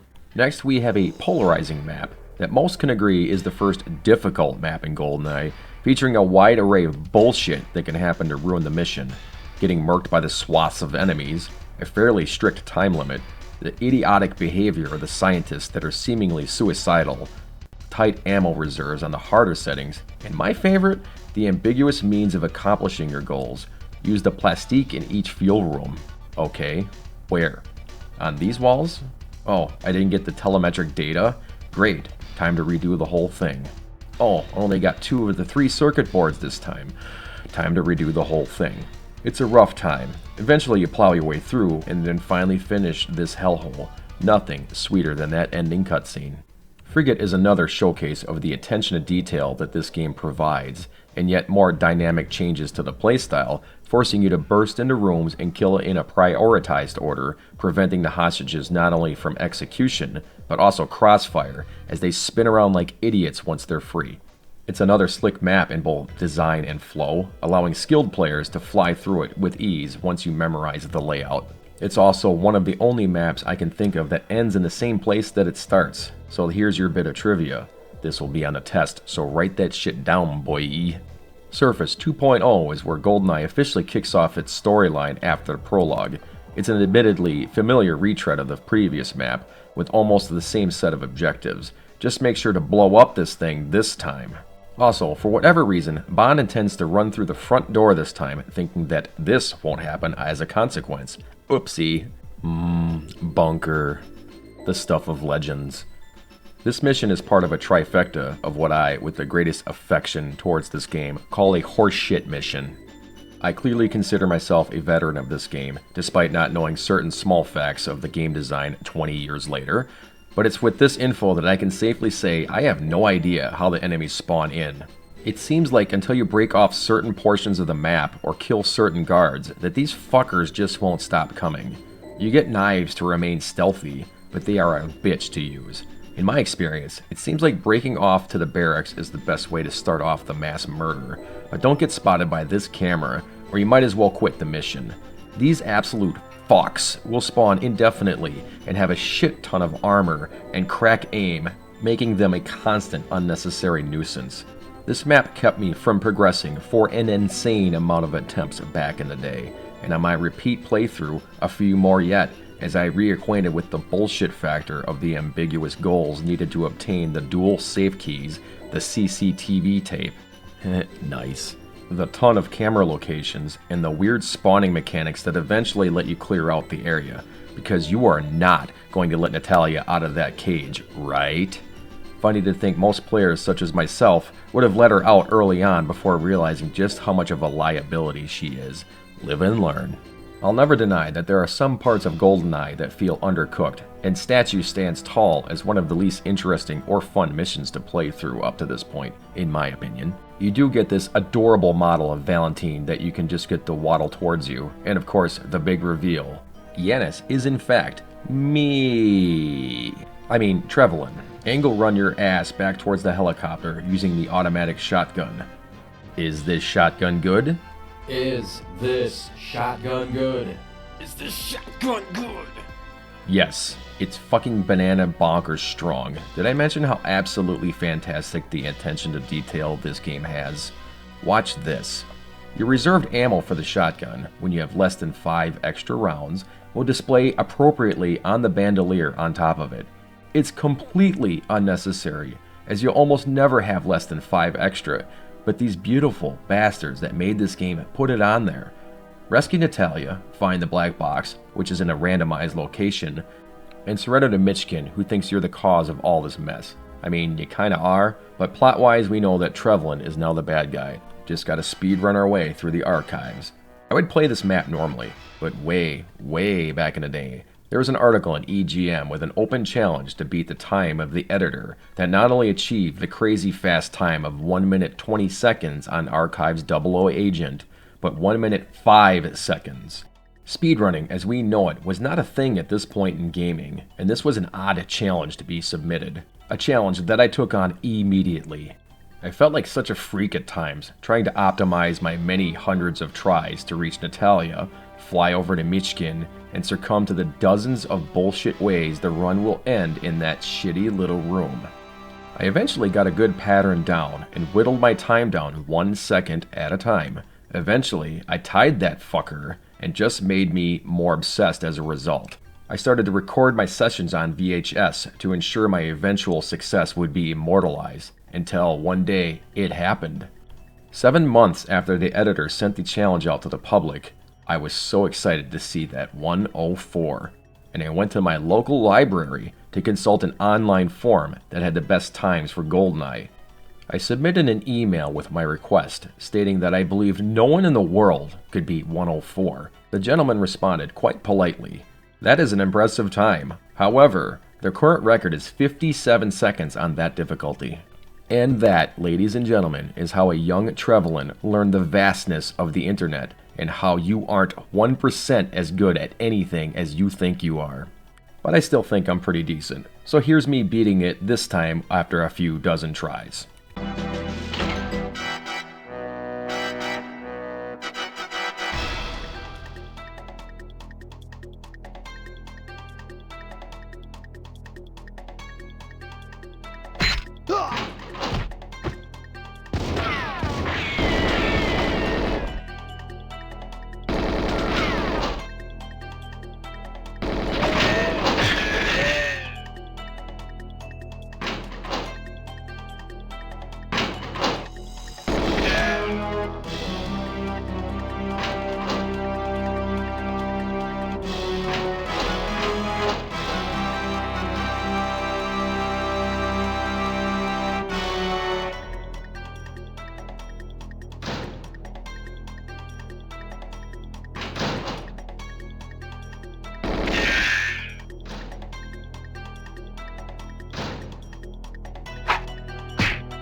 I'm sure I won't obsess over beating this time. No sir, no siree.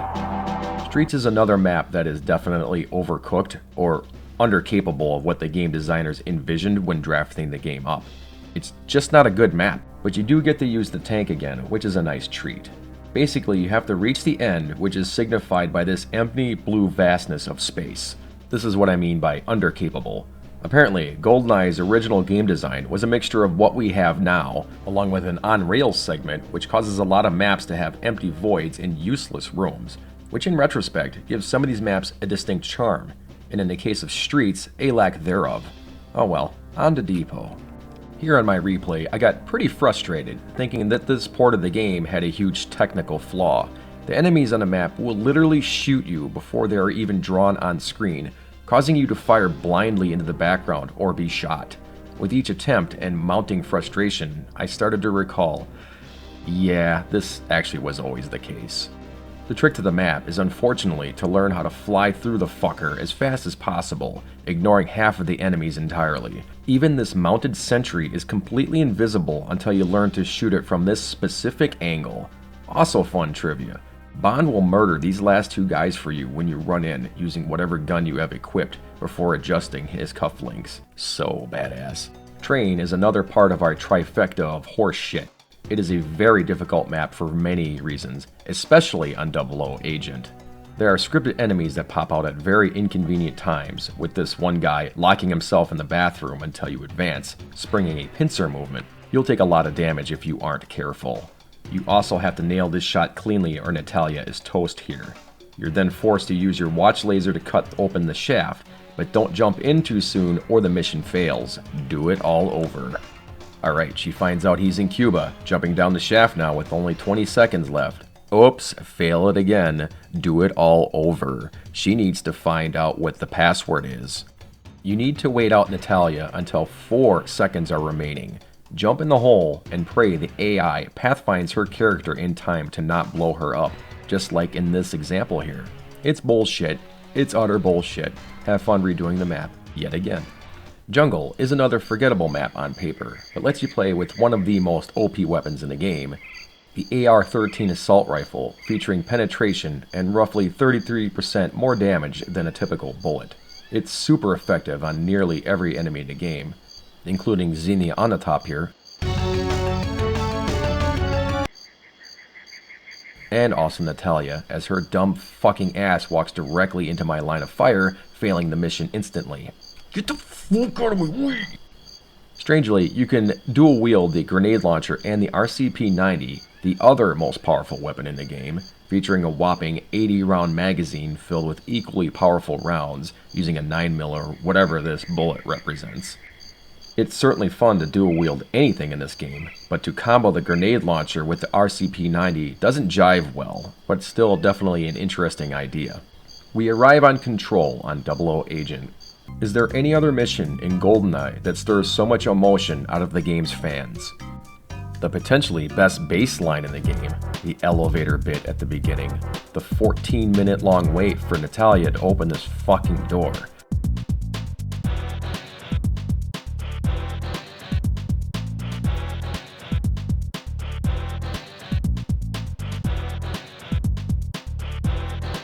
This bit here that is nearly impossible to not get hit. Boris fumbling around with his gun, the hidden armor upstairs, setting up your minds, and that sigh before you open this door. Time for the escort sequence. Mercifully, on this edition of GoldenEye, our frames are locked in at 30, making the control smooth and responsive. But back in the day, your frames were closer to 20 with all of the detail on screen, and aiming was flat out tougher, making this next sequence a horrifying mixture of difficult targeting, ammo conservation, and praying to RN Jesus. It's still quite difficult, don't get me wrong. You need to pay constant attention in all directions, and are at the mercy of RN Jesus' disbursement of enemies, who will sometimes blow up these two glass panes instantly, sometimes not, sometimes one, sometimes the other. You need to memorize the locations of where these enemies will set up to shoot Natalia versus targeting you, as she will drop with only a few volleys of bullets, forcing you to restart the entire mission. It's still an intense fight, and honestly, so much easier on the Xbox port due to the constant frame rate. But that's not all. The second she says the satellite orbit is decaying, you're free to let her hobble away and run for the exit, after destroying the last computer station. Also, there's army here just to insult your intelligence, since the last elevator is right past this door. Soak in the beauty of this cutscene, it only gets easier from here. Caverns is a pretty great mission, provided the game doesn't fuck you in certain areas. It's one of the longest missions, but with enough know-how, is pretty consistent. This room with the radio communications can be quite horseshit, as there is a tendency for the enemies here posted up to want to pull a grenade out, and yet in another beautiful detail in this game, lets you kill the enemy before pulling the pin, allowing you to retrieve the grenade for your own use. Down him after he pulls out the pin, and that radio is toast. It's a good challenge for sure, but veterans of GoldenEye will tell you that sometimes you're just going to fail the mission. Fun fact about this mission, Trevlin will run through the entirety of this map, literally shutting every door along the way. If you're just doinking around, you can actually beat him to the elevator at the end, to which he still insults you that you're too slow. This leaves us with Cradle, another map that is easy as fuck if you know what you're doing. There's a few mechanics at play here. First and foremost, you need the armor at the start. Running up the scaffold, you need to pre-fire into the bodyguard that is unloading in your direction, as once again, you can't see the enemies until they are a certain distance away. This port is running so much smoother than the old version, while still looking way less good than the cancelled remaster, giving us a happy medium. So anyway, follow Trev to the center platform and unload on him, sending him along a path while talking shit. Shoot this thing, cancelling the timer. There's a set location where Trevlin will stop and aim back, and this is where you have your chance to deal actual damage to the fuck. Get a good volley in, and then ignore him until the next location. If you do it right, you can end phase 1 pretty fast, changing the music tone. Meet up with Trevlin at the drop-off, and pray for a good, clean fight at the bottom, because GoldenEye will be GoldenEye down here.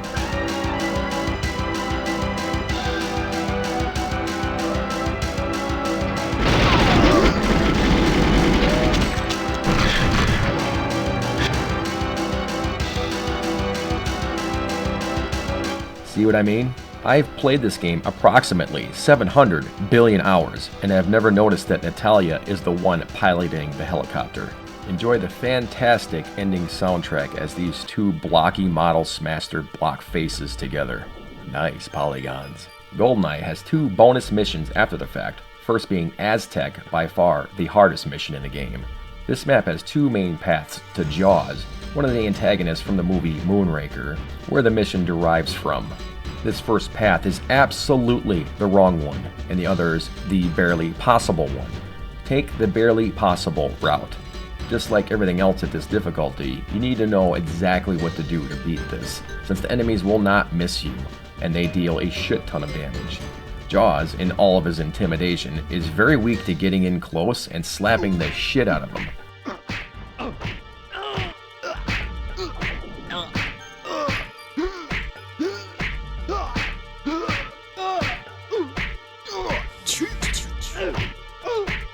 The last level is hard to get mad at, since it's just filler and you've already beaten the game, so what else do you want?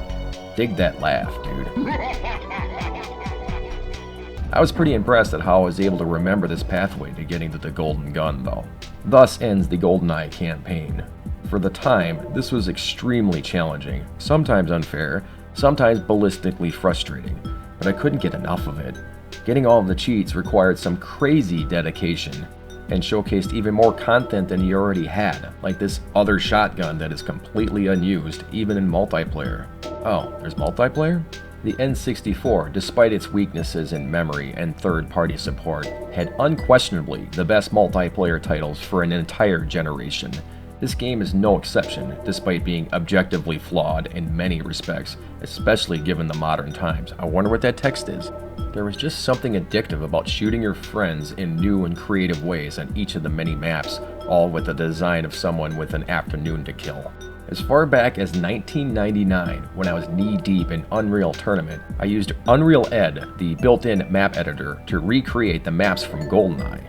One where I put the library, which was the basement and stack combined, and threw the complex on top of that map, with additional tunnels, reflective floors, and all sorts of jank that only a custom map could provide. I managed to get a couple of players to play that map, which I never expected, honestly. I called the map DM Nostalgia, which is pretty hilarious considering that 25 years ago that I was thinking back on this game. I also redid the facility map, which extended all the way to the legitimate end of the facility map, and included a portion of the runway as a form of visible exterior. Never destroy anything you create, as you absolutely will regret it later. I fucking kill to play these maps one more time. Speaking of facility, I even redid this map as recently as Far Cry 5 with its surprisingly in-depth map designer. I spent way too many hours trying to get it to work decently, and finally settled on whatever you would want to make out of this. I got a couple of online lobbies to play it with moderate success. I'll take it. It was a challenge after all. What made multiplayer so addictive? I honestly have no real idea.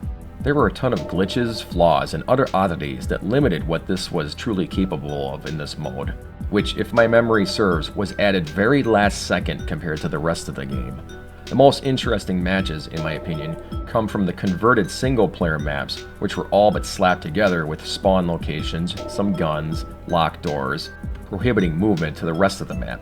What's crazy interesting is by using a Game Shark, you could move through the doors and find the rest of the map on archives, facility, and caverns, sans any other doors or weapons.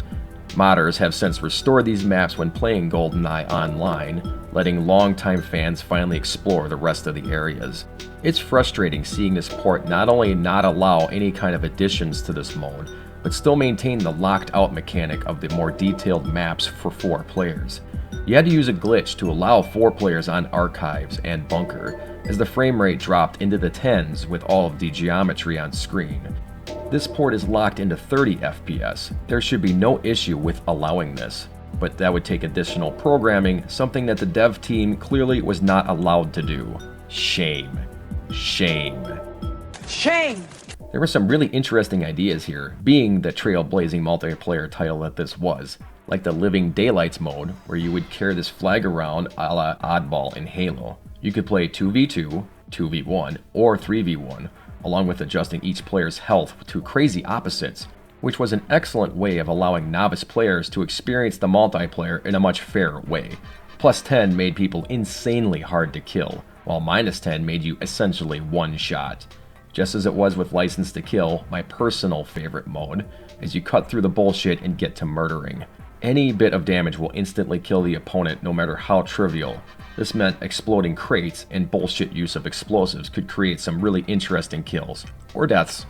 Some other fun scenarios were grenade launchers on pretty much every map, since you could lob these fuckers around corners, and with a little trick I just remembered, stack your crouching animation with each shot, giving the shot more distance. You could also get back into the vents and facility if you knew this one simple trick your friends hate. Unfortunately, I can't seem to get it to work on this port, since the controls don't line up with the olden times. That's probably for the best. What's also for the best? A lack of online multiplayer.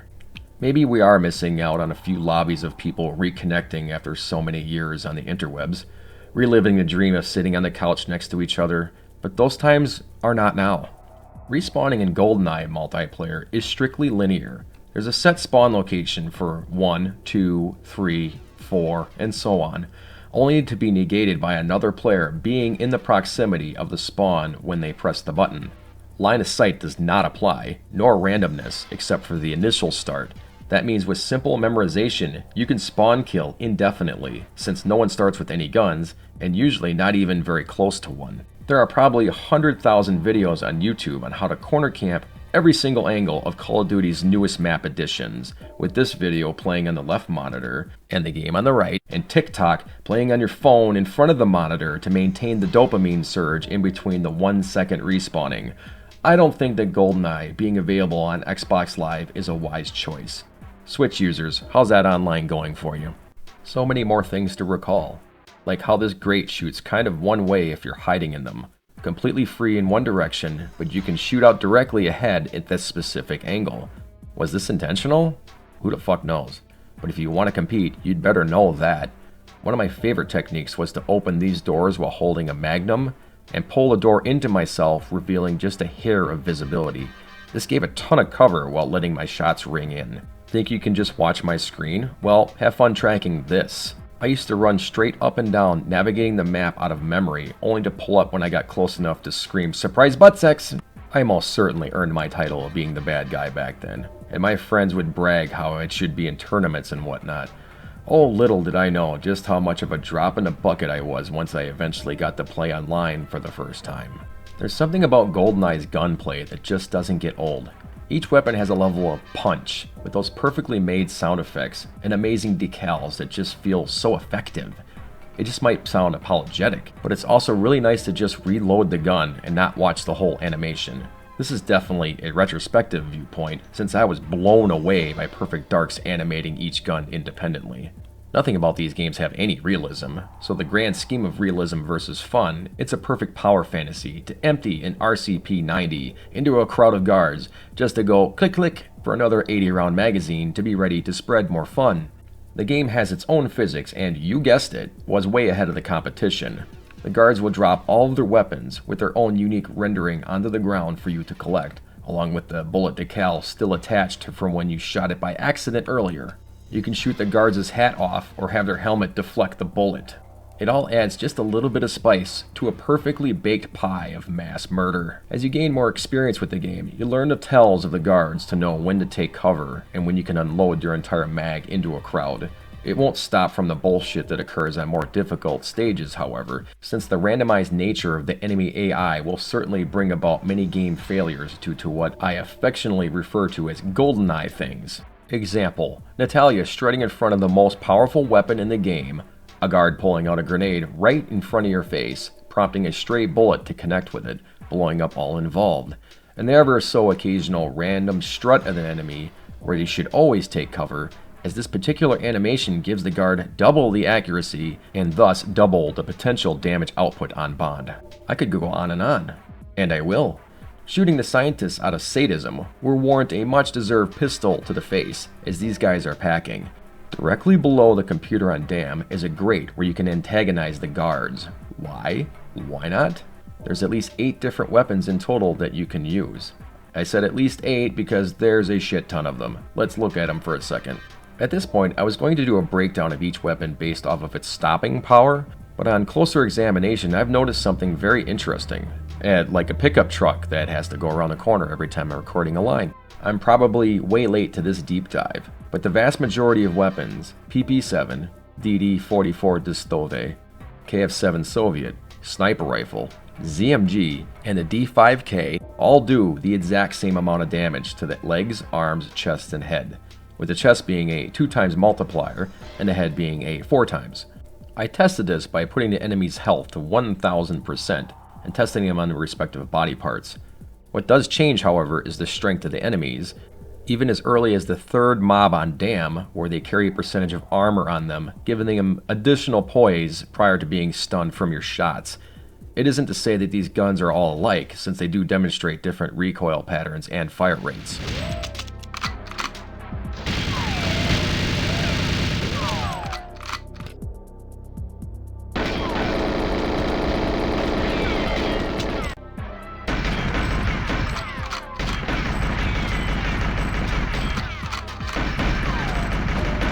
Phantom, a gun that I never used because it looks really dumb to me, has 33% more power per shot to, say, a PP7, which is something I did not expect to know today. It's as powerful as the AR-13, just lacking the penetrative capabilities. Good to know next time I'm playing, I guess. The RCP-90 is 1.6 times as powerful as the PP7 and retains the penetration, and also has an 80-round magazine, making this one of the most busted weapons in the history of games. And did I mention its recoil grouping is the tightest of all the automatic guns? The Magnum, which is double the power per shot as most guns, also has penetrative capabilities, sharing the same traits as the Moonraker laser, which has that satisfying zap to it. The throwing knife has a potential to being the largest damaging weapon as far as a single hit, but has the hindrance to sucking balls at making any reasonable contact, considering you can literally throw these things between their legs due to the insanely accurate hit detection. It's weird about making contact and also super hard to land your shots.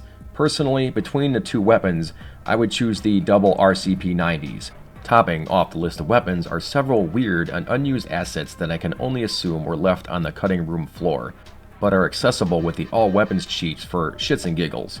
The hunting knife, a far better melee weapon than anything else in the game, which would have been really nice in Bunker, by the way. The Taser Boy, which is adorable in presentation but certainly not applicable, and interestingly, a regular version of the shotgun, which does not appear to have any real difference from the automatic version. I'm guessing that with the layout of the shells, using them as a dual wield reveals the unrendered side of the ammo, so maybe? I don't know. It is fascinating with the limitations of the cartridge that they retain these obsolete items, especially locked behind a cheat that won't allow any kind of progress. It's impressive just how much clearer the resolution and texture mapping was in GoldenEye to virtually every other N64 title up to this game's release. This was well before the expansion pack, because spelling it correctly just isn't marketable, and with the games that ended up utilizing it still couldn't match its presentation. Turok 2 Seeds of Evil would be a good contender, but the frame rate sucked so bad when running it in high-res mode that it made it difficult to play at all. It's not just the resolution, but how each scene has contrast and variable coloring to separate what you're looking at. It makes me wonder just how many developers at that time just didn't understand the hardware, and Rare was just that much better at optimization. The rendering of each weapon, along with their subtle details, was beyond anything available on console. Your pistol extended their slide and remained so when emptying your magazine. How cool is that? The sniper rifle had its iconic zoom and to this day remains an excellent challenge to rend targets at range due to the camera sway. And we have to talk about the enemies themselves, who are beautifully animated and react realistically to being shot. For a game published by Nintendo, they allowed a surprising amount of violence, with some of the deaths being rather cruel to watch. They are all completely silent besides the grunting and groaning from being riddled with bullets and the occasional crushed by tank. And it may just be me, but what sets this game apart from its spiritual sequel, Perfect Dark, is the lack of voice acting. Nothing against Joanna and co., but replaying mission after mission on archives would not have been the same if I had to listen to Dimitri and Bond discuss betrayal in that tiny room with muffly audio clips playing overhead. Likewise, I think I would have gone my whole life not hearing Elvis's lines as well. Well, Joanna, I'm Protector 1. But you can call me Elvis. Instead of wasting valuable ROM space on pre-recorded lines, we got to add more instruments to the singular best soundtrack on the N64, and one of the greatest gaming soundtracks of all time, since we're here. The bass, man. How did they do this?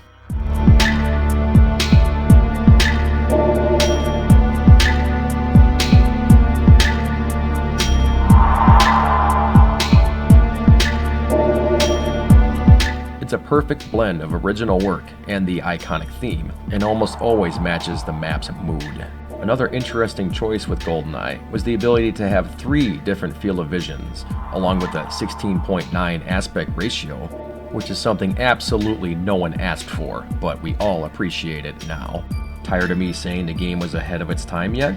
Well, tough shit. Also on the options menu was the optional input of 2 N64 controllers simultaneously, allowing a glimpse of what twin analog sticks would eventually provide. It's horrible, but it did allow you to murder everyone on screen with a glitch during the ending cutscenes. Finally, you can both take out your frustrations out on Natalia while also finishing the mission. Oh yes, the title of the video. Back in this time, I was incredibly introverted, struggling with an anxiety disorder that was undiagnosed and unascertained. Also, at this point in my life, I literally had no normal group of friends either, as I was never in the school system. As a consequence, my first real foray into social life was my grocery store job, where I would meet fellow young people, a few complete assholes, and whom would be my best friend for many, many years. Our common connection? Video games. So many video games.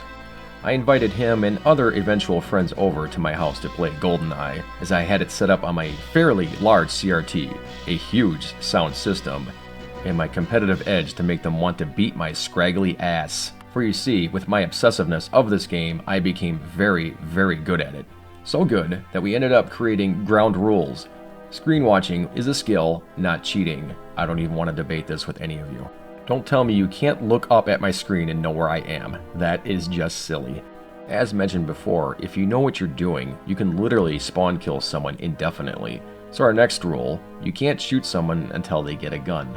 We would get more and more competitive over time, and the means to play stifled. We would try other multiplayer games with moderate success, mainly WWF No Mercy and Mario Party, but would always pivot back to the sheer addictiveness of this masterpiece. I invented a custom screen splitter using shielded insulation, piano wire, and duct tape, causing massive excitement, as for the first time we could play true split screen and not know where the opponent's location was. That was, of course, once I plowed through the rented copy of the game to reach the depot, yet again, to unlock the no radar cheat for the 8th time. For me, it was mostly awesome, except for my never-ending scrutiny of the game engine. Could notice whenever the opponent was nearby that the frame rate would drop, causing that initial excitement to wane a bit. I would be also puzzled for many years why you could use a magnum to shoot through the glass here, but not through doors, unless the door was in the process of opening or closing, with the exception of this one door in facility. I'll give the viewers a few seconds to guess why this is. The answer is culling. Nothing is rendered behind a door until you open it. This is also why the doors open so slowly in facility, as the area behind it takes a hot second to pop in. The developers wanted to hide this. In this room in particular, the room is already rendered, so you're able to penetrate it and the opponent behind. Giggity. As we played our sessions in the coming years, I developed a reputation for being the bad guy, as I was heavily skilled versus most of our group of friends, and no one likes a winner. I would play them in 2v1s or 3v1s as a fun challenge, and I even did the handicap at one point, giving the opponent nearly infinite health versus my nearly one-shot status. As our rivalries continued, we had our main characters to pick, and mine was the obvious choice. And that's where my username has been since. And about 1 in 1,000 users online nowadays notice the reference, and that's fine. It's worth that conversation every time. So indeed, if it weren't for GoldenEye and other games to find some way to connect to people in the outside world, I may never have developed in the way that I did, and I would be a hobo eating trash underneath the local bridge, still trying to beat that fucking archives in 1 minute and 3 seconds. It stands infinite repetition to repeat just how influential this game was, and how a single game back in 1997 could keep a questionably relevant console from crashing and burning from a lack of good decisions. Even still, I absolutely adore the attention to detail that this game has. There's a minuscule chance that a guard will sneeze at any given time. It's super rare, but they do. You can watch this animation when you shoot someone in the ass. It's all on this format that everyone said was limited. This game proved the haters wrong, just as Final Fantasy VII proved to the N64 fanboys that loading times didn't matter too much when you had content this rich. Thanks for watching. I hope this somewhat introspective view on this game can resonate with some of you out there, as I doubt I'm the only one who was thoroughly rocked by this game's experience. For the rest of you, I look forward to hearing what I missed up or screwed up on. Okay, bye.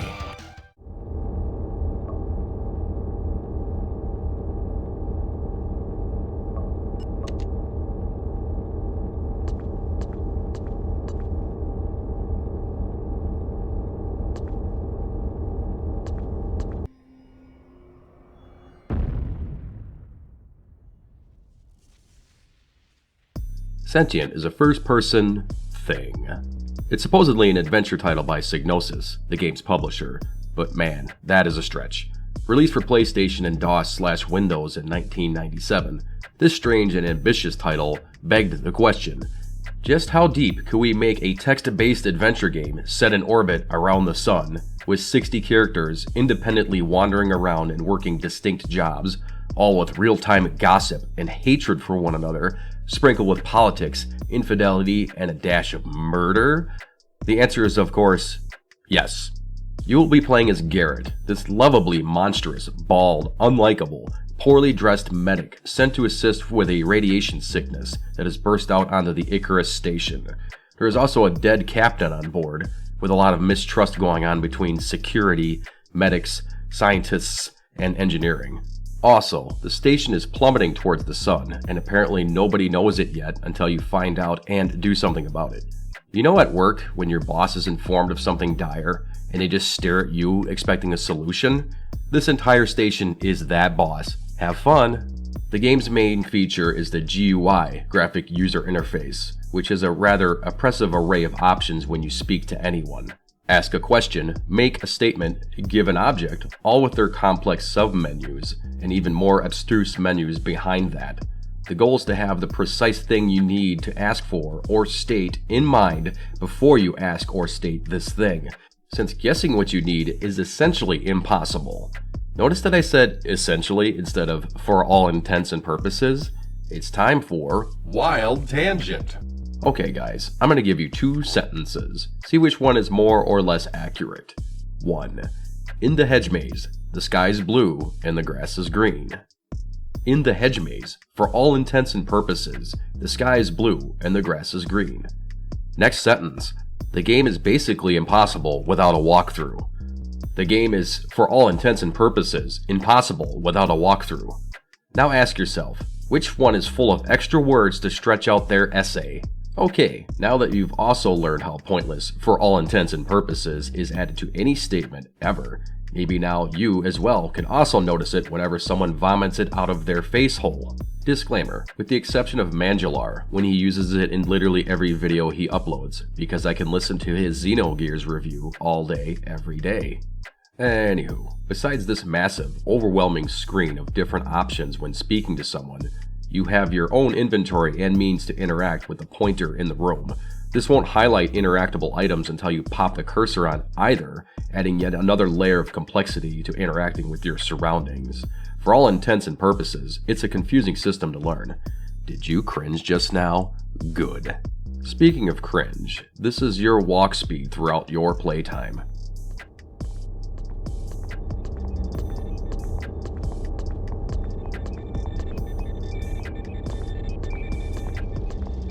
No sprint here. We'll get into why this is in a bit, but for now, rest assured it's strictly for lore reasons that you can only walk at a casual pace. After pressing start, we as the player witness a treatment of what looks to be a burn patient, which will be the least frightening player model you will witness in the following cutscene.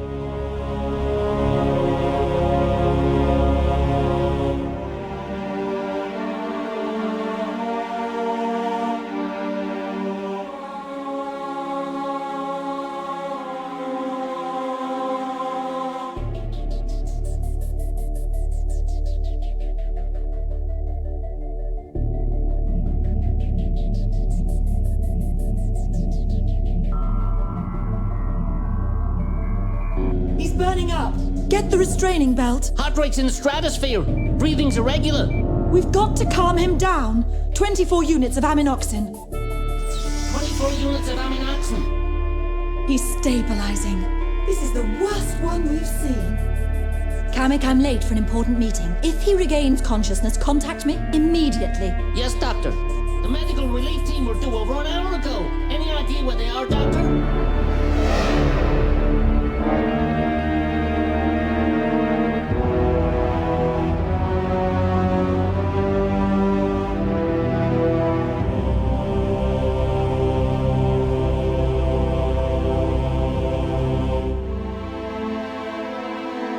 Senatorial Securities Act.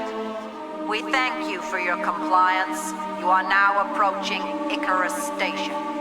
First, you'll encounter ambient temperatures of well over 120 degrees. Overexertion can easily lead to heat stroke, dehydration, or much worse. Stop and rest the moment you feel yourself growing weak. Second, water is a rare commodity. Try not to waste it. Water wasters will be sent before a tribunal. Third, in case of emergency, return to your quarters. Wait for a security officer to advise you how to proceed. Don't move around the station while the emergency klaxon is sounding. You might be mistaken for an intruder. Finally, remember Icarus is a primary security zone. Security personnel are authorized to liquidate anyone threatening the station.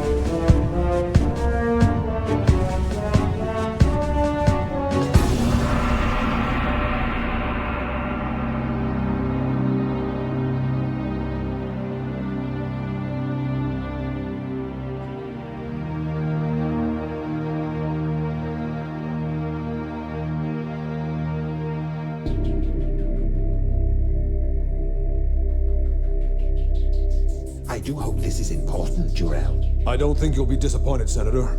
Chief Jor-El, Science Section reports another burst of unusual activity in the sun. Any idea what's causing it? No, sir, but it's the largest fluctuation we've seen. All right, let me know if there are any developments.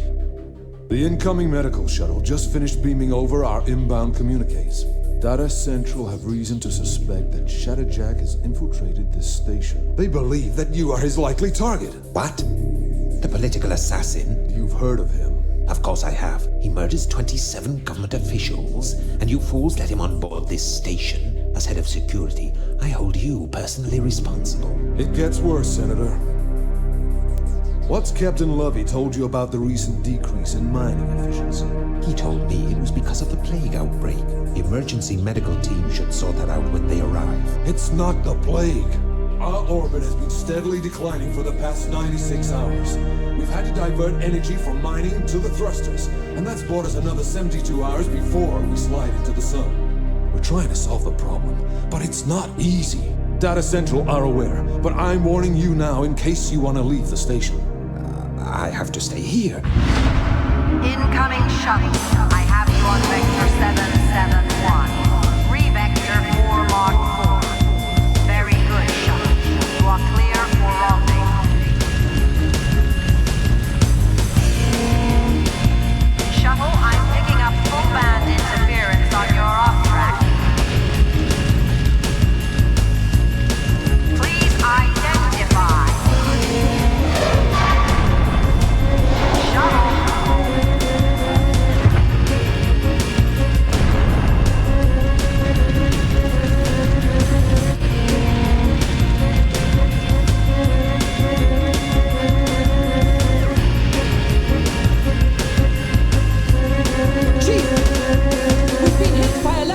Solar flare.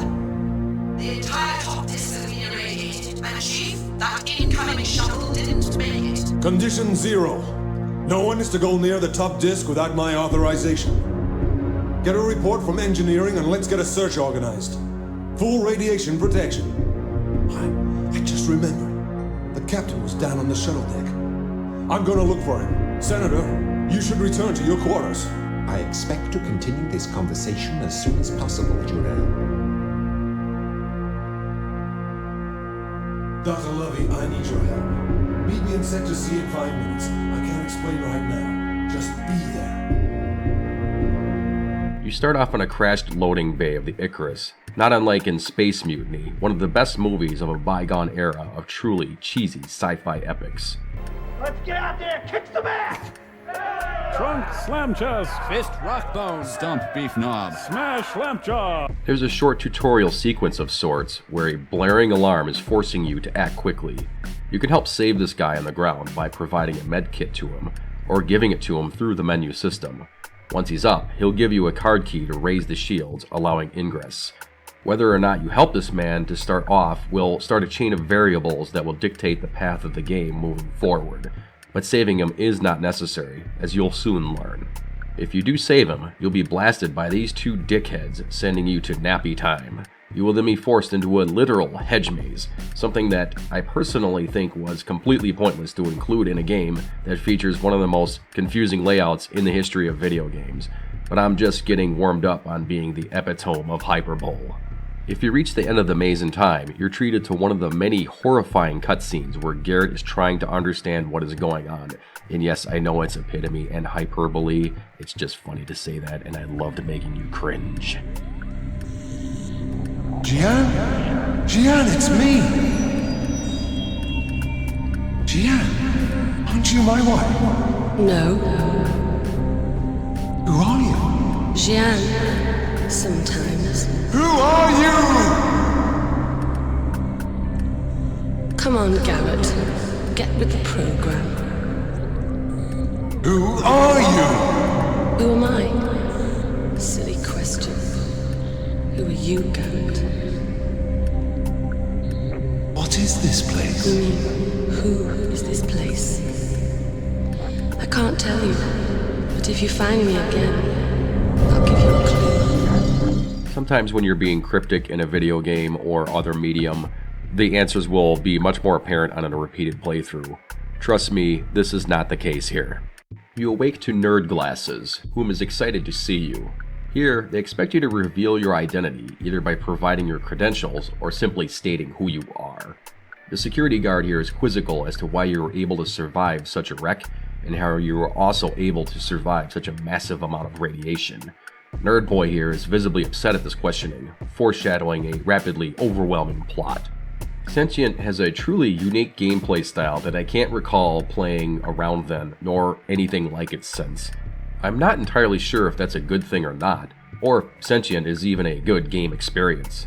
You obviously play the entire game in first person, and after an initial tutorial-ish sequence are given free reign around the fair chunk of the Icarus station. You can chat up with the characters, all with both equally hideous and impressive facial structuring, since the CD streams the data from the PlayStation continuously, allowing unique facial expressions on all those petrifying effigies that claim to resemble a human being. As a consequence, the game suffers greatly from its own ambition, since you are forced to walk at a snail's pace throughout the game. The CD can only stream so quickly, so data is reserved for faces and a limited draw distance, making the game designers, presumably, create a series of hallways with obfuscating lines of sight. There are also a ton of unique rooms in this station, all with their own unique purpose and staff members responsible for it. All in all, it's a genuine curiosity to watch these characters interact in real time. There's a ton of real in-game activity that you are able to prod your way into, and some legitimate feuds can be eavesdropped upon if you happen to be near when they occur. On your initial playthroughs, you will most certainly die after 30 or so minutes of wandering around. Why does this happen? Well, that's for you to figure out. This makes this both the game's biggest strength and its largest weakness.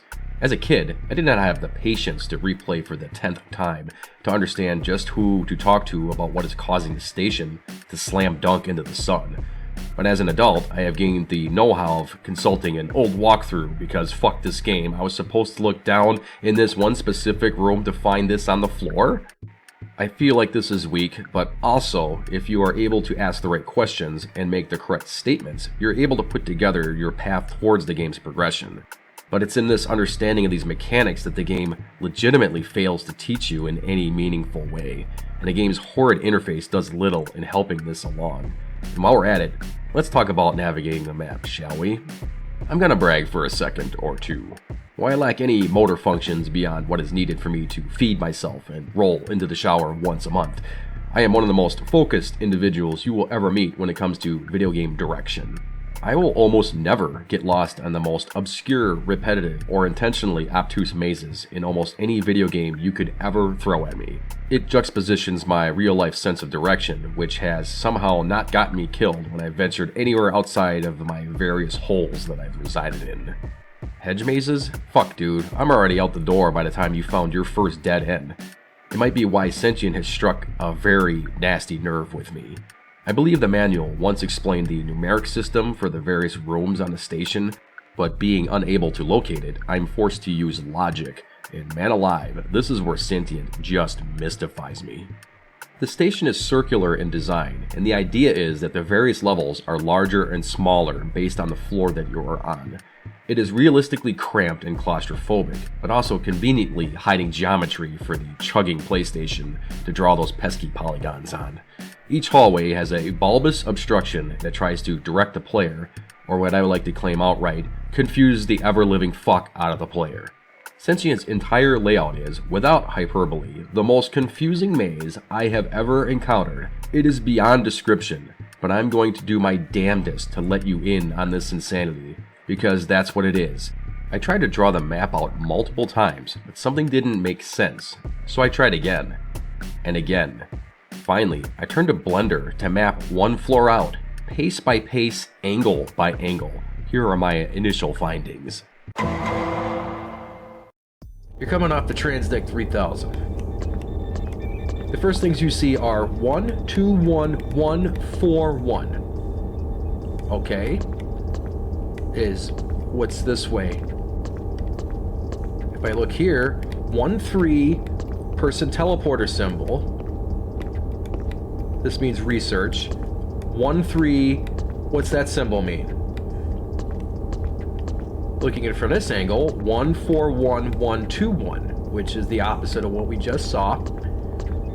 And then we have 1, 3, that symbol, 1, 3, teleporter. I dare you to guess what's down this hallway. If you're guessing 1, 4, 2, 1, 4, 1, you're right. Followed by 1, 5, star symbol, 1, 5, 1. Where's 1, 5, 2? If I go down this hallway, 2, 4, 3, 2, 6, 3. Are you confused yet? This is what we just had. We were just at segment 13, followed by room 141 on the right, 142 on the left, followed by room 151. There is no 152. If you take a left, you're at section 251, which is a part of the outside hallway of the ring.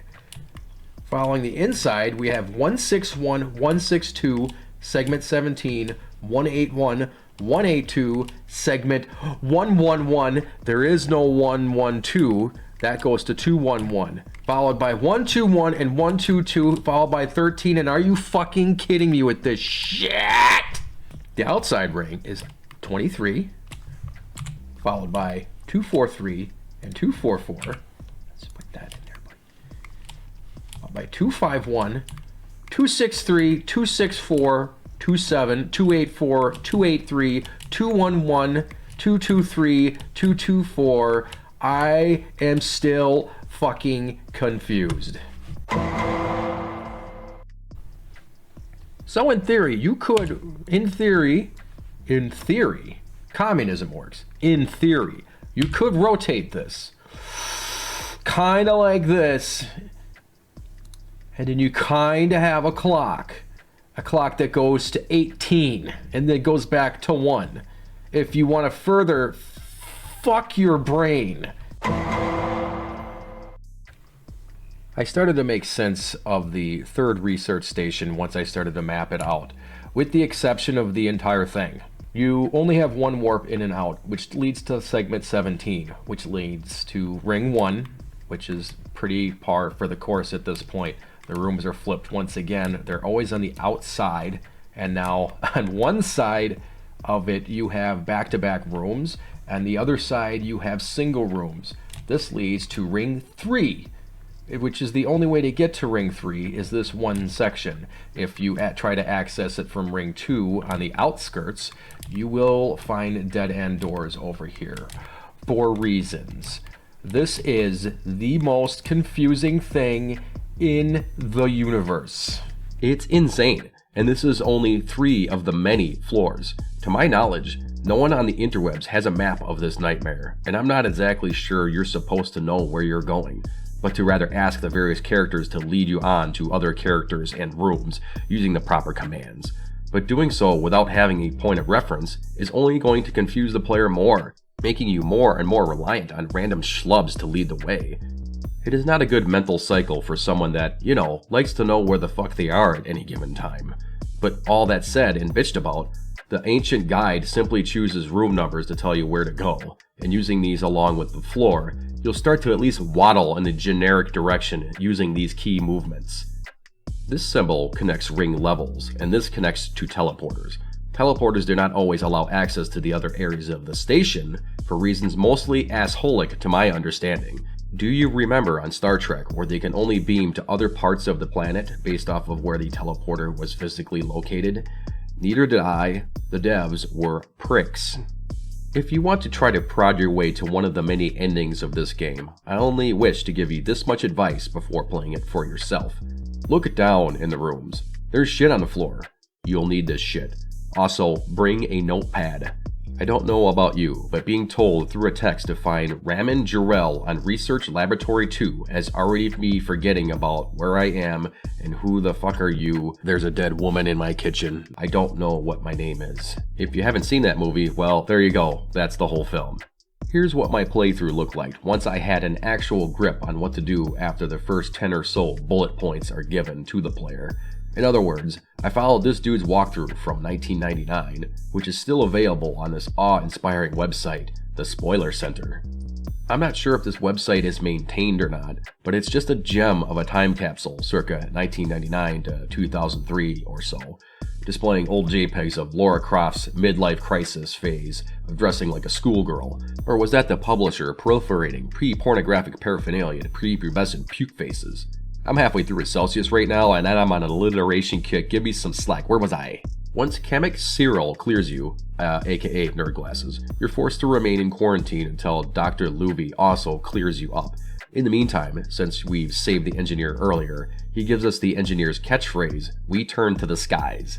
This becomes an optional statement that will help you fall into favor with anyone in this group, and one of the subtle hints on how to actually extend your playtime on the station beyond the 30 minutes you're allowed to before it plummets into the sun. The doc arrives, according to this article. You know who she is. She's the one with the big, eyes. God, I miss cringe writing from the early internet. But more on that in a little while. Doc here gives you a pass that allows you on the research decks, officially opening up your run. She tasks you with finding the radiation report, and by extension, the Kenyan report, and get it back to her in a short period of time. This can be done the proper way, asking you where this person is and where the room is. You can also ask random people running around to lead you directly to the person responsible, which they will usually do as well. But if you're like me, after 10 or so attempts, I just know where to go and start picking up shit on the floor that is already there. The reports prove troublesome for Luby, and she wants to let Azira, this bald-headed prick, know about those findings. In the meantime, the head of engineering, Gerlach, calls you into his quarters. When you speak to him, he's wanting info on what the fuck is going on in this station. By getting enough dirt on the mischievousness of Azira, you're able to blackmail the guy into getting info on how to correct the station's trajectory towards the sun. Once you blackmail Azira, you're finally given the means to correct the system's orbiting system, and through no way of my own, follow the walkthrough, bullet point by bullet point, to at long last finally get this confounded station to stop plummeting into the sun. It's from this pivotal point, you're able to branch off into one of the many ways to proceed through the game's various subplots. The Senator is inspecting the operations on board the station, and in real time, a biological breakout is occurring in the mid-levels of the station. My playthrough involves solving the issue of the biological breakout by getting the pesticide and lowering the temperature of the area. It's stuff like this that makes Sentient start to feel much more an interesting playthrough, and it's frustrating in retrospect that so much of the game's better story beats is gatekept behind the opaque first act of wandering around and dying to the sun. After fixing this issue, you can start having conversations with this living nightmare of an AI, Susie, and gain access to the head of security, Jarrell. Once inside his system, we can extrapolate a hidden camera movement where we learn of his misdeeds.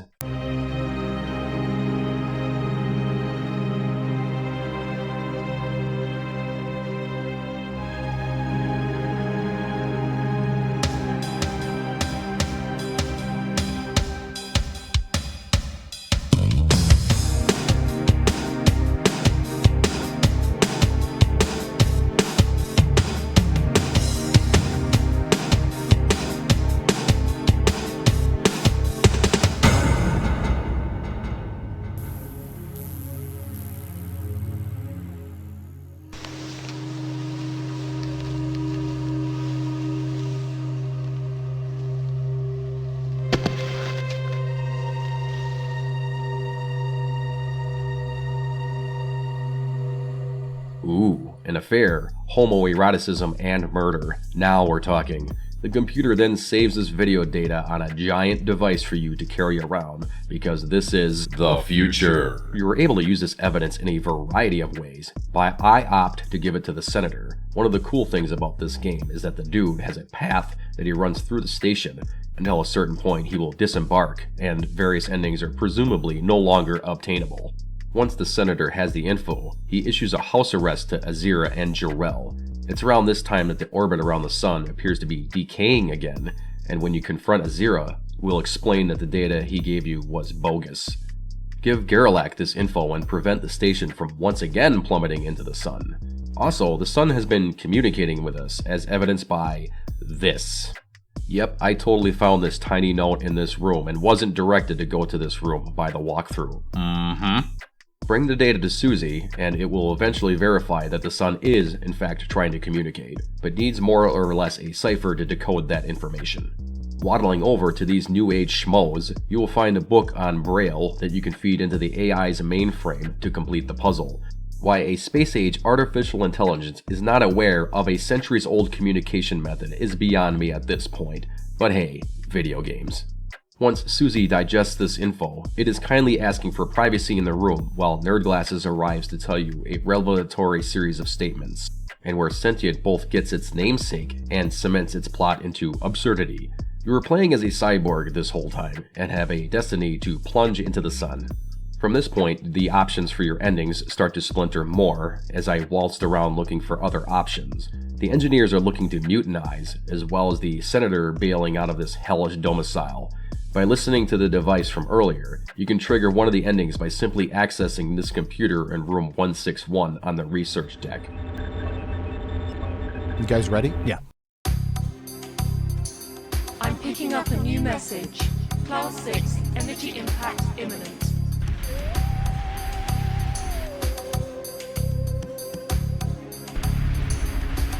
What did they say?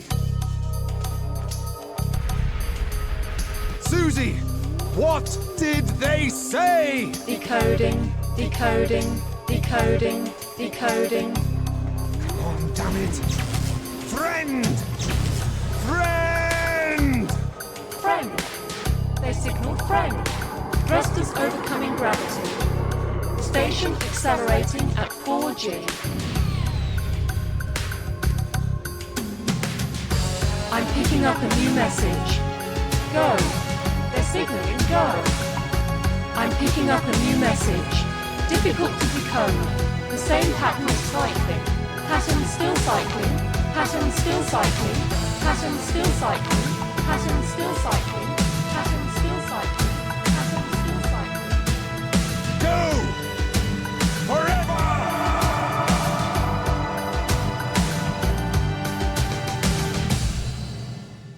Wow, that's something.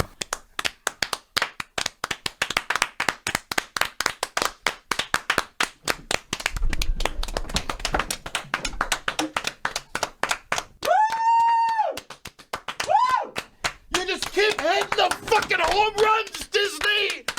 If we do not understand, we must know that we do not understand. There are things which shall never be open to us. We must simply accept that this is so.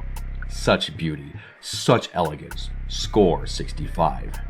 I always enjoy scores like this, like 65 out of, say, 10 million?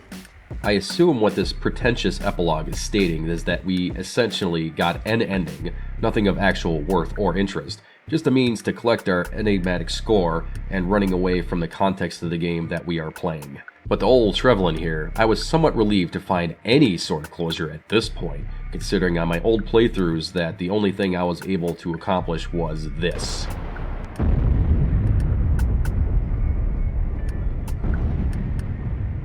This was a product of Psygnosis, a developer that was renowned for having some of the best looking games of that generation, so I'm not exactly sure what happened here.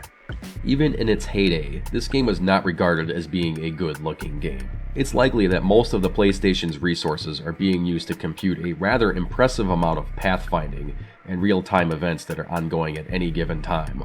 along with the nifty use of streaming off of the CD during gameplay, something that the PSX was capable of doing and to me felt underutilized to compete with the N64's superior loading times. The player models, par the course for any game of that generation, simulate what a human body is composed of: stubs resembling legs, blocks for hands, and a slab of flat surface with a photo texture giving the faint illusion of what a face is. It gets the job done. The GUI sort of works as well, showing a comic book style dialogue balloon that generally points to the character speaking. It sometimes falls apart when there are multiple people in the room, as they tend to not care who is talking to who, and it's not that uncommon for two people to speak to you at the same time and an announcement is shared over the intercom, causing you to have a virtual aneurysm. My only true gripe with the dialogue is that you can skip ahead to filling the dialogue with X, but in doing so, won't have any time to read the entire paragraph if you hit it with the balloon out. I say play it to understand what I mean, but yeah, just don't do that.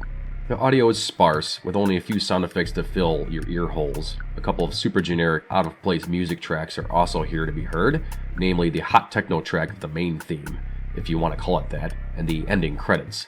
During the gameplay, there's nothing to hear musically, and besides a very Star Trek-esque beep and boop and humming, you'll hear nothing really ambient outside of the soothing rhythm of this alarm.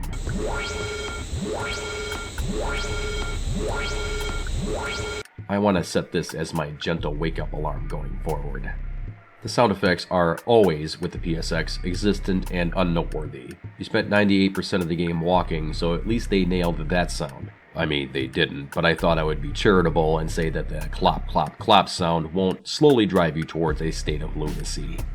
You have both music and sound effects in the cutscenes, which are truly a mark of the times. These are some of the worst looking, hideous character models I have ever seen. No cap. It's the kind of uncanny, hand-animated polygonal Muppet look that you can't take your eyes off of. The game itself is very hard to critique since you've got a rather profound amount of things going on in the background, while the CD chugs along trying to load in everyone's blocky face textures. But the FMVs have literally until the end of time to cook in that oven before you render it, and all these guys didn't even use an oven. It was more like using a lighter underneath a thermos to heat up a frozen chili you forgot in the freezer for a year, and the chili is made out of AIDS. Okay, I'm done. Also, the chili is made out of my very own. Sentient is one of those games that just sticks with you. At least, it stuck with me for like 28 years. The overacted line, "Who are you?" on repeat, the sweat being wiped off animation, the picking the underwear out of your crack animation. Is there any game before or since this that has an animation that picks underwear out of your crack?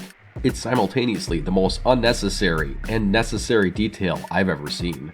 This game nails ideals that should have trailblazed into other projects and be refined, such as MDK on the PC inventing the snipe mechanic for video games, to where GoldenEye pushed it much further. Instead, I feel too many things miss the mark here, and its more brilliant ideas are woefully overshadowed by a lack of actual game design. I feel it put itself into a tight bind with its own vision as a consequence. If they were to have, as an example, highlighted important subjects per person you interacted with, it would have reduced the game to a point and click where you exhaust these options. But on the other end of the spectrum, you have what I could surmise as thousands of combinations of inputs to each and every NPC, making guesswork truly impossible. I don't know what they could have gotten better in that regard, but I can definitely fault the game for not having any kind of map whatsoever, and not having any kind of log or journal made things nearly impossible for me, since I'm not able to retain this crap instantaneously as this game expects. The speech bubbles come and go rather fast, and there's no way to repeat what they say without asking them the same question, which will upset them. And as a people pleaser, I am unable to upset anyone for any reason in the hopes that they will like me more. Surely that will work out for me someday, right? I held the door open for you, milady. Now, will you go on a date with me? Why is this so complicated? Would I recommend Sentient? Oh, hell no. The gameplay for today's standards is disastrously boring and unappealing. The walking pace is unbearable, and the setting, despite it being in space, reeks of 90s technobabble that only the strongest of Season 1 Star Trek fans could defend. What I wish for, however, is that someone take on the reins of what this game tried to, and almost did, accomplish. It's genuinely impressive how realistic these NPCs move about and interact with each other, all with a real-time element that sets a solid foundation for what could have been a truly engrossing experience. But the interface, GUI, lack of data log of any kind, and general unhelpfulness of all of the NPCs make this game a confusing nightmare that is only really completable with a solid foresight through having a walkthrough of some kind at the ready, or lots and lots of free time and a notepad. Oops, time's up. Time to play Call of Duty for another 4 hours.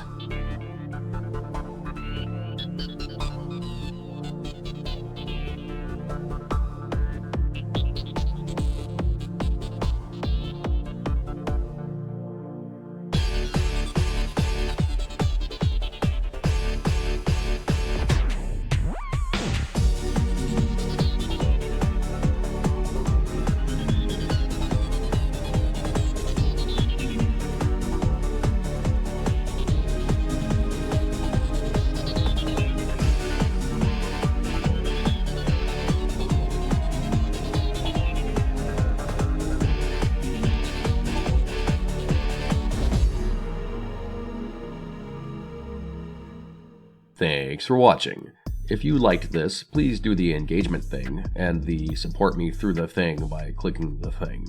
Patreons will get a shout out on almost every video because on my last video I lost it in editing and I didn't catch it and it's been horrifying for the last 3 weeks. So a big shout out to my 2 Patreons, South Boogie B.O. and Joe C. It is with this admission that I have repented this sin by eating lots of pizza and getting fatter as punishment. Also, I might learn to proofread better in the future, but no guarantees. Okay, bye!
Chronicles of the Sword is a stunningly abhorrent piece of schmedia point-and-click adventure game developed by Synthetic Dimensions and published by Psygnosis in 1996. Not to jump the gun on my thoughts on this game, but I think everyone that is aware of this game's existence puts it into that category without too much of a thought.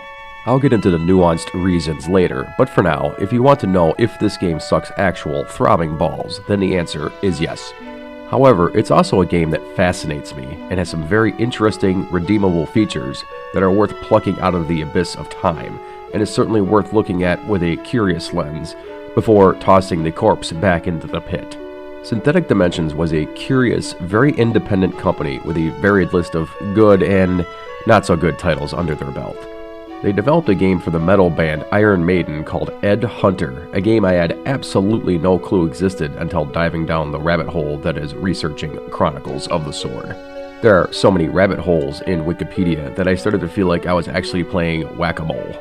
The same could probably be said about a lot of these old companies, but it is the absolutely bizarre experience that Chronicles gives me that singles this company out. I just want to know, how did this game come to be? How did these decisions come to fruition, and who are these voice actors? Here are some horses, sir, for you and Miss Helly. They're the best I have. You must be tired. Not so tired. This egg is addled and rotten. In future when I speak, listen! I first saw this game in a demo disc for PlayStation Magazine, I think. as it puts its now infamously catchy main theme over our lead character, wandering around in an impressive-looking series of stills, which provoked my interest and sense of wonder. This would be the first of many early warning signs for gamers to never trust a demo that doesn't allow you to play the game in any capacity. Thankfully, I never ended up playing the game back then, as reviews bombed this game into oblivion. That said, I was captivated by a long play of this game years ago, watching it dozens of times, and I'm still not exactly sure why. Let's dig in. The story is set in Arthurian legend. You will play the game as Gawain, nephew of the king, just as he is being knighted by Arthur. Simultaneously, our antagonist corners a priest of the castle, performs sexual favors, and flays him alive. Majesty, I didn't see you enter. I have not seen you here before. Welcome to the House of God. What can I do for you, Majesty? Should I hear your confession? What can you do for me? I have come here to do something for you. I am here today to give you such a gift. The gift of certainty. You shall know whether or not your god truly exists.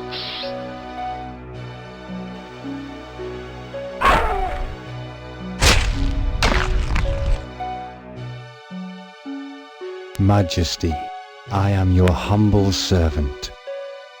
Do you swear to uphold the law of God, to be noble and generous in all your deeds, to help the poor, to protect the weak, the aged, and the infirm?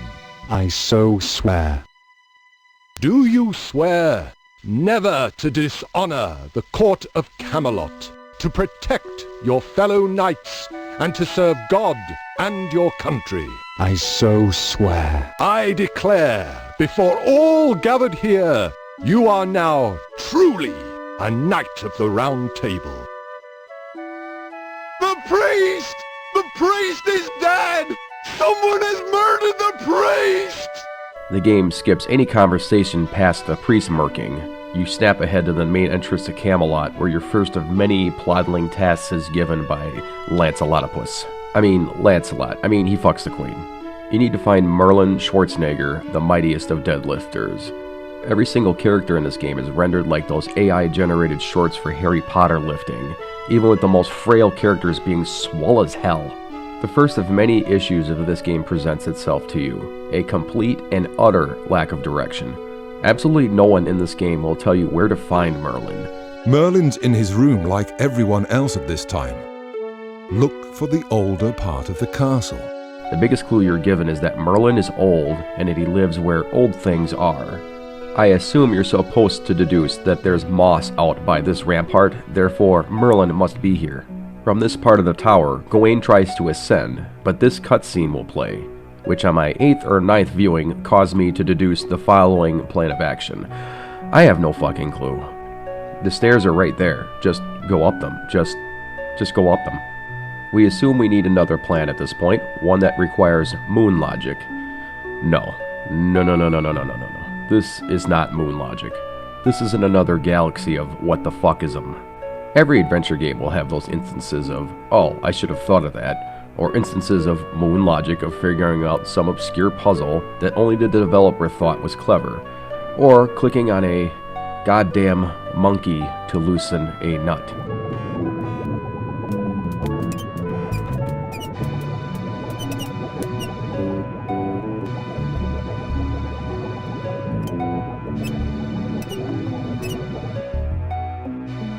It's funny, you see. Monkey wrench. So funny, Sierra. So funny that I lost a day out of my life for a shitty joke, bro. But Monkey Island is a revered series of having lots of fun solutions, and the occasional bullshit ones. Did I mention the monkey? Also with incredible atmosphere, animation, and general fun factor, these will carry these faults on its back. Chronicles of the Sword is asking for a lot out of me right now. I mean, a lot. You'll need to grab this lamp and this candle, lit on the fireplace, to go down to this dark area. Look in the pond and grab this skull that has jewels in it for reasons. Pick up this obvious scoop sitting in the stable next to this ripped-ass kid and scoop out the eyeballs. None of this shit matters at the moment, but it still needs to be done. Coming back to the stairs, you'll need to poke it with the sword. Poke it with the sword. You poke it with the sword. My god. I'm trying to keep things focused on the story, but I cannot hold back just how bad the hotspots are in this game. It's just cruel. Once you finally hit the hotspot, you can ascend the stairs since there's a door here, I think. It's a door! Here's a picture that even you can figure out. That's a door? It's a door! Use it! Here we are introduced to our beefy version of Merlin for this vision of Camelot, Biff McMahon-Large. A burning lamp. That's my lamp. Leave it! You dare to venture into my private chambers? Have you come to steal from me? Answer me! His performance is terribly overacted, but also has an awesome sounding voice that could have carried more weight with a slightly better acting coach. Keep in mind, this is from an opinion of a really bad actor, voice or otherwise. What draws me to this game and made me play all the way through is the remarkably varied and wide berth of voice talent that this game has. So I know all the kids these days are all about the tier lists, so I thought I'd do something fun for the subtext of this review. Using Gawain as our control group, the protagonist has a soothing voice and is an okay actor. For this time and budget, we could have done way worse for this guy. It's a fine tankard. Do you know the wizard? Fine weaponry. A tankard? I'll take it. Here, that's mine! Even as a moment or two of comic relief that actually worked for me. I'm putting Gawain in A tier. He's good. He's not the best, but he carries the story, and he has to narrate literally everything he does, and that's not easy. I bid you good day, Merlin. My Lord Arthur has sent me here. You have a task for me to complete? Yes, I have a mission for you. You must take this indictment to Morgana. You must touch her with it. It is magical. Do not give it to anyone else. Do not let anyone stop you. If Morgana knows you are coming, she will put obstacles in your way. Take care and good luck. Leave! Now that we need to get Morgana to touch the scroll, first we need to get past this drunken dick-ass hat. Morning, sir. Best time of the day. I always come up here first thing to drink in the view from the castle. That is the culmination of an asshat that is also a dick. A dick asshat. The more you know. This guard, he's trying too hard to sound drunk. Gotta learn a method act, buddy. I'm drunk right now. How else could I come up with something so stupid as a tiered list for voice actors? He's also very grating to listen to, and as a character is supremely punchable with the relatability of having at least someone in your workplace this fucking lazy. Very nice, sir. Very nice. With all these factors combined, I'm throwing this guy into C tier, only due to the realism of his demeanor. You need to buy out this guard with an ale from the blacksmith. The blacksmith is a running joke on how nothing is ever finished in this entire smithery, and the allegory of this game's completely unfinished nature. He lets you dunk this cup into his ale, the only charitable thing you'll get from this guy. You look like a man with a mission. The porter needs a drink. A drink, does he? Typical. Help yourself. A fine helmet there, blacksmith. Can I have it? That one? It's not even finished. This guy is also A tier, as I'm completely sold on his surliness and inability to get anything done. Once you're past the guard, you'll be confronted by the king in an awkward stance. Having just talked to him in the castle a while ago, it's odd that he's here and really wanting the indictment for himself. Gawain, I value my knights too much to risk them on such a mission. And you so young. Give it to me. Knowing this to be a trick by Morgana won't matter, as you, for whatever reason, have to give it to him to progress. You'll then have to jot back to the real king and get scolded by Chuck McMahon-Large. Knight, you have failed me. I knew I should not have trusted you. I said give it to Morgana, and only Morgana! Stupid boy! Retrace your steps and find it! Gawain? Back so soon? Have you given the indictment to Morgana? But, Arthur, I gave it to you. You told me to leave it with you. But you were left in no doubt. Morgana! She has tricked you, Gawain! You must try to retrieve the indictment. So you can finally get to the door to be blocked by Triceratops. The solution, as par for the course, is to buy the unfinished helmet from the blacksmith and use it on the door. Duh. Now we are in Morgana's chambers, and dude, that candle. I know it's just a candle, but maybe I should blur it for YouTube reasons? I mean, they had to know, right? Morgana is happy that you fell for her little trick, just like falling for saying, "What's up, dog?" just to let their feelings feel validated, even if you saw the joke coming from a mile away. At last! They send me a pretty one for breakfast.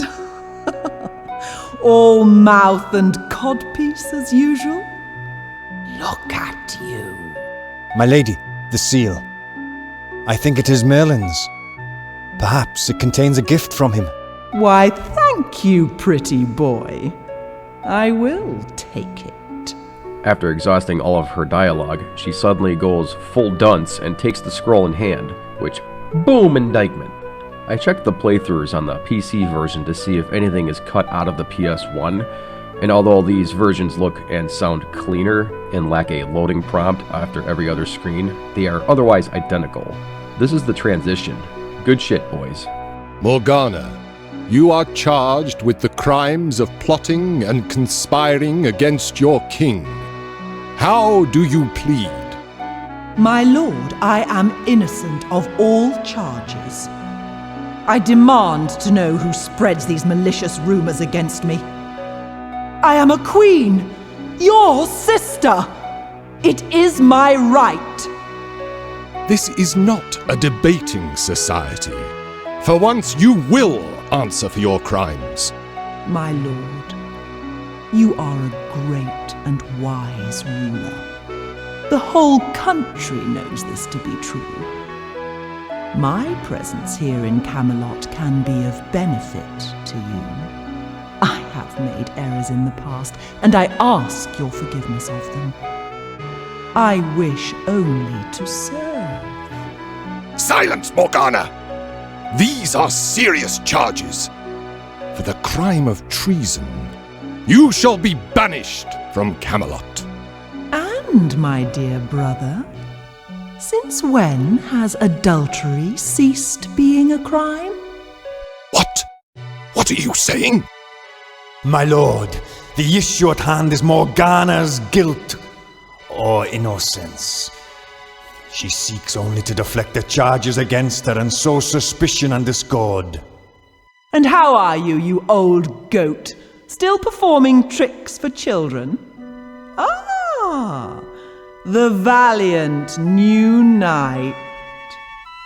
Morgana, I warn you for the last time. Hold your tongue! I am a queen! You will address me as one! Silence! You are henceforth banished from this kingdom! Guards! Firstly, there was the age of gold, then of silver and bronze, then the age of heroes, then of iron. Now we enter the age of famine, plague, and pestilence. Look for me in your dreams. I will kill you all! Guards! Take her into custody! This is what I mean about a wide array. This woman is fan-fucking-tastic as Morgana. She steals the show. Who the fuck is she? What other work has she done? What was the look on the sound mixer's face when she delivered this line? I am a queen! You will address me as one! I'm scared of this woman. Slam dunk, S tier 100%. Is there something above S tier? I'm putting it there. I know I am simping so hard for this performance, but the simple fact of the matter is that this woman had or has aspirations beyond what was called for that day, and does not throw away performances. You'll hear some examples later on of what I just meant. Messenger to court. Speak your name, girl. My name is Helly. I bear a gift from Morgana. Beautiful workmanship. Try it on for me, Helly. The colours will suit your fair skin better than mine. But sir, I cannot. I am a simple servant girl. I am not worthy of something so regal. It is a gift to you. Do as the king commands, and be quick about it.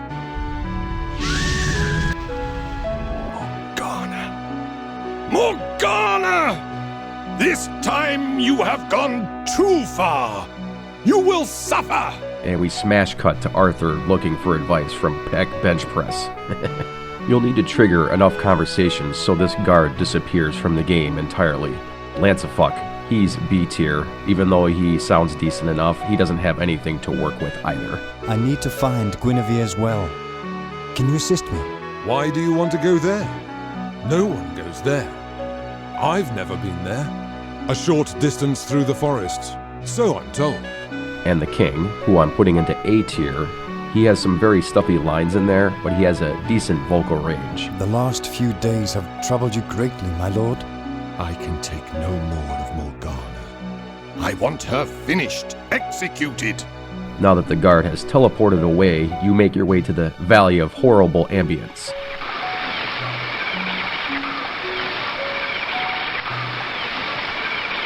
It is made up entirely of toadstools.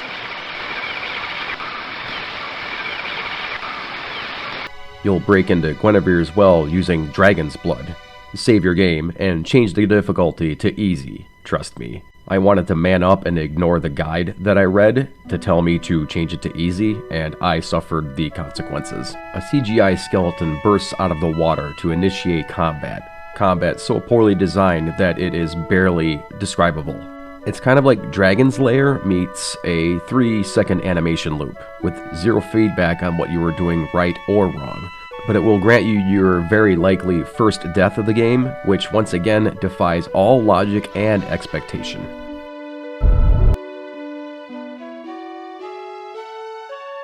Blimey, when I thinks back to those days, Gawain was the king's last hope. When Gawain died, there was no hope left for Camelot.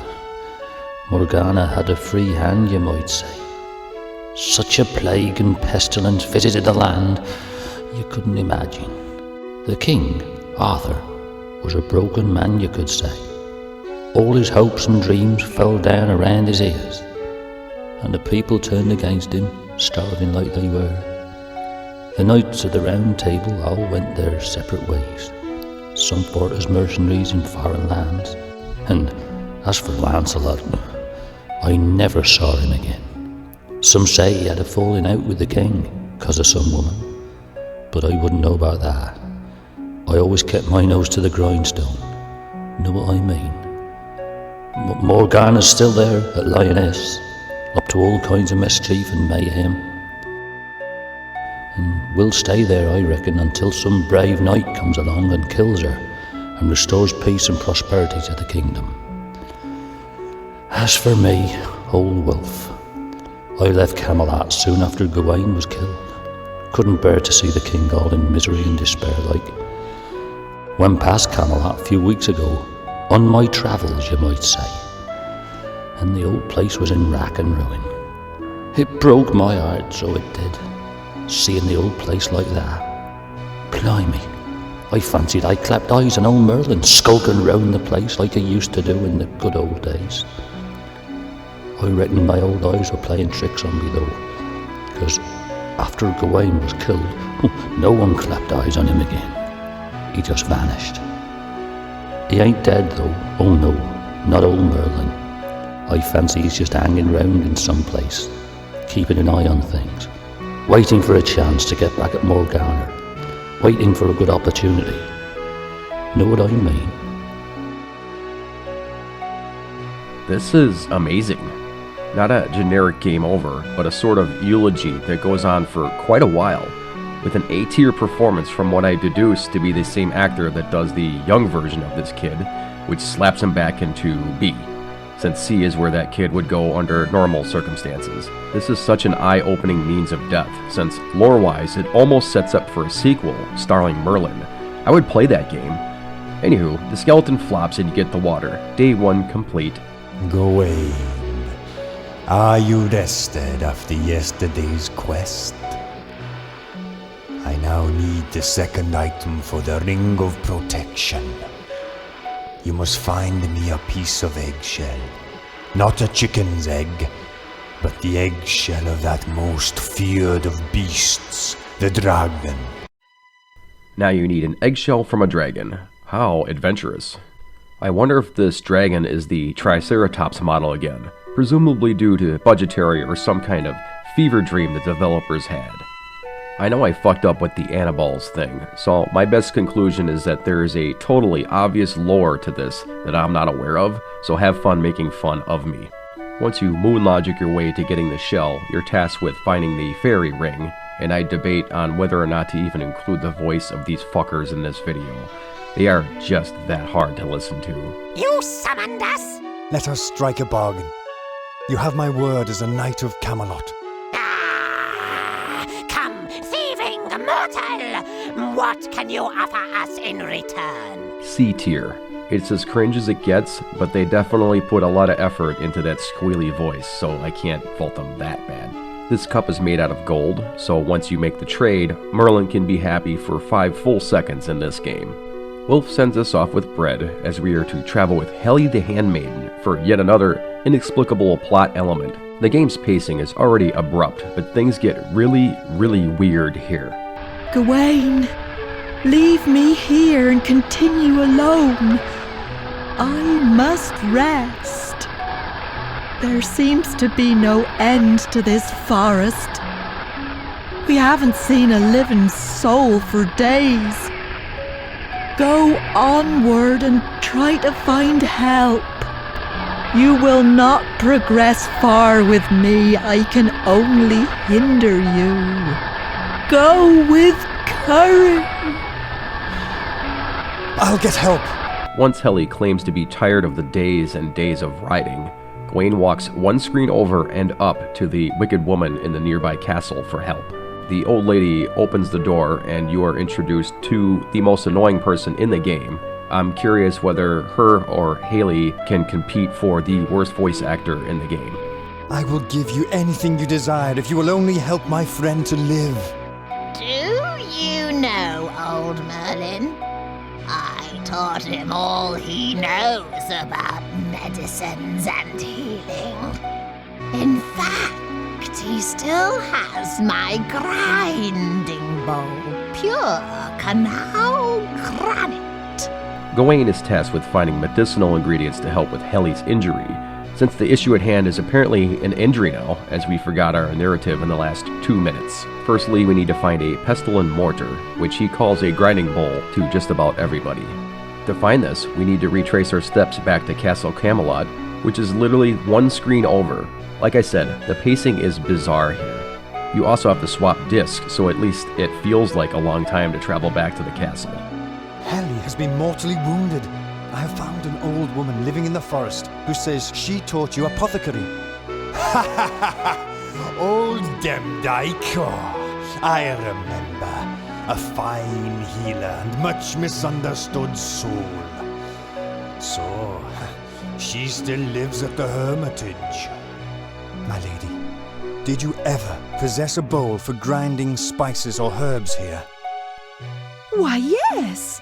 I borrowed it from Merlin when I first married Arthur. I used it to make perfume oil. I still use it. Please, can I have the bowl? It may save Heli's life. Of course. Take it with you if you need it. My lady, I must go. Oh well, so soon. Get your conversations in here while you can, because once this sequence is done, the game will not let you back again. Once you have the grinding bowl, the rest is getting honey and seeds of the poppy for the poultice to apply to Helly's mystery wounds. You'll need to travel to the far one-screen over lands of Tintagel, where a friendly monk directs you towards Brother Anthony and his mighty bee collection. You have an interest in bees? Gawain is held back by the bees, as they have a means to defend themselves somehow. I can't live the buttoned-down life like you. I want it all. The terrifying lows, the dizzying highs, the creamy middles. Sure, I might offend the blue noses with my cocky strides and musky odours. Oh, I'll never be the darling of the so-called city fathers, who cluck their tongues, stroke their beards, and talk about what's to be done with this Gawain. Bad bees, bad. Ow, ow, wow. Oh, they're defending themselves somehow. Once you smoke them, you'll be able to get the honeycomb back to the old woman. Once the ingredients are gathered, you are allowed inside for a single moment. There's literally no reason to be in this room, so once you leave, that's that. Helly is now healed up, and Gawain escorts her to Tintagel, where she gets this cutscene. Ho! Is anyone here? Make yourself known. It is Gawain of Camelot. I have brought Helly, my injured partner, with me. She is much recovered. Proof, sir? We can accept no more strangers within these walls. You remember me, Brother Anthony? I am Gawain, a knight from Camelot. Brother Anthony is dead. Slain. Something has happened here. I sense fear. What is wrong, monk? Just leave, do not enter. It is dangerous here. Monk, here is Helly. Your kindness and generosity helped save her life. What has happened here? You may think that we are divorced from the ways of the modern world here. But a knight with no armor? I am a knight from the court of King Arthur. I have to get to Lioness. My orders are to execute Morgana. Morgana. She was here. She killed Brother Anthony. Murdered a defenseless monk. Enter, knight. We will not stand in your way. So, knight, you are on your way to execute me. Merlin's little helper. Not man enough to do the job himself. Look at you. Naked in front of me. Not so much as a breastplate to protect yourself with. Know this. I am omnipresent. You cannot see me. You cannot touch me. Did you think for one moment that you and your pathetic henchmen could ever outwit me? Fool! Merlin's ignorance and your stupidity has cost you and the girl dearly. Womp womp. Guess she's dead now. Off to the shorelines to continue your quest. After you find the smuggler, you head back up to the monk up top and give him a broken pot that you found laying around the beach, which just so happens to have the exact same thing that he wants. Receive the beer, and the smuggler is happy to row you to Lioness. Here is your mead, boatman. Drink your fill. But first, get me across to the island. You took your time. Let's hope this nectar's worth waiting for. I'm parched.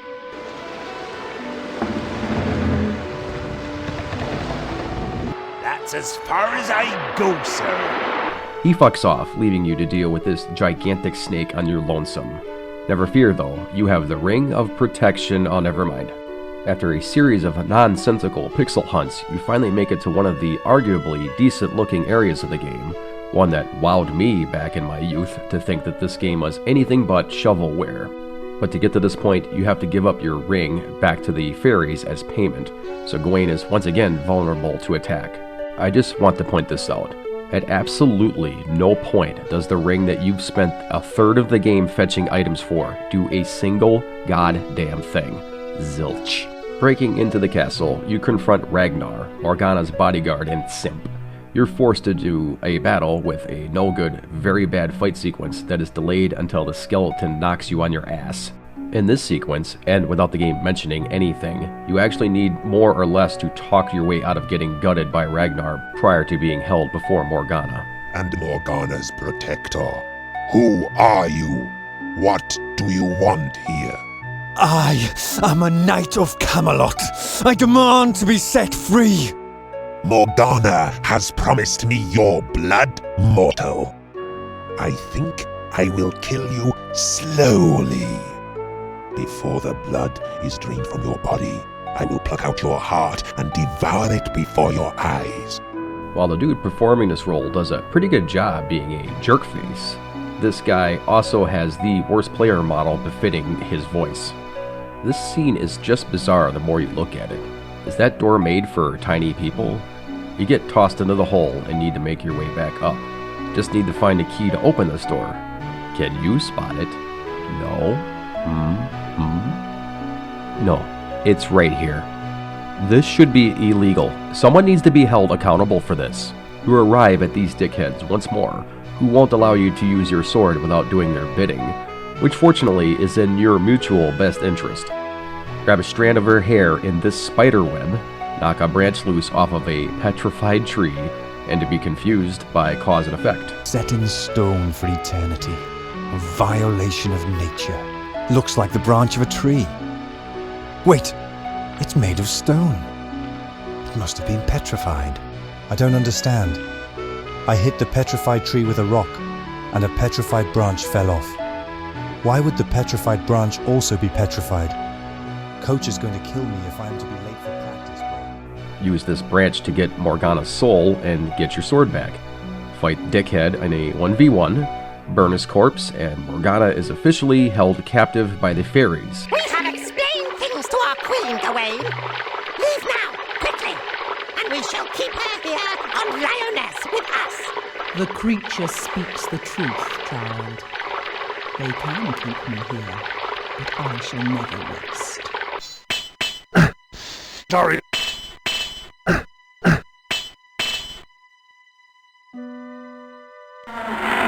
Look at you, sir. Smith, you're a fine craftsman. Take care, sir.